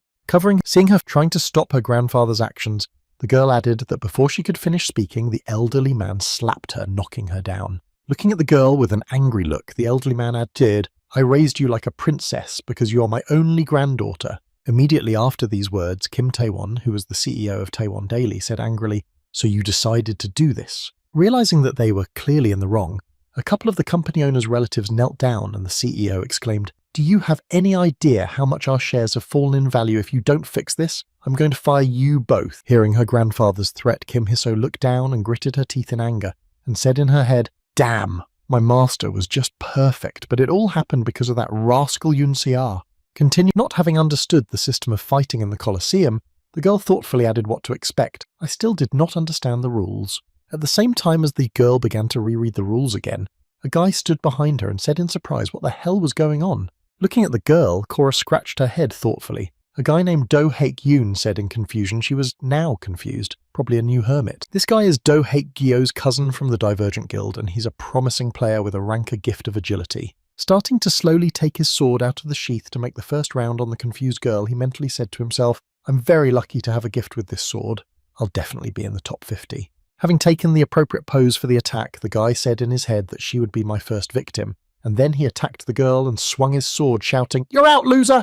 Having defended herself against the attack with reflexes and the use of the longevity turtle armor skill and the A-ranked arm and the steel defense, the girl said in surprise, "I wonder how it works like that." After applying a few more skills, the girl used one technique that allowed her to knock the sword out of the guy's hands and punch him in the jaw. Not realizing what had just happened to him, Do Hae-young looked at his empty hand and said in confusion what had just happened. The next moment, grabbing the sword she had knocked out of the boy's hands in midair, she said, "Thank you very much." After swinging her weapon and finishing off the confused attacker, Yoon Se-ah shouted for the first round. At the same time, while watching his niece's first fight, Son Ji-han made himself a cup of coffee and spoke quite well for the first time. Continuing to express her dissatisfaction flying around Ji-han, the Shadow Queen said, "Well, how much better can an inferior being get?"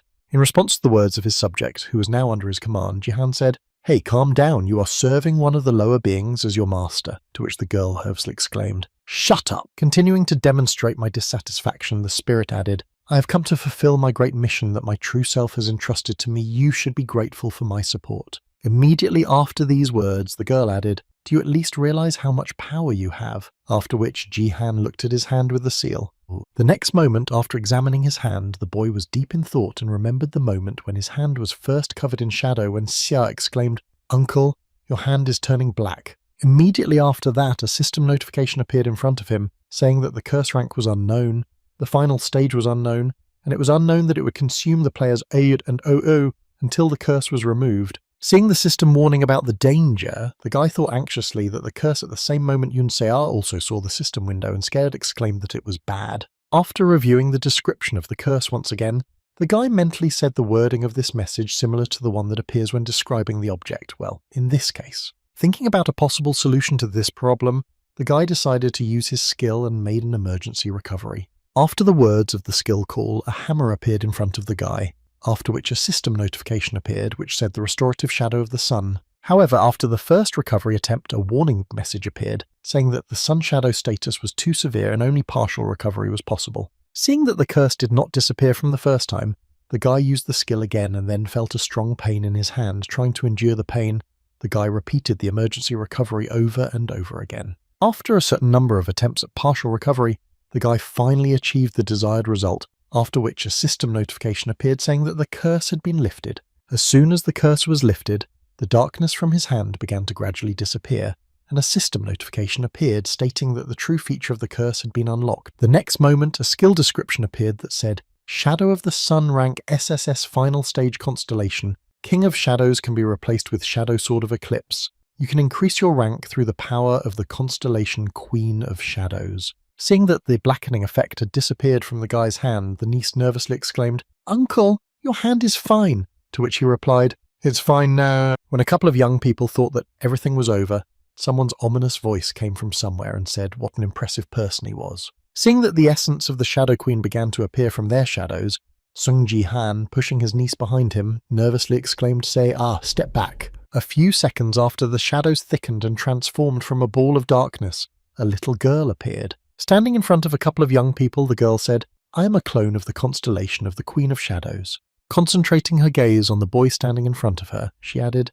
"Sung Ji-han took an interest in your abilities and ordered me to help you in your endeavours." Standing on the table and pointing her finger at the boy, the girl added, "That is why from now on I will serve you as my master." Hearing the statement from the spirit who had just appeared from the shadows and began to talk about loyalty and service, Ji-han was surprised to hear what kind of nonsense you were saying. Immediately after this question, the guy saw a system notification in front of him that said the clone of the constellation Shadow Queen Ariel gave you the characteristic of a dark spirit. Looking at his hand after seeing the system notification, the guy said in surprise that it was a dark spirit. Having roughly realized what exactly it could be, Ji-han smiled and mentally said, "This power allows you to use shadows as weapons. You should use it in BattleNet. It's quite useful." As he was exploring his new abilities, he heard the irritated cry of the Shadow Queen spirit. "Hey, can you hear me?" If so, he raised his dark spirit characteristic. When the girl returned home after her first battle in Battlestar, she sighed heavily and said, "The training was very hard," and was answered, "You did a good job for your first time, you did great."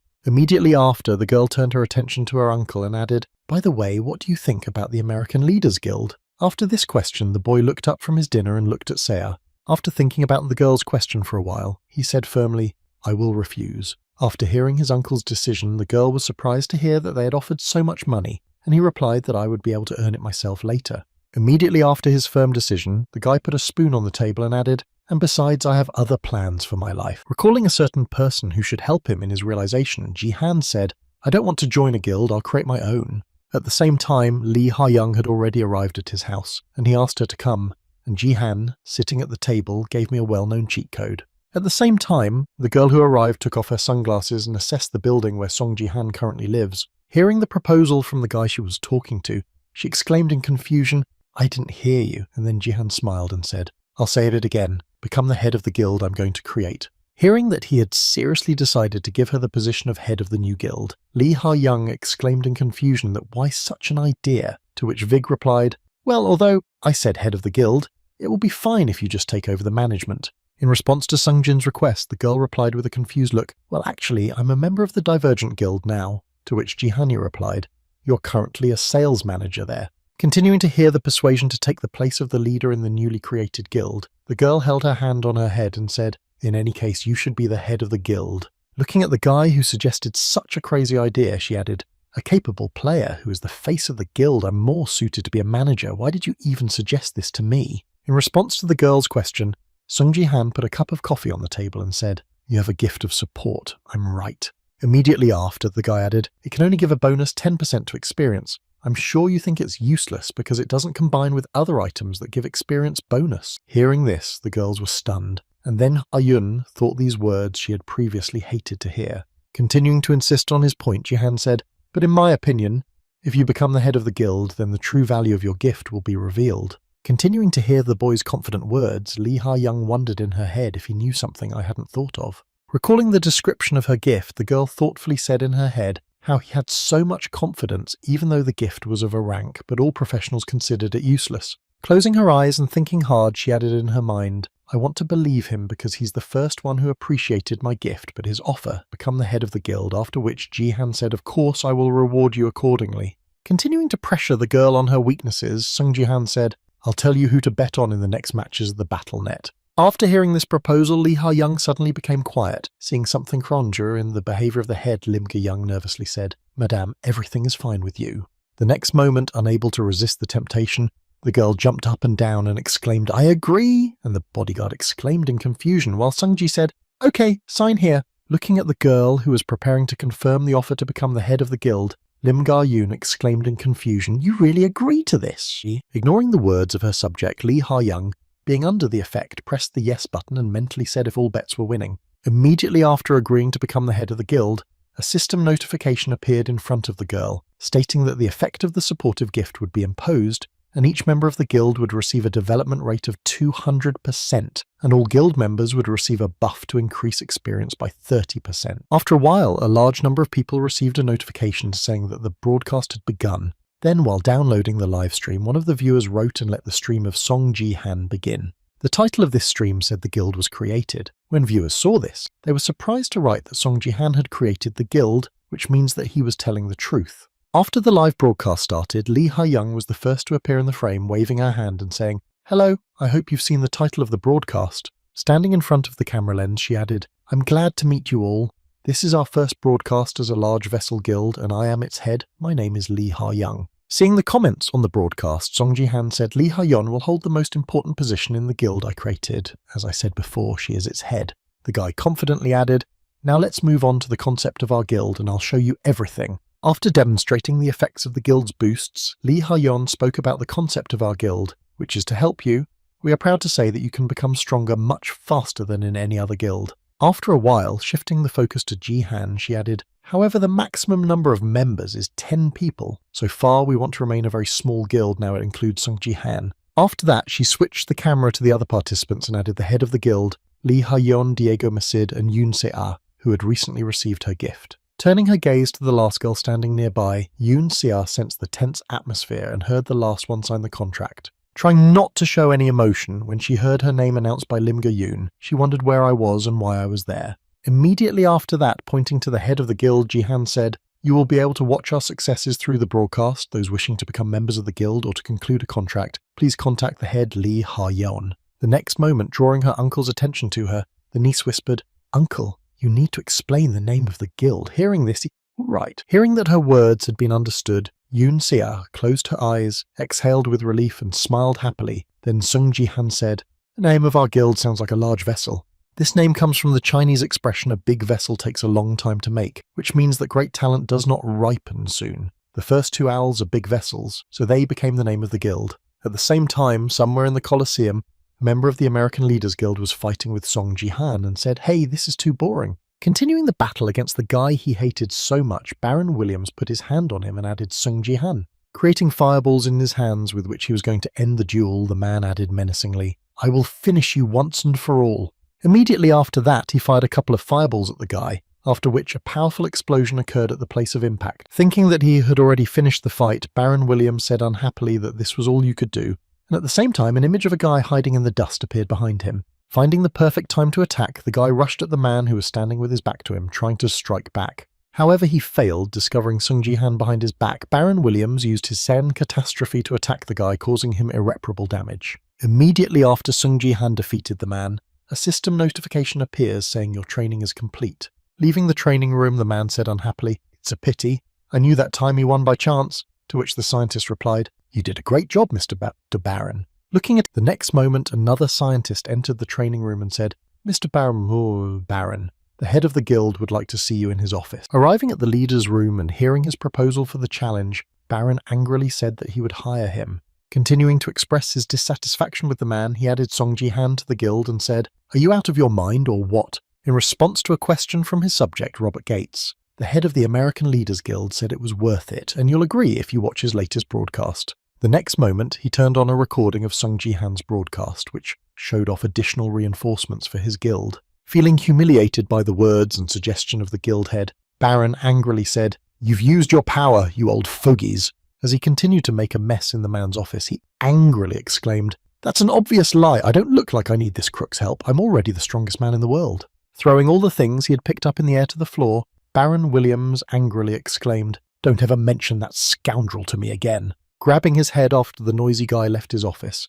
the head sighed heavily and then mentally said, "I know he develops an inferiority complex when it comes to Sun, but he can't even control his emotions." Immediately after these thoughts, the man began to scroll through other possible options in his head and thoughtfully said that if Baron could not be sent to Ji-han, he would have to send him to the GHQ. Recalling another candidate for this mission, he added confidently, "Then I'd better send her to South Korea." At the same moment, while watching the broadcast of a guy who was advertising his guild, Sophia took a break between training sessions and happily said wow to Song Ji-han. Being happy for the guy with all her heart while watching his broadcasts, the girl happily added that he was so cool. Sometime after the broadcast was distributed to the masses, Lee Ha-young, sitting in a cafe, exclaimed to Ji-han that the American Guild leaders offered us a large sum of money in exchange for the secret of where we got the buffs for the China Guild, to which he replied cautiously, "I told you just in case, but never share them." In response to the warning, the girl exclaimed, "What do you take me for?" and then joyfully said in her head, "I never would have thought that my gift was so big." The next moment, the girl plunged into memories of returning to her guild, Divergent, where the head of the guild spoke to her and said that he only needed your gift. Continuing to give orders to the girl, the head smiled defiantly and added, "I'm sure it's just a lie to cover up his personal interest in you, so take this opportunity to try to seduce him." Continuing to talk to the girl, the head of the Divergent Guild added unhappily, "It's all the same to our guild, and you're of little use to us." After recalling this conversation, the girls said to their new friend Ji-han, "I'll try very hard to be helpful." In response to Lee Ha-young's words, the guy was surprised to hear that you were the one who was suddenly required to only nominally remain the head of the guild, to which she exclaimed, "No? Then Sungji thought I was going to get rid of the guild when I got the achievements and when the players leveled up." Immediately after her denial, the girl exclaimed, "Actually, my true dream was to become a guild owner. I was betting in Battle.net to save up money to open one, right?" Ga Yun-nao nervously replied, I guess so." Immediately after these words, putting a hand on her chest, the girl added, "That's why, until I can make my own guild, I will try my best to help your great vessel." Continuing to talk about her future plans, she said, "First, we need to open an office, and we can use the common rooms in the Guyun Sword Palace for it." She replied, "I'm a bodyguard, not a secretary." After a while, after gathering the candidates in one room to review who could take the position, Lee Ha-young said thank you all for coming. After looking around the room, she added, "I'd like you all to introduce yourselves." Hearing a request from the head of the guild who needed an editor, the first of the candidates, Ju Yoon-ji, nervously said, "Good morning, my name is Ju Yoon-ji." She began to talk about her experience in this field and said, "I've been creating commercials and other promotional videos since high school and majored in this area in college." Hearing this, Lee Ha-young thought it was pretty good. "I was in a hurry to find people, but she exceeded my expectations." After listening to the first candidate for the position of a girl, she turned her attention to the man in front of her and said, "Thank you. Now the next one, your name is quite unique." After reading out this name, the girl said Lee Gim, and hearing his name, the boy jumped up and down and put his hand to his head and said, "Congratulations. I was counting down to the moment when I could work with Song Ji-han. My name is Lee Gim, but nice to meet you. Chairman Lee Ha-yeon. I know how to edit. I can do commercials and anything else you need. I'm a real treasure, Lee Gyumbit. I've respected to Song Ji-han since his very first days as a streamer." And when I heard that, Lee Ha-yeon fell into a stupor and Lim Ga-yoon grabbed her sword. Continuing his presentation, the Golden Ray added, "My head is full of ideas about how to make his channel perfect. If you hire me, I will give all of me to the big vessel." Being in a state of shock, she said, "Thank you, please sit down." And he exclaimed, "Yes, that's right." And Lee Ha-young thought, "I invited him for an interview because he's a famous blogger, but what's wrong with his head?" The next moment, the chairman added, "Please, next." After allowing the third candidate, Kim Gong-woo, spoke, "Hello, I am Kim Gong-woo. I have been a video editor in Guild Wedner for 4 years, and I am proud to call myself a veteran in battle tubing. If you hire me, I will use my past experience to become a suitable member of your team." Hearing who exactly came to them, Lee Ha-young asked, "This guild is quite famous, so why did you come to us?" The man replied, "The big vessel is a new guild, but it's owned by Mr. Sung Ji-han, so it's already known," and continuing to advertise himself as a worthy candidate, the guy added, "I'm sure I can improve my abilities in this position." After hearing this, Golden Ray nervously said in his head, "My competitor is quite experienced." After listening to the third candidate talk about his skills, Lee Ha-young mentally said he had successfully passed the interview and then said, "Thank you, you have questions for us." After hearing this question from the head of the guild, Kim Gong-woo asked if Mr. Song Ji-han would not participate in the interview. After receiving a question from the third candidate for the position, the girl replied, "Oh, well, I'm responsible for management here, and I'm sure you're a fan of his as well." To which he said, "I see." Having not received what he came for, the guy from Guild went, he added, "Then please tell me on which floor of this building he lives." Having received a new question from the last candidate for the position, Lee Ha-young thoughtfully said, "Well." When the second candidate got up from his seat after hearing about the guy's questions about such personal matters, he said, "Wait, you're still annoying me." Grabbing the guy by the shoulder and pulling him toward him, he said, "But it was me who wanted to meet Sung Ji-han the longest, and you may be his fan, but don't try to get into his personal life." Immediately after this action, Having heard some noise from the metal falling to the floor, the golden ray said in surprise, not realizing what it was. Lee Gyumbit looked at the object with a confused look and said, "What is this?" The next moment, grabbing the knife that had fallen out of his pocket, Ju Yunji shouted out, "You vile henchman of Song Ji-han, do you really think you can run the guild in peace after you destroyed the reputation of the King of the Sword?" Grabbing his sword and pushing his lady aside, Ga Yun and the rest of the audience heard where this bastard was because of him. The Sword King could not return and then thought that he was a fan of the Sword King. Looking at Song Ji-han's subjects and pointing his knife at them, the third candidate shouted menacingly, "I will finish you bastards to teach him a lesson." Before he could do anything, a golden ray grabbed him by the collar and threw him back, thus reducing his fervour. When he saw that someone else decided to interfere in his fight with Song Ji-han, the guy, rubbing his bruises, said angrily, "You're a little man." Gripping his knife tightly, Ju Yunji got to his feet and swung the weapon, trying to harm the boy, shouting that he wanted to die first, but the latter easily dodged it. Immediately after the enemy missed, the guy gave him a straight punch in the jaw, forcing him to sit on his ass again and let go of the cold weapon. The golden ray knocked out the guy who decided to make a bloody massacre in the recruitment office with just one punch. Seeing what had just happened in Lee Ah-young's office, she looked at the rescuer and said in her head, "Stop this guy." Thinking of the man in front of her, she added that he was in the Golden League, but he had downgraded his rank on purpose and his main theme was to intimidate other players. Just as she was beginning to change her mind about him, she mentally added that he was strange, but his abilities were quite good. Before she could finish, he exclaimed happily, "Wow, that was cool." Taking the phone in his hands and starting to take pictures of himself, the guy exclaimed, "Oh, you need to film this." And I defended Mr. Ji-na from the terrorist, which will be the title of the video. After that, grabbing the attacker by the collar and shaking him, he added, "Hey, I'm going to start broadcasting now, so don't bother me anymore," he said. As Lee Ha-young continued to watch the events unfold, she told Ga-young in a menacingly stern tone to call the police, to which he replied, embarrassed, "Okay now." After a while, when she arrived at Sung Ji-han's house, she told him everything that had happened and heard him say in an angry voice that he had come for me and not Sia. What a rascal. Then Lee Ha-young, trying to calm the guy down, nervously said, "It's okay, we'll fix it." Picking up the phone and exhaling heavily, the guy said, "I'm sorry, we need to strengthen security. We'll have to look for another installer," to which the girl confidently replied, "No, we don't need to." Recalling the Golden Spear who was among those who wanted to take over, Lee Ha-young confidently added, "There was a good candidate, and I've already contacted him." At the same time, this guy was still nervous. Chewing on his nails, he got up from his chair and exclaimed in confusion, "When will the results come?"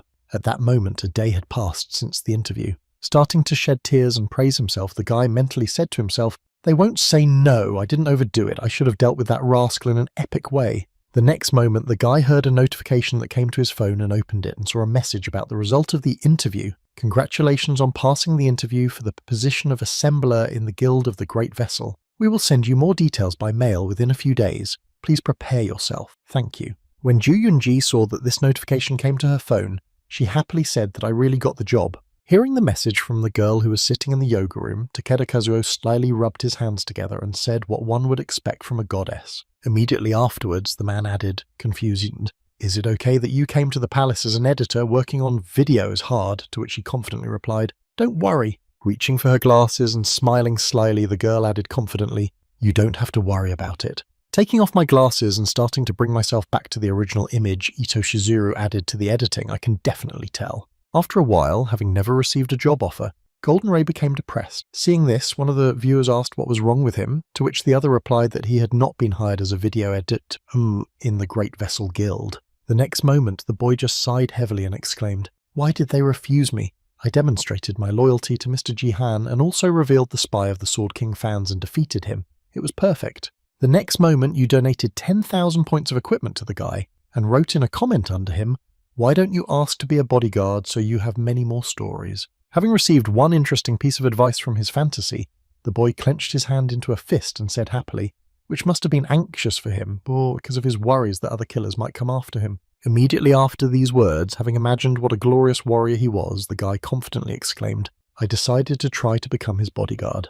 In an instant, stopping the dreams of his favourite streamer who was hugging a pillow and imagining that it was Song Ji-han, he added another 10,000 points of equipment and said, "Hey, your Ji-han is in the game now." After receiving the message that Songji started the live broadcast, all the viewers of the Golden Ray began to write that when he started to go watch it, bye-bye, and others followed him.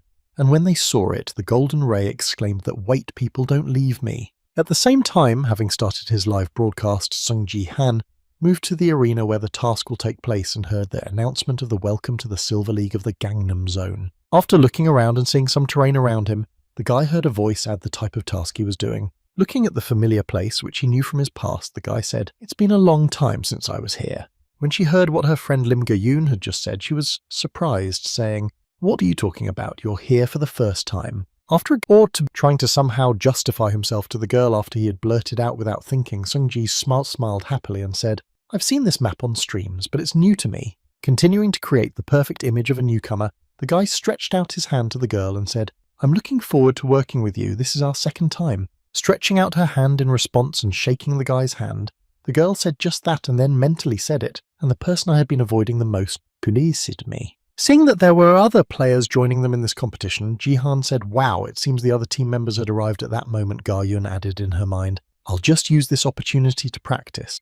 Seeing who exactly had arrived as team members, Ji-han, paying attention to the girl's reaction, said in surprise, "Wow, there are a lot of people from the Divergent in our team." The next moment, approaching her former fellow guildmate, a girl from the arriving squad asked Ga-yoon in surprise, "I heard you were invited to the Great Vessel Guild," and the archer said, "Hello?" to which he returned the greeting. Continuing to talk happily with the former member of her guild, the girl asked, "Well, how are you doing there? Do you like it in the Great Vessel? You didn't leave us forever, but when are you going to return?" At the same time, looking at the distraught girl, the mage behind him said to Ga-yoon, "She's as beautiful as ever. It's only been a few days since she left and I've already suffered terribly." Imagining him helping a girl with whom a boy in love added in my head, I wanted to teach her everything when she got to the Silver League. At the same time as the boy was imagining wet dreams in his head, the girl felt an unpleasant chill on her body and confusedly said in her head why I suddenly had goosebumps. After completing his wet desires, the wizard from the Divergent Guild squad looked at the boy and angrily said in his head, "My Ga-yoon left the guild because of that bastard." The next moment, deciding to find out more information from her comrades, she asked Ga-yoon and Ji-han, "Is this your first time on a mission?" And with a kind of admiration, she asked them to explain how everything works here, and they replied, "Let's just do it briefly." When asked for an explanation, the girl pictured a picture in her head and said, 10 players take part in the game, divided into 2 teams, the camps of angels and demons, and it's a 5-on-5 group battle. Imagining an approximate map of the area in her head, she added, "The left side of the map is called the top line, the middle center line, and the right side of the bottom line." Continuing to explain the basic rules of this mode, the girl added the team that will be the first to destroy the base of its opponent wins. Immediately after, she added that it is also important to note that outside the main lines there is a forest, and players can get a variety of power-ups by destroying monsters in the forest. After hearing Ji-han's explanation, he mentally said, "This time we are on the side of the demons," and then raised his hand and asked if anyone from our team was going to go to the forest. Hearing the question, Archer answered awkwardly, "It looks like you don't know much if this is your first time here." And then the girl nervously added that the monsters in the forest had at least a 65th level, so it was unlikely that the pair of these players would succeed. Hearing the answer in a nervous voice from his comrades, Ji-han was surprised to hear that really, I thought our team would be able to handle the upper level of the Silver League. Trying to somehow show his dominance over Sung-jin, the magician confidently said, "You're a beginner, so you don't understand, Ji-han, on this task. Don't worry about anything, just do what we tell you." The next moment, turning his gaze to his teammates, the guy added, "I'll give you some advice. You two will go to the bot," to which they replied, okay." After sending his comrades to the task, the wizard looked at his competitor and mentally said to Son Ji-han, "You may be famous lately, but you are still an ordinary beginner," and then said, "Let's go." Heading to the mobs to give some introductory instructions, the guy mentally added, "Trying to do more than necessary in a group game will only get you in the way of ours, so I'll take this chance to show Ga-yoon how cool I am." Approaching the opponents, the magician said, "See those little guys? They're the creeps. Their attack style is very simple, but it's hard for the Silver League players to beat them, so work together to win.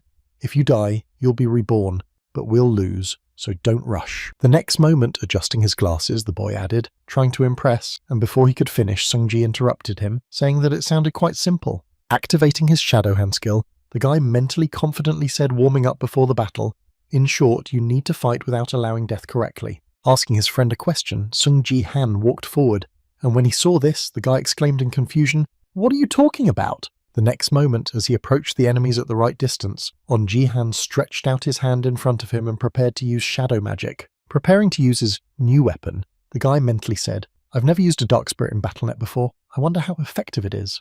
Appearing at the summons of the boy who summoned her, The Shadow Queen drew her sword and began to fight. Then Ji-han thought this was not even close to the level of the Shadow Queen. As he continued to lead his subjects, who destroyed all the enemies that approached him, he added in his mind that he was fighting against the little creeps. Having destroyed a certain number of enemies, they still continued to attack them in a crowd of several people, but the Queen of Shadows easily dealt with them. Every time the enemies came within range, Song Ji-han's subject would slaughter everyone within her reach. After Song Ji-han had dealt with all the enemies blocking their way, Ga-yun said, "I think we can move on now," to which the magician nervously replied yes. After some time of confronting the monsters, Sung Ji-han received a system notification that said you have destroyed 50 creeps. The demon rewards you with a blessing. All your characteristics will be increased by 20%. When he saw how much he had been reinforced after hunting mobs, the guy was surprised to say in his head that with this kind of reinforcement I could go to the forest by myself. The next moment he opened his status window and looked at his own settings and asked Ga-young what was wrong. After the girl responded to his words, the guy said, "I'll be back soon, give me 10 minutes, and she asked him confusedly where he was going.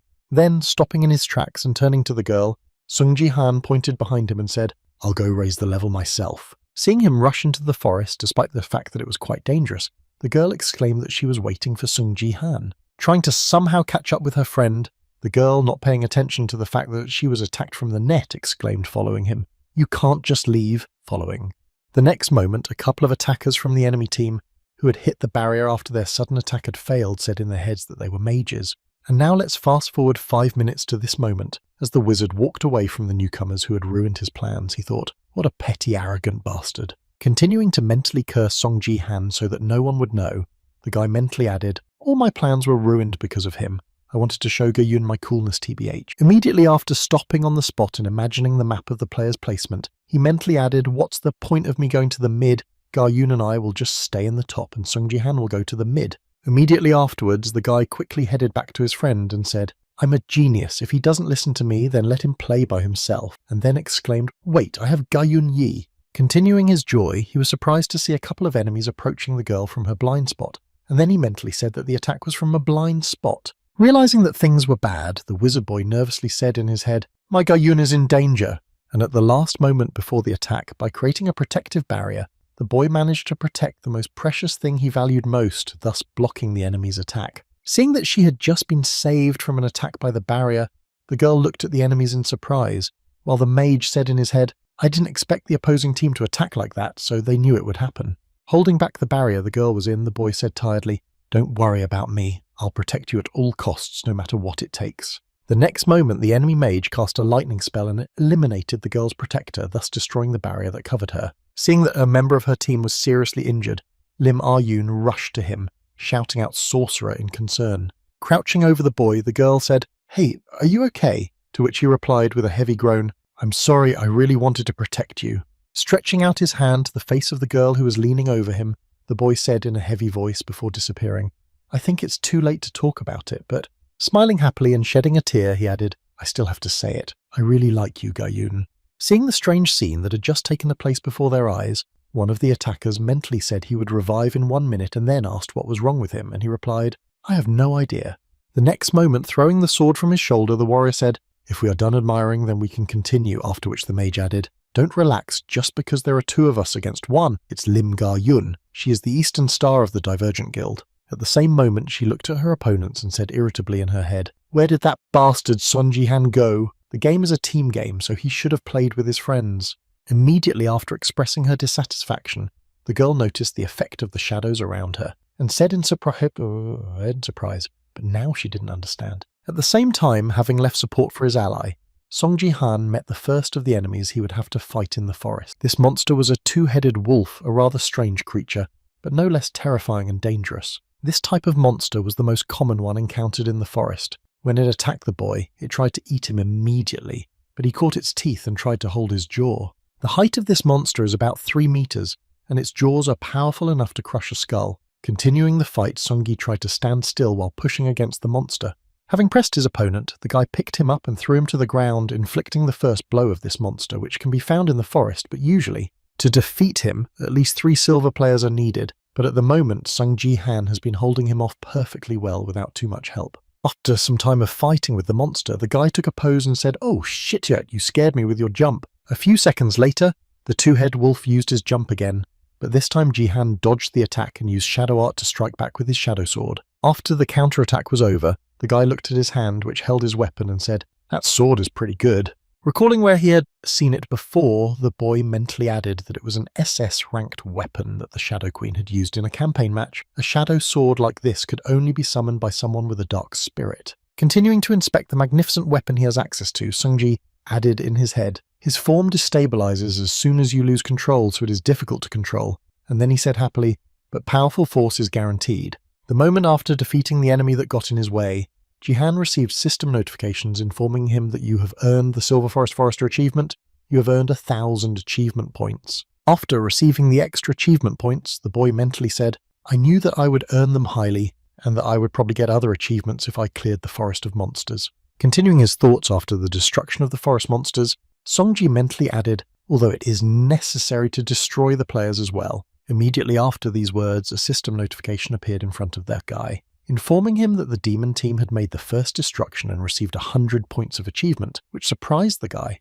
At the same time, left alone against two, when his friend was destroyed, the wizard of the opposing team was noticeably nervous and seriously frightened. Looking at the spirit that had just destroyed his ally in a few seconds, he exclaimed, "What a fool!" and then mentally wondered where the little maid had come from. The next moment, looking back at the girl she was helping in the battle with the enemy, the spirit of the Shadow Queen said, "Hey, what are you doing there, swordswoman? Get rid of the others." And the girl exclaimed, "Yes, ma'am." After receiving the order, Gi-yun went into the battle and dodged a fireball fired by the enemy and prepared to eliminate the enemy. The next moment, the girl struck the enemy with a precise blow and destroyed the enemy wizard with just one blow. When the girl finished attacking the two enemies, she looked at the spirit and said, "Thank you for your help." In response to Ga-yun's words, the spirit replied that I do not need words of gratitude from members of an inferior species, to which the girl added, "Who are you?" In response to the girl's question, the spirit added, "Sung Ji-han made me stay by his side while he was away. He probably wanted me to fight in his place. That's right, kid." Not fully understanding the words of the Shadow Queen Ga-yun's projection, she mentally said to the spirit that Sung Ji-han had summoned. Immediately upon completion of her thoughts, the girl sheathed her sword and said, "Well, I'm glad he came up with a backup plan to leave us alone." And she heard back that you must be sad if he left alone. Continuing to think of the boyfriend who had left her to protect and help Ga-yun, the projection of the Spirit Queen said, "But I'm sure he won't die." At the same time, somewhere in the forest, Sung Ji-han finished dealing with another two-headed wolf he had encountered in the forest. Immediately after this message, the tongue of a giant frog flew right by the boy, from which he barely dodged. Having suffered some damage after the monster suddenly attacked him, the guy looked at his old friend and said, "Long time no see." Turning his gaze to the monster sitting right in front of him and smiling slyly, the boy said, "Poison frog." The poison frog is a monster that lives in the forest and uses poison as its main weapon.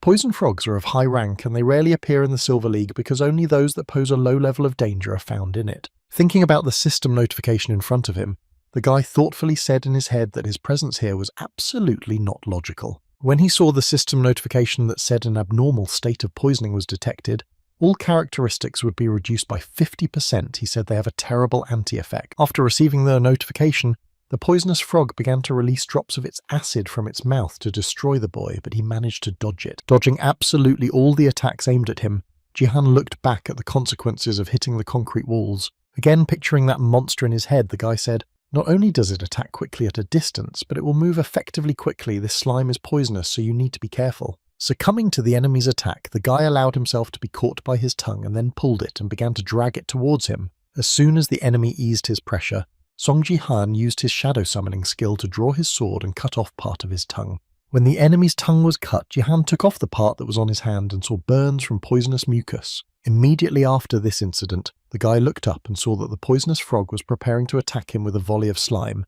Then one of the commenters wrote and he looked angry. After the enemy attacked and the audience speculated that even Ji-han might not have survived the pile of slime, his voice was heard saying that it could have ended very badly indeed. After these words, the poisonous slime slid off the barrier created by the boy, thanks to which he managed to survive the monster's attack, which surprised everyone. Keeping the situation on the battlefield under control, the guy smiled slyly and said, "I wonder if I would really come here without buffs." Taking advantage of buffs and the enemy's confusion after surviving the strongest attack of a poisonous frog, the guy shrouded the enemy in shadow and pierced him with a dozen swords. After this attack, the monster fell to the ground and closed its eyes, except that there was one strange thing. No system notification of victory. appeared. Having never received the news of his victory over the monster, Sungji looked at his opponent in confusion and said that he was still alive and his defense was much stronger than I could have imagined. Continuing to think about what he should do, Jihan looked at the monster and mentally said, I need to destroy it as soon as possible and get out of here. The next moment, noticing that something strange was happening to the poisonous frog, the boy confusedly said in his head, stop, what's happening? And then said the same thing. Before he could finish his thought, the monster's body began to swell rapidly, followed by an explosion that released a powerful poison and covered a certain area. Having experienced this moment in the battle with the enemy, the guy wiped the sweat and dirt from his face with his hand and said, damn. Having also received a system alert that said, abnormal condition detected deadly poison, all characteristics will be reduced by 90% remaining validity 5 minutes. Then Jihan thought I didn't expect him to self-destruct, it was worth finishing him off. After these thoughts, the boy leaned on his shadow sword, exhaled heavily and said in his head, well, it's good that everything ended quickly, I just need to wait for the end of the debuff. Continuing to wait for the end of the debuff, the guy added in his head, but why didn't the achievement window appear? I expected at least one to appear after clearing the forest. As soon as he thought about it, he heard a noise behind him, and then it suddenly got darker above him, as if it was someone's shadow covering the sun, and he looked back to find out what had happened. Right there, he saw another poisonous frog that seemed even stronger than the previous one, and it also aimed at Sung Ji-han, who was standing in front of it. Seeing the new danger that suddenly appeared in front of him, the guy gritted his teeth and said in his head, in this state, fighting a new poisonous frog is a pretty bad idea. All the buffs I got will just disappear if I die. Standing in front of the enemy, leaning on his shadow sword, the guy was not going to run away, but he did not want to give up another achievement if he could get it from somewhere. But suddenly his attention was drawn to something strange. The empty sentence was interrupted by the sound of swords crossing and a groan, and Jihan was surprised to hear the sounds of battle in his head. Deciding to find out who it could be, the boy hurriedly opened the map and added in his head, wait a minute, where am I now? When he saw all his comrades spread out on the battlefield, he said confidently, I think it's time for me to go back. At the same time, not far from Jihan, where the battle was taking place, a girl warrior shouted out a cautious attack, but before she could finish, an arrow flew at her, and seeing that his comrade was out of action, the archer nervously exclaimed, hey, you're okay. At the same time, seeing that one of the enemies was eliminated, the archer joyfully exclaimed, great minus the warrior, the divergent guild is not that great, to which the mage added that we need to keep attacking. Imagining in her head the approximate development of the battle in all directions, the mage girl mentally said, they said that the top is almost dealt with, the mages are still fighting, so we need to win here. Suddenly, hearing a strange noise that was getting louder by the second, the girl exclaimed in confusion what the sound was, after which Jihan jumped out of the forest, followed by a poisonous frog. Stopping in front of a bunch of enemies and bringing the frog with him, Jihan looked back and said menacingly, so there you are, where you were. The next moment after that, I was a poisonous frog that appeared on the battlefield, and everyone present was affected by the poison effect, which reduced their performance by 50%. And now we're going to go back 5 minutes to fully understand everything that has happened so far. Looking at the monster that suddenly appeared from the forest, Johan mentally said, first I need to lure her to the bottom line. As soon as I get a boost for killing a player, I will instantly finish her off in one hit. Continuing to stand still and wait for the monster to act, but it did not do anything in response to him, the guy said in surprise. I wonder why she does nothing at all. After reviewing the comments, which said that perhaps the monster mistook him for a male frog because of his poor eyesight, Jihan decided to change the situation and made one blow to the frog, after which he began to run away from the pursuit saying, oh, I didn't mean to attack. When he brought the angry poisonous frog to the battlefield, one of his comrades who saw this strange creature exclaimed in confusion why the forest monster was there. The next moment, a couple of enemies who had succumbed to the negative effects of the poisoning began to cough up blood, their condition deteriorating with each passing second. Standing in front of a monster that was releasing its venom all around him, despite the enemies who had already fallen to their feet moaning heavily. I can't breathe, Jihan did not care about the poison. Trying to shield his hands from the toxic smoke emitted by the frog, one of the players put his hand over his nose and said that he was out of his mind. Why the hell did they have to drag this creature here at all? After a few seconds, seeing that enemies had already reached the condition, Song Ji-han grabbed his shadow sword and attacked the enemies, exclaiming, sorry people, but I have to finish you off. After eliminating a couple of enemies, exactly 5 minutes had passed when Jihan received a system notification informing him that the abnormal poisoning state had been removed. However, it wasn't long after that the guy received another notification that said double destruction. Your stats have increased. Seeing this, Jihan smiled slyly and said, thank you, thanks to you I got additional boosts. When a couple of enemies were destroyed, the frog looked at Song Ji-han in surprise, then tilted its head down and began to fire at the boy with a poisonous slime. At the same time, while dodging all enemy attacks and climbing upward during a jump to take the right position for an attack, the guy said 3 catastrophes of combat devotion. When all the preparations were completed, Sung Ji-han made his strike, added the pressure of the giant mountain, and delivered a powerful slashing blow. At the same moment, the archer, who was at a disadvantage to Ji-han, saw what had happened before his eyes and said in his head, "Wow, that just happened."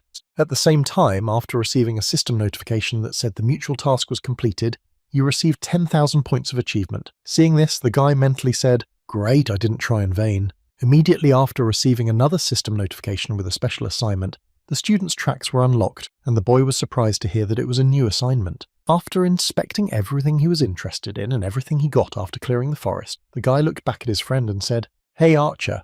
When he noticed him, the guy said, "I'm not really aware of the situation because I was in the forest. What's the situation now?" To which he replied, "Well, Gar Yun demolished most of the top in copper, but we were losing in the bot anyway, but you saved us." The next moment, looking at the creeps guarding the enemy base, the archer added, "We just need to get rid of these henchmen and then the advantage will be on our side." Hearing that there was only one problem left, Song Ji-han pointed his sword in the direction of the enemies and confidently said, "Well then, let's deal with them." Meanwhile, in the center line in front of the Angel Team's tower, the Demon Team's magician continued to flee from the attacks of the tower itself, which was defending itself against the enemy. After some time of being unable to cast spells and strike at the enemy, the sorcerer exclaimed, "Hey, stop hiding behind the tower like a coward and come out and fight like a man." To which he replied, "Of course you're crazy if you're jealous and go stand by your tower." And having succeeded to elicit in his provocation, the magician looked at the enemy tower and said in his head, "I just need to demolish it. There is no one to distract him, so we are not moving." The next moment, deciding to use some trickery, the boy shouted out that Song Ji-han was there, causing his enemy to look back. Confused by the name he heard, the warrior of the team of angels looked back in surprise and said, "But there is no one there, but this is what the magician needed," and he seized the moment to rush at the enemy. However, despite this treachery, the enemy tower was able to repel the opponent's attack, after which he exclaimed with displeasure, "Wow, you are even capable of such treacherous tricks." Then lying on the ground, the mage thought, "I definitely can't handle it myself." Seeing a great opportunity to destroy the attacker, who was not so brave anymore, the enemy player swung his sword and said, "You held out for a long time, but now it's time for you to die." At the same time as the enemy was heading towards him, his ally was heading towards the tower, and he was surprised to hear Gar Yun say, ignoring the boy's words, the warrior smiled slyly and said, "Do you really think I'm going to fall for the same trick twice?" The next moment, when the tower was completely open to attack from the enemy, Gar Yun destroyed the enemy stronghold with a single blow. After this distraction of the enemy's attention to herself when her mission was completed, the girl looked at her ally and spoke now. Hearing the command from the girl, the boy mage pointed his hand at the enemy and began casting a fireball. After the enemy was defeated, the virgin approached her ally and asked, "Are you all right?" After making sure that her friend was safe, Gar Yun looked towards the last tower and said, "I think the game will be over when we take out the bottom line." While enjoying the moment, the mage happily thought, "Gar Yun saved me." The next moment, Sung Ji-han arrived at the location of the central tower with an archer and exclaimed, "So you got here first?" To which she replied, "Oh, Sung Ji-han." At that moment, the magician thought unhappily, "How dare he interfere with our time together?" Approaching the girl, the boy added, "I'm sorry I was late. I owe you a debt of gratitude." To which Gar Yun replied, "It's okay. Your called-up spirit did a good job." To which she angrily exclaimed, "I'm not his called-up spirit." After this conversation, turning his head back to the place of rebirth, Sung Ji thoughtfully said that it looks like the Angels team doesn't even seem to be leaving the place of rebirth. To which Gar Young replied that it was fine, just destroy the last tower. After hearing that there was one last tower left, Jihan spoke clearly. The next moment, turning his gaze to the girl, the boy said, "Then let's do it, you do it," to which Gar Yun replied confusedly that I should do it. Realizing the plan of the guy who decided to do something crazy, Lim Ge-yun exclaimed in confusion, "Sung Ji-han, you're coming over."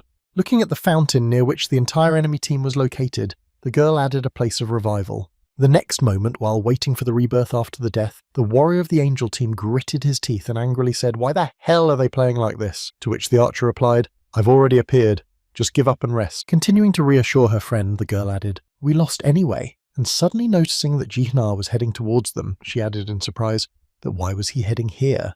And then the warrior shouted, "Hey, you have no business here." Continuing to observe the behavior of the opponent, the girl added that he was going to attack, to which the warrior added that he was acting ridiculously like a beginner. When the boy made his shot, one of the enemy team confidently said that the barrier should not let him in anyway, but their joy did not last long, as they noticed that the barrier began to crack and then collapse, and the archer girl screamed out in fright, "Hey arsehole, you shouldn't attack this place!" In response to the girl from the enemy team's remark, Song Ji-han only smiled slyly and said that he was right. Continuing to perform the task, the guy added smilingly, "I'm still not familiar with the rules, but I'm still good at BattleNet." Starting to recall the description of the task, the guy mentally said, "Judging by how much better this reward is than the achievements in the forest, and because there will be a whole series of tasks, this is probably a continuation of the task from the golem I destroyed on the map with the type of defense." The fragment of the Archangel's sword and the scythe of the God of Death are symbols of each camp and are placed in the rest area where players are revived, protected by a barrier that the player cannot destroy. Continuing to push against the protective barrier, Ji-han added in his head, "Well, at least it should be." At the same time, watching their barrier slowly crack and collapse under the boy's attacks, the archer girl exclaimed in fright that it was simply impossible. Continuing to sound the alarm, the girl added, "At this rate he would definitely break, someone stop him," to which the warrior added, "How this idiot was able to break the barrier." Sometime later, after trying to break through the barrier of the recreation area, an archangel appeared in front of Ji-han and forced him to stop. The next, seeing that something strange was happening near the rest area, the sorcerer of the demon team screamed out in fright what it was, to which Ga-yun replied that first we need to quickly destroy the main camp, to which he replied, "Well." After giving out orders to her ally, the girl, in a pre-shock state, wondered what Ji-han was planning to do. After demonstrating his irritation, the Archangel used his power to reinforce the barrier, restoring it to its original state. As a result of the blessing, the players in the recreation area received a system notification saying that the Archangel had strengthened the blessing in the recreation area. Starting to mock Song Ji-han, the warrior poked a finger at him and exclaimed, "Boogaloo barrier is very strong," the girl archer said, trying to calm her husband down. "You better move away, don't do anything stupid." Swallowing all the insults that flew at him from the enemy's mouth, the guy just kept silent, receiving all sorts of comments like Ji-han is a barrier breaker. The next moment, the spirit of the Shadow Queen, who was next to the boy, they said that this was all your strength for a low-grade creature, and that it was not bad. In response to his companion's question, the guy looked at her and said, "Yes, it was quite difficult." The next moment, using more power and pouring it into his shadow sword, Song Ji-han smiled slyly and said, "Now I'll have to go all out." Within the unnamed divine art, there are 3 different types of martial arts whose names contain the word God. The technique of the god who controls the power of destruction, the technique of the god of lightning who controls the power of light, and the technique of the god of shadow who controls the power of darkness. After recalling all the techniques that exist in the nameless martial arts, Ji-han focused his attention on one and repeated the shadow god technique in his head. Recalling its abilities and properties, the boy added into his mind the ability to cover the whole world in pitch blackness. Recalling the possibilities of dark magic, the guy used a technique called the Dark Soul Tornado form. Grabbing his crown to hold onto the rest area, the warrior screamed out in fright that we would be pulled in, so grab onto something and hold on.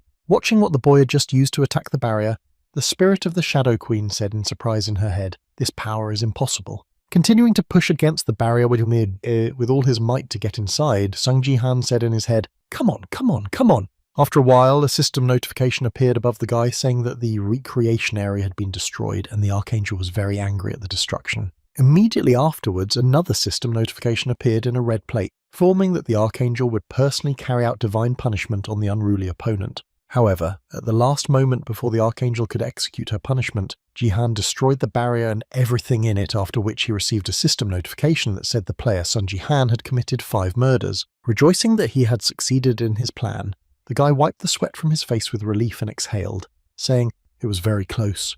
Immediately after this moment, a system notification appeared over all the players of Ji-han's team, informing them that the game had ended with the victory of the demon camp.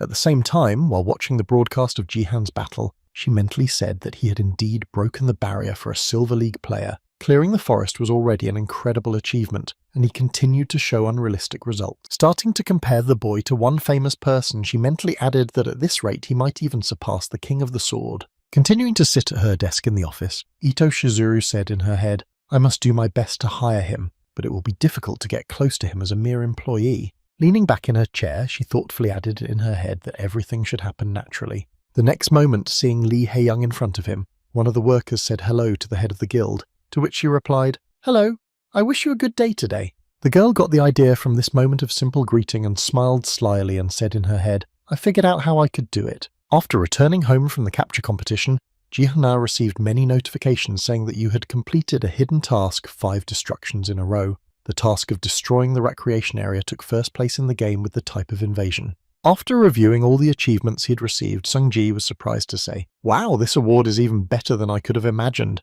Also looking at the progress of the special mission, he mentally added, "An item from the task was automatically received. It remained to destroy the sacred artifact of the demon camp." The next moment, turning his head toward the spirit of the Shadow Queen, Jihan said, "You are quite capable. Great job in the future. I will also rely on you." Continuing to remain silent while the guy was praising her, the girl waited for him to finish and then exclaimed, "Who are you?" Not understanding the reasons for the strange reaction of the spirit, the boy asked what you meant, and she answered with the power with which you destroyed the barrier. Hearing the spirit's interest, Jihan threw his arm around his neck and replied, "You're talking about her," and then thought, I can't talk about the martial art I learned before I came back to time.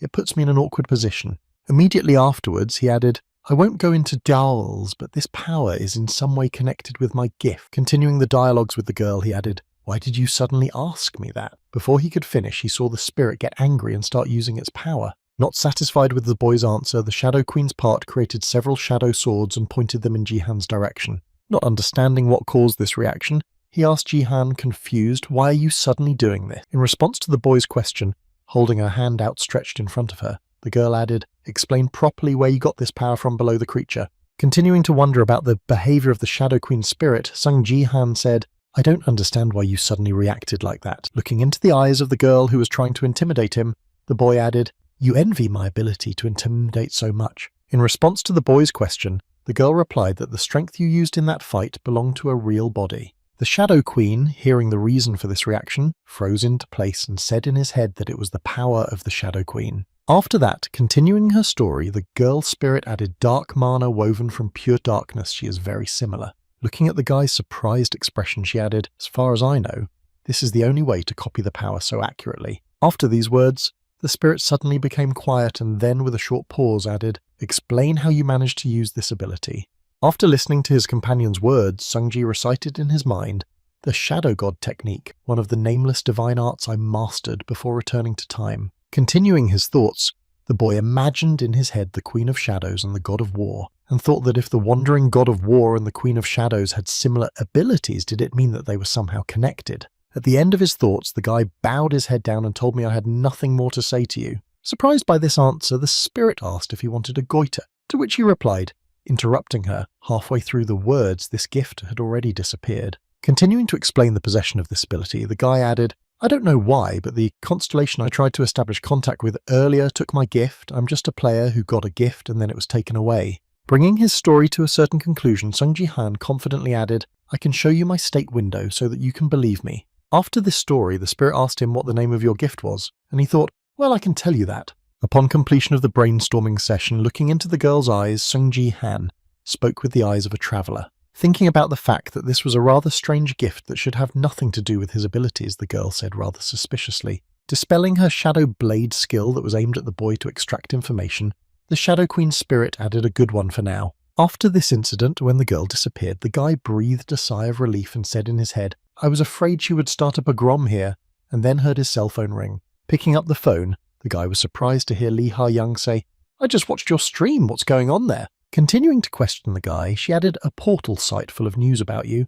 I would have made a lot of videos and uploaded them myself if you had warned me in advance," to which he replied in surprise, "Oh, really?" In response to the guy's question, the head of the guild added, "Well, at least we have new content for the guild channel, although I think we publish too much related to Ballanet." In response to the girl's remark, Sung-ji asked in surprise, "Isn't that bad? We're a guild after all," and then heard what you were talking about. "The more diverse the content, the better. Didn't you know you had fans?" When he heard about the fans, the guy was surprised to hear that I had them, after which Lee Ah-yon happily added something else. Having thought of a way to earn a few million won, the girl said, "I would like to ask you a favour." After a while, heading to an abandoned place, the three bandits grabbed the victim and said, "It was quite a challenge to drag you here." She looked at the girl, who was tied up and tied to a chair so that the man would not escape, and added, "I'll tie her to a large vessel so she won't run away." Standing behind his boss, one of the kidnappers said, "Bunch of guilds are giving her money now, and it's great. If we use her properly, we'll soon be sitting on mountains of money." After the bandits' line was over, Lee Ha-young angrily exclaimed, "What do you guys expect after what you did? You are very much mistaken if you think that I will want to cooperate with you. I did not become the head of the guild to help people like you," to which the leader of the bandits replied, "Boogaloo, scream as long as you can. Immediately after these words, the girl exclaimed in displeasure, "You're pretending to be cool, but you're nothing. Why do you need glasses if it's dark outside, you bald abomination?" Offended by the girl's words, the leader went back to cry, and one of his subjects consoled him, while the third kidnapper shouted out in displeasure, "Shut up! The commander is not bald, he just shaves." Continuing to threaten the girl, the kidnapper added, "If you think that someone will come to rescue you, you can give up hope." Circling the place where they were, the criminal added that it was an abandoned building not even marked on the maps. "And I tried to fool the jeepney." Smiling ominously as he hovered over the girl, he added, "You can relax if you don't want to." And then a voice behind him said, "There you are." When they saw the guy who managed to find them, a bunch of bandits screamed out that Jisung Ji-han. Pulling a pistol out of his pocket and pointing it at the boy, the leader of the bandits shouted at Sung Ji-han, "Where the hell is he from? Shoot him." As soon as the bullets flew at him, the guy used his strength skill to stop all the ammunition fired at him. Seeing that the previous weapon was ineffective, the bandit leader pulled out an RPG and pointed it at the guy and shouted all or nothing. Leaving his dark glasses on the released ammunition, the man shouted, "I'll blow you up with the building!" However, even this attack did not have any effect, as Sung Ji-han used his power skill to change the flight path and direct the missile at the enemy. With a powerful blast in the background, the guy approached his guild leader and gave her a hand after untying the rope and asked if Lee Hae-young was okay, to which she replied, "How you found me?" Immediately after the rescue of the girl, taking out a cell phone from his pocket and showing it to the camera, Ji-han said that thanks to the Space 23, the jeepneys in it cannot be affected and it is very accurate. Hearing this, the girl was surprised to exclaim that it was a Space 23 with an updated current-absorbing coating and a flexible display. And finally, there is the photo of Ji-han with a phone in his hand and the name of the phone, Space 23. After the commercial ended, Lee Hae-young got to her feet and exclaimed joyfully, clapping her hands, "Bravo, you're a great actor," while her niece was dying of laughter. The next moment, Sia picked up the remote and started the videos again, saying that they needed to be watched again. At the same time, Ji-han said, "I did it because you asked me to, but isn't the ad too exaggerated? I'm sure it won't harm the image of our guild," to which Lee Hae-young replied. Demonstrating the smartphone she had, the girl added the Divergent Electronics paid with their blood and then tears for it, "Sir, and you didn't know they even used a scroll?" The SSS rank scroll is available only in the Platinum League and above, and at first no one could find a use for it, but its price skyrocketed when the company figured out how to improve technology with it. Hearing the methods of using a high-ranked magic item, the spirit that appeared behind Ji-han asked in surprise that people would use a scroll for such nonsense. Hearing the spirit's question, Lee Hae-young exclaimed in surprise that it was nonsense, after which the boy added Ariel in surprise. Then the girl said what was to be expected from an inferior race. It was so wasteful to waste a rare item. Immediately after the Shadow Queen's words, Ji-han asked the scroll if there was a special feature we didn't know about, and she replied, "Of course." A few seconds later, hearing a knock on the door, Lee Hae-young said, "It's probably the film crew," and then getting up from her seat, Sia said, "I'll open the door." When my niece went to let the guests in, Ji-han asked what we were filming today, and the head replied that we were training, so I thought I would make some videos of everyone training in the Sword Palace. Immediately after this message, the girl looked back at the door behind which footsteps could already be heard, and added something to the story. Showing the 3 people who came to help with the filming, she added that today we will be helped by a team of editors from the Divergent Guild. Raising her head and looking into the eyes of the protagonist of this video, the girl said, "I welcome you, Sung Ji-han." Using her magic of seduction on the target she had been trying to reach for so long, the video editor added Ju Yun-ji from the Divergent Guild's editorial team was happy to meet. When he heard who had come to the rescue, Song-ji asked if we needed a team of editors for the shoot, to which Lee Ha-yeon replied, "Well, actually." Starting to bow in front of the guy, the girl said, "I asked for it. I'm your fan. I really wanted to meet you in person, so I convinced Miss Lee Ha-young." Immediately after greeting the guy, the girl reached out her hand to him, smiling sweetly, and said, "Can I shake your hand?"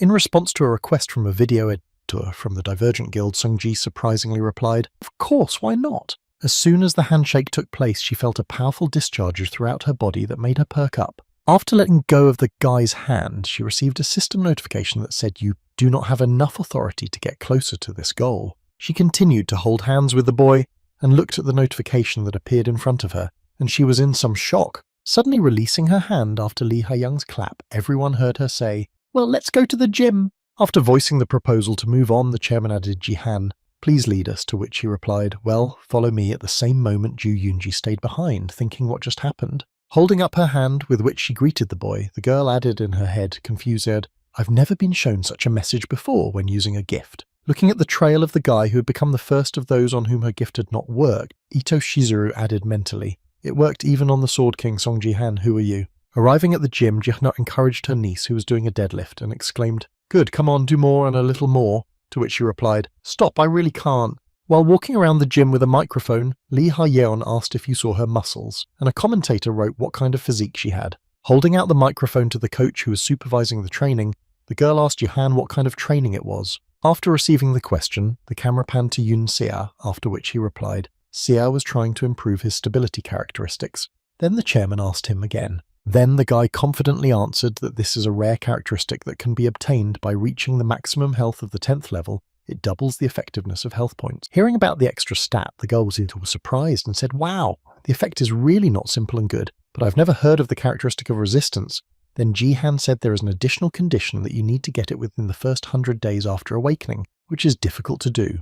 Immediately after that, the guy looked into the lens and added, "I'm absolutely sure that Sia is a great addition to our guild and a great asset." Putting his hand on the girl's head, my ardent assistant added, smiling ominously at the girl's treatment, after which she exclaimed, "Just finish me off." Continuing to complain about the hellish training, the girl exclaimed tiredly that it was real torture, after which Ji-han said, "You will not die, say ah." The next moment, Lee Ha-young looked at the script and asked Eom Sung Ji-han, "Can you show us how your training goes?" Hearing the request, the guy stepped forward and said, "Then let's go to my personal gym." Hearing this, the girl happily exclaimed, "Wow, cool." Seeing the empty training room, Lee Ha-young was surprised to hear that there was nothing here, but then the guy climbed into the arena and said, "I don't need any equipment." After climbing into the arena, the boy summoned his spirit, the Shadow Queen, and spoke to Ariel. Hearing her name, the girl asked him what was wrong, and he said, "Do you want to repeat it again?" And she replied, "Attack with all your might." When the girl heard that he wanted to fight again, she created shadow blades and pointed them at the boy, and the impolite man said, gathering all her strength, she added that this time she would better prepare herself as there would be no pardons like the previous times. The next moment, a battle began in the arena, with Ariel on the offensive and Sung Ji-han dodging attacks and closing the distance. At the last moment, when he had almost reached the girl, she created 3 blades that burst out of the ground right in front of him. However, at the last moment the guy managed to react and block his opponent's unexpected attack. At the last moment, as he approached the girl, he stuck a heart sticker on her forehead, signalling his victory. After sticking a heart sticker on the forehead of the Shadow Queen's spirit, the boy took his hand away, and at the same time the girl herself began to feel noticeably embarrassed and nervous. The next moment, angry at the guy's actions, Ariel angrily shouted "tactless" and Ji-hyun answered her,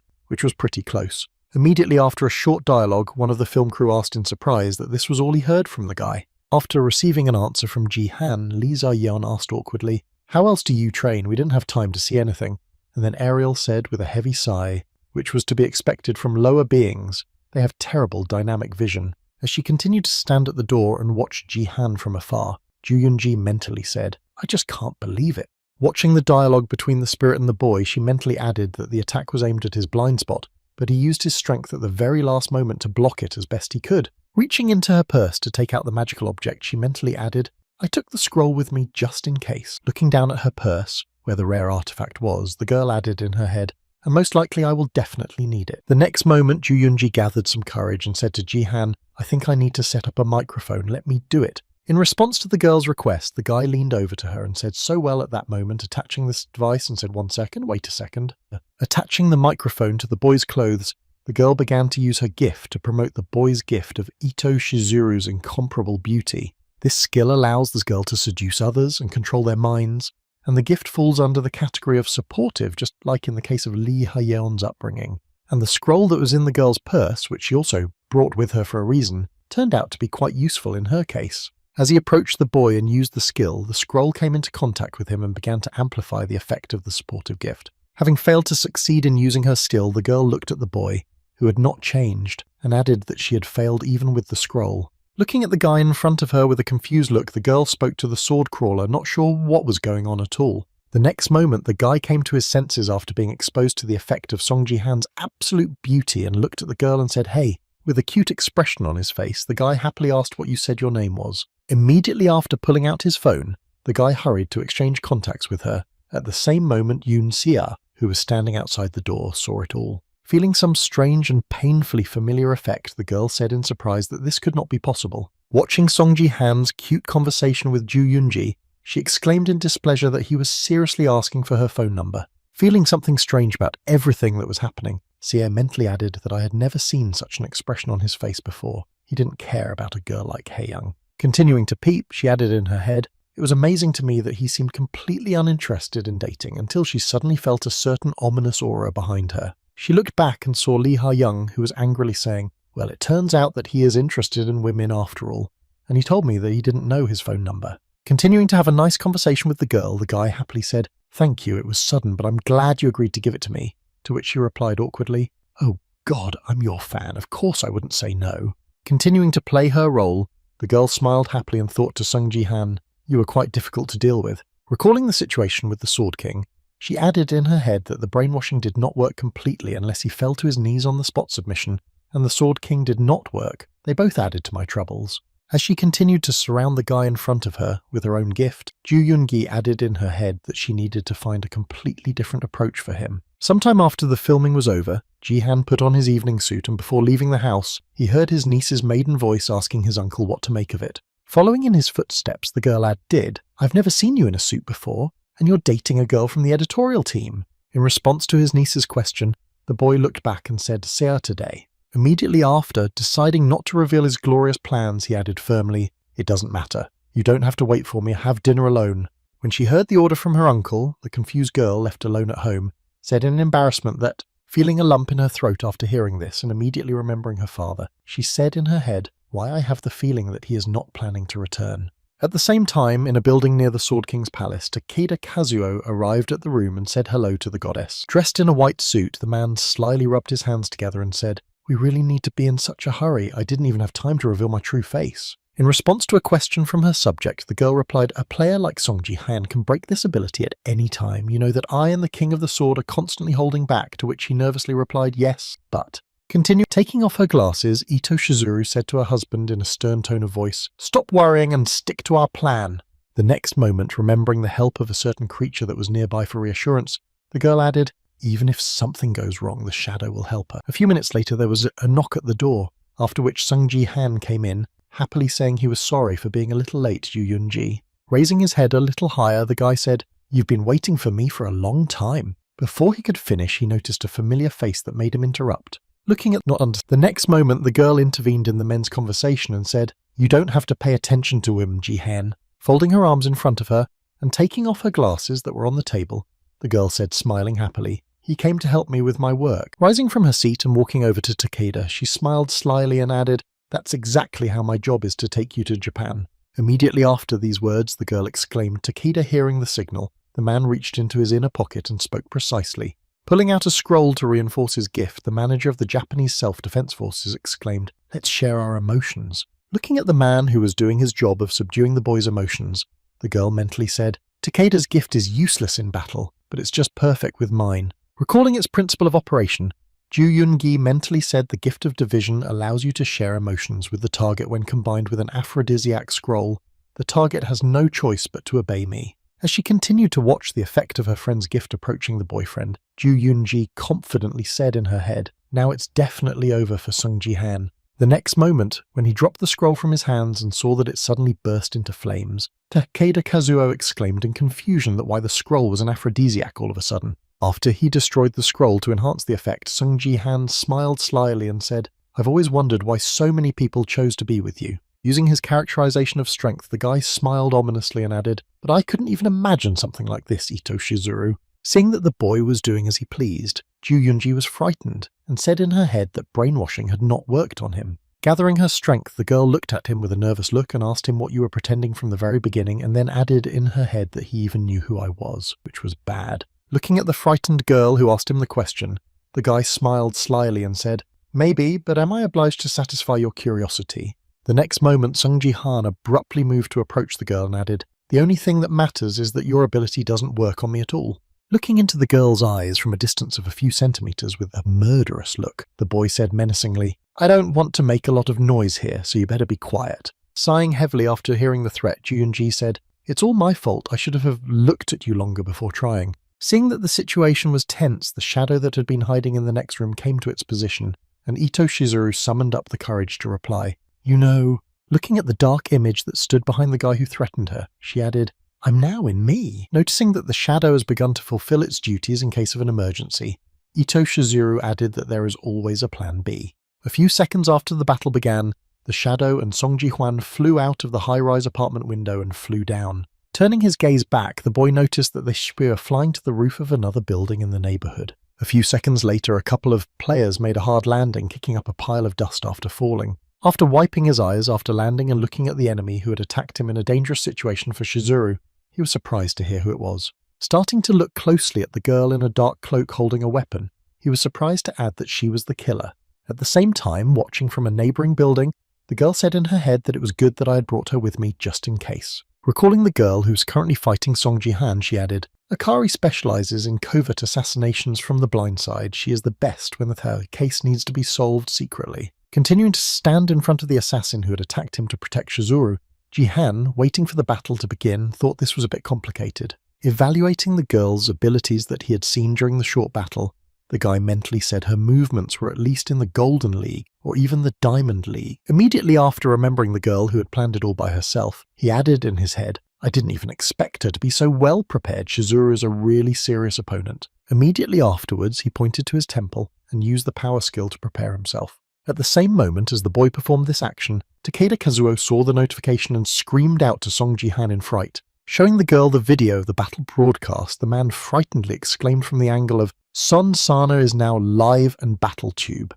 And now let's go back to some of the moments we missed earlier, the first of which was just the arrival of the film crew when Lee Hae-young announced that today we will be helped by a team of editors from the Divergent Guild. The moment Ariel saw the 3 film crew members, she knew something was definitely wrong. Not understanding what exactly his spirit meant, Jahan mentally said, What are you talking about? To which I replied about that girl over there. Drawing the boy's attention to the bag of the girl with glasses, Ariel added that she was hiding a scroll in her purse. Then the spirit of the Queen of Shadows spoke the true purpose of the scroll, to enhance the effect of a supportive GIF, not to create electronics or something like that. I don't know why she needs it, but it's suspicious that she has such a rare gift. Alerting her master's attention, Ariel looked again at the girl, who looked rather strange, and added, Don't let your guard down, especially around her. After some time of filming, tired of the intense schedule, Song Ji-han said, Let's take a break and continue a little later.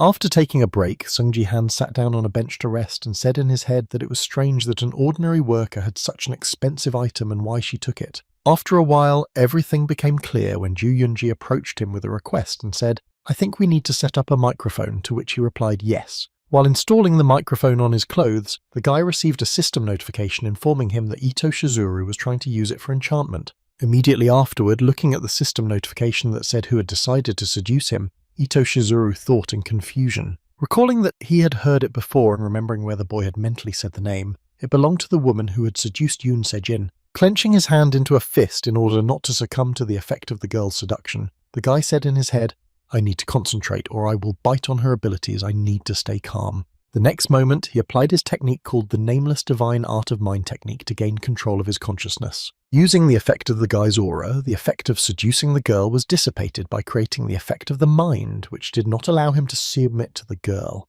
Immediately after rejecting the girl's insidious tactics to seduce him, Song Ji-han looked down and said it's Shizuru in his head. Feeling some tension in the situation, he thought, how did she get here if the King of the Sword is not around?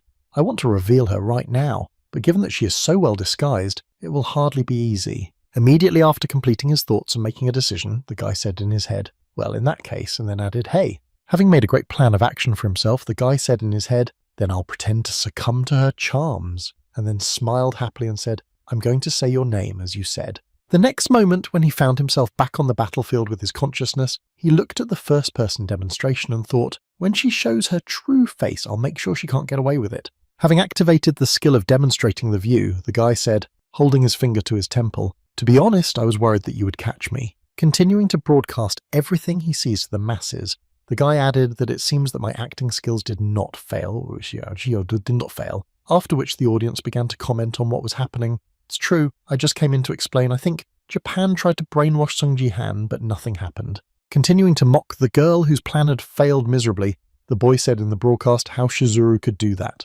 Raising his gaze to the girl's side, he added, it seems that one Sword King was not enough for you. You really thought that your bad brainwashing ability would work on me too? After hearing what Takeda Kazuo had said on the live broadcast, the goddess looked at the girl and said nervously, after which Akari said, holding back her rage, looking at her subject with a menacing look, she said, stick to the original plan. having heard the order from her mistress, and replied, "I understand." After hearing the instruction, the girl crossed her swords and said in Japanese, "At the request of the lady, I am obliged to take you away even if I have to break all your limbs." Hearing the words of his opponent, the guy was surprised to hear a compliment. It didn't look like it. And then Ariel replied to him, "You really are a model." After trying to enter what the girl had said into the translator, Jihan said in frustration, "Let's see, the translation failed." The next moment, a fierce battle broke out between them, started by Akari, who could not stand Jihan's foolishness. However, after exchanging a couple of blows, Jihan managed to deliver a critical blow, cutting the girl in half. The only thing is that after this blow, the girl's body turned into a shadow, and therefore no harm was done. Moving to some other space after he defeated the shadow, Jihan confusedly said in his head that it was another world. While in the pitch blackness, Sung Jihan heard a woman's voice say, "You're quite capable, as they say, but I am a killer, and you cannot defeat me in the fierce darkness." The next moment, many attacks were launched in his direction, but he managed to repel each of them and remained unharmed. Seeing the guy's approximate abilities, the girl said in her head, "He can barely block my punches, but I can still do it." After a few seconds of reflection, when she saw that they had moved back to the roof of the building where they had been from the beginning, Akari added in her mind that my shadows had been absorbed. With a sly smile after dispelling his rival's skill, Jihan happily said, "Yes, you are." A few seconds later, after making one strike and then closing the distance, Sung Jihan crossed his sword with the girl's weapon again. Continuing to press her and smiling slyly, the guy confidently added, "What a coincidence that I could say the same." Hearing what the boyfriend had just said to her, the girls quickly jumped back, seeing this reaction from Akari Jihan, who asked what was so surprising. Smiling slyly in the face of the killer, who had recently been confident of his victory, he added, "I told you I came prepared." And now let's go back 2 hours to when Sung Jihan was just getting ready to go on a date, sitting in his room thinking. After upgrading to the 6th level of the store, Jihan saw that another gift slot had been added, and a random chest had been added this month. Then he thoughtfully said, "This is a unique thing." Standing in front of the system window, he said thoughtfully, "I thought I would have everything ready for the meeting with Ito Shizuru, but I didn't get anything useful." "A random chest, what is it?" The next moment after pressing the button, a system notification appeared in front of Jihan, informing him that you had purchased a random chest and activated a special skill with an increased chance of winning this month's gift. When he saw what he got for his risk, the guy was surprised to say that a gift can be obtained from a chest, and it is also quite good. Seeing what immediately afterwards, another notification appeared in front of the boy, saying that the constellation of the Queen of Shadows was paying a huge sum to replace the contents of a random chest. The next moment after this notification, another one appeared, informing that A's agility gift had been replaced by the moon's shadow. Continuing to be angry with the Shadow Queen, the spirit exclaimed, "How could you give this wretched creature the shadow of the moon? If you are so reckless as to throw such things around, you will destroy the delicate balance of power." At the same time, looking at the gift he received, Sungji thought, "Wow, this is also an SS rank gift. It looks like the Shadow Queen wants to take me for herself no matter what." Continuing to express her dissatisfaction with the assignment of this gift to Sun Jihan, Ariel added, "Besides, this ability is what allowed you to become a constellation." Hearing the spirit's last remark, the boy turned back and asked in surprise, "Wait, what did you just say?" Immediately afterwards, the boy added in surprise, "I thought that constellations were born. So does this mean that I can become one too if I get enough strength?" To which Ariel replied, "There's no point in telling you about it now." Without giving a concrete answer to its master, the spirit added, "What were you thinking about when you gave away such a powerful ability?" As the guy was finishing up his preparations, he saw that it was time to go and straighten his tie, and suddenly heard from behind him what he should understand. Following her uncle, the girl added in surprise, "I've never seen you in a suit before.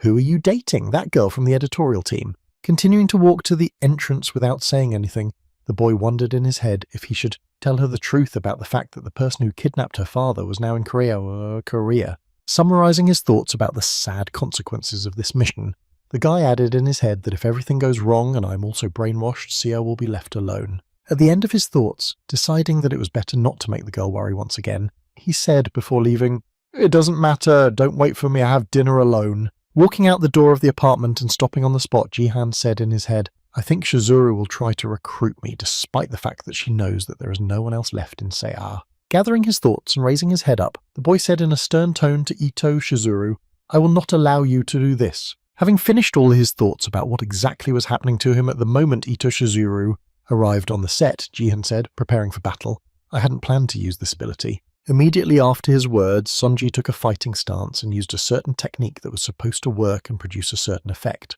Although the attack did not hit the girl, She managed to dodge it, but it did hit the object behind her and destroyed it quite well. Realizing that she would not be able to get close to Song Ji-han, Akari took out her shuriken and prepared to engage in a long-range battle. She fired her long-range weapon in the direction of her opponent and exclaimed, "Now try to absorb this." After the shurikens were launched at him, Ji-han, with his sword clenched in his hand, began to skillfully deflect each of the projectiles and approach the girl at a rapid pace. So in a few seconds he was right in front of Akari's face. When she saw this, she thought, "I can't believe it." Looking at the guy standing in front of her, the girl added in her head, "How can I lose to a player from the Silver League? I should have much more strength." At the same time, watching her subject lose in this battle, Ito Shizuru said in her head that all my predictions were wrong. Watching her subject on the battlefield holding back the boy's onslaught, she mentally added that he managed to deflect the brainwashing despite using the scroll, and even Akari was losing to him despite being in the Diamond League. Starting to bite her lips in irritation, she said in her head, "How dare he ruin my plans?"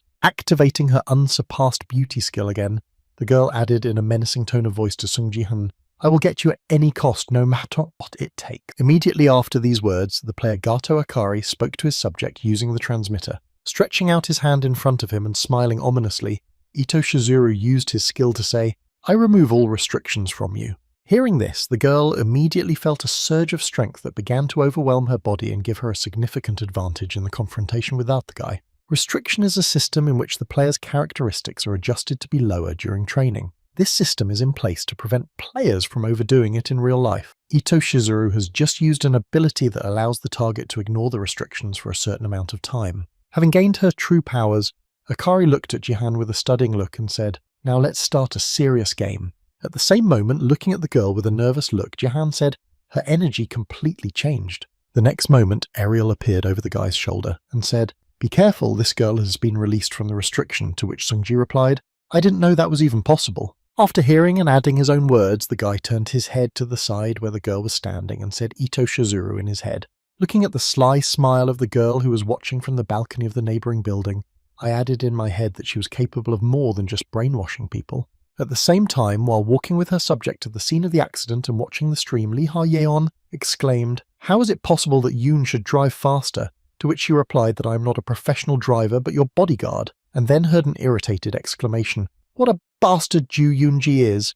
And I insisted on hiring her, and she dared to deceive me. Continuing to watch the stream with Song Ji-han and his confrontation with the Diamond League girl, Lee Ha-yeon mentally added that even though Song Ji-han is incredibly strong, his characteristics are lower than a Diamond League player. After one comment, when I saw in the live broadcast that it was quite difficult for him after the restrictions were lifted, my opponent mentally added that the ban was lifted. Things were very bad. Preparing for a massive attack with a large number of knives, the girl said, "This will be hard for you to block." The next moment after she said that, she launched an attack at the guy and spoke illusory hand blades. Trying to avoid the enemy's attack, Sung Ji-han used the absolute territory skill, but even with this effect, the enemy's attacks managed to hit and wound him. Realizing that he could not block the damage from the enemy's attacks, he mentally said, "I can't stop them with force, I managed to weaken the blow by slowing it down, but it will be bad if she continues to attack like this." At the same time, seeing that Sung Ji-han was still on his feet, Akari mentally said, "I didn't think he could survive even this attack. I have about 3 minutes left to defeat him before the ban returns." After determining the time she had left, the girl assessed the approximate situation on the battlefield and said in her head that it looked like he was summoning a shadow sword with his left hand. Immediately after identifying the boy's weakness, Akari swung her sword and shouted to Song Ji-han, "Then I'll have to take your left hand." After completing the preparations and striking the appropriate pose, the girl confidently said the phantom cut. The next moment, a shockwave attack severed Song Ji-han's left arm and hit the building behind him, causing him considerable damage. After completing her attack and eliminating the threat that Sung Ji-han could pose to her, the killer girl mentally held, and he turned out to be much better than I expected. Holding a sword full of energy, Akari looked at Sung Ji-han and added, "He is still only a Silver League player." A few seconds after the girl cut off the guy's arm, she received a system notification informing her that the restriction system had been restored. After she received a notification about the return of the ban, Akari looked at the guy without an arm and thought, "If I took his arm away, he should definitely give up since I was still sane and almost lost." Immediately after thinking about it in her head, she turned to the boy and said to Sung Ji-han, "Why don't you go now?" She was suddenly interrupted. It was caused by a strange sensation that did not allow her to move on. Looking at her right leg, she saw that it was enveloped in shadows and did not want to let go. Suddenly worried after what she saw, she thought, "I can't move." And then she heard how many times I would have to lose this arm. Having restored his limb and started waving it joyfully, the guy said, "You should have aimed, but I can't turn my leg or body into a shadow, although I would have tried to dodge." Immediately after these words, the guy took out his spear from his inventory and said, "But since you gave it your all," taking the appropriate pose to throw his phoenix arrow towards his opponent, Sung Ji Han said, "I should do the same." The next moment, gathering all his strength in his hand, the guy threw his weapon directly at the girl, after which he ran towards her with lightning speed. After being hit, the girl still remained on her feet, but Akari was a Diamond League player, so there is no reason to be surprised. But after that, despite the fact that she was still able to stay on her feet, she began to breathe heavily, because even though she was a Silver League player, the damage caused by the blow was considerable. The next moment, strangers intervened in their battle from a helicopter that appeared over the building, and the player Gato Akari said, "You're under arrest, drop your weapons and surrender. I repeat, drop your weapons." Seeing that the military had now joined them, Son Ji-han looked at the helicopter in the sky and said, "I think I've finished my work here." The next moment, changing his mind, he added thoughtfully, although at the same moment having decided to flee the scene of the crime, Takeda Kazuo nervously exclaimed to the goddess that she had to get out of here. Before they could get far, Sung Ji-han appeared right in front of them, taking advantage of the lightning, fast steps of the shimmering sky. Smiling happily at the foreign agents, he said, stretching his tie, "We have a lot of different things to discuss." When Kazuo Takeda saw the boyfriend appear in their apartment, he was frightened and exclaimed that he was Sung-san, but Shizuru showed no emotion. Holding back her emotions, the girl leaned her head on her hand and said disappointedly, "Oh, I was discovered and I spent several scrolls with the rest of them, a very big loss, but okay."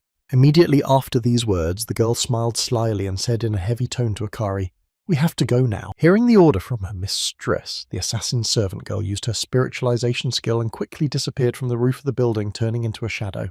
Seeing the girl disappear from their sight, one of the soldiers who had been watching the suspect from a helicopter shouted out to them to run away and shoot at them. Seeing that Akari had disappeared from his field of vision, Jihan heard Ito Shizuru's voice saying, "I wanted to discuss things with you in more detail, it's a pity." And then he turned his head sharply in her direction. Looking with a confused look at the girl who was disappearing into thin air as if burning, she said one last time, before disappearing completely, "I'll see you again, Sung Ji-han." As soon as the main suspect disappeared, the guy suddenly heard the military who were monitoring the situation shouting, "Hey, we let them in," and immediately gave chase. When two of the criminals evaporated before his eyes, the guy's attention fell on the last person left in the room, and with a menacing look he said, "I need an explanation for everything that just happened." After hearing the threatening words of Song Ji-han, Takeda Kazuo, who was left alone in the enemy's nest, looked at the boy with a frightened look and dripping with cold sweat said, "Yes, of course. And now let's move forward a little bit, when the girl has already returned to Ito Shizuru's mansion alone." A few minutes after returning home, she heard footsteps rapidly approaching her room, and the next moment her door opened and a man entered, speaking angrily to Shizuru. Seeing a man who had not been under the influence of her charms for a long time, the girl smiled slyly and said hello to Seijin. Looking at the angry expression on the face of the man who burst into her room without knocking, Ito Shizuru added, "You look like you have a lot to tell me." Starting to recall some images of Takeda and her in the modified form of the Sword King, I added that you didn't just try to seduce other men. Working according to her old scheme of manipulating people, the girl confidently said, "Do you really doubt that I really love you?" Getting up from her seat and walking towards her husband, she added, "I was only trying to get more talent for my country, and Sung Ji-han is one of many candidates for that purpose." Again, hearing these words and hugging the girl in front of him, Seijin mentally said again, "Although I know that something is not pure here, as soon as I see Shizuru, the strength to push her away disappears." Sitting at the table with an alcoholic beverage in his hand, the King of the Sword looked at his glass in his hand and mentally said, "The anniversary of Jia's death is approaching, and that's why I'm in a bad mood.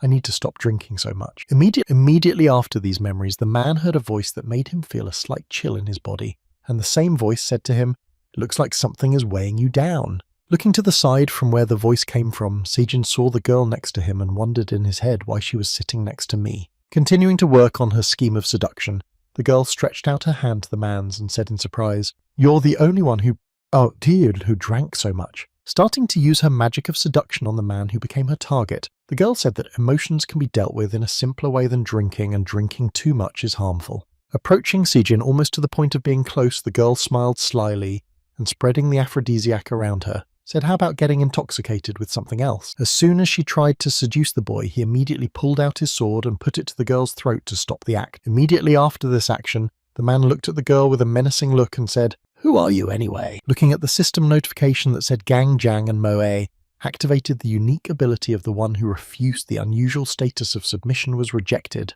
The girl heard in a menacing tone what you tried to do to me. Confused by the strange development of events that she had never encountered before, the girl mentally said that she had a unique trait. Remembering her husband's weapon, she mentally said to Ganjung and Moe, "This is the weapon used by the Sword King. I didn't know they had such a unique trait. The one who didn't succumb to the user of this weapon doesn't succumb to certain unusual statuses." Ito Shizuru smiled slyly after realizing that she would have to try harder than usual here, and thought to herself what a problematic man he was. Continuing to seduce Sejin, the girl said in a sweet voice, "I've been a fan of yours for a long time." Taking the hand of the man who held the sword to her neck, Shizuru added, "I wanted to support you a little bit." And then Sejin saw Ito's notification again. Shizuru is experiencing the effect of status addiction. The next moment, another system notification appeared, informing me that Ito Shizuru was experiencing the obsession status effect, succumbing to the magic of the girl's seduction. The Sword King dropped his sword and said, "You said your name." When she finished recalling the first meeting with her husband, Shizuru mentally said, "What a shame. If submission and fanaticism didn't work, then from time to time he tries to rebel." Recalling also the case of Jihan's seduction, she mentally added, "As long as my real body was here, the Sword King could not avoid being brainwashed, but the degree of completion of Ju Yunji's alter ego was too low because I failed to charm Song Jihan. My true identity was revealed." After imprisoning her subject Akari, who was her personal assistant, Ito Shizuru mentally added a new alter ego to the dungeon and had to create it more carefully. And now we're going back to South Korea to the administrative office of BattleNet. Seeing off Takeda Kazuo, who remained in Korea unable to escape, Sun Jihan menacingly asked Ju Yunji if she was an alter ego. Immediately after the question, the guy slammed his fist on the table and angrily exclaimed that there were dozens of Ito Shizuru walking around the world like this. In response to the boy's question, Takeda scaredly exclaimed, "No, it was the first time we tried to conquer someone with the help of an alter ego. The goddess said it would be dangerous to leave the Sword King and go away because she was the main piece of the puzzle." Continuing to talk about the plan they were implementing, Takeda added, "I have no idea how she managed to create an alter ego or how many of them can be created. Mr. Sun, please believe me." After hearing some of the information about Ito Shizuru and what they were doing, Sungji thought to himself, well, if it was really the real Ito Shizuru, she would not have been able to escape so quickly. The next moment, recalling the information that had been refuted, he mentally added that the night the video revealed the existence of Ito Shizuru to the world, the Japanese leadership responded. In an attempt to fence off the girl and refute Sung Ji-han's words, they said, "We don't know a player named Ito Shizuru. Now we're trying to find out what happened. There's no evidence that the Sword King is also involved in what happened, and we tried to prevent the conflict." Leaving the building of BattleNet's administrative office, Song-ji mentally said, "It's safe to assume that most of Japan's business management is under her control, so it seems that it will not be possible to stump her using conventional methods." Walking to the parking lot and simultaneously conducting his thoughts, the guy suddenly heard a voice interrupting his thoughts and asking why it took so long. It was Yoon Se-ah, who was waiting for him by the car, and seeing his uncle, said with a grudging smile, folding her arms in front of her, "I almost died of boredom while waiting for you." Continuing to reprimand her uncle for the delay, the girl asked if the interrogation had already been conducted, to which he replied, "I wanted to check something personal, Kyoi." Immediately after these words, the girl angrily exclaimed, "You knew something was going to happen, but you didn't tell me anything. Why should I find out from others that your arm was cut off?" To which Se-ah replied in confusion. Continuing to reprimand her uncle, the girl added, "I couldn't tell you before. I'm also an adult if you don't know. I don't need to be so protective." To which Ji-han awkwardly replied, "I'm sorry." Feeling a sudden surge of sadness, the girl said, barely holding back her tears, "If you disappear too, then I will." Seeing what was happening to her niece, Sung-ji asked in surprise what was going on, and before he could finish, he was hit with a straight jab to the body, which interrupted his question. Looking at her uncle, who groaned heavily and sat down on his knee, the girl exclaimed angrily, "I already know everything. It's too late to tell me anything." Continuing her confident speech, the girl added, "I'm going to get strong as soon as possible to support you, uncle, so don't put everything on your shoulders alone, okay?" In response to the girl's words, Ji-han got to his feet and said, "Judging by your punch, you've already become stronger." To which she replied, "Of course, although I still have a long way to go," and then added, "You're being modest." Immediately after these words, looking down to fix his clothes, Sung Ji-han sighed with relief and awkwardly said, "It looks like I've raised a tiger," and then laughed. The next moment, holding his hand and looking away, Se-ah asked my father, "Are you sure that woman from the broadcast brainwashed him?" Immediately after this question, the girl added thoughtfully, "So there is still a way to free him, right?" Hearing his niece's question and remembering the past, Songji thought rightly. She would never let go of her attachment no matter how much people curse Yoon Soo-jin. For Seo, he's probably more important than anyone else. Immediately after he finished remembering, the guy said, Seo. But before he could finish, Ariel interrupted their conversation and said it was impossible. Hearing the voice of the girl next to her, Yoon Seo screamed out in fright that Ariel, and then Ji-han nervously added, "You just said that." Then the girl, remembering the true way to remove many curses, said that brainwashing could be cancelled. Recalling the method of this process, the spirit of the Queen of Shadows added that this is only possible if the most cunning being in the universe, the only god, is engaged in it. Not understanding what Ariel was telling them, her niece asked in surprise, "Who are you talking about?" Then Ariel spoke confidently, catching a couple of young people off guard. "I'm talking about elves now." Hearing the girl's answer, "Who can lift the curse?" Sa'ar asked in surprise, "Elves are supernatural, really? But aren't you an elf yourself at that time?" Songji thought elves mean yes. Continuing to recall moments from his past life, the boy mentally said the alliance of the elves' alliance of the world tree. "In my past life, they were ready to do anything to ensure that their species survived, and with the rest of us, they would take the top 5 in the Space League." At the same time, continuing the dialogue, Sia said something unexpected. Usually in books and movies they are shown as friendly, to which Ariel replied that they are really kind to each other. After this remark, recalling the true face of the elves, the girl added, "However, when it comes to other times, they become ruthless." Looking down at the mention of the elf race, the girl sadly added, "a very cruel and truly unjust people." After hearing the story of the elf race, Yoon Seo asked who the only god was, and when the spirit of the Shadow Queen heard the question, she said this. Starting to recall another story, she said that there is a tree that gives life to all living things, which is called the World Tree for the elves. It is their entire world and their only deity. Continuing to talk about the elf race, Ariel added that the World Tree can return the body to its original state, so your father needs to eat a leaf of the World Tree. After announcing the way to return the man to his consciousness,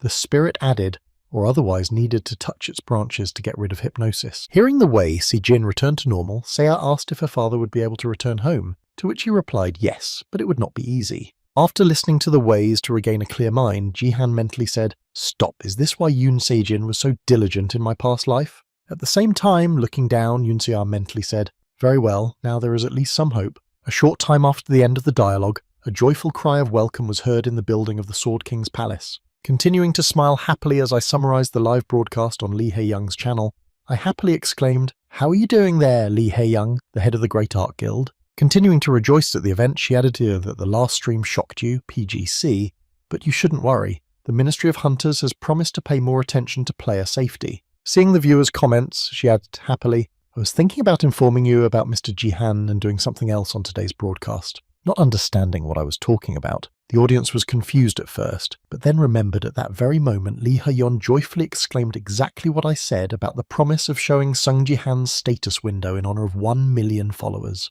Continuing to broadcast live while Ga-yoon was sweeping up, she said unhappily, "Why I was doing this at all?" Lee Ha-yeon happily informed him that he was actually in line right now, "but we'll show you everything during the game, so don't switch." When she saw that this game had already started and Song Ji-han's stream was still going on, she added that it seemed like the right time. Looking at the guy who was standing surrounded by other players in the recreation area, the girl added that it looked like Mr. Song Ji-han had just entered the lobby and had hit. Watching Song Ji-han's live broadcast, a girl said on the air, "This is a map with a tower capture type. It looks like Song Ji-han is on the angel team this time. Let's see how he does." As soon as she said this, she noticed that absolutely no one was listening to her. The audience continued to write in the chat that he had already turned his status window up, and another person added that he could actually see him. Angry that her advice was not heeded, the girl jumped up and shouted out to Mr. Sung Ji-han, "I told you to wait for more viewers at the broadcast." Continuing to express her dissatisfaction, she added that if you show everything from the beginning, the audience will simply turn off. At the same time, the audience froze in place and looked at the guy's characteristics in confusion. The next moment, having fallen into a stupor along with the other spectators, the girl exclaimed in surprise a few seconds later that she was a third-degree martial artist and a subclass of a warrior. While Song Ji-han's friends were trying to collect their thoughts, Lee Ha-young added to Ji-han's question, "How can you be a wizard and an archer and a support person at the same time, and why do you have 2 titles?" Continuing to bombard the guy with questions, she added, "What did you do?" After which one of the viewers of the broadcast wrote that, "I don't think anyone will leave the stream after seeing what they saw." After receiving quite a few different questions about his status window, Sungji mentally recalled the recent times after Shizuru's disclosure. Song Ji-han held a huge amount of achievement points at the moment after the broadcast was over, he was bombarded with system notifications that said you have reached the mark of 5 million viewers in 24 hours.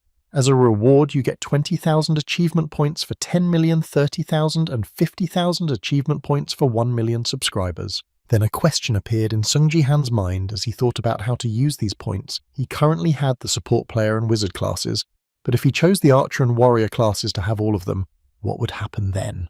Continuing to be the center of attention and being questioned, Ji-han said that's right. Martial artist of the 3rd rank is a subclass of warrior. I was able to get it because I fulfilled all the requirements and then heard. But weren't you a support player? Wow. Please tell us how you did it.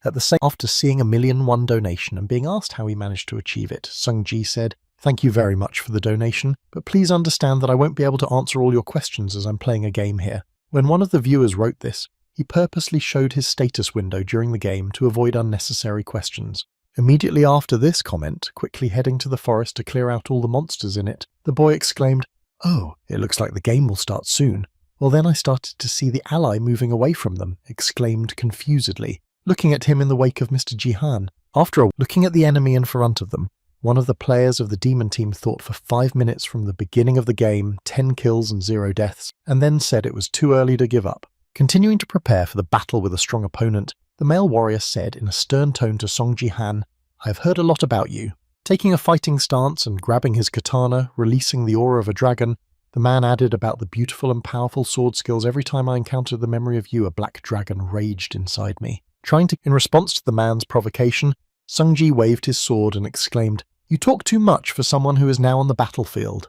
Before losing his head from Sung Ji-han's punch, the swordsman exclaimed, "Hey, where are all your manners?" After destroying the last of the opponents who still had the will to resist, Sung Ji received a system notification informing him that the Reaper was wary of an aura that was approaching the tower. It all started happening after Sung Ji-han's attack reached the barrier of the demon safe zone, and then another system notification appeared, announcing the summoning of the Reaper. Seeing that the main representative of the enemy team revealed himself to be Sung Ji-han, he smiled slyly and said, "Well, it's only a matter of time before the task is completed." Seeing her master's self-confident actions, Ariel appeared behind him and worriedly told Sung Ji-han to be careful in this situation. Looking at the Reaper who appeared above the barrier of the safe zone of the enemies, she added, "The element that controls this demon is darkness. Using an ellipse against it is not the best idea, and the dark spirit will not help much." Hearing that he could not defeat the enemy with conventional attacks, Song Ji smiled and said, "Really? Then I have an idea." To which the spirit of the Shadow Queen replied in surprise, "What are you talking about?"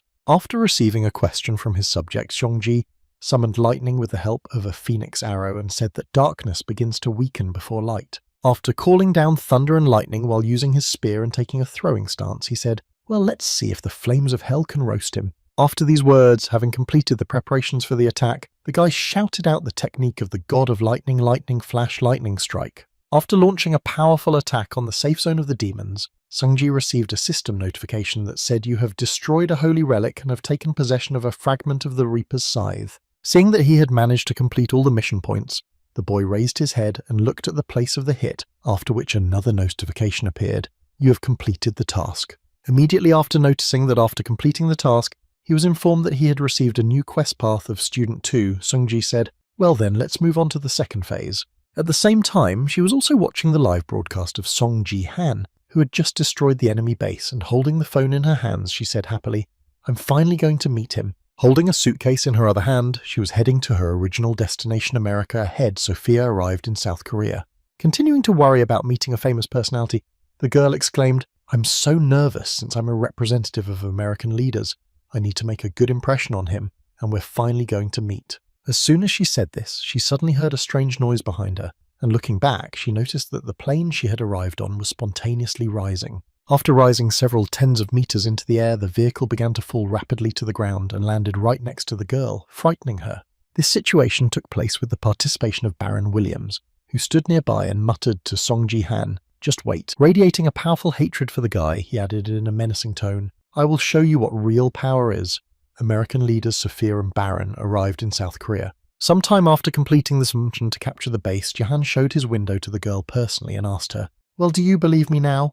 Looking at the characteristics that her friend had, Lee Ha-young was surprised to hear that they were real, and he replied that the status window could not be faked, and then she added a third-ranked martial art, which was why. In response to the girl's question about the choice of the skill, The third-ranked martial artist Jihan said that it does not give bonuses to characteristics, but increases the experience gained and allows you to grow faster with guild boosts. After telling the girl everything she wanted to know, Sungji reached for a cup of coffee and thought, if you add to this the amplification that only I have, you will have a better experience. Imagining an approximate picture of his future, the boy said in his head, at the very moment when I would have all 4 classes at my disposal. Then I will have to make some difficult choices that I will have to make. The first way is a real master, where attention is paid to all classes, and the other option is the all-in-one skill, where all the time will be paid to one class. The wizard and support player classes were only needed to gain combat power, and that is why I will choose all of them, all at once. Disable all classes except the selected one and strengthen it. The characteristics and skills gained so far will disappear.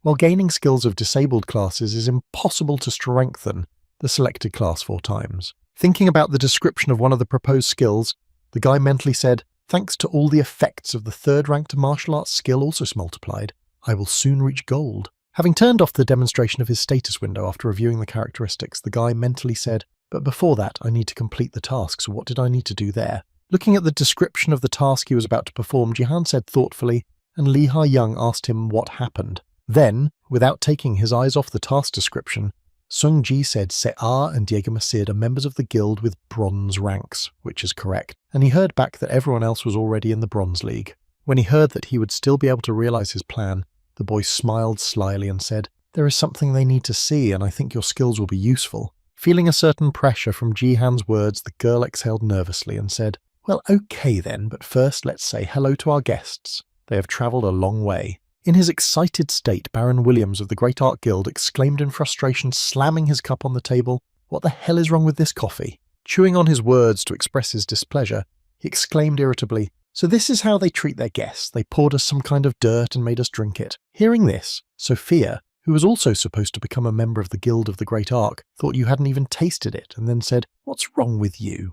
When Baron heard his friend's remark, he exclaimed in displeasure that I didn't ask for anything, I was asked for it. And then Diego said, it's fine, Coffee, I can clarify what exactly you didn't like about the rented participant. And the man exclaimed in anger.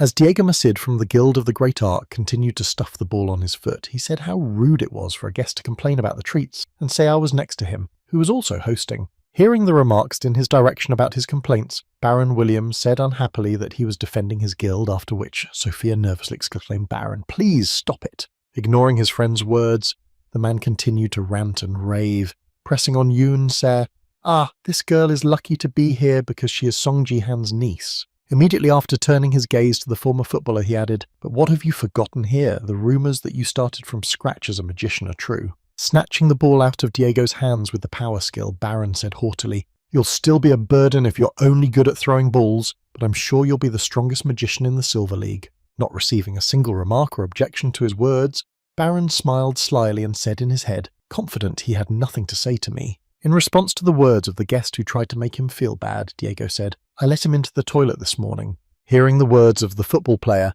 Baron threw the ball back into Diego's hands and exclaimed, why the hell did you bring it here? And when he got his ball back, Macid said it was a joke. After a while of waiting, Lee Ha-young entered the room and said thank you very much for coming all the way to see us. As she entered the waiting room with Jihan, she happily added, welcome to the Great Art Guild, Baron and Sophia. Seeing her favourite, the girl stood up from her seat and joyfully exclaimed to the player, Son Ji-han, while Baron just turned his head to the other side and blinked in displeasure. Continuing to enjoy meeting this guy, Sophia exclaimed, nice to meet you, I'm a big fan of yours. Before she could finish speaking, Baron interrupted her, saying, who needs these introductions? Let's finish the registration as soon as possible. Hearing the words of his guests who had come from America to join their guild, Jihan said that they should not be in such a hurry. Looking at the girl sitting in front of him at the table, Jihan said in his head how long it had been since I had seen Sophia.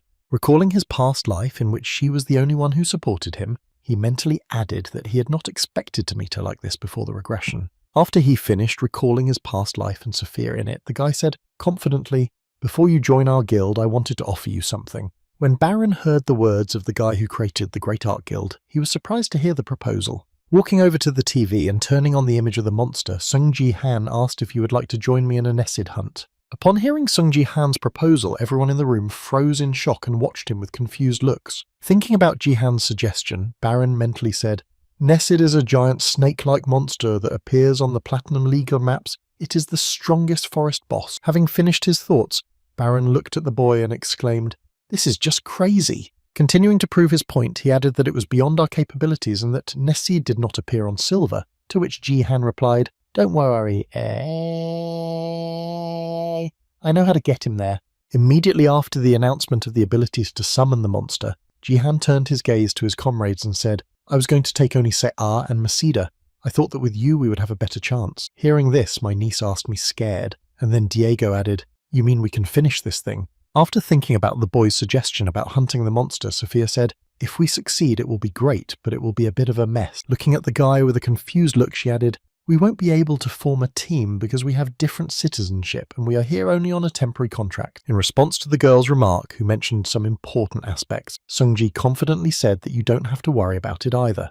Opening the status window of his guild, Songji demonstrated additional features and said we have several ways to do this. After Jihan's announcement of the possibility of solving the problem, Lee Ha-yeon confidently added, "This exclusive guild effect, we can form a team regardless of the nationality or league of the participants." Continuing to discuss all aspects of this agreement, she added that there are some limitations, but in our case it does not matter. After the announcement of the opportunity thanks to the guild, Lee Ha-young mentally recited the Akashi page that Jihan had recently given me after using it gave such a unique effect on my gift, and then remembered the time when the boy handed it to her and said a gift from Takeda. Once at home with the expensive item, she thought for a minute, "And if we sell it and use the proceeds for millions?" Lim Ga-young heard the girl's plans and said to the lady in surprise. When he heard that there was a way to create a team even though they had different nationalities, Baron said, "Okay, that's possible, but not with 2 bronze medals if we had a full roster of top players." Hearing Baron's dissatisfied words, who decided to say something against the Broncos, Onojihan replied that if you don't like something, you can stay. After an easy decision that he could do without Baron, Jihan added, "Then I'll suggest someone else, like Wang Lin from China or Mikhail from Russia." Continuing to list the people who could take the vacant seat, the guy added, or Scarlet, they asked to beep if a place suddenly became available. Continuing his sermon as Sunji confidently added, "Then I will contact them soon." Before he could finish, Baron interrupted him, exclaiming, "I didn't say anything." Continuing to behave like a superior person, Baron said, "I know you really need me to balance the team with 2 bronzes. How can I refuse without being grateful?" Hearing that he had finally agreed despite all his superfluous speeches and remarks, Jihan said, "Well, then there were 5 of us on the team." After hearing the words, he looked at Sungji-han Baron with a displeased look and thought, "What an upstart, he won that battle only because of that object, but this time I will show him who is better." After a while, the whole team gathered and went on a mission, and after only 15 minutes, the opposing team's tower was already destroyed. Seeing that the last structure had fallen under the onslaught of the enemy, one of the opposing teams nervously exclaimed, "It's a disaster!" Appearing from behind his comrade, the archer shouted out that all the towers were destroyed and was told that we needed to somehow throw them back. In addition, continuing to stay in the air and look down on his opponents, Baron Williams said, "Jesus, what kind of a bunch of lowlifes is the Silver League now? Only good for warming up." Looking at his enemies who were not in the best position, he added, "I must admit that you held your own well for worms who are not capable of anything." Preparing to destroy the remaining enemies on the battlefield, Baron said menacingly, "It's been a pleasure playing with you." And now, sliding into the words of his comrade, Jihan said, "We surrender," and then he repeated, "We surrender." After hearing Song Jihan's statement, which was duplicated by Baron Williams, the entire team of enemies froze in confusion trying to understand what had just happened. However, not only his enemies were surprised, but also his comrades, for whom it was also a shock to see him suddenly surrender his positions. Raising his hands in front of him to demonstrate the sincerity of his intentions, Jihan said, smiling awkwardly, "We surrender. And now we will move 5 minutes back in time to the place where the top line was located. Letting the enemy get close, one of the players shouted out, 'Oh, trouble!' The tower fell. Watching the enemy break through to them, one of the players muttered, 'Diego, you son of a bitch. I heard he was demoted to level 1 because of the mockery of what the hell he was doing on silver.' Noticing that the man who had just made the attack had put up his shield to deflect the ball, Masida shouted ahead. The next moment, a flaming ball that the former footballer had just thrown at them flew straight at the enemies. After contact with the surface of the backboard, the ball made a powerful explosion that simply had no chance of survival. As soon as the enemies were hit, the man's ball immediately returned to its owner, after which the top line of Masia and Sophia's team just smiled and sighed. Watching the man who had just destroyed the enemy team, the girl thought to herself, "Oh my god, what kind of terrible control I have, of course, put some reinforcements on him, but this is clearly not the level of the Bronze League." As soon as she finished saying this in her head, Another loud thud sounded nearby, and a column of dust rose in the forest. Evaluating the scale of what was happening not far from her, Sophia nervously spoke up right there. Continuing to observe in the direction of her ally's location, she added the location of Song Ji-han to the lower front line. In this location was the team of Song Ji-han and Yoon Se-ah. Having dealt with the enemies who stood in their way, the boy confidently spoke to his niece, this time much easier.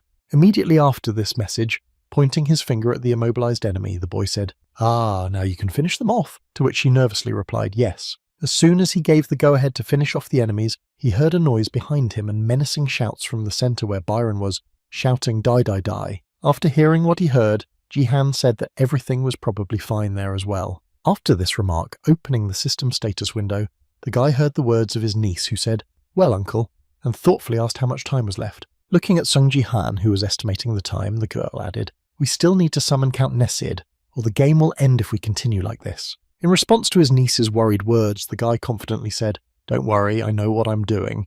And now let's go back to the present, where Sung Ji-han, raising his hands in front of him, decided to surrender in a situation where they almost won. After hearing that, looking at Jin's dream, Diego said, "I'm sorry to ask, but did you hit your head by accident?" And then Baron exclaimed angrily, "The game is ours, what's wrong with you?" while Sophia wondered what it all meant. Seeing that his comrades were no less worried than the enemies, the boy turned to his team and said, "Hey, quiet down, let's all calm down."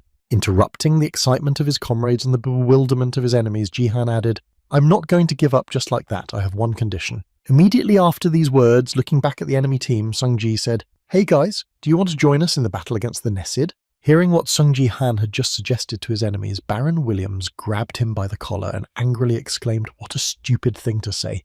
Pulling Ji-han to him by the collar, he added menacingly, "You said we'd be enough, and now you're asking for help from these nerds, thus lowering the self-esteem of your enemies below the baseboard." Having beaten the man's hands away from his clothes to free himself from the Sung Ji prom vod, "We just might not be in time." Starting to explain his position, he added, "Even if the opposing team dies and is resurrected in 1 minute, what do you propose to do if they go to finish the game while we are busy with the boss?" The next moment, after hearing Ji-han's words, Sophia said, "That makes sense. I think our opponents will capture the map before we can deal with Nesid." And then Yoon Se-ah added, "If you say so." Realizing that all his comrades agreed with his words that the enemies could end the game early, Baron stepped back and cycled unhappily. At the same moment, after considering Ji-han's proposal, one of his opponents said, "But Nesid doesn't appear on the silver." Before he could finish, Sung Ji interrupted him and said, "Everything will be fine, just follow my plan."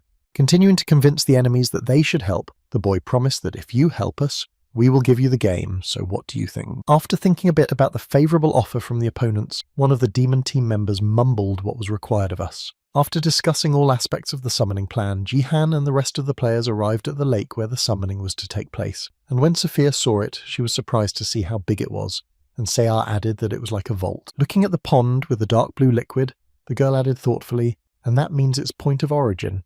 I'm right." After arriving at the right place, Sung Ji decided to head to the lake to start the mission and said, "Well then, I'm starting the recruitment." Hearing the boy's intentions, Sophia grabbed his hand and exclaimed, "Just a minute, son, let me put an amplification effect on you." To which he replied, "Of course." Staying in the same place and waiting for the ritual of reinforcement to be completed, the guy said thank you to Sophia. Watching the girl's actions, Sung Ji said in his head that the power Sophia was using was simply unrivaled. As if it were a Trinity-ranked SS gift, she could cast 3 effects at once. After receiving the reinforcement, Ji-han looked at his niece and said, "By the way, Xiao will be quite dangerous, so you better stay away.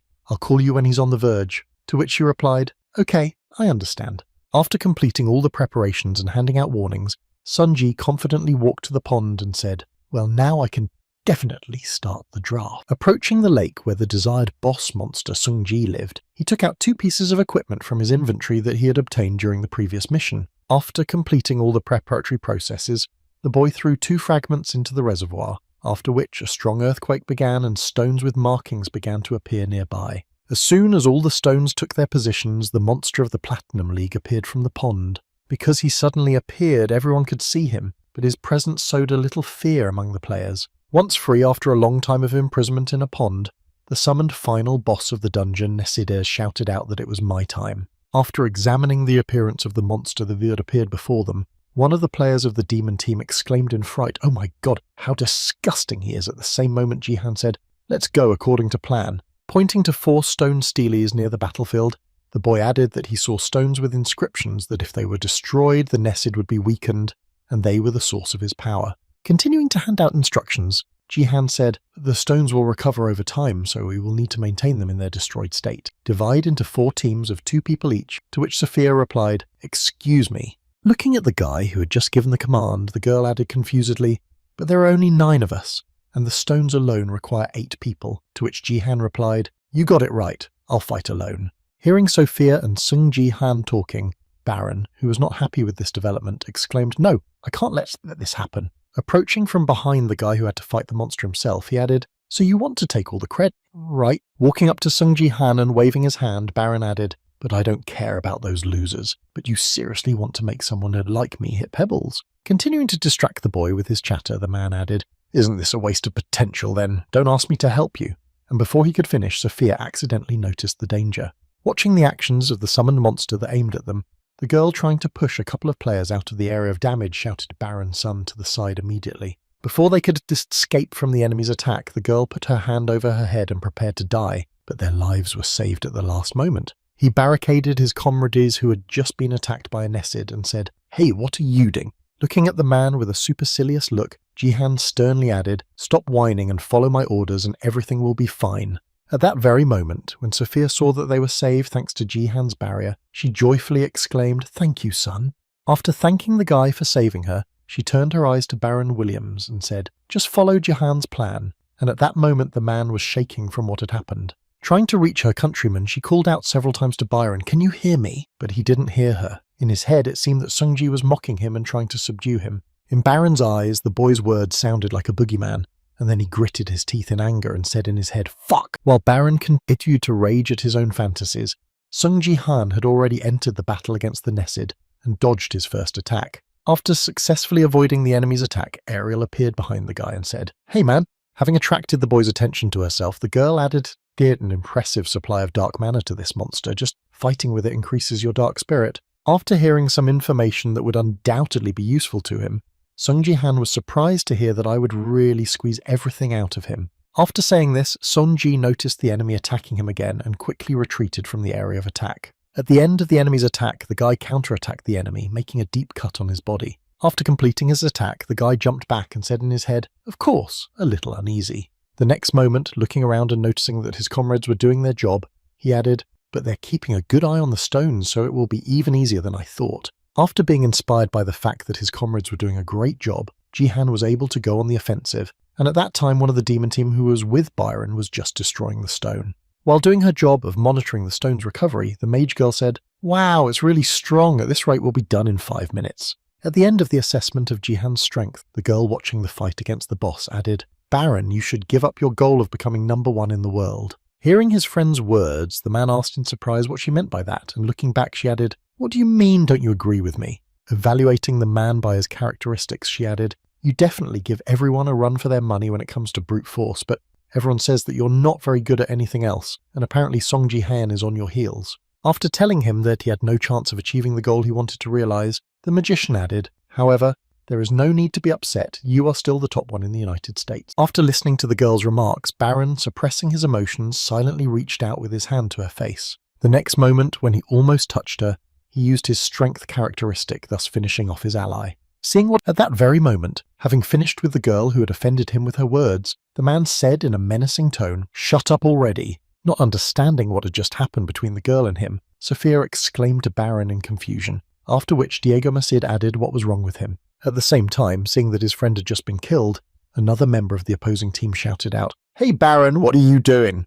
And then his body was covered with a light discharge. The next moment, a bolt of lightning flew toward the same man, which was William's second cataclysm. Hearing a strange noise coming from outside the battlefield, Sungji looked up to see what was happening. Having dealt with the man who had been lifted into the air with the help of force, said, "I can handle this monster with amplification on my own." Immediately after this statement, the man received a system notification saying that you have finished the 5 of them and your performance has been upgraded.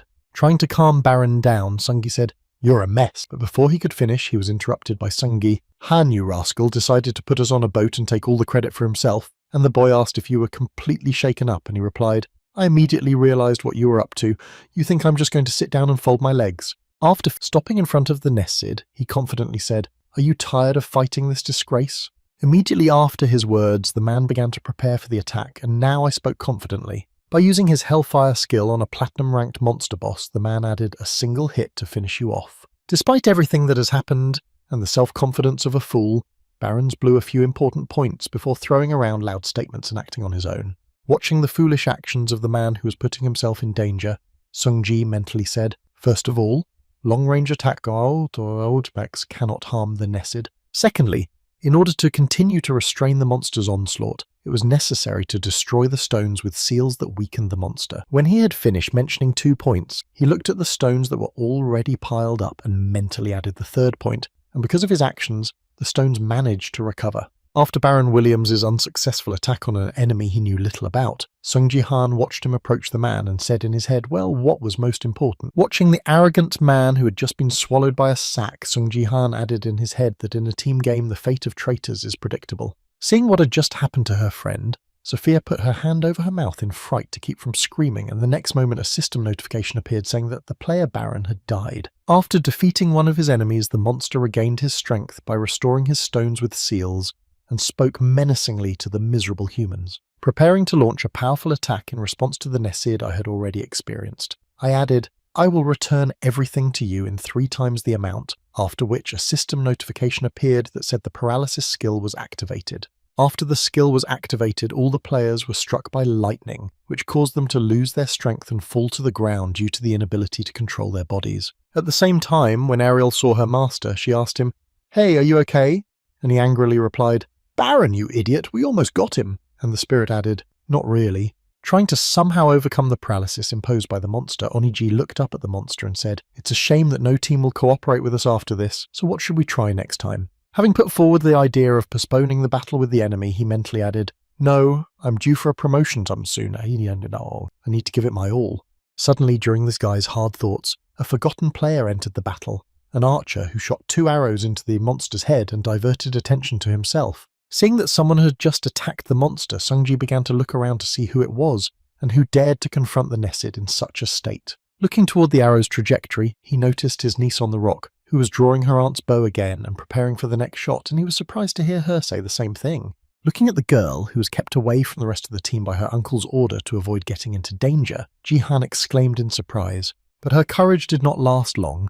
Noticing another enemy who could move after using paralysis, the monster immediately headed for her and tried to swallow her, but she managed to escape from the area of damage. While the monster was concentrating on the girl who dared to shoot at him, Ji-han, lying on the floor, felt that he could move his arm a little, and was surprised to think that the paralysis was subsiding. When the effect of immobilization completely disappeared, the guy slowly got up from the ground and exclaimed, "Hey, say! What are you doing? I told you to stand as far away as possible." Continuing to reprimand the girl, he added, "There is no point in such attacks. Run away, I will deal with everything myself." Hearing her uncle's words, the girl became visibly angry. Unable to tolerate her uncle's reprimands and constant overprotection for long, her niece shouted out, "Shut up already!" Continuing to draw the monster's attention to herself to help her comrades, she added, "I was following the chat room. You all almost got killed there. They should have called someone more useful instead." Expressing her dissatisfaction at the right opportunity, she added, "I hate that I'm considered useless just because I'm your niece, and that's why Baron doesn't take me seriously. Only recently I was able to get rid of the tag of the daughter of the Sword King, and immediately after that I got a new one called Song Ji-han's niece." Recalling all her hard training to become better, she added that I actually have a gift too, and I literally squeeze everything out of myself in training. After expressing everything that had been bothering her for so long, she looked back and exclaimed, "That's why you just tell me how I can help you." After completing her glorious speech, the girl almost came under enemy attack again, but at the last moment she reacted and ran away. At the same time, after hearing everything Ji-han said, he said in his head, "Sophia and Masid will not be able to help now. Thanks to the reinforcement imposed by Sophia, I will recover in a minute." Realizing that now he had to think of something to defeat the monster, the boy said in his head, "Well, what if everything happened that way then?" Bringing his palms to his mouth, the boy exclaimed to his niece, "See, from now on you are an autumn mosquito." Hearing what Sung-ji had just shouted at her, the girl looked in confusion at her uncle, but the Nessid himself was also surprised, not understanding what it was all about. As soon as it's autumn, mosquitoes become much bolder and more determined to do all sorts of things. Compared to the summer season, there are not so many of them. But don't relax when you think they've disappeared.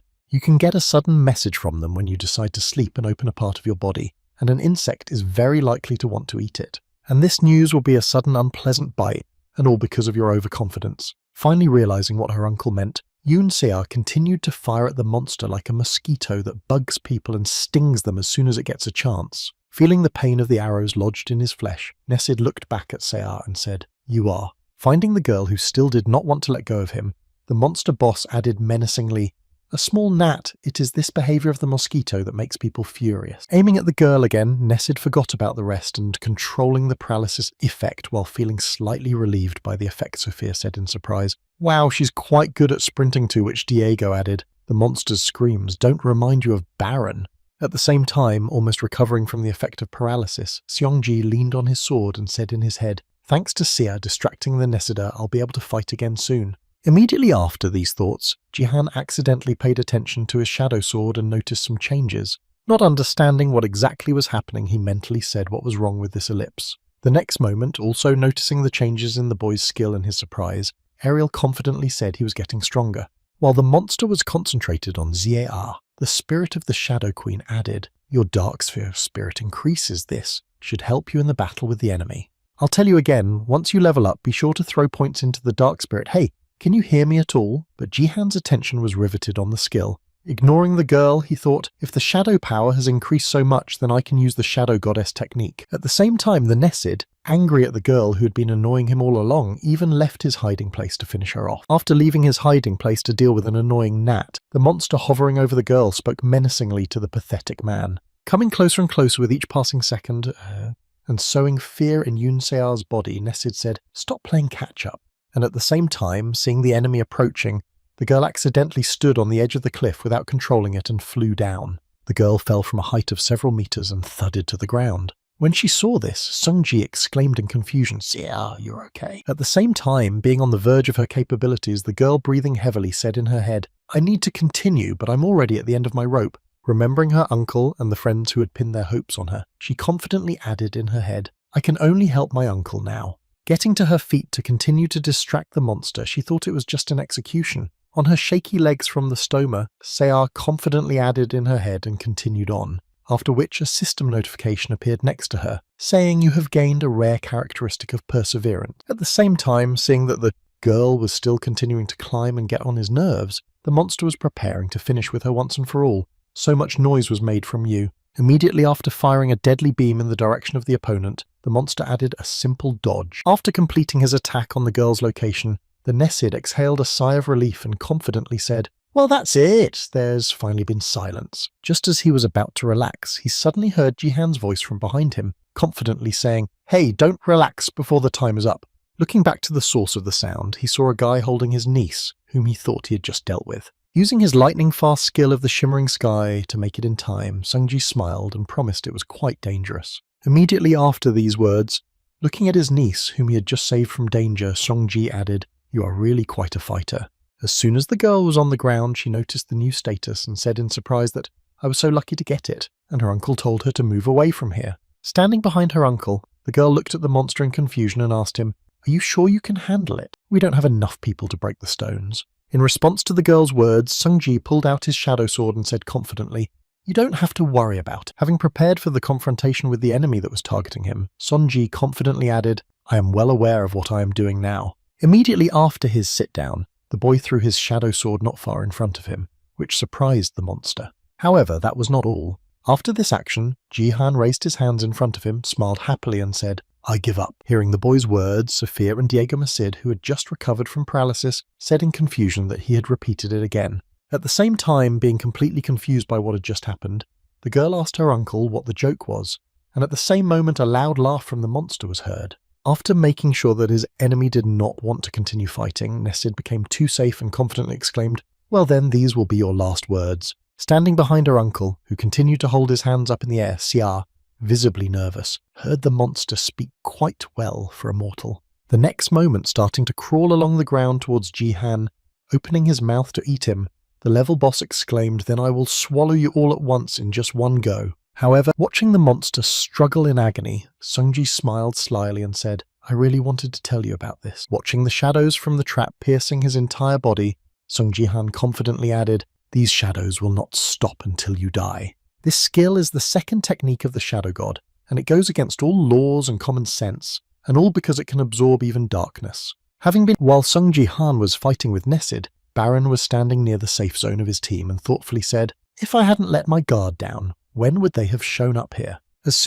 Grabbing the system plate with his hands, Baron Williams exclaimed in confusion, "What the hell do you mean they defeated the Nesid without me?" Continuing to express his dissatisfaction, he angrily shouted out what a fool he was, after which the players of the demon team began to approach him from afar, shouting out to Baron. Walking closer and closer to Baron Williams, the man did. "This game is still ours to play. Get lost, you sneaky coward." The next moment, noticing something strange in Baron's behaviour, the mage girl nervously said, "Hey, don't you think he's a little bit?" Enraged that the Nasidians had won without him, and that his enemies had come to accuse him, Baron released the energy he had accumulated from his rage and shouted, "No way!" Starting to rage for directing hellfire at his opponents, he repeatedly shouted, "Get lost, die, Sun Ji-han!" At the same time, a girl mage running away from the fire screamed out in fright, "Why are you snapping at us?"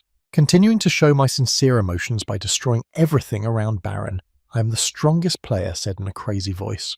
And with the rest, Baron managed to break his own record for kills and thus led the team to victory. Sometime later, after the competition, Sayar was sitting in her apartment, looking at the window of the mill and exclaimed, "Uncle, look, I'm now at level 20, it is really cool." Continuing to rejoice at her achievement, she added, "Actually, I only had level 5, so in just one battle I got 15 levels," to which Songji replied, "Well, you got tenacity before you got level 10. Having reached a certain key point in her development, Sayar said thoughtfully, "So I need to decide on a class. I'm not sure what I should choose." When Songji heard this, he asked in surprise, "You didn't do that." Immediately after his question, recalling the last battle, he asked if she wanted to become an archer. "You were good with a bow and arrow," and she replied, "Well, that sounds logical." Continuing to think about what class she would choose, the girl added, "I want to choose a class so that I can become the best, and there are many good archers in our country." Hearing his niece's words, Sungji thought in his head, "And she is quite ambitious. We really are of the same blood." And then he said, "I still think that an archer is the best option."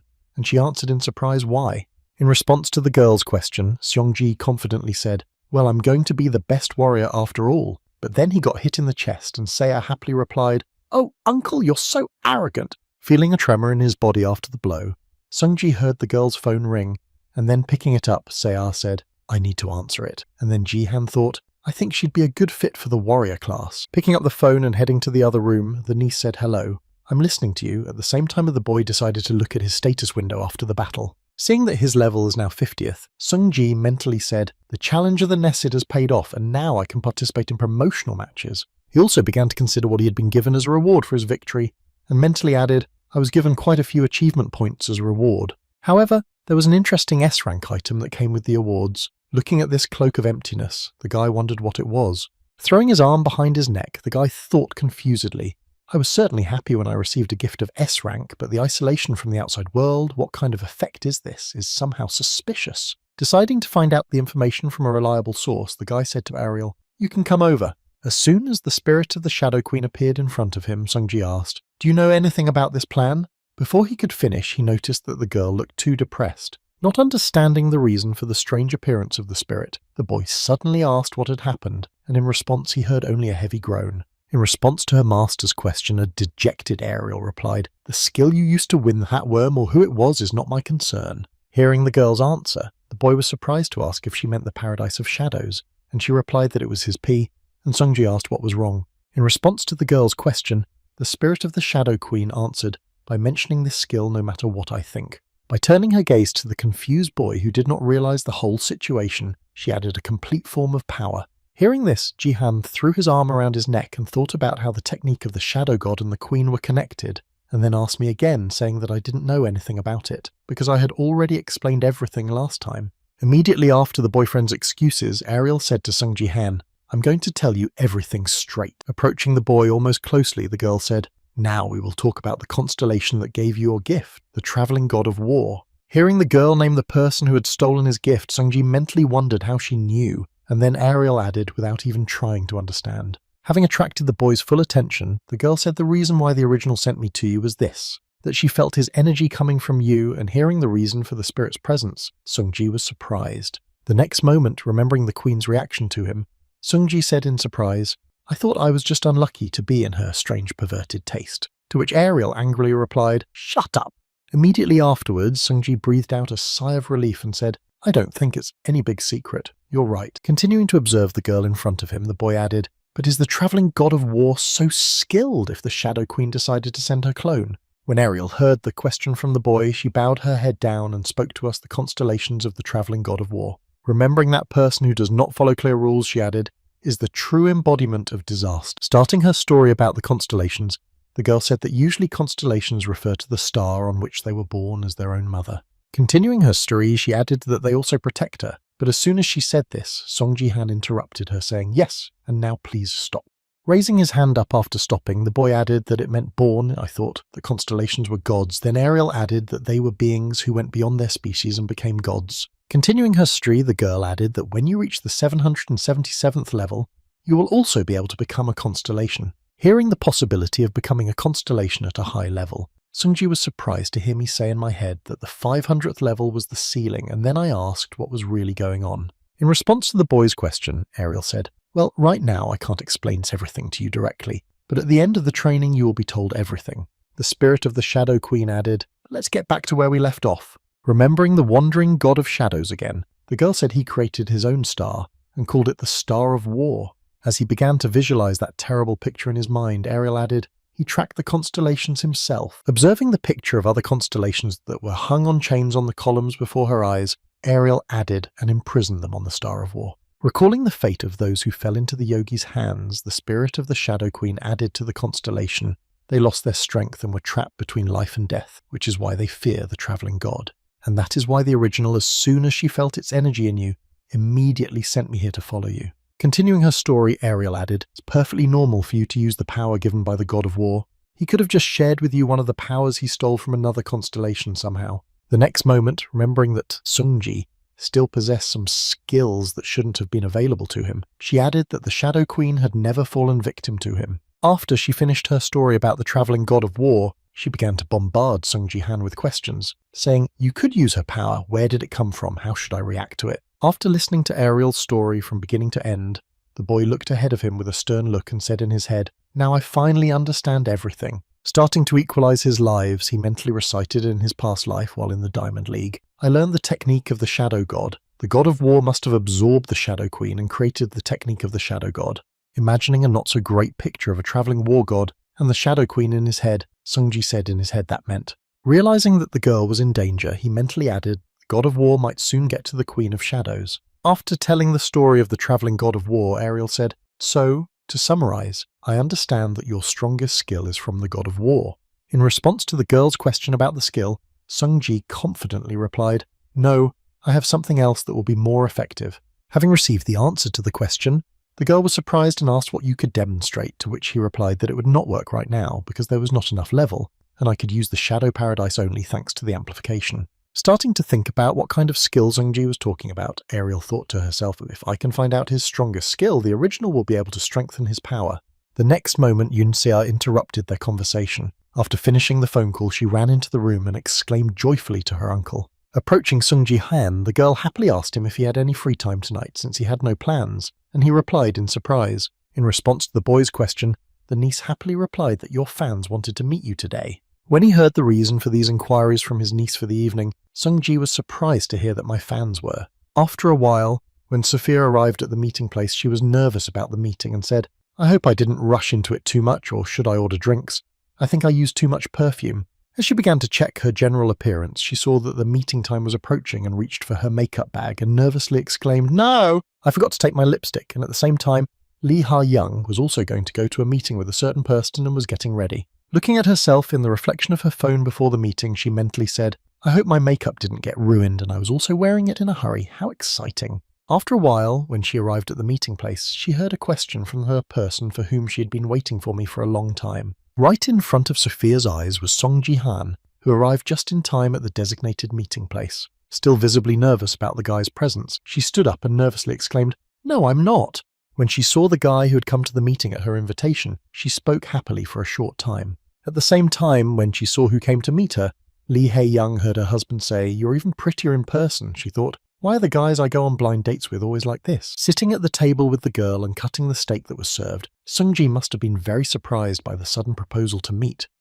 Immediately afterwards, he added, By the way, since when did you and Sia start talking?" Then recalling the moment after the first game together when she approached Sia and nervously asked you, "You must have been offended by Baron's words, just ignore this asshole." To which she replied, "I'm an asshole." After this mention, Sophia said we exchanged numbers after talking about Count Nesid, and I was glad to see her because there are no American leaders of my age. In response to feelings, hearing the girl's request, Sungji asked the opera in surprise and then mentally said, "She's always been like this. I remember her less bright." Feeling at the next moment, deciding to find out more about his interlocutor, the guy asked Sophia how old you are now, and she asked me in surprise. Smiling happily at Jihan, the girl said, "Sia and I are the same age. I'm 20, I'm an adult," and the guy said, "Ah!" in confusion. Immediately afterwards, he added, "I'll pay for dinner. Eat more, you're still growing." Hearing this, the girl asked in confusion, "I'm sorry," and then thought about why he suddenly started treating me like a child. Deciding not to focus on the guy's behavior, the girl said, "By the way, Jihan, what level are you at now?"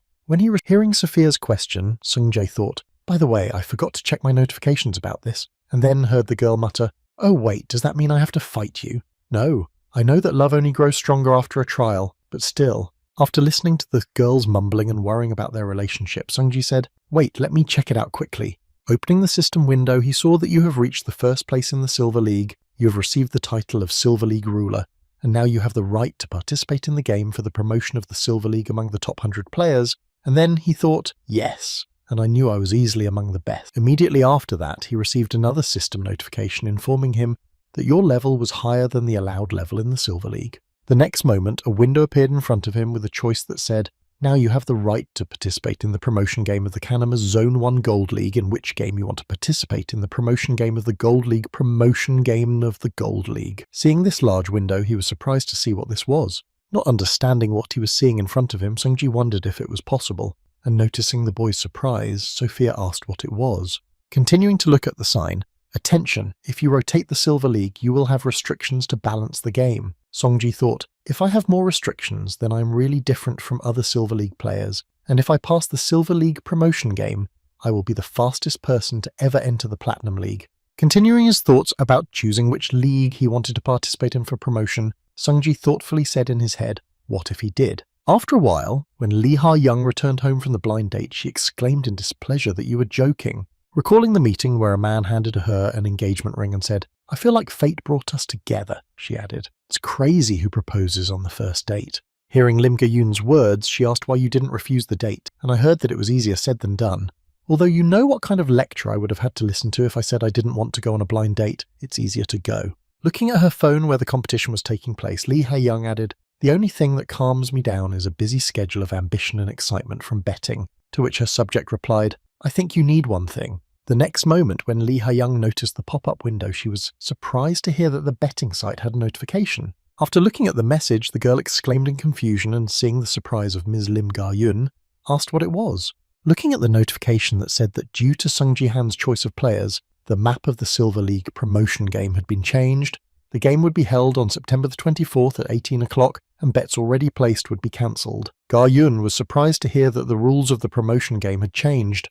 Not realizing that this was happening, Lee Ha-young nervously exclaimed and wondered what he was doing. At the same time, after making his choice, Sung-ji looked at the phone and said, "I will win," and with the restrictions, Sung Ji-han chose to participate in the Silver League promotion game. His choice was quite reasonable. If he had made a different choice, he would have had to miss the Golden League.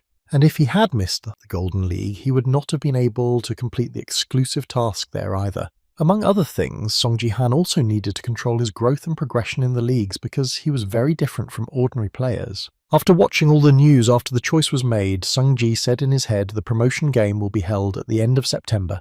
In 3 months, the training will be over and Earth will join the Space League. Starting to think about what would happen to them in the near future, he closed his eyes and thought about preventing the disaster that would happen that day. Then he began to recall the moment of a live broadcast in which many strong and ordinary players simply fell victim, shouting, "I don't want to die," and their deaths were broadcast everywhere. Feeling a chill run through his body, the boy opened his eyes and nervously said in his head, "I have to stay in the Platinum League by all means." The next moment, looking at the restrictions on advancement, which said the game map would be changed to a map with a defense type, the team ratio would change from 50-50 to 10-90 player. Song Ji-han would be with the 9 strongest players.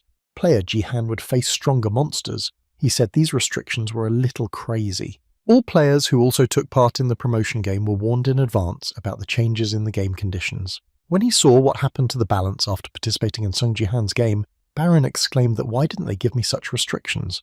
At the same time, while placing her bet on this game, Lee Ha-yeon nervously said, "I'm going to have to bet on Sung Ji-han's loss this time. I'm sorry." After seeing the changes, a bunch of players started writing, "Wow, I've never seen anything like this before. I'm betting on Sung Ji-han seriously. Even a Diamond League player will have a hard time with this. If Sung Ji-han loses, you need to choose between Baron and Wang Lin because of the big balancing changes that were released because of one player." In this game, the number of bets that were placed was the largest. Continuing to discuss this event, players wrote that he defeated a Diamond League player, bro. There is nothing hard here, to which he was answered by all the pros who bet on his loss. And after some time, the moment finally came when the game for promotion in the Silver League began. Moving to the wall of one of the towers and seeing his enemies, he was surprised to hear a notification that the game for the promotion of the Silver League was about to begin. Continuing to comment on the course of events on the battlefield, the presenter said the enemies from whom the players had to fight back at the same moment the army leader shouted out the king. The enemies who attacked the towers of the strongest 10 players were members of the Association of the Dead, who fought for the equality of different creatures. As the crowd chewed their way up the tower where Song Ji-han was, the dead shouted one by one to destroy the king, the king. There was also one interesting person in the crowd who did not look like a dead person. He was the only person wearing a dark cloak that hid his face. When the mysterious figure saw Song Ji-han on top of the tower, they were to storm, he smiled ominously and said, "So you found me."